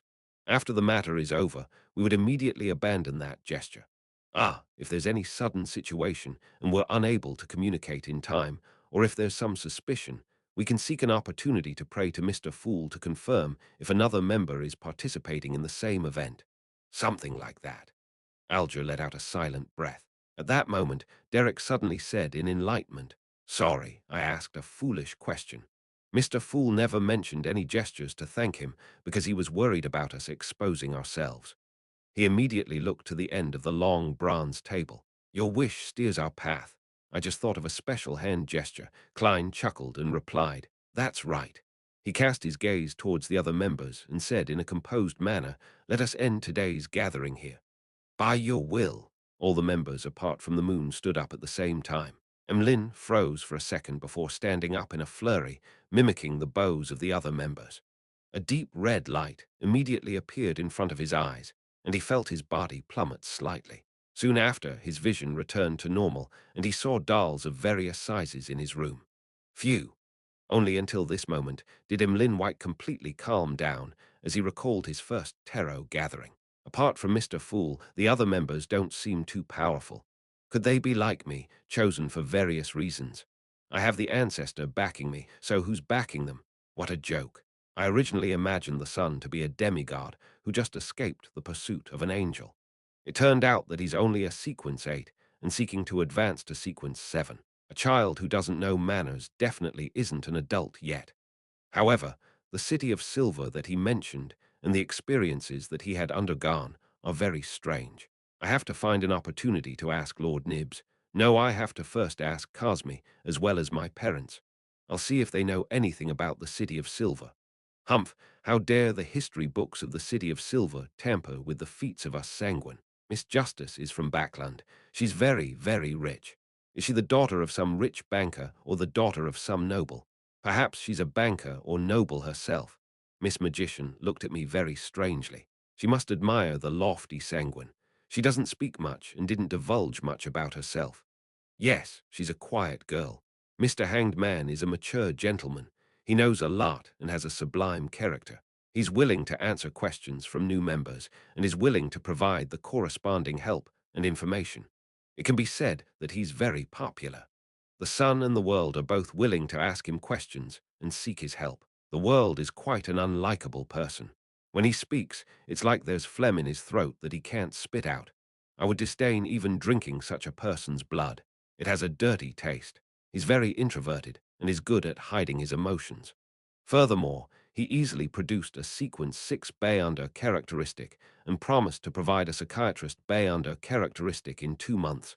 Very impressive. As the details flashed through his mind, Emlyn discovered that the Tarot Club was simple, but also not very simple. Furthermore, Mr. Fool didn't interfere much with the development of the gathering. He seems to only be interested in the so-called Roselle's diary. But he is willing to offer convenient services on the level of miracles to his members. At this thought, Emlyn couldn't help but feel a little proud of his identity as the moon. Surveying the room of dolls, he recalled his own problem. A relic worth 40 to 50 pounds. A chance to become a baron in a short period of time. This is really putting me in a difficult position. At this moment, although Emlyn hadn't made his final decision yet, he felt the room grow darker, as though he was shouldering a heavy debt. In the ancient palace above the fog, Klein pressed his thumb and middle finger of his right hand to one temple and gently rubbed it. He quickly sat up in the silent environment, allowing a small badge to fly out from the junk pile and land on the long bronze table in front of him. The badge was only the size of an eyeball. On the surface, there were symbols that symbolized fate and concealment. It was the item that Klein had found on Lanevis's body. On its back, it was inscribed with the words, "You can join if you have this item," in ancient Hermes. It also provided the corresponding information for the gathering. 4 January 1350, 8 p.m., in Barbour Valley. The question Klein needed to consider now was whether he should take the badge to the Barbour Valley tomorrow night to try his luck. Frankly speaking, he was inclined to not delving deeper. Even though he had already advanced to faceless and was able to put on a perfect disguise, he didn't want to take the risk because he didn't know anything about the gathering. A magician never performs unprepared. He muttered softly, took out a gold coin, and held it between his fingers. He picked up the badge with his other hand and muttered to himself, "It's risky to attend the gathering in Barbour Valley." After repeating this a few times, he finally flicked the gold coin. The gold coin tumbled down and stood upright in the palm of his hand. This meant that the divination had failed. As expected, Klein wasn't surprised. This isn't a problem of insufficient information, but rather the complete absence of it. He sat there in silence, letting the gold coin weave between his fingers. In the end, Klein overcame his curiosity and adventurous spirit and decided not to go. But that doesn't mean that I can't get involved. Tomorrow at 8 p.m. He smiled faintly and returned to the real world. 4th January, 10:35 a.m. Klein stood in front of a mahogany table and picked up a stack of bills. There were 5 £10 notes and 10 £5 for a total of £100. This was the payment which the hanged man had just paid via a sacrifice. The 15 notes made Klein's wallet much fuller, and he was finally able to buy his ticket in peace. Putting his wallet away, he picked up a thin, human-skinned glove on the table and put it on his left hand. One of the main features of creeping hunger was that it had a camouflage effect when it wasn't in use and couldn't be detected by most Beyonder means. Therefore, Klein was able to switch between its original appearance, gloves of various colors, and camouflaging it as skin. This time, he chose black gloves. To that end, Klein had specially prepared an individual black glove for his right hand. Soon after, he placed the brown biological poison bottle into a metal box, sealed it with a wall of spirituality, and stuffed it into the inside pocket of his clothes. As for the sun brooch, as long as he wore it and carried it with him, it would create a hot summer feeling. Klein had no choice but to put it in his iron cigar case and hide it at the bottom of his suitcase. 9 purifying bullets, 15 demon-hunting bullets, 3 exorcism bullets. Klein took out his revolver and a cartridge box, silently counting as he loaded them. He closed the cylinder, inserted the revolver into his underarm holster, put on his black tweed coat and half-top hat, picked up his cane and suitcase, and walked out of the hotel room. Apart from the all-black eye and the other items that he couldn't use still being above the grey fog, he was fully armed. Taking a carriage, Klein arrived at the Pritz Harbor Ticket Company located in White Rose Borough. This company was located in a rather old 3-story building. There was a wooden notice board on the door. Klein walked over and stopped there. He casually glanced at the board which said, "Things to take note. 1. Maintain order. Lines are strictly enforced. 2. Do not urinate or defecate as well as spitting. 3. Find the guard in the lobby if there is a dispute. 4. Do not open canned wolffish in any of the rooms." Canned wolffish. What's that? Klein raised his eyebrows. Chapter 490. Warning of a former sailor. The lobby of the Pritz Harbor Ticket Company was rather spacious, with 7 ticketing windows, but there were already a dozen or so people lined up in front of each. Klein took a glance and didn't directly go to the one with the fewest people. Instead, he took 2 steps to the right and arrived in front of an erected brown board. There were many pieces of white paper pasted on the wooden board, announcing all the information about the recent week's passenger ships, including their destinations, the ports they passed, and the prices of the different cabins. Before Klein could take a closer look, a staff member came over and drew a red circle on the second-class cabin of one line, marking it with a single phrase, "Sold out." So popular, Klein sighed. Of course, Pritz Harbor is the kingdom's largest port. Countless people pass through here to the southern continent and the colonial islands to seek out opportunities.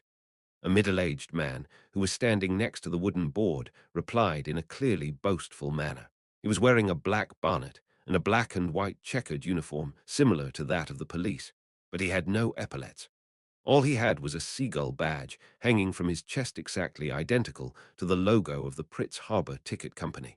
The middle-aged man's face, hands, and all of his exposed skin were bronze in color and rather rough. It was as if he had been exposed to the sea breeze and the sun for many years, to the point of giving people the feeling that he had salt in his wrinkles. Find the guard in the lobby if there's a dispute. This should be the guard. Klein remembered the things he had to pay attention to at the door.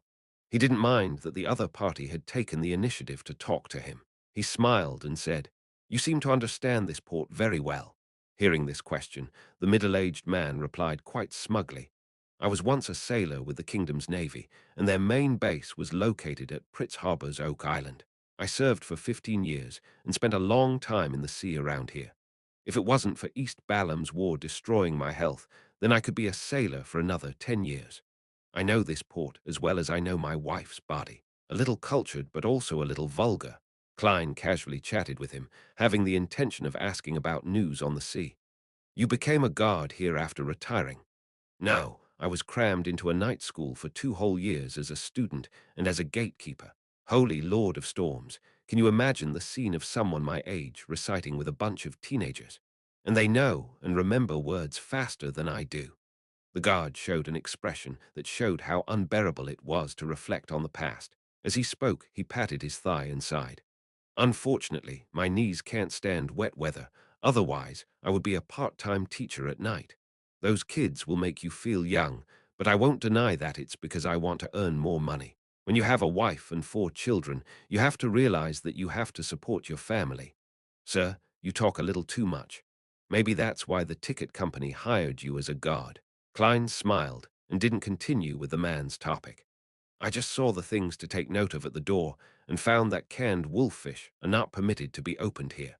Frankly speaking, I've never heard of such a thing. The guard's expression suddenly became complicated.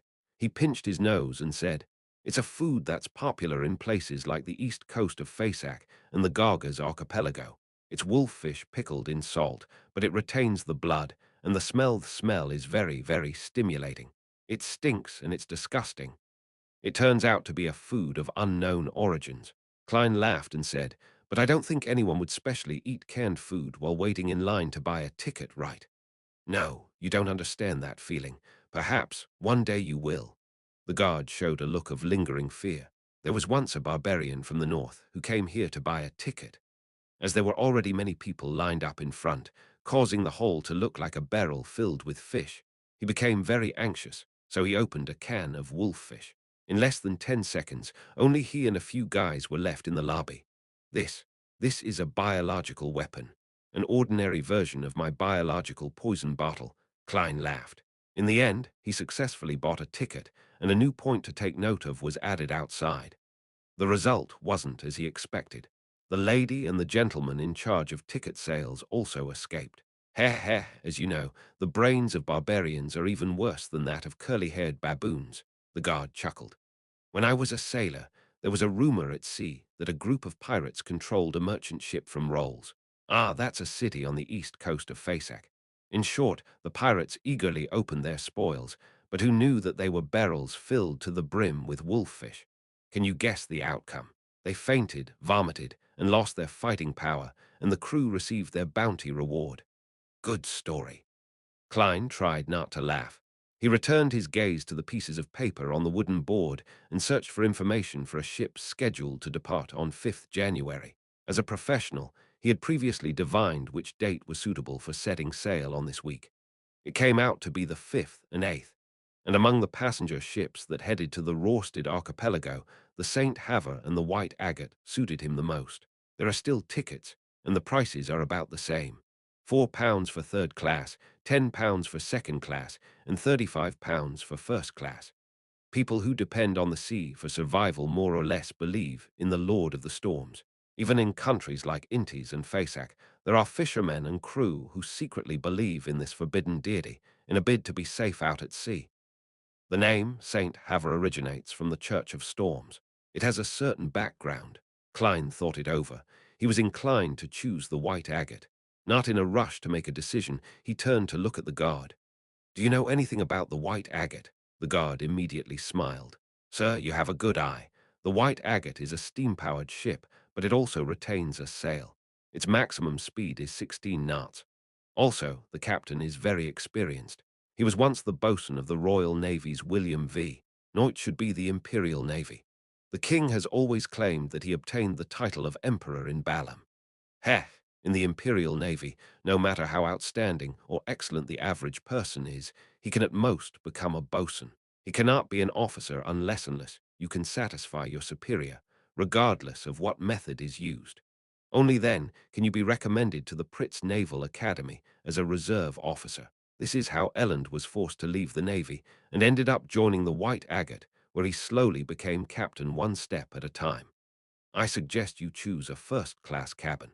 That way, you'll have rooms for 3 to 4 servants, an attendant who has received etiquette lessons, an appointed chef who has excellent culinary skills, a quiet restaurant where you can enjoy the scenery, a special room for smoking cigars, and a place where you can gather and play cards. Hearing the guard's detailed explanation, Klein couldn't help but feel suspicious. Noticing his expression, the guard smiled in embarrassment. Elland was my boss in the past. He would often treat me to drinks and ask me to help him promote the first-class cabins. But you can rest assured that everything I say is true. This really isn't the problem. It's a problem with money, Klein silently said to himself. Having made up his mind, he asked after some deliberation, "Sir, what advice do you have for a maritime adventurer?" To suit Chairman Sparrow's identity, Klein had modified his image slightly to make himself seem colder and sharper. "Adventurer," the guard unconsciously raised his voice. Many people in the queue turned to look at Klein. Based on his spiritual intuition, Klein instinctively traced a line of sight.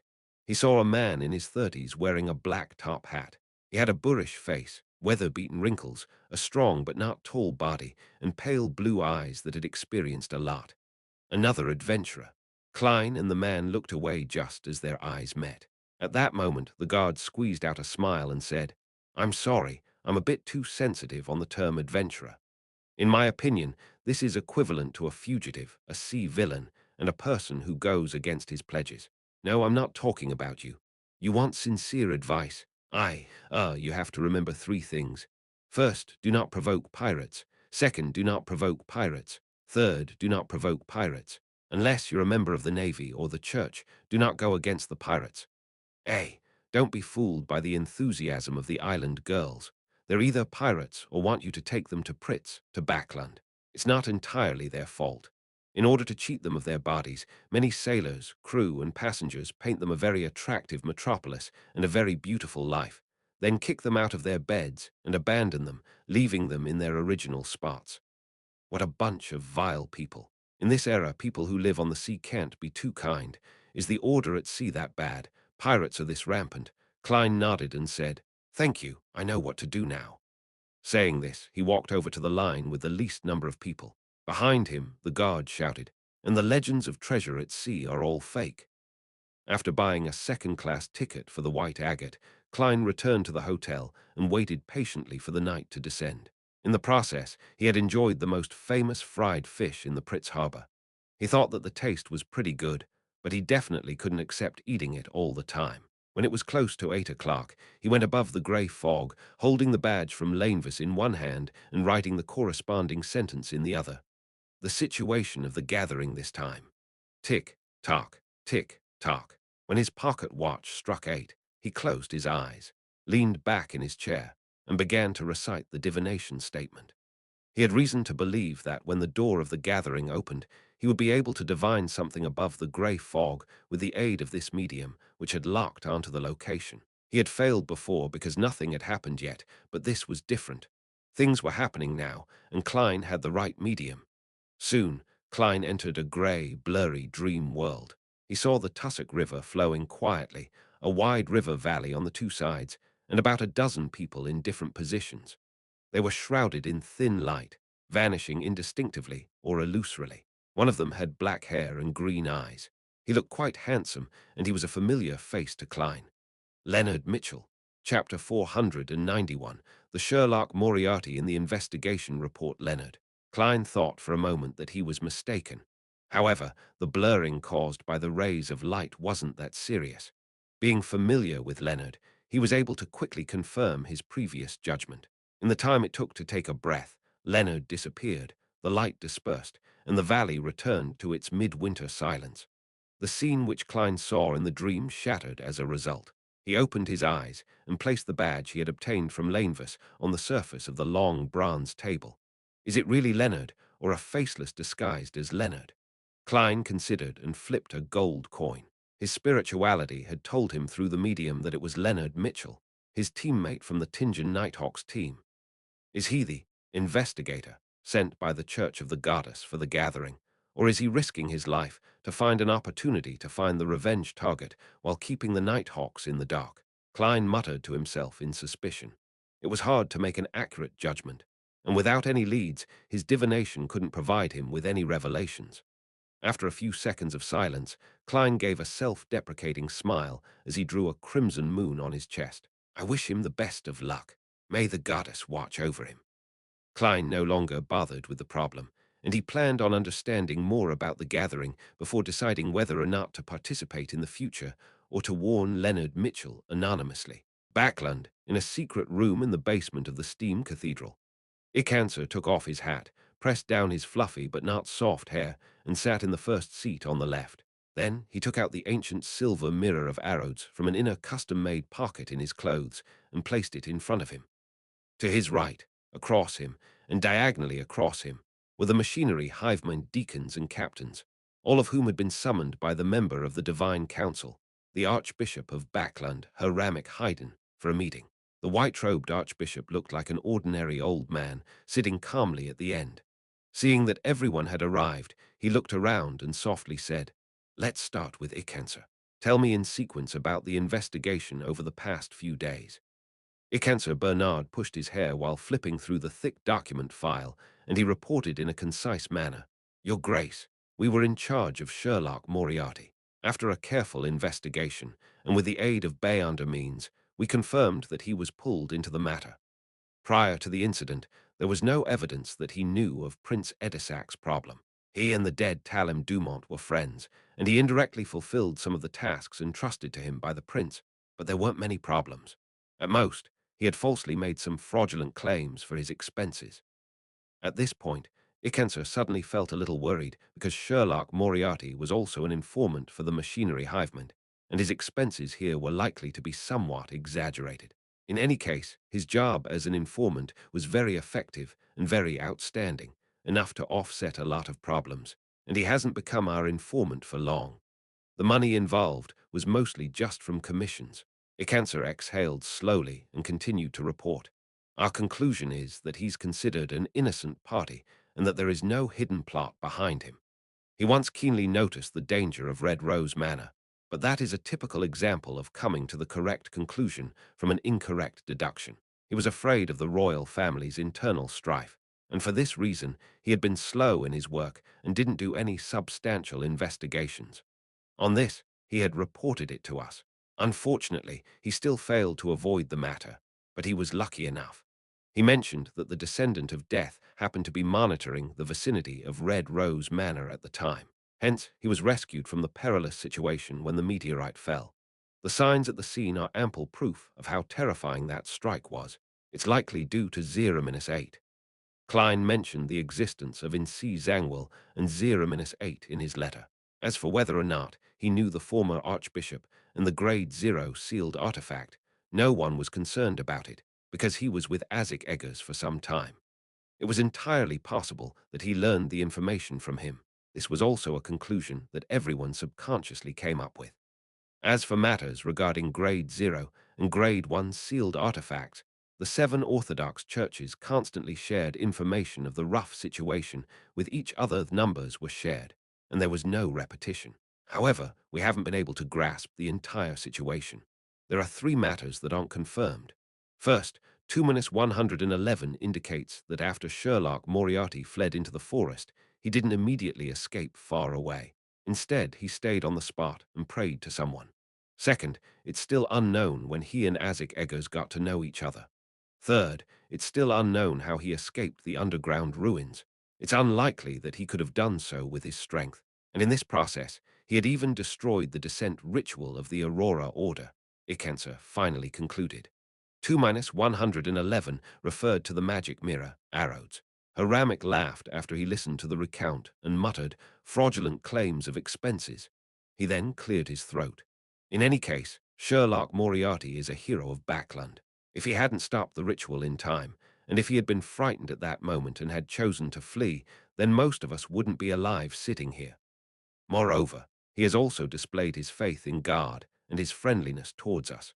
As long as there isn't too much of a problem with him, then we can pretend that we don't know anything about his tiny flaws and secrets.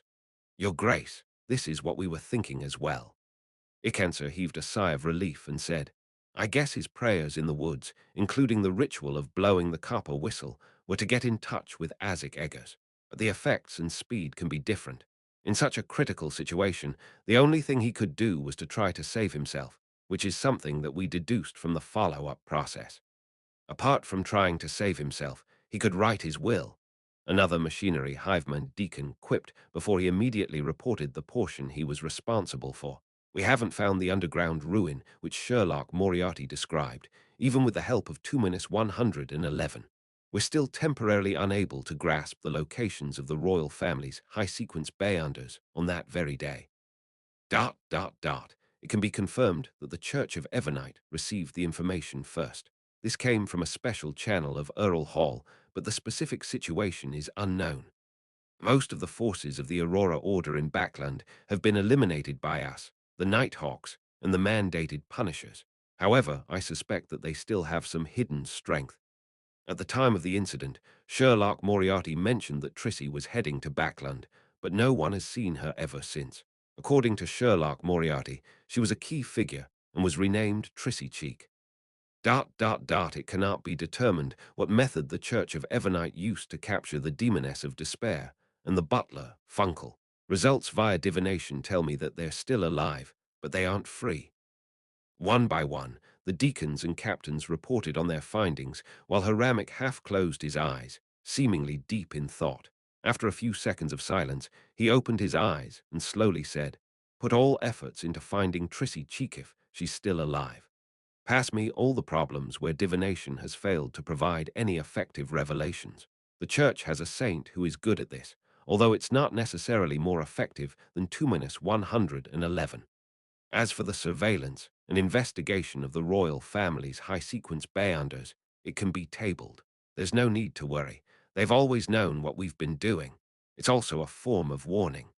Continue the search for the underground ruins and report it to the Evernite and Storm churches. Ikenser asked 2-111 how Sherlock Moriarty escaped the ruins, as well as when he got to know Azik Eggers. Ikenser looked at the Archbishop, then at his colleagues before gritting his teeth and said, Yes, Your Grace. He was sadly convinced that his legends were about to spread from just a few machinery hivemind's teams that he was in charge of to all the bayonders of the Church of the God of Steam in Backland. After a very well-rehearsed process, he opened his mouth and said, Honorable Arrows, my question is, when did Sherlock Moriarty get to know Azik Eggers? The silver mirror, which seemed to have eyes on both sides, suddenly started to glow with an aqueous light, quickly forming a scene. Sherlock Moriarty stood in a room, watching a rat with a rotting belly burrow into a hole wall.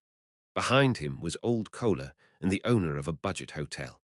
He got to know Azik Eggers while completing the bounty mission for him. That mission was issued by M. Inani, which originated from a coincidental conflict. Icancer interpreted the scene.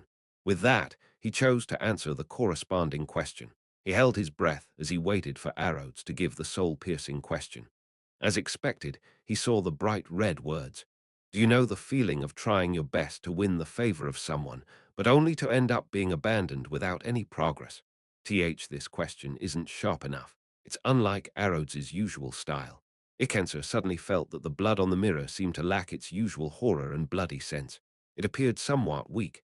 He didn't bother to think about why and immediately opened his mouth to answer, Yes, congratulations, you got it right. A new line of text appeared on the surface of the silver mirror. Its color was somewhat pale. 5th January, 9 o'clock a.m. With a grey scarf around his neck, Klein arrived at Rose Wharf with his suitcase and cane. The white agate was docked there, unusually large compared to the height of a human. It was said to be capable of ferrying hundreds of passengers. It had the rich characteristics of the age, with its chimneys, sails, and its 12 cannons on both sides of the ship necessary for defending against pirates and other peers. Under Captain Elland Cagg's arrangement, the chosen stocky sailors and crew lined up at the mouth of the gangway, some even deliberately revealing their legitimate revolvers, rifles, and knives. This gave the passengers on board the boat a greater sense of security. They were no longer afraid of the journey that would take them 9 days to complete. Klein stood below, looked up, and climbed up the hanging ladder in the undulating blue water.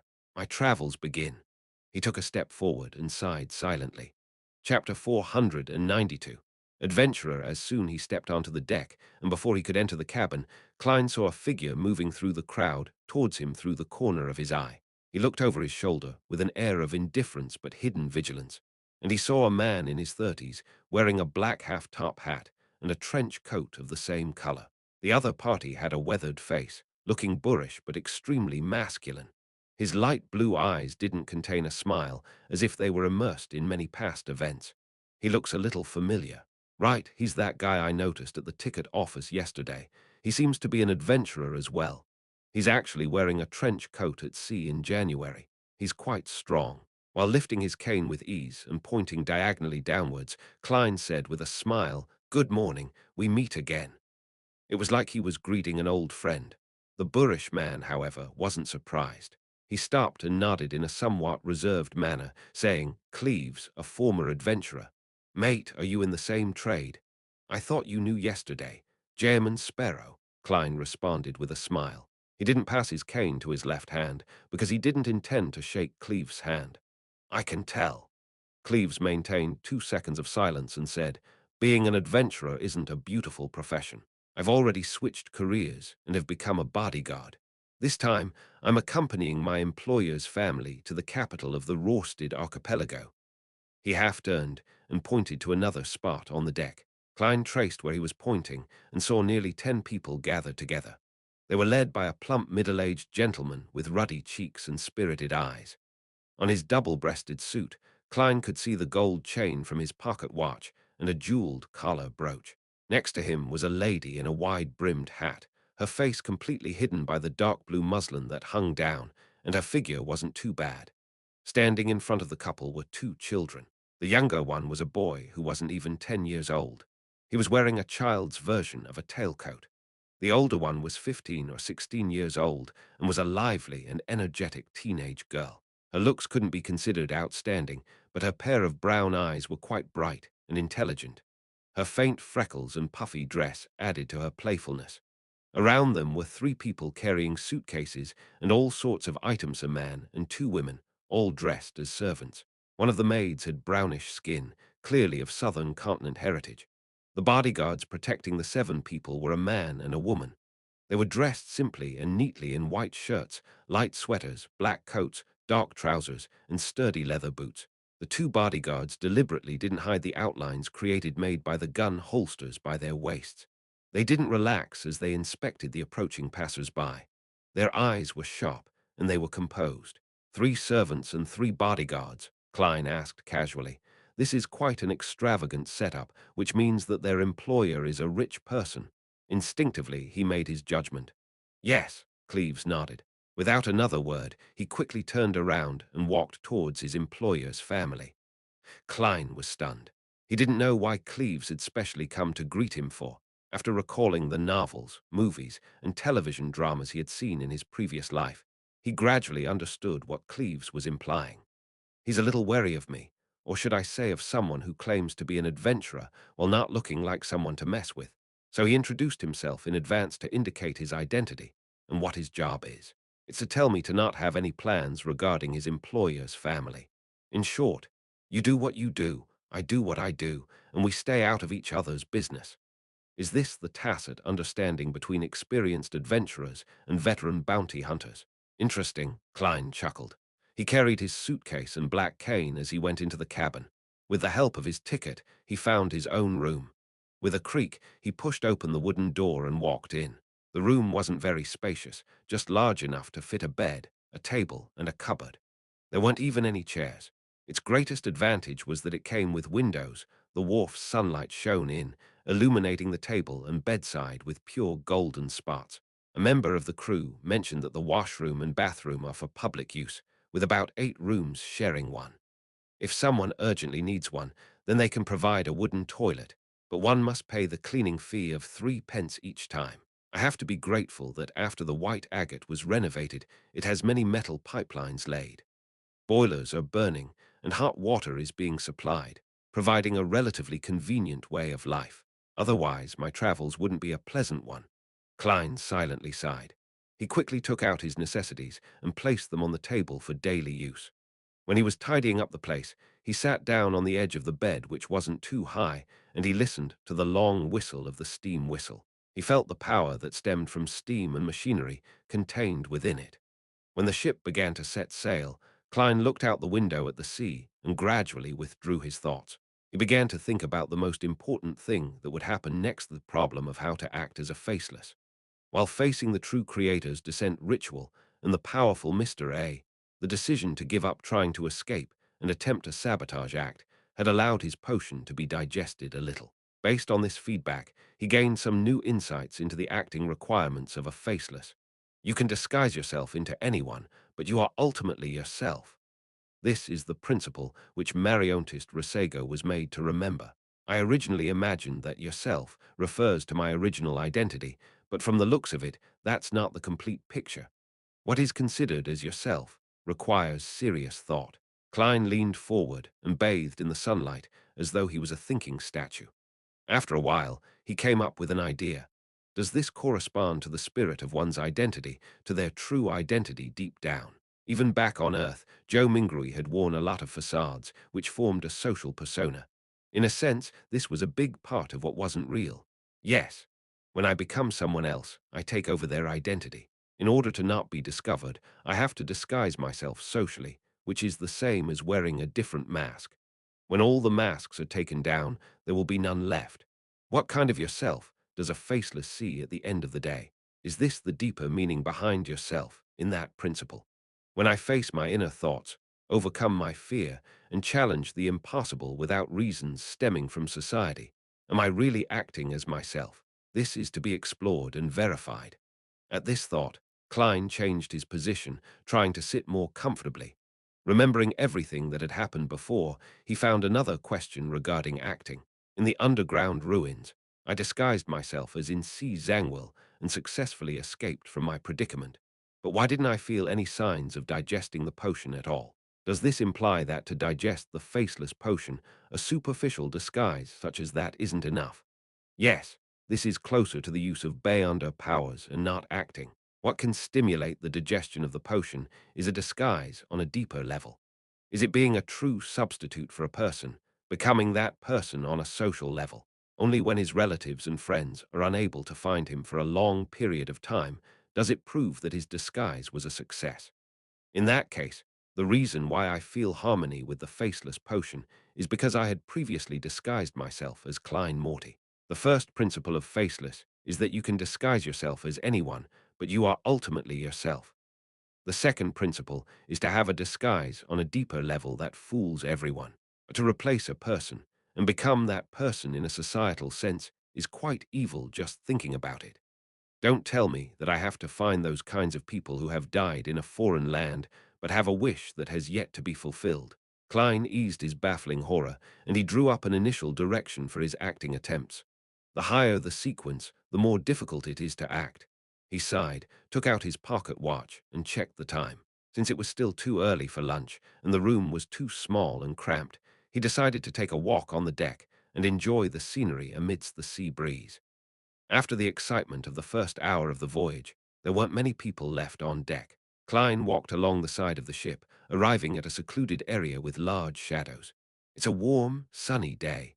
Other than the strong winds which might steal my hat, there are no shortcomings.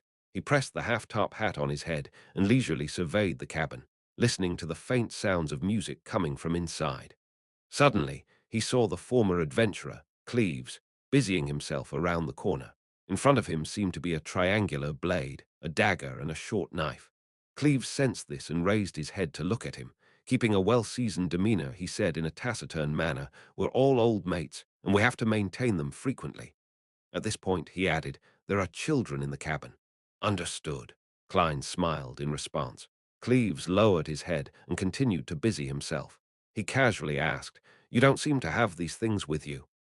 "I'm used to using weapons that keep abreast with the times," Klein said vaguely, "and I frequently do maintenance." Cleves silently raised his dagger, looked at it against the sunlight, and said to himself, "At sea, guns alone aren't enough. Pirates will board ships, and there will be a lot of people. After you finish shooting your bullets, you won't have the opportunity to reload again. Although these guys no longer keep abreast with the times, they're still useful enough. Very professional, as expected of a former adventurer. Klein leaned against the side of the boat and said half-jokingly, "If there really are pirates boarding the ship, I'm more likely to choose not to fight back." Cleves turned his head and stared at him for a good 3 seconds before retracting his gaze. Then, as he packed up his things, he said in a low voice, "It seems that you don't need me to remind you. You've already understood the rules of the sea. The bounty hunters who travel the earth are often unable to be adventurers at sea." He skillfully hid the dagger, short knife, and triangular blade under his clothes, which dazzled Klein. "Thank you," Klein smiled and nodded. Without speaking any further, Cleves turned around and returned to the cabin, leaving behind only his broad and deep back. Klein smirked, shook his head, and turned his gaze to the side of the ship. Blue waves gently rose up and down, and silvery white flying fish occasionally leaped out of the water and soared in the air. This fish can fly and swim. They're considered the family of the Lord of Storms by fishermen and sailors, so even if they were caught by nets, they're returned to the sea. Klein was leisurely admiring the surface of the sea under the sunlight, as well as the flying fishes above the surface of the sea. An uncontrollable thought flashed through his mind. I wonder how good their meat is. Chapter 493, Hunting Honorable Arrows. My second question is, how did Sherlock Moriarty escape from the ruins? Ikenser's mood was a lot more relaxed than before. The surface of the silver mirror shimmered, rapidly outlining Sherlock Moriarty leaning his back against the wall, his fists clenching and tightening. Then, Ikenser Bernard and the surrounding machinery, hive mind deacons and captains, saw the private detective's exaggerated smile before turning around and dashing out with his gun drawn. At this moment, under the influence of the composed scene, they all felt an inexplicable sense of sadness and excitement. The image in the mirror jumped, revealing Sherlock Moriarty wielding his revolver as he shot at the altar to no avail. The scene of those disintegrating bullets caused everyone present to be a little worried. Then, Sherlock Moriarty threw out a brass key, and the altar showed signs of instability due to corruption. With the erupting air blast, Mr. A fell to the ground, and Sherlock Moriarty pathetically fled out of the temple building. At this point, the image changed to have the slightly turbid Tussock River as the main background. Sherlock Moriarty and Mr. A floated in the water, looking up into the sky where there were no clouds or fog. Almost instantly, Mr. A became transparent and disappeared, leaving only Sherlock Moriarty looking around in astonishment. "The Church of Evernight's reinforcements," Ikenser said with a frown. Unfortunately, he didn't mention what appeared in his letter. We have no way of guessing. Was he trying to sell this secret for a good price, or was he simply affected by it and lost the relevant memories? Also, his experience of escaping from the underground ruins doesn't show anything. It seems like the corresponding clues have been concealed at the same time. He analyzed it quickly, in procedural sentences, and then without too great a psychological burden, he chose to answer with reciprocity instead of taking a risk. "Arrows doesn't seem to be in the mood to be a prankster today. I can make the most of it." In his self-consolation, Ikenser saw bloody words appear on the surface of the mirror.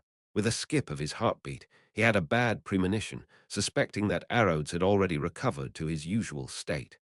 The blood-like words wiggled and quickly formed into a question. "Who was the person you gave your all to while trying your best to win the favor of, only to end up being abandoned?" With his head buzzing, Ikanser's face drained of all its color before flushing red. The question pierced a deep wound in him while leaving him at a loss as to what to do. If I mention who he is, then his reputation would be ruined before tonight. I've already become a kind of legend, in some sense. Ikanser swallowed his saliva with great difficulty and bitterly said, "I choose punishment." A bolt of lightning immediately descended. However, it was different from before. It was no longer silvery white and had been dyed with slight green. It hit him right on the head, causing his hair to stand on end and flash with the color of lightning. He shook violently like shaking dice, as though he had been drugged with a hallucinogenic drug. Archbishop Haramic sighed, closed his eyes, and muttered to himself, "A grade 0 sealed artifact." When Ikenser recovered, he looked around and said, "There's one more question. Where did the key that Sherlock Moriarty used to destroy the descent ritual come from? Which one of you is going to use 2-111? All the machinery, hive mind deacons and captains, looked at each other. For a moment, no one responded. The sound of water splashing against the ship's hold seemed to be the only sound left in the world. The sea at night was both noisy and quiet. Klein suddenly woke up and opened his eyes. He saw the wooden ceiling covered with a crimson moon veil. His spiritual intuition told him that there was something happening outside. Is someone having a rendezvous? He tilted his head to listen, vaguely able to hear some unnatural sounds. He sat up, put on his gloves, and put on his coat. His eyes turned dark as he took out a gold coin, flipped it, and quickly performed a divination. After receiving no revelations of danger, he took out the revolver under his pillow and put it in his pocket. After making the appropriate preparations, Klein opened the door and walked out of the room, following the sound to the upper deck. At this moment, at sea, away from the industrial pollution, the crimson moon quietly hung there, mysterious and dreamy. After carefully bypassing a few patrolling crew members, Klein arrived at the area where there was a commotion. He could smell the faint scent of blood. With the help of the moonlight, he looked over and saw the former adventurer, Cleves, squatting to the side of the ship and setting up something. There were 3 people hiding in the shadows of the cabin, about a dozen meters away from this gentleman. One of them was a companion of Cleves, the female bodyguard in the black coat, and the remaining 2 were the children of their employer, a girl of 14 or 15 years of age and a young gentleman of no more than 10 years of age. The 2 youngsters wore thick cotton nightgowns and outer coats. It was obvious that they had come out in a hurry. They trembled amidst the chilling night wind, but they still squatted there full of energy and vigor, looking at Cleves with their bright eyes, playing hide and seek. Klein joked inwardly. He purposely increased the volume of his footsteps, causing Cleves and the others to turn their gaze towards him. "Friend, what happened?" Klein recalled the expressions of some bounty hunters he knew in East Borough, but he still maintained Jem and Sparrow's unique identity of being cold and sharp. Cleves replied, unperturbed, "A private job, a hunt that came by accident, but one that's worth looking forward to." A hunt. Klein's interest was suddenly piqued. The reason he had named himself German was that it represented the first hunter of a game he had played in his previous life, and it suited his idea of hunting evil at sea. Klein was in no hurry to inquire about the reason. Using his left hand, which wore creeping hunger, he pointed at the shadow next to him with his left finger. "Private job. Doing a private job in front of your employer." Cleves, who was squatting there, glanced at the boy and the girl and said, without changing his tone, "Cecil wasn't careful enough and ended up waking Donna and Denton up. She had no choice but to let them follow." The girl called Donna wrinkled her nose when she heard her name mentioned. She curiously looked up and asked Klein, "Uncle, are you also an adventurer?" "Uncle, even if it's the me from Earth, I'm at most 10 years older than you." Klein said in amusement, "No, you can't use the word also. Strictly speaking, I'm the only adventurer here. They're just bodyguards right now." He turned to Cleves and said, "Hey, mate, what prey did you discover?" Cleves looked into the faint crimson waters and said, "A murloc." "Murloc, that's a bay-under creature. Even though it's of the lowest grade, it's still quite difficult for ordinary people to deal with them. They would need at least 5 to 6 people and 4 to 5 spears to have a chance." "That's right, the scales on a murloc's body are very hard. Revolvers can only deal a little damage. They need to have a rifle." Klein raised his eyebrows and asked, "What do you plan on doing? And how are you sure it's a murloc?" Cleves pointed to the edge of the ship and said, "There are traces of its body's mucus here. 1 to 2 hours ago, it tried to climb onto the ship to attack the passengers, but the deck was still bustling with activity, and there were lots of sailors and crew." Klein took a few steps forward and saw that there were some traces of green corrosion on the side of the ship. He recalled the information he had come into contact with in Tingen City, and it coincided with the content in the books. He asked with great interest, "Why must it be one, and not a group?" He remembered that murlocs had a tendency to live together. If it's a group, then they'll directly destroy the ship's hull and let everyone sink. Moreover, the area around this channel and the surrounding sea have already been cleared of murlocs. The Church of Storms really enjoy hunting them, Cleves solemnly explained. That's because murlocs are probably one of the main ingredients of the Sequence 9 Sailor Potion. Klein stroked the revolver in his pocket and asked with a smile, "Are you confident?" Cleves didn't directly answer him and instead opened a paper bag beside him. Inside the bag were some pig organs still stained with blood. This was the source of the smell of blood that Klein noticed. All Murlocs like this kind of food and are unable to resist its allure. Of course, these monsters love human organs the most, so in many sea legends, it's emphasized to prepare some pig or beef organs from the ship's kitchen or canned organs, Cleves said, as he sprinkled some granules. Pepper granules can cause the Murlocs to feel the excitement of smoking marijuana and lose some of their sense of balance. This can last for about a minute, and after that, the Murlocs will be exhausted after the high state of excitement has subsided. He then took out a wooden box from his clothes and placed the dark green paste on the tip of the triangular blade, dagger, and short knife. The mint cream that's popular in Pritz Harbor is a unique sweetener for humans, but in the eyes of the Murlocs, it's a deadly blood toxin. In addition, I borrowed 2 rifles from the sailors. I got an agreement to not disturb this area for 20 minutes, and I spent a sizable sum of money. However, as long as I can successfully kill a Murloc, then I'll be able to reap 10, 20, or even 30 times the cost. As expected of an experienced adventurer, he's exceptionally aware about the weaknesses and problems of his prey. Listening to him speak, I feel like they have a chance of successfully hunting the Murloc, even if they aren't bay hunters. In the face of traps and firearms, low-sequence bay hunters really aren't much stronger than the average person. It's not like there are no low-sequence bay hunters who die in gang wars. However, Murlocs are creatures that seem to wear full-body armor. It's not easy to kill them. They would be injured, but it's not like they can't escape. Klein curiously asked, "You seem to have killed quite a number of Murlocs. Understanding the characteristics of common sea monsters is a prerequisite for an adventurer's survival." Cleves didn't show the joy of being praised as he remained calm and silent.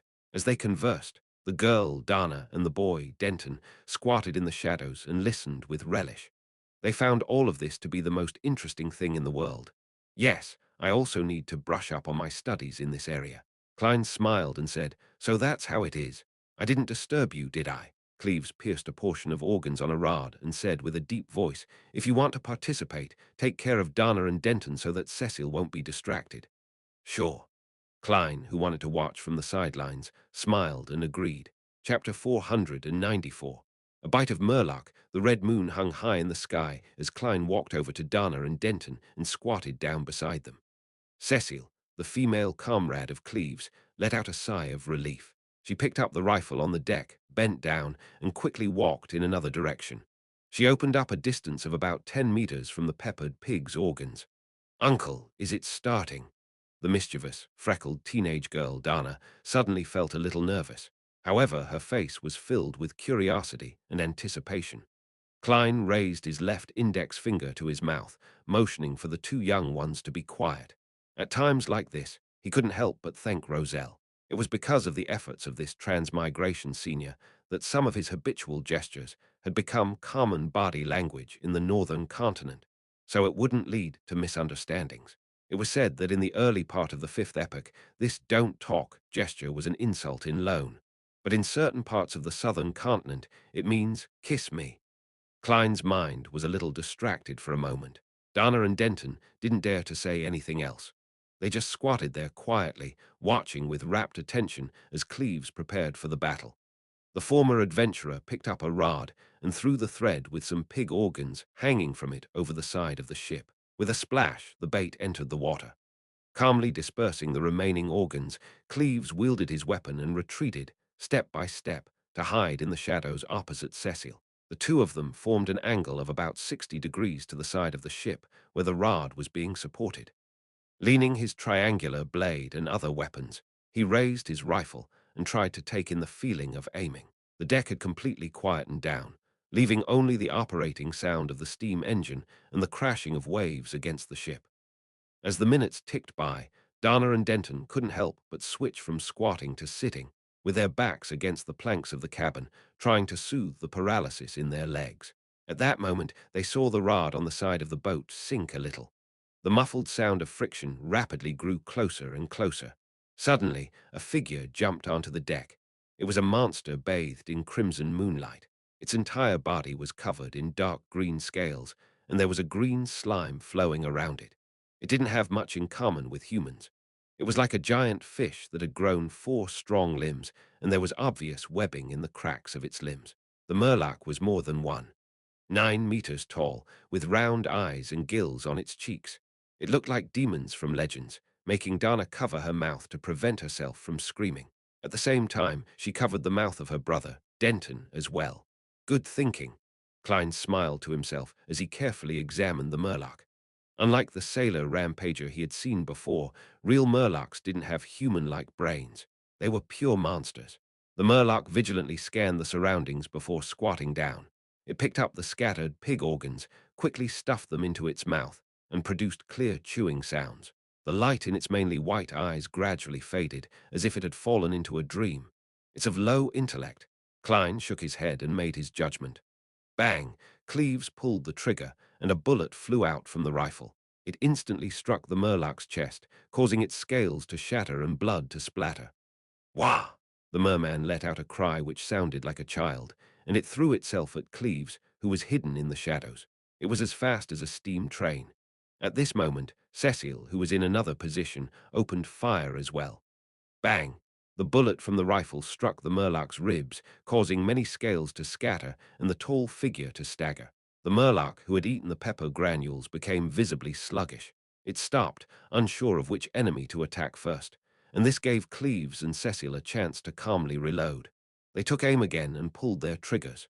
Bang! Bang! The sprays of blood bloomed in succession. The pain caused the Murloc's eyes to regain its lucidity. It flipped and pounced, dodging the follow-up shots, and closed in on Cleves as if it were unhurt. Cleves methodically put down the rifle in his hand and picked up the triangular blade that was leaning to his side. Instead of dodging, he leaped forward and rolled to the side of the Murloc. The triangular blade in his hand ruthlessly and accurately pierced into the area where the scales on the side of his prey were shattered. The Murloc spun around abruptly, bringing with it a gust of wind. It forcefully threw the triangular blade along with Cleves out, causing the former adventurer to crash onto the deck.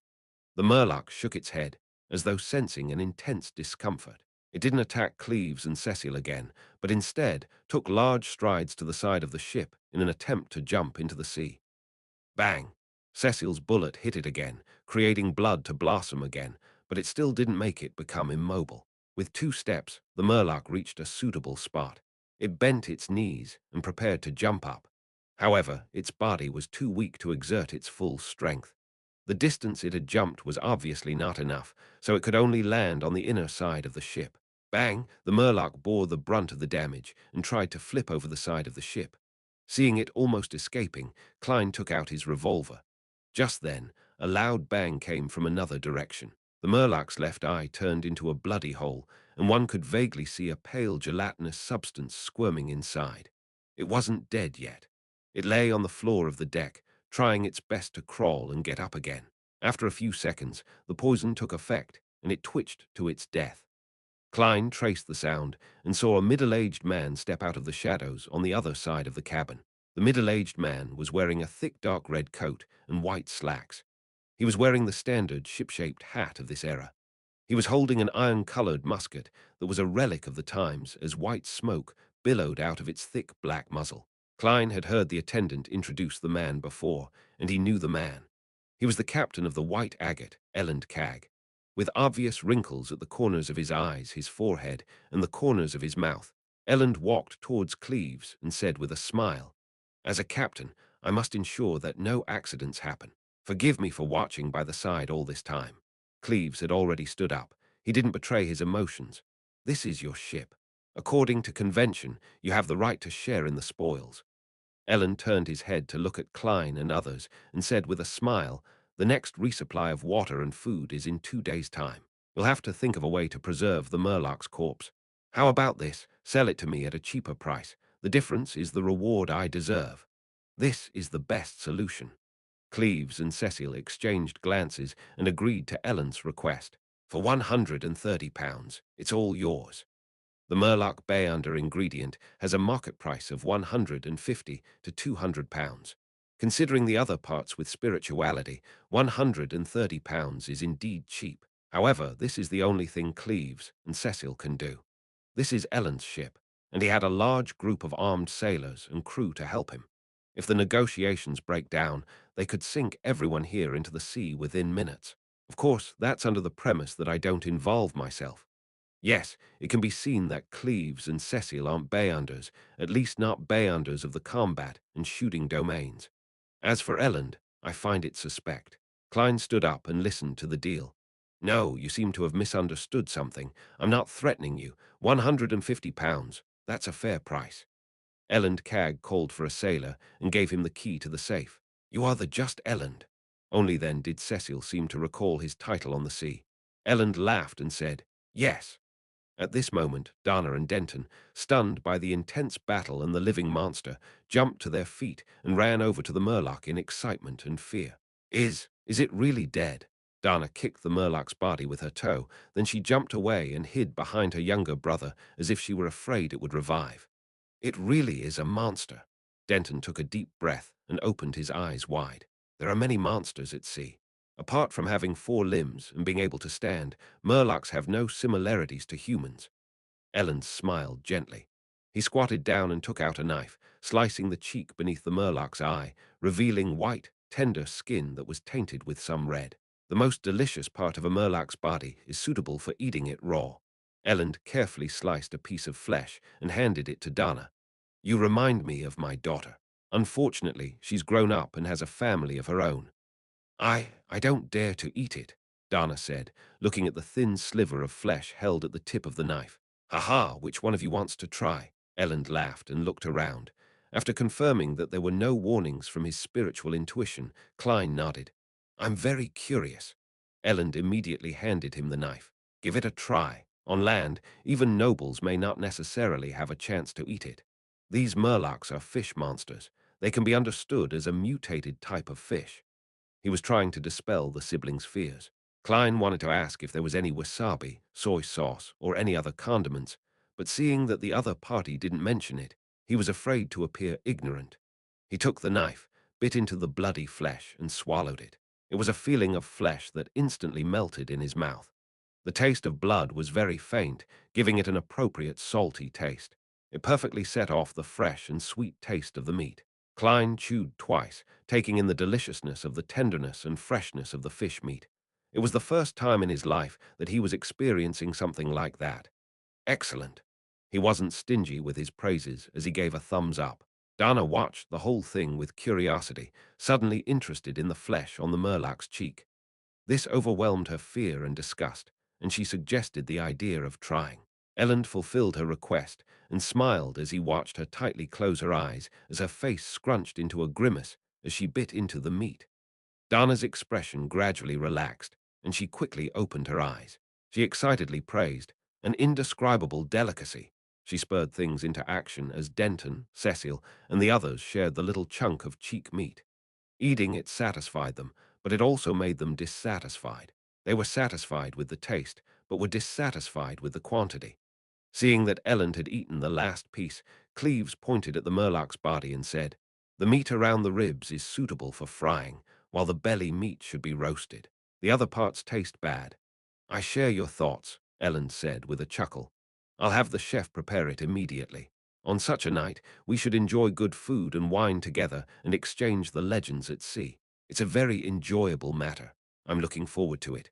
However, why did a perfectly fine hunt turn into a delicacy exchange? Klein swallowed his saliva. Chapter 495. Legend of Treasure Above the Deck. There was an extra layer of asbestos beneath the grill to prevent the coal sparks from being blown out by the wind and scorching the surface of the ship. The fat cook, wearing an apron and a tall white hat invented by Roselle, used a fine brush to constantly apply a seasoning created from a secret recite basil, fennel, sea salt, pepper, and lemon juicito, the long, white strips of fish, and frequently flipped them over to ensure that both sides were evenly heated. The flesh of the Murloc's belly was fatty, dripping with drops of oil and causing the coal beneath the iron mesh to sizzle and flare up. An enticing aroma began to fill the air, and Klein inhaled again and again. In front of him was a round table and a chair. On top of the table was a unique-looking bottle of wine. The wine was golden red in color and seemed slightly sticky as it swirled about. Sanya blood wine is brewed from the sugarwood juice found in the surrounding areas of Golden Spring. It tastes like thin honey mixed with blood. It's sweet and smooth, but it's very easy to get drunk on. If you fancy any lady and want to treat her to a drink, you can consider this. It will make her drink more without realizing it. Haha, that's under the premise that you're able to handle the amount of alcohol she's drinking. Noticing Klein's scrutiny, Captain Elland Cag introduced in a half-joking manner. As expected of a former bosun, he's accomplished when it comes to self-deprecation. Klein sat down and maintained a cold attitude as he asked, "A qualified adventurer wouldn't indulge in alcohol." Cleves, who was beside him, nodded. "Only when they return home will adventurers allow themselves to drink." "What a pity." Elland turned to look at Dana and Denton, who were staring curiously at the blood wine. He laughed and said, "This isn't something that underage children should experience."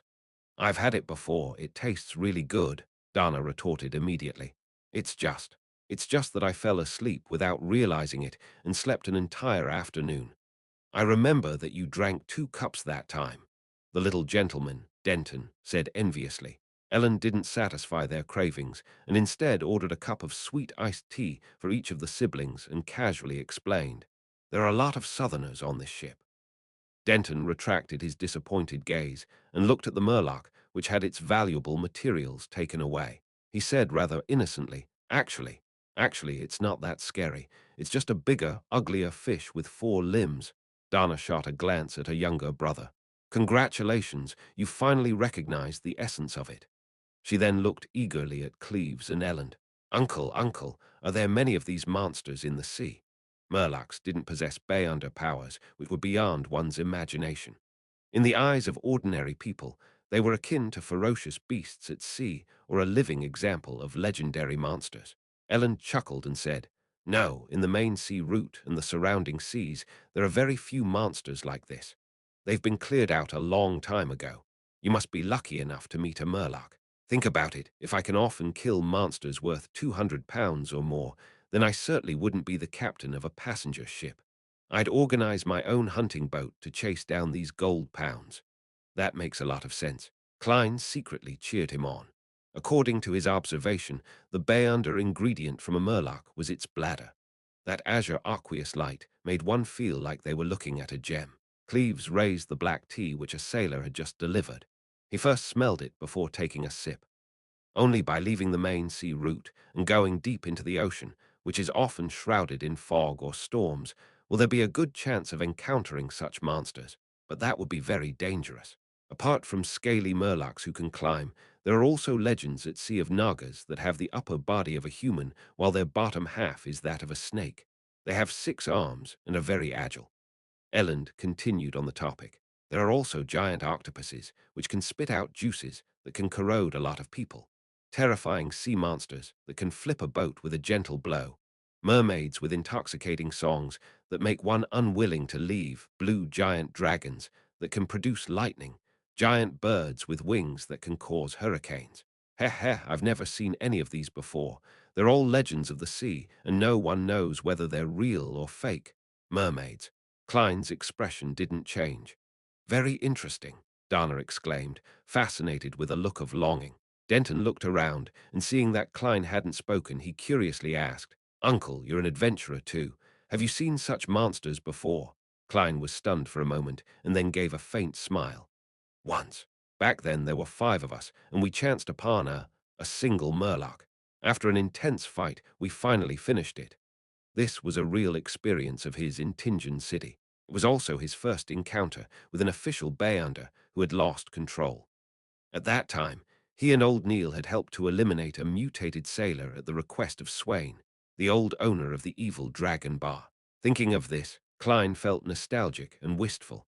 The cold and sharp expression on his face couldn't help but soften significantly. 5 people. While asking, Donna secretly counted the number of people who had been involved in the battle. 1, 2, 3. She discovered that only 3 people had taken action to kill the Murloc. Without waiting for Klein's response, Ellen said with a hint of surprise, "A chance encounter." "Yes," Klein answered frankly. "Were there any casualties?" Ellen pressed. Klein shook his head. "A few minor injuries. A chance encounter, and you only took 5 people to finish a Murloc. All of you are very powerful." Cleves gave his own evaluation. His companion, Cecil, nodded to express her astonishment. The battle that had happened just now was brief and quick, and the Murloc seemed easy and vulnerable. But she and Cleves both knew very well that, without the pre-prepared bait, the hallucinatory effects of the pepper granules and the subsequent fatigue, the Murloc's fatal weakness of mint cream, and the two borrowed rifles, it was impossible to imagine how many people would die in order to kill a Murloc. Indeed, very powerful. Elend looked thoughtfully at Klein. It was a team formed of 4 sequence 9s and a sequence 8. Klein said with a half-smile and a half-sigh, "At that time, I was still very young, and I didn't even have any experience in combat. I was purely support." "Uncle, you're still very young." Dana nodded her head vigorously. "I like what you said." Klein keenly noticed that Captain Elland had relaxed a lot from what he had just said. At this moment, several crew members had brought over a large ceramic plate. On top of it were pieces of meat that had been fried to a golden hue. The basil leaves were sprinkled with color, and a captivating fragrance assaulted their noses. Elland raised his glass of Sanya blood wine and offered a toast. "To a beautiful night. May the storm be with us. To a beautiful night." Dana and Denton cheered and sipped their sweet iced tea. Klein chose to clink glasses with a cup of black tea. He forked a piece of meat from the Murloc's ribs, finding it firm and without fat. However, after absorbing the vegetable oil, its flaw of being too dry was remedied. As he chewed, it emanated a limitlessly chewy consistency and fragrance. "It's really inferior to the cheek meat, but it's already good enough. It's better than all the fish I've eaten while in Backland and Pritz Harbor." Klein praised in satisfaction. Elland put down the knife and fork in his hands, took a sip of Sanya blood wine, and sighed at the topic. "At sea, the greatest danger doesn't stem from the monsters but those pirates. They helm their ships, going wherever they please. No one can defend against them in advance." "Uncle Captain, will we encounter pirates?" Denton asked with concern as he swallowed the fried fish. Elland laughed. "The route to the Roasted Archipelago is the safest in the world, with colonial islands en route every 2 to 3 days, allowing us to dock. The route is also patrolled by ships from the Imperial Navy and the Church of Storms. Even if pirates come wandering here, they wouldn't do anything too excessive. After seeing our cannons, they would at most extort some compensation."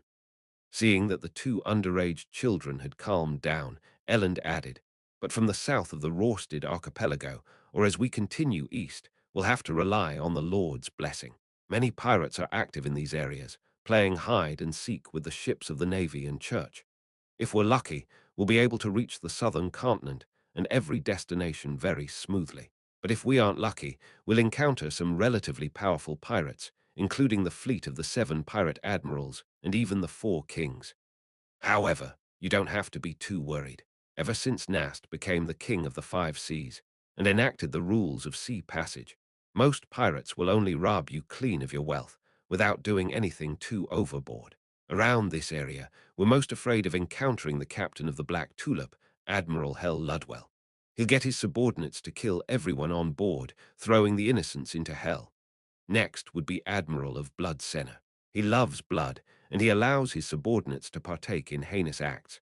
Many girls have suffered under them before being sold to different islands. Dana trembled as she subconsciously changed the topic. "I heard that there are a lot of treasures at sea. There are legends of treasures, but most of them are fake." Elland glanced at Cleves and said, "There are 6 stories which are the most famous. Ranked first is the Death's Key. Rumor has it that at the end of the 4th epoch, Death, who had caused the Pale disaster, was attacked by the 7 guards and ended up perishing. He attempted to return to the southern continent and created a raging stormy wave, an impassable barrier. It completely obstructed the sea route between the northern and southern continents. This is the origin legend of the Berserk Sea. However, he eventually failed to return to the southern continent and ended up vanishing in the sea." When he said this, Ellen sighed with pangs of yearning. It's said that in some secret place in the Berserk Sea, the treasure left behind by Death is waiting for the person holding the specific key to find it and open it. But no one knows what the key looks like or where it will appear. Ranked second is the Fountain of Unaging. It's deep in the Sanya Sea. Rumor has it that one of the 4 kings, King of Immortality, Agalito, had drunk the waters of the Fountain of Unaging. Chapter 496. The Promising Sea, Fountain of Unaging. Will you really gain eternal youth if you drink it? Dana widened her eyes and asked curiously. She didn't have any feelings of anticipation because she was still young enough. Ellen didn't answer at once, and instead he forked a piece of fried Murloc rib meat, tore into it in 2 bites, and took a sip of Sanya wine. The sweet and smooth taste has completely nullified the cloyed taste of fried oil. His eyes were half closed, and he looked like a gourmet. After pondering for a few seconds, he slowly answered Dana's question. I don't know if there's a fountain of unaging, nor am I certain if the king of immortality, Agalito, drank its waters. I only know one thing, and that is that when I was very young, I heard the legend of this pirate king. It's just like how King of the Five Seas, Nast, seems to live forever. Their beards must be very long, extending beyond than their chests, Denton gave his opinion. In fact, the king of the five seas, Nast, has a beard that only reaches below his neck. He sits on the deck, draped in a black splendid robe with silver ends. He wears a crown that's 2 times taller than his head and overlooks everything like a deity. Ellen's tone gradually lowered as though his memories had entered a quagmire, and he was unable to extricate himself. Uncle Captain, have you ever met the King of the Five Seas? Dana asked excitedly. This was the most legendary pirate. His name traveled through the sea, and even the children of the port cities knew his name. Whole generations of people grew up listening to stories about him. In a sense, many people view Nast as the true pirate king.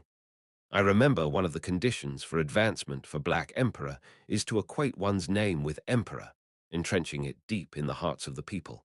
Is this an early or simplified version of an attempt? I wonder what sequence the King of the Five Seas is at now. Although Klein was focused on sampling the Murloc meat, his mind whirled as a result of the group's discussion. Faced with Dana's question, Ellen said with a sigh, at that time, I was still very young and serving on the William V. once. Our fleet tried to cross the Strait of Calamity in the Berserk Sea and encountered the Black Emperor's ship there. In those few minutes, everyone, including the fleet captain, lost the will to fight. Fortunately, Nast didn't give the order to attack us. Very cool, the boy Denton cheered, his eyes shining. Ellen didn't continue the topic. He smiled and said, as for King of Immortality, Agalito, I've never met him in real life.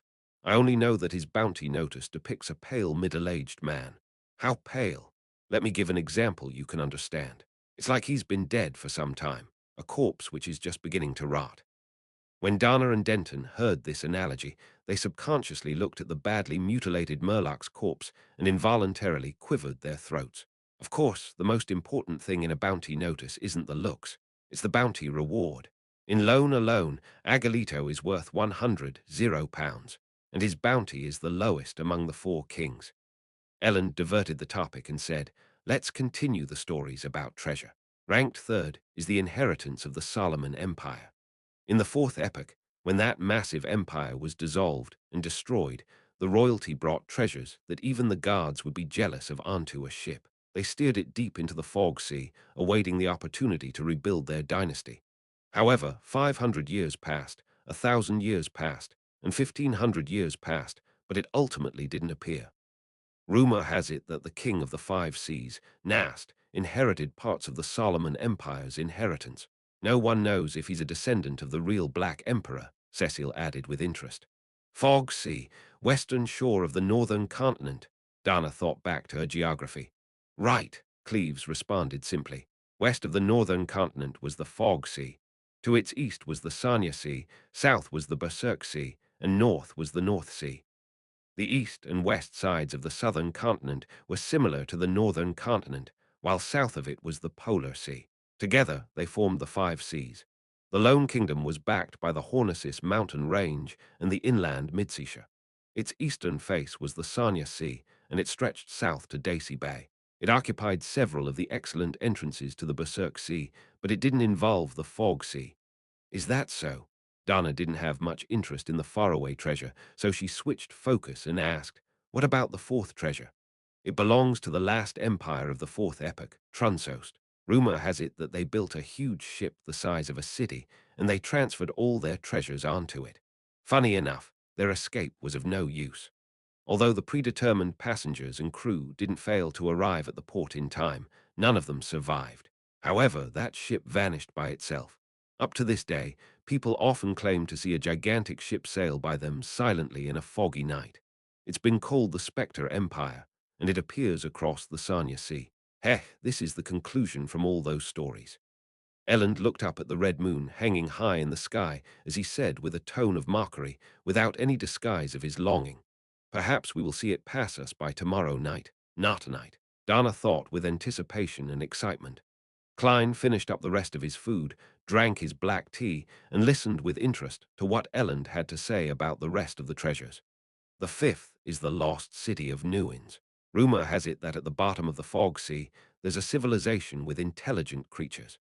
Around that patch of sea, seafarers and adventurers often find special items which all point to the Newins of ancient times. However, the members of this civilization have yet to appear. It's like it has been lost to this world. Elland drank the remaining of his Sanya blood wine and said, "That is an inheritance left behind by a civilization. The magnitude of its wealth is absolutely unimaginable." After pausing for 2 seconds, Elland put down his glass and laughed. "In fact, the treasure I look forward to the most is one which has more accounts than legends, the sunken laurel. More than a century ago, it carried gold, jewelry, and various valuable items that the kingdom obtained from East Balam. As it steered away from the sea route, it sunk in an unknown area somewhere between the Berserk Sea and Sanya Sea. It hasn't been found to this day. It's said that the items on board are worth millions of pounds. Millions of pounds. The number caused Dana to blurt out in astonishment. As a merchant's daughter who had been educated for many years, she had a vague understanding as to what this number represented. In Lone, a millionaire was a genuinely rich person, second only to the top noble families and tycoons. Millions of pounds. As a member of the National Atmospheric Pollution Council, a major shareholder in the Coim Company, Mrs. Mary, who allowed me to join the Quelog Club for free, is only worth a few £100,000. And even so, she's rich enough even in the circle of aristocrats and merchants. She's a popular divorced lady, and there are even aristocratic children who propose to her. Klein quickly found a target for comparison. Ellen sighed with a smile. "If I can find the sunken laurel, then I don't have to be a captain anymore. I'll head to Backland and become a philanthropist. I'll purchase land and donate to political parties and get a hereditary aristocratic title. I've heard Talim mention before that a baronet costs about £300 and about £800 for a baron. If you manage to get your hands on the treasure, the titles of Viscount and even Earl is something within the limits of imagination. Millions of pounds." Klein helped Elland perfect his plan. "If it were me, I wouldn't do that. I'll buy a huge manor."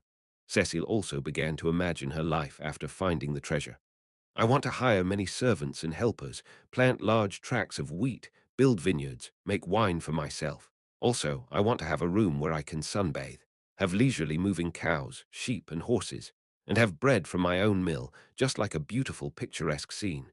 Elland laughed when he heard that. "Ma'am, do you know how much a manor like this is worth?" "No, I don't." Cecile shook her head. "It's only a few £1,000s. If you find the sunken laurel, you can buy 1,000 of those manors." Elland used exact numbers to illustrate the value of the treasure. 1,000 manors. Cecile couldn't help but raise her cup and drink a mouthful of black tea. Before this, she had known that several £1,000,000 was a lot of money, but she hadn't expected it to be this much. In order to alleviate the shock in her heart, she looked at Cleves and said, "Boss, if you find the sunken laurel, what do you plan on buying? No, what sort of life do you wish to have?" Cleves fell silent for a moment before saying, "Return home. I'll hug my wife and children, telling them that I no longer need to go on an adventure out at sea again." "Not a bad guy." Klein nodded slightly. Dana looked at him curiously. "Uncle Adventurer, what about you?" Klein replied expressionlessly. "Tell myself not to sleep anymore. Hurry up and wake up." Dana spat out the sweet iced tea she just drunk, but fortunately the fried fish on the table had already been eaten. At this moment, Klein sighed inwardly. "Even though I know it's basically impossible to find the treasure.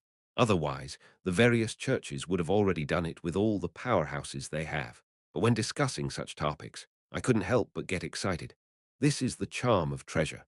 Even if it was just a legend, it can attract many adventurers." Dana wiped her mouth and sat down like a lady, as though she wasn't the one who had lost her composure. The little boy, Denton, asked, still eager for more, "Are there any other legends of treasure?" Elland looked at Cleves, indicating that he should answer. Cleves calmly drank a mouthful of black tea and said in a deep voice, "There are countless treasures at sea. The hidden lands of the elves, the missing pirate ships in the depths of the fog, the underwater city sealed with powerful monsters, the last secret trove of Emperor Roselle, and so on." Ah, the Emperor had already reached the level of leaving treasures and legends for others. If it's true, would there be cards of blasphemy in it? How many would there be? The legend of the Key of Death might help Mr. Azek regain more of his memories. Klein thought with curiosity and anticipation. Chapter 497. The wall of rewards after the talk about the legends of treasures that had inspired generations of adventurers to go to sea came to an end. The cook had also finished roasting the flesh of the murloc's belly. They were white after being cooked, charred a little black, and covered with tiny brown particles that glistened with a moist, oily glow. The repeated smearing of seasonings had already seeped into the texture of the meat, effusing it with a tantalizing visual effect. Daisy grilled fish. It's different from how you usually eat it. Elland pointed at the white porcelain plate the cook lowered. Dana held her fork and knife and eagerly said, "I love honey-roasted fish, but this is also very appetizing. Honey-roasted fish. How much honey would that take? If I have a chance to try it, the taste should be pretty good." Klein allowed his imagination to run wild. With a chef, there was no need for them to serve themselves. They could only look on expectantly as pieces of fish were sliced, placed on different plates, and served in front of them. Klein was very serious when it came to tasting delicacies, so he was in no hurry to deal with the fish. Instead, he took a sip of black tea and used the slightly sour liquid to clear his mouth of any remaining flavors. After doing all of this, he forked a piece of fish and stuffed it into his mouth. In a split second, he felt the slightly stimulating flavors of fennel, basil, and other spices. They were sufficient enough to help him open up one taste bud after another. Immediately after, the delicious juices of the meat, the slightly astringent taste of the sea salt, and the refreshing, sour, and sweet taste of lemon all burst out at the same time, filling his oral cavity and making his mouth water. As he chewed, the last bit of the fish meat's stubbornness was broken off one by one after having its fat roasted out of it, fully presenting the splendor of the meat, as well as its faint sweetness. Swallowing the fish in his mouth, Klein recalled a delicacy program he had watched in his previous life and chose the evaluation line that matched what he just felt. The layered flavors are very clear, excellent. "Ha, your tone and words make you sound like a gourmet," Ellen joked. Dana waved her fork and echoed, "Uncle, perhaps you should write a column in the newspaper about different restaurants and different cuisines." Hey, why didn't I think of this idea? This is a good job that can earn me money, as well as allowing me to taste delicacies. The only problem is that an obese man can't be a flexible clown. Use the great art of spewing vomit. What a waste of food. Klein seriously considered Dana's suggestion. To a beautiful night. When there was very little food left, Elland poured himself some more of the Sanya blood wine and raised his glass with a ruddy face. Klein and the others echoed in similarly good moods. To a beautiful night. They drank the rest of the liquids from their glasses and watched the waiter clear the table and clean the deck. They talked for a while more amidst the cold wind, talking about the mermaids that Dana was most interested in. Cleves told the young lady that, in some legends, mermaids were also called sirens, and they used their songs to confuse humans not for entertainment, but for hunting. Aside from the possibility of encountering these creatures on the sea route from the Garga's archipelago to the depths of the Sanya Sea, there was a certain chance of discovering it in dangerous seas that haven't been explored by humans. However, all of this stemmed from the drunken boasting of certain pirates, and they all avoided the question of how they escaped from the mermaid's songs, which made it highly suspicious. No matter what, this at least points me in a possible direction. Klein took note of what they had discussed. "Dana, Denton, it's time to go back. You'll have to get up early tomorrow and have breakfast with your parents." Cecil looked at the moon's position. "Fine." Dana stood up reluctantly. Denton hurriedly asked, Do I have a chance at becoming an adventurer?" His mind had been captivated by the previous hunt and the legends. Cleves walked to his side, patted his shoulder, and said, "Before you ask this question, you need at least 5 years of combat training and studying. I think your father will hire a good tutor for you." "Yeah." Denton's eyes lit up, and he nodded vigorously. After 5 years, the adult you probably won't want to be an adventurer who can find himself buried at the bottom of the sea at any time. Cleves' handling of the situation was very shrewd. He didn't immediately refuse him, but rather he gave him hope and let time wash away his interest. This prevents the child from becoming suddenly rebellious. Regardless, mastering a fighting technique is always beneficial for anyone. Klein put his hands in his pockets and thought with appreciation. On the way back to the interior of the cabin, Cleves handed two 5-pound notes to Klein. Your payment. He had just received £150 from Ellen's purchase of the whole Murloc. I didn't do anything, Klein instinctively refused. Cleves glanced at him with his pale blue eyes and said in a low voice, You freed up Cecil and took good care of the children. Took good care of the children. Klein was somewhat amused, but he finally took the two bills and drew a triangle on his chest. You're more generous than I thought. Thank you. He stopped declining because he suddenly figured out something. If he hadn't accepted the £10, then in the eyes of a veteran adventurer like Cleves, it would appear as though he was dissatisfied with the price and was attempting to get more, making it possible that he would attack them at any time. Among self-proclaimed adventurers, there was definitely no lack of greedy madmen. Seeing Jem and Sparrow pocket the money, Cleves looked away and said flatly, This is a rule of the sea. Without another word, he followed Cecil, Dana, and company into the cabin. If I could get such rewards with every single mission and job of this difficulty, then I would have long made a fortune with my job as a private detective. Klein gave a self-deprecating laugh and turned his head to look at the red moon hanging high in the sky. It still shone quietly and gently in the night. Legends of the sea, different monsters. I've finally found the slight feeling of being an adventurer. Klein turned around and walked to the edge of the ship. Bathing in the crimson veil, he admired the waves that were growing darker. Gradually, his mood settled as he walked out bit by bit from the gloom of Backland's great smog. The cold, damp wind slapped his face, and the vast, endless ocean caught his eye, opening up his heart. For a moment, Klein felt the urge to sing, but when he opened his mouth, he found that he couldn't remember the corresponding modern verses. I can't just end up saying, Oh, sea, you're all water. The Emperor's savant sequence is really well suited to doing such things. When I have the time, I should read through his poems so as to not look like illiterate. Klein lampooned as he looked at the red moon and the ocean before sighing. What a beautiful night.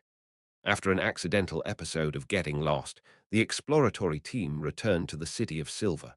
Looking at the walls' cracks filled with weeds, Derek found himself in a trance, as if he had been gone for many years. Diagonally behind him, Demon Hunter Carlin's eyes suddenly wore a lost look as he raised his hand to press on his right temple. The rest of the team members were filled with joy and relief from the bottom of their hearts. After a difficult exploration, having a home waiting for them was the happiest thing in their hearts. Carlin's gaze returned to normal as he turned his head to the side and looked diagonally ahead. Backland, the White family. After some thought, the confident Imlin came up to his parents and asked, If I wanted to delve into the history of a sanguine, who would I look for? If I were to ask about the City of Silver directly, it's very likely that I'll be exposed for being problematic. Although I'm not afraid and very calm for the ancestor, and in order to save the entire sanguine race, I have no choice but to hide it. I've always been interested in the history of sanguine. I've collected a lot of information, and father and mother know that, so I wouldn't be suspected in any way. This excuse is perfect. Emlyn praised himself inwardly. He resembled his father to a certain extent. He wore gold-rimmed glasses that made him look very professional. The gentleman, who had got his doctorate in medicine, put down the thick anatomy book in his hands, nudged his glasses and said, No one in Backland knows more than Lord Nibbs. If I dared to seek Lord Nibbs, I would have long done so. Emlyn thought of Mr. Fool's description of him being a messiah that had to bear the burden of a secret while being misunderstood, as he pressed with a solemn expression. Aside from Lord Nibbs, he's sleeping underground, so it's not convenient for him to be disturbed. Emlyn's father pulled up the collar of his thick cotton pajamas and thought for a moment. Waymondy. He always thinks of himself as a historian. Emlyn heaved a sigh of relief and smiled. I wish to visit him. Woo! The whistle sounded, and the white agate sailed into Daymir Harbor. It would replenish fresh food and water on the colonial island and set sail again the next morning. After hunting the Murloc, Klein spent the next 2 days of what could be described as a leisurely or boring life. He was completely bored by the scenery of the sea, and he decided to head to the harbor's bar to look around that very night, hoping to get more information on mermaids and inspiration for acting. If I were to come across a pirate whose hands are stained with blood on shore, I wouldn't mind teaching him a lesson. There are still souls waiting to be released from creeping hunger. Klein's forehead sweated as he equipped himself with all his mystical items as he left his cabin before heading down to the harbor. During this process, he met Dana, Cleves, and the others. They seemed to be heading over to a port restaurant to taste Damir's most famous cured meat. Dana and Denton greeted the adventurer, whom they had just gotten to know without their parents noticing, and seemed curious as to where he was going. Klein smiled back, pulled up his collar, and following the directions of the sign, found the nearest bar. Flying Fish Wine. Klein looked at the signboard and saw that the outside of the bar was plastered with bounty notices. Among them were the 800 £0 belonging to the King of the Five Seas, and more than £100 for the common pirate captain.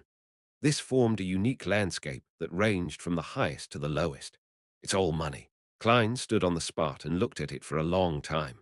He withdrew his gaze, pushed open the door, and entered the bar, only to find that it was abnormally quiet. It didn't have the din that such places came equipped with. What happened? Klein looked around and saw Captain Elland, in a dark red coat, sitting at the bar, as well as two large men in the middle of the room, facing each other. Chapter 498. Persona. The standoff was between a brawny man in a blue white-striped shirt, a symbol of the Navy. Despite the weather being at near zero temperatures, he had his arms bare. He held a dagger against the throat of the man opposite him, but his glabella was being pointed at by an ancient musket, one which could have been placed in a museum. The musket's owner was also more than one, 8 meters tall, with strong muscles and an oily face. He had shaved his hair, and with a sea eagle tattoo, he cursed, "Dark Navy sailor. No one in Damer Harbor would dare slander me as a pirate's informant." The Navy sailor didn't yield to him, and both sides fully illustrated the rich profanities of the sea. Klein observed for a few seconds, then he walked around the edge to Captain Elland, who had a straight sword at his waist and a hidden musket on his body. He asked in a calm and casual manner, "What happened?" "A quarrel between two drunkards. In Damer Harbor and in the surrounding waters, there's always been such rumors that Sea Eagle Logan is in service of the master of the Black Tulip." The Navy sailor had mentioned this a moment ago, and Sea Eagle just happened to hear that. The master of the Black Tulip. Isn't that Admiral Hell Ludwell? Klein turned and sat down on the high stool in front of the bar counter. He tapped the wooden countertop. "1 glass of Southville beer, 6 pence." A bronze-skinned bartender with pearly white teeth wiped the cups as he said with zero passion, "When it comes to continental specialties, the prices are much higher than Backland and Tingen." Klein fished out a handful of copper pence, counted 6 pence, and gave it to him. At this moment, Logan and the Navy sailor were stopped by the bar's bouncer. After they each spoke harshly to each other, they retreated to different corners. Perhaps it was due to him losing his dignity. The Navy sailor hurriedly left after about 10 seconds. The atmosphere in the bar became lively once again. "Want to play some cards?" Captain Elland pointed to the stairs by the side of the bar. "No." Klein's main purpose for coming was to gather information. Ellen subconsciously wanted to pat him on the shoulder, but his cold and sharp demeanor stopped him. He could only pull back his hand and pretend to adjust his dark red coat and remind him, "Don't get the women here." Klein nodded, picked up the glass of Southville beer, and took a swig. "Also, don't trust anyone here. Only a small portion of what they say is true." Elland carried his lanty-proof and stepped onto the stairs that led to the second floor. Klein turned his head to glance at him and asked without a change in expression, "Including you?" "Perhaps." Elland was taken aback at first before he laughed out loud. "At least my reminder just now was real. Oh, and me being a man is true as well. Not necessarily. There's a potion called witch in this world." Klein looked away, drinking slowly and listening to the surrounding drinkers boasting. 2 or 3 minutes later, a short, thin man sat down next to Klein with his drink. "Mate, you look like an adventurer." He tilted his head and smiled. The man who greeted him had black hair, blue eyes, and aged facial features. His temperament was rather wretched. "You could say that," Klein replied coldly. I can tell you're a hunter that chases after bounties and riches. The short man looked around and lowered his head, suppressing his voice while he said, "Have you heard of the Spectre Empire? I've heard of Amway, and I've also heard of the Father in heaven and the Messiah being sealed at the bottom of the sea." Using the power of Faceless, Klein sent out a signal not to approach him. "Yes, a huge, ancient ghost ship full of treasures. We have clues to it," the short man said in an infectious tone. "We found some information about where it will appear next. We don't want the pirates or the Navy to benefit from it, and we don't want to be robbed of our wealth. So we've decided to hire our own armed merchant ships to wait in that area, which would probably cost about £10. I've already found 15 companions and raised £720. Are you interested in participating?" Without waiting for Klein to speak, he fumbled for a stack of brownish-yellow letters. "I know you won't believe it so easily. In fact, no one will, but after the 15 friends who read through this information, all of them decided to join in on our plan. Do I have such a gullible face? Or would any bumpkin end up in this situation without slipping away from this sort of thing?" While Klein was considering whether to appraise the letters, from the corner of his eye, he saw that Sea Eagle Logan, who was previously squabbling, was walking towards him. "Woody, you're trying to scam someone again. You damn sewer rat." Logan picked up the short man and threw him into the open space in the middle of the bar, where he landed on the ground, sprawling. The muscular man, with the bluish-green tattoo on his head, sat in the same position as Woody and guffawed. "Sorry, these are the rats of our Daymere harbor. They always do things that ruin our reputation. In fact, we're all very friendly. If you have anything you want to ask about, don't hesitate to ask me." "Heh heh, don't believe what they say about me. I'm an upright person, and I have nothing to do with Admiral Hell." The more you emphasize that, the more suspicious it becomes. Klein's expression didn't change as he calmly said, "I want to know the latest rumors." "No problem." Sea Eagle Logan slammed the bar top and said to the bartender, "Give me a plate of special cured meat. I'll be treating this mate to our most famous delicacy in Daymere." The bartender, while still maintaining his cold expression, pushed open the door and entered the kitchen. Soon he brought out a plate of red and white, finely cut cured meat. £5. He didn't look at Sea Eagle Logan, and he instead looked straight at Klein. £5. Sea Eagle Logan turned his head to the side, smiling warmly as he raised his arm to show his muscles. "Everyone just heard it. In order to thank me, you offered to treat me to some special cured meat." For a moment, Klein didn't realize what had happened. It was only when the bartender urged him a second time that he realized he was being blackmailed. Furthermore, their scam was rather well planned. First, they used an easily seen-through farce to let Sea Eagle Logan appear, thereby winning a good impression with the target. Then, with the excuse of treating the target, order an especially expensive special cured meat. And then finally, he goes back on his word and turns matters upside down and forcing a sale. It's no wonder that when Rat Woody was thrown out, those drunkards didn't make a sound. They were all afraid of this Logan, who's rumored to be in the service of Admiral Hell. How should I deal with this? My present persona is Jayman Sparrow, a somewhat crazy adventurer and bounty hunter. Klein raised his cup and drank a mouthful of the rich malt-flavored beer and said with his usual tone, "Why don't you just rob me? Why don't I just rob you?" Logan was a little stunned by the question. Soon after, he saw a fist expanding before his face. Thump! Klein's left fist landed on Sea Eagle Logan's chin, knocking him backwards toward the bar counter. With a push of his right palm, Klein nimbly left his chair and approached Logan's falling body. His legs tensed, and his knees jerked upward, slamming into Logan's lower abdomen. Logan threw back his head, his eyes bulging while his mouth hung half open. Klein drew his gun, shoved the revolver into the man's mouth, and pulled the hammer back. I am," Logan shouted indistinctly. Klein looked him in the eye, pulled out his revolver, and swung it, striking the side of Logan's face with the butt of the gun.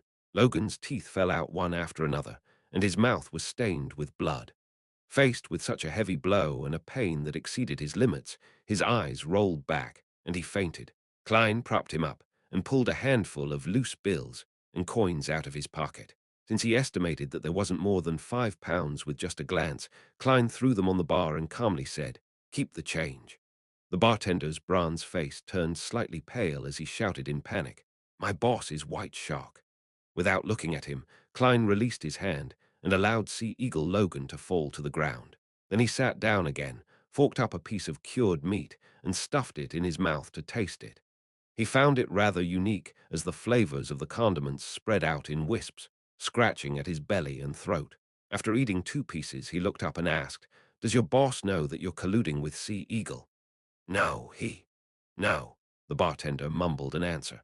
Seeing that Klein had no intention of continuing his attacks and had paid the bill so quickly, the bouncers who had gathered nearby silently retreated. Klein took a sip of his wine, glanced at Sea Eagle Logan on the ground, and calmly said to the bartender, "He's Ludwell's informant. How much is his bounty worth?" "No, he's not." The bartender shook his head and said, "This is just something he says about himself, information he spread himself. That Navy sailor from before was hired by him. That's the only way to make everyone here afraid of him." Upon hearing this answer, the drinkers at the bar all put down their glasses in surprise. Some of the drunkards even staggered over to Logan and spat in his face. Pewee, pewee, pewee. Many drinkers followed suit. Klein lowered his head again and said while eating the special cured meat, "Tell me about the recent rumors." The bartender breathed a sigh of relief as he wiped his glass and gave an intermittent account of the rumors in the past 2 months. Some of them were what Klein had heard before, and there were also things he just learned.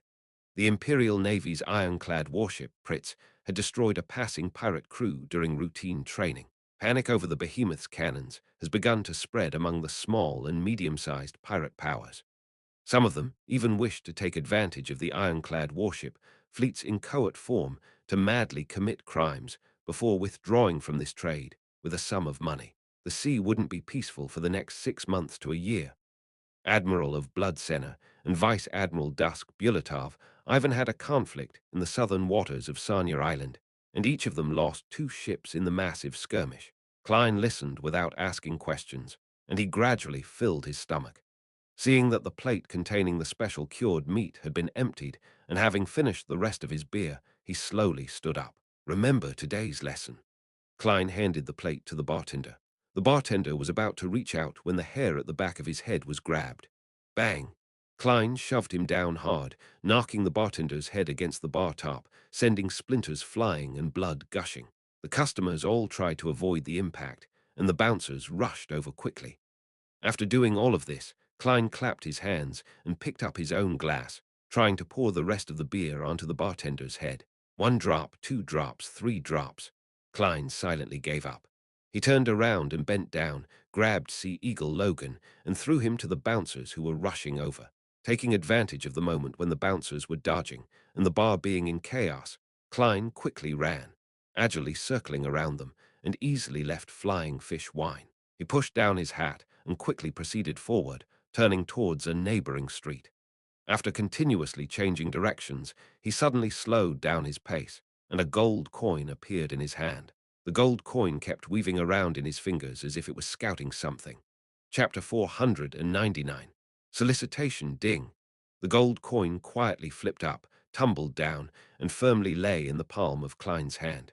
Lowering his head to glance if it was heads or tails, Klein spun his heel and smoothly turned into a quiet, dark alley. The wind by the sea was cold and strong, and it caused a convection in the area, propelling his coat up without him realizing it and causing his half-top hat to almost fall off. Suddenly, Klein stopped, turned around, and said in a deep voice, "Come out." His eyes were sharp as he stared at the shadow around the corner. After 4 or 5 seconds of silence, a figure emerged from the shadows. He chuckled and said, "Very sharp." It was a man in a black cloak, approximately 30 years of age, and his eyebrows were charred yellow while his dark blue eyes were bright. His face wasn't too chiseled, as though he was from the area south of Intes, Lemberg, and Sega. As soon as he saw him, a picture flashed in Klein's mind. As he entered the Flying Fish Wine, he had professionally looked around for anyone he needed to pay attention to. The answer at the time was no. The man had been drinking like a sailor and watching curiously from the side. He was no different from the other guests, and his appearance wasn't distinctive, but his black cloak had left a certain impression on Klein, allowing him to recognize the person who tailed him in an instant. "What do you want?" Klein, who was maintaining his persona, bent down slightly, like a huge feline ready to pounce. The man in the black cloak laughed once again. The fighting technique and handling method that you displayed just now was very consistent with my taste. I chased after you to ask if you're interested in joining us, although that guy named Logan was indeed pretending to be an informant of Ludwell. White Shark Hamilton does have connections with many pirates. He's a character with a shady background, so he'll definitely take your act of beating up one of his men at the bar to heart. There will definitely be problems for you in the future, and I can help you resolve this problem. You're an adventurer, so it's necessary for you to have dreams of treasure. As for us, we're people who banded together in a bid to seek treasure such as the Spectre Empire, Solomon's Inheritance, the Secret of the Fountain of Unaging, the Death's Key, the Sunken Laurel, and Roselle's treasure while traveling the five seas. Today, although we haven't accomplished any of our main goals, we've found many missing pirate ships. Heh heh, what I said does sound like what that rat had said, right? He cleared his throat and said, frankly speaking, we're a band of pirates formed from a group of adventurers, but we only plunder merchant and passenger ships when we're especially poor, and we don't harm the innocent. Our main focus is on finding treasures, and we often reap harvests. And I kid you not, I once slept on a bed formed of gold coins. If we run into any other pirate ships, just showing them our prowess wins us some compensation. By the way, our captain has decreed that before we recruit new people, we have to explain our creed and remuneration. Creed. Your captain is a little interesting. Klein deliberately softened his tension to see if the enemy would take the opportunity to attack. The black-cloaked man smiled in a relaxed manner. What I said previously was our creed, and now let me talk about the remuneration. This fellow is quite confident. Although he wasn't a spectator, Klein could tell that he was very confident and that he was completely unfazed by the scene in front of him. We don't have any weekly salaries or annuity, but once we find treasure or obtain riches from plundering, they'll be distributed according to our ranks. Under normal circumstances, when our luck is still pretty good, the lowest ranking sailor can earn about £200 to £300 a year. I heard that this would make one a member of the middle class on land. Heh heh, if we find the sunken laurel, all of us will become tycoons, the black-cloaked man casually introduced. According to our ranks, we would get different days off every month, but they can only be accumulated together and done in a staggered fashion. As he spoke, he suddenly cursed softly. Darksht, just the year before, we missed a good chance of finding the Spectre Empire because Captain was on holiday. Pirates have annual leave. Klein found it somewhat surprising. He could only feel the pirate crew's comedic intensity from the man's description, reminding him of the humorous Somali pirate recruitment advertisements he had seen in his previous life. Seeing that Klein appeared shocked by his words, the black-cloaked man added with a smile, as an adventurer, are you still chasing after the powers that transcend nature as told in legends? As long as you join us, you'll have a chance to possess them. Having said that, he coughed and said, I forgot to introduce myself. His expression turned solemn, no longer looking as jocular as he was before. Vice Admiral Iceberg Edwina Edwards's subordinate, fourth bosun of the Golden Dream, Blazing Danitz. After reporting his title, real name, and identity, Danitz waited patiently for the look of panic and fear to appear on Klein's face. After a second, he heard the adventurer, who acted somewhat crazily despite looking refined and polite, say in a low voice, Blazing Danitz with a bounty of £30. Danitz was about to reply when he had the illusion that the man standing in the dark alley had turned into an indescribable, hungry monster, salivating over his soul and flesh. He suddenly clenched his fists, his body no longer as relaxed as it had been earlier. He was so tense that he was trembling slightly. His intuition told him that he was facing an abyss filled with madness and bloodlust. In this state, Danitz had no idea how much time had passed until the other party spoke again. Why are you here? I'm on vacation. Blazing Danitz's dignity made him scorn to answer this question, but his instinct made him spit out the reason. As soon as he finished speaking, he felt the man retract his gaze, the hunger to gnaw on his flesh and soul disappearing. He stood where he was and watched as the young adventurer in a black coat and a silk half-top hat turn around and walk to the other end of the alley. He stopped when he was about to turn the corner, and turning his head, he asking, Where's White Shark? He lives at 1 Sea Wall Avenue, but he spends most of his time on the second floor of the Flying Fish Wine. It's no different today, Blazing Danitz answered truthfully. Only when the figure disappeared into the distance did Danitz straighten his back and take off his cloak. What a terrifying fellow, he sighed silently. Following that, he found his thoughts and muttered to himself, I have to inform Captain that there's another terrifying person at sea. This is a guy who looks like a gentleman on the outside, but he has a heart like a lunatic's. If one doesn't have the determination and confidence to kill him, it's best not to deal with him.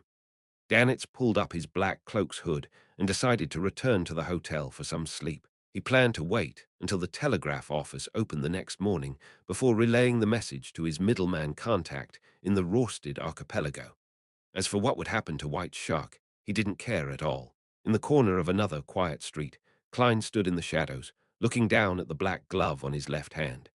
He found that, although creeping hunger had been sealed by Mr. Azik, its thirst for flesh and souls still intrinsically existed and was trying to manifest itself. Under normal circumstances, Klein wasn't worried that the sealed item would produce any problems. But when he had the urge to kill someone, the corresponding influence he would receive was enough to let that hunger which could lash back at him emanate.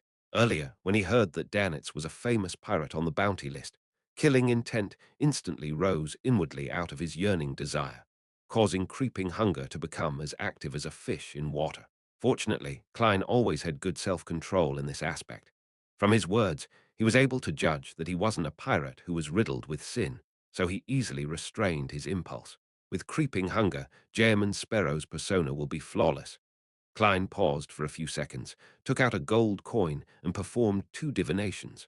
First, he divined if Blazing Danitz was lying, and second, if White Shark Hamilton was able to cause harm to him. The first revelation showed that there was no need for Blazing Danitz to lie, and the second one showed that White Shark Hamilton was unable to cause harm to him. Klein put away the gold coin, pressed down his hat, and while doing so, he swept his palm down and touched his face. He instantly changed his appearance: blonde hair, blue eyes, and ordinary facial features. Then, Klein unbuttoned his overcoat and pulled up the inner shirt so that it was no longer stuffed into his trousers. After a simple change of his attire, Klein, who didn't carry a cane, began sweating. His lips were dry as he identified the direction and headed back to the Flying Fish wine bar. On the way, he met Blazing Danitz again. The man only glanced at him once before withdrawing his gaze and headed for the hotel opposite the bar. After inspecting the bounty wall, Klein calmly reached out with his hand, pushed open the door, and walked in. At this moment, it had been less than 10 minutes since he escaped. In the bar, most of the customers had dispersed, but there were still a lot of drunkards gathered here to watch the show. Their eyes swept over the new guest, but they all withdrew it soon after, and Klein made his way unimpeded to the bar counter.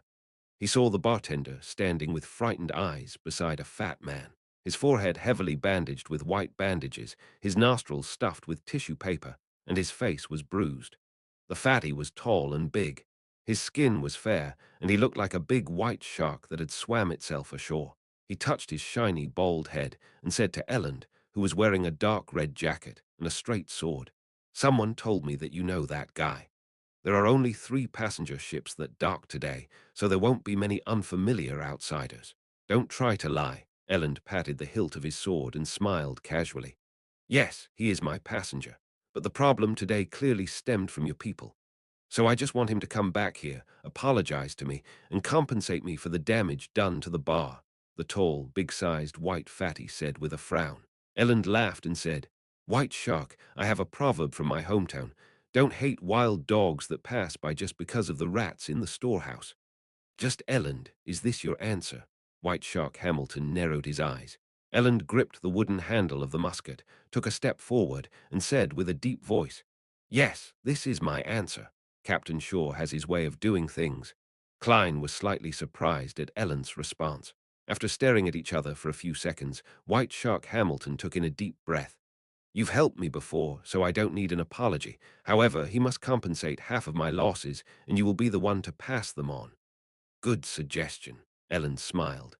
White Shark Hamilton's face darkened as he looked around. He suddenly threw out his hand, slapping the bartender in the face. The bartender flew out, all his teeth dropping to the floor. Klein quietly watched from 5 meters away, as if none of this had anything to do with him. Chapter 500. Interrogating White Shark Bam. The bartender fell to the ground, writhing in pain. White Shark Hamilton snorted and didn't say anything. He turned around and walked towards the second floor, stepping on the creaking wooden stairs. After the excitement was over, the drunkards dispersed one by one. Unaffected, Captain Elland and the others returned upstairs to continue playing cards. Klein took the opportunity to follow. He returned to Flying Fish Wine, not to deal with White Shark, who didn't pose any threat to him, but rather to simply get more information from the owner of the bar, who was connected to many pirate factions. After all, he had named his new identity Jaeman, which secretly implied hunting pirates whose hands were stained with blood. He planned on using their souls, flesh, and Bayonder characteristics to replace the souls in creeping hunger who were awaiting their release. There was no gas in Daymir Harbor, and the corridor on the second floor was relatively dark. The brass candle stands that were inlaid into each wall flickered and dimmed. Klein observed the surroundings as he wiped his face, silently transforming into one of the bouncers on the first floor. He used illusion creation to compensate for his mismatched attire. After finishing his preparations, he walked towards the room that his spiritual intuition identified as belonging to White Shark Hamilton. He first passed the card room, but he didn't attract anyone's attention. He stopped in front of the bouncers who were guarding the corridor and said in a low voice, "There's something going on downstairs again." "Holy Lord of Storms, what's happening tonight?" a bouncer sighed. "I hope those beautiful people don't get hurt," another guard said worriedly. He was referring to the whores who got their business in the bar. "They're fine." Klein stepped past the bouncers and knocked on White Shark's door. "Who is it?" Hamilton warily asked. "Boss, it's me. Something happened downstairs again." Klein remembered the information he gleaned while watching the commotion and deliberately hoarsened his voice. "Damn it," Hamilton bellowed. "Come in and explain to me what happened." Klein turned the doorknob and walked in. When he closed the door, he dispelled the illusion, and the muscles on his face rapidly squirmed, returning to his previous identity a new customer with blonde hair, blue eyes, and ordinary facial features. "You!" Hamilton was stunned for a moment before he immediately opened his mouth wide in an attempt to shout loudly. At the same time, many illusory fish scales surfaced on the back of his hand, his originally large and fat body burgeoning. Suddenly, his heart began to beat faster, and a strong instinctive fear seized him by the throat. At this moment, he felt that the stranger standing by the door was a demon that had been starved for many days, repeatedly examining his flesh and soul with an ice-cold, craving look in his eyes. All of a sudden, White Shark Hamilton was gripped by an extreme panic, and he failed to effectively respond. Klein slowly walked to the sofa and sat down. He politely smiled. "Now can we talk calmly?" The feeling of being stared at by a horrifying monster suddenly disappeared. Hamilton relaxed all of a sudden, while his body shriveled up a lot like a punctured balloon. He didn't rashly cry for help as he asked, with beads of sweat lining his forehead, "Who are you? What do you want?" "A hunter," Klein answered casually. "I heard that you're connected to a number of pirate factions. I would like to know their respective situations." "No, I'm not," White Shark Hamilton subconsciously denied. He immediately felt the extreme hunger again, and he felt as if the man's eyes were dyed with a dark red layer. Klein inwardly deliberated over his persona and said with a gentlemanly smile, "You have two choices. One is to answer frankly. The second is to be killed by me and then answer honestly. Killing to channel my spirit." White Shark Hamilton had heard of similar rumors. He swallowed hard and asked, "Why do you want to know about any of this?" Klein smiled and answered, "I'm a hunter, so I'm chasing after bounties." Hamilton suddenly felt that the man's polite smile was tinged with an indescribable madness, and he couldn't help but blurt out, "Ah, are you mad? I've seen many similar adventurers, but all of them have been buried at the bottom of the sea. It's not hard to kill a lone pirate, but can you defend against any further retaliation? The whores in the bar or the seemingly ordinary customers might all be pirate informants. Your friendly accomplice could be bribed at any moment, and you'll be shot in the back. The pirates will gather information in advance and surround your ship. Can you protect all the passengers? Can you survive a cannon bombardment? On the sea where there's no room to run, how are you going to survive?" After venting the horror in his heart in one breath, he saw the man, who called himself a hunter, reveal a gentle and kind smile. "Just have them all killed, and then there won't be such a problem." A true madman. White Shark Hamilton immediately took a deep breath and said, "I'm in contact with many pirates, but it's a passive relationship. They need to sell the cash, jewelry, and goods that they plundered in exchange for alcohol, food, fresh water, weapons, and women's comfort. This has to happen through me, but I can only wait here for them. I don't know where their ships pass or where they're going. What else? Klein asked calmly. His reply just now was mainly to scare White Shark. As for having revenge sought on him by the pirates, he wasn't worried at all. As a faceless, he might as well find a place to drown himself at the bottom of the sea if they could find him so easily. And White Shark Hamilton's throat moved, without immediately giving an affirmative or negative description. He tightly closed his mouth and looked at the gentleman in the half-top hat. The gentleman's eyes were calm and reserved, as though madness was brewing within him. The uneasy silence was like the calm sea surface before a storm, gently resounding, colliding, and fermenting. Finally, Hamilton shifted his gaze away and placed his hand on the desk in frustration. Yes, I'm still gathering information for them. If there's any urgent information, I'll use the radio transceiver they gave me to alert them. White Shark didn't dare to take the risk and was afraid that the man possessed unique Beyonder powers that could determine if he was speaking the truth or if he was saying the whole truth. Radio transceiver. Klein, who had succeeded in laying his bets, sharply caught on to a noun. That's what they call it when speaking to me. It's like a telegram, but it doesn't require a wire. Hamilton turned and walked over to the grey safe and squatted down. A wireless telegraph. The pirates possess such advanced technology. Klein could vaguely guess what the radio transceiver was. He had previously thought of inventing something like this, but when he flipped through relevant magazines, he realized that wireless telegrams had long since appeared. However, it hadn't found its place in the commercial world. The Berserk Sea, which separated the northern and southern continents with its constant thunder and lightning, the chaotic magnetic field, and violent storms, made only a few sea routes accessible. Even if one was equipped with wireless telegraphs, they were almost useless. Similarly, the weather in the Fog Sea and the Sanya Sea had changed drastically, and there were a number of factors that affected electromagnetic transmission. The use of wireless telegrams had been severely restricted. Could it be that there's an enhanced model that can solve some of those problems? Klein watched as White Shark pried open the floor plank in front of the safe and twisted a mechanism to reveal a secret door in the wall. Behind the secret door was a hidden cabinet with 3 levels. On the top level were some documents and bills, a revolver, a new type of half-arm gun, and other weapons, while the bottom layer was filled with complicated black machinery. With just a glance, Klein deduced from his previous life's impression and the information he had gathered previously that the mechanical construct belonged to a radio transceiver. That's what they call it. It's called a radio transceiver. The news it transmits can be received by similar items as far as the Rorsted Archipelago. Any further and it'll depend on the weather and one's luck. Usually, it's very troublesome and limited. Hamilton didn't know much about the machine, and he was vaguely describing the corresponding situation based on his experiences using it and what he had been taught. It's better than the new radio transceivers that are now being commercialized. I wonder who invented it. Klein quietly listened and asked, "Who are they?" He made himself look like a bounty hunter who didn't understand technology. White Shark Hamilton wiped the cold sweat off his forehead and said, "Silver Coin Viper Oda, who claims to serve the owner of the Dawn, as well as the intelligence officer of Admiral of Blood, Old Quinn. They appeared together, and I can't be certain if they're working together. Of course, Oda has always only made claims." The owner of the Dawn, that Queen Mystic. Klein looked away, a gold coin appearing in his hand. The gold coin kept weaving between his fingers before finally leaping into the air and landing. It left White Shark puzzled as he trembled in fear and trepidation. Lowering his head to take a glance, Klein slowly stood up. At this moment he suddenly asked, "Who gave you the potion?"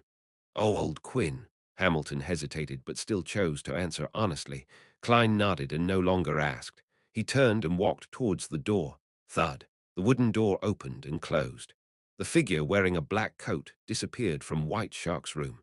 Hamilton held his breath, waited for more than 10 seconds, and finally let out a long sigh.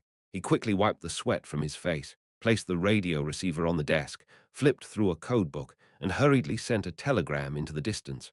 I was targeted by an unfamiliar fellow. Beside the completely engrossed Hamilton, Klein had his hands in his pockets as he quietly watched, taking in the entire frequency spectrum and the passcodes. His departure just now was just a large-scale magic show, more than enough to deal with a low-sequence bay under, like White Shark's sailor pathway. As for the question of whether or not he would be able to remember the details later, a seer didn't need to worry over it. A dream divination was enough to recall everything. Admiral of Blood and his men enjoy killing and love blood. They're passionate about enacting violence against women. Every time they rob a passenger ship, they would always cause a tragedy. This is public information known by everyone, and they themselves were proud of it. They're never stingy with their proclamations. The target of the hunt and the risk involved, I'll give priority to them. Klein thought for a moment, and then prepared to leave the room while Hamilton tidied and put away the radio transceiver. He didn't plan on dealing with White Shark for the time being, as he was afraid of disturbing the real prey. Anyways, this kind of fellow who was on land with a fixed territory could be easily dealt with in a letter later since he had dirt on him. Klein's soundless footsteps caused the door to slowly open and then quietly close, bringing in a slight cool breeze.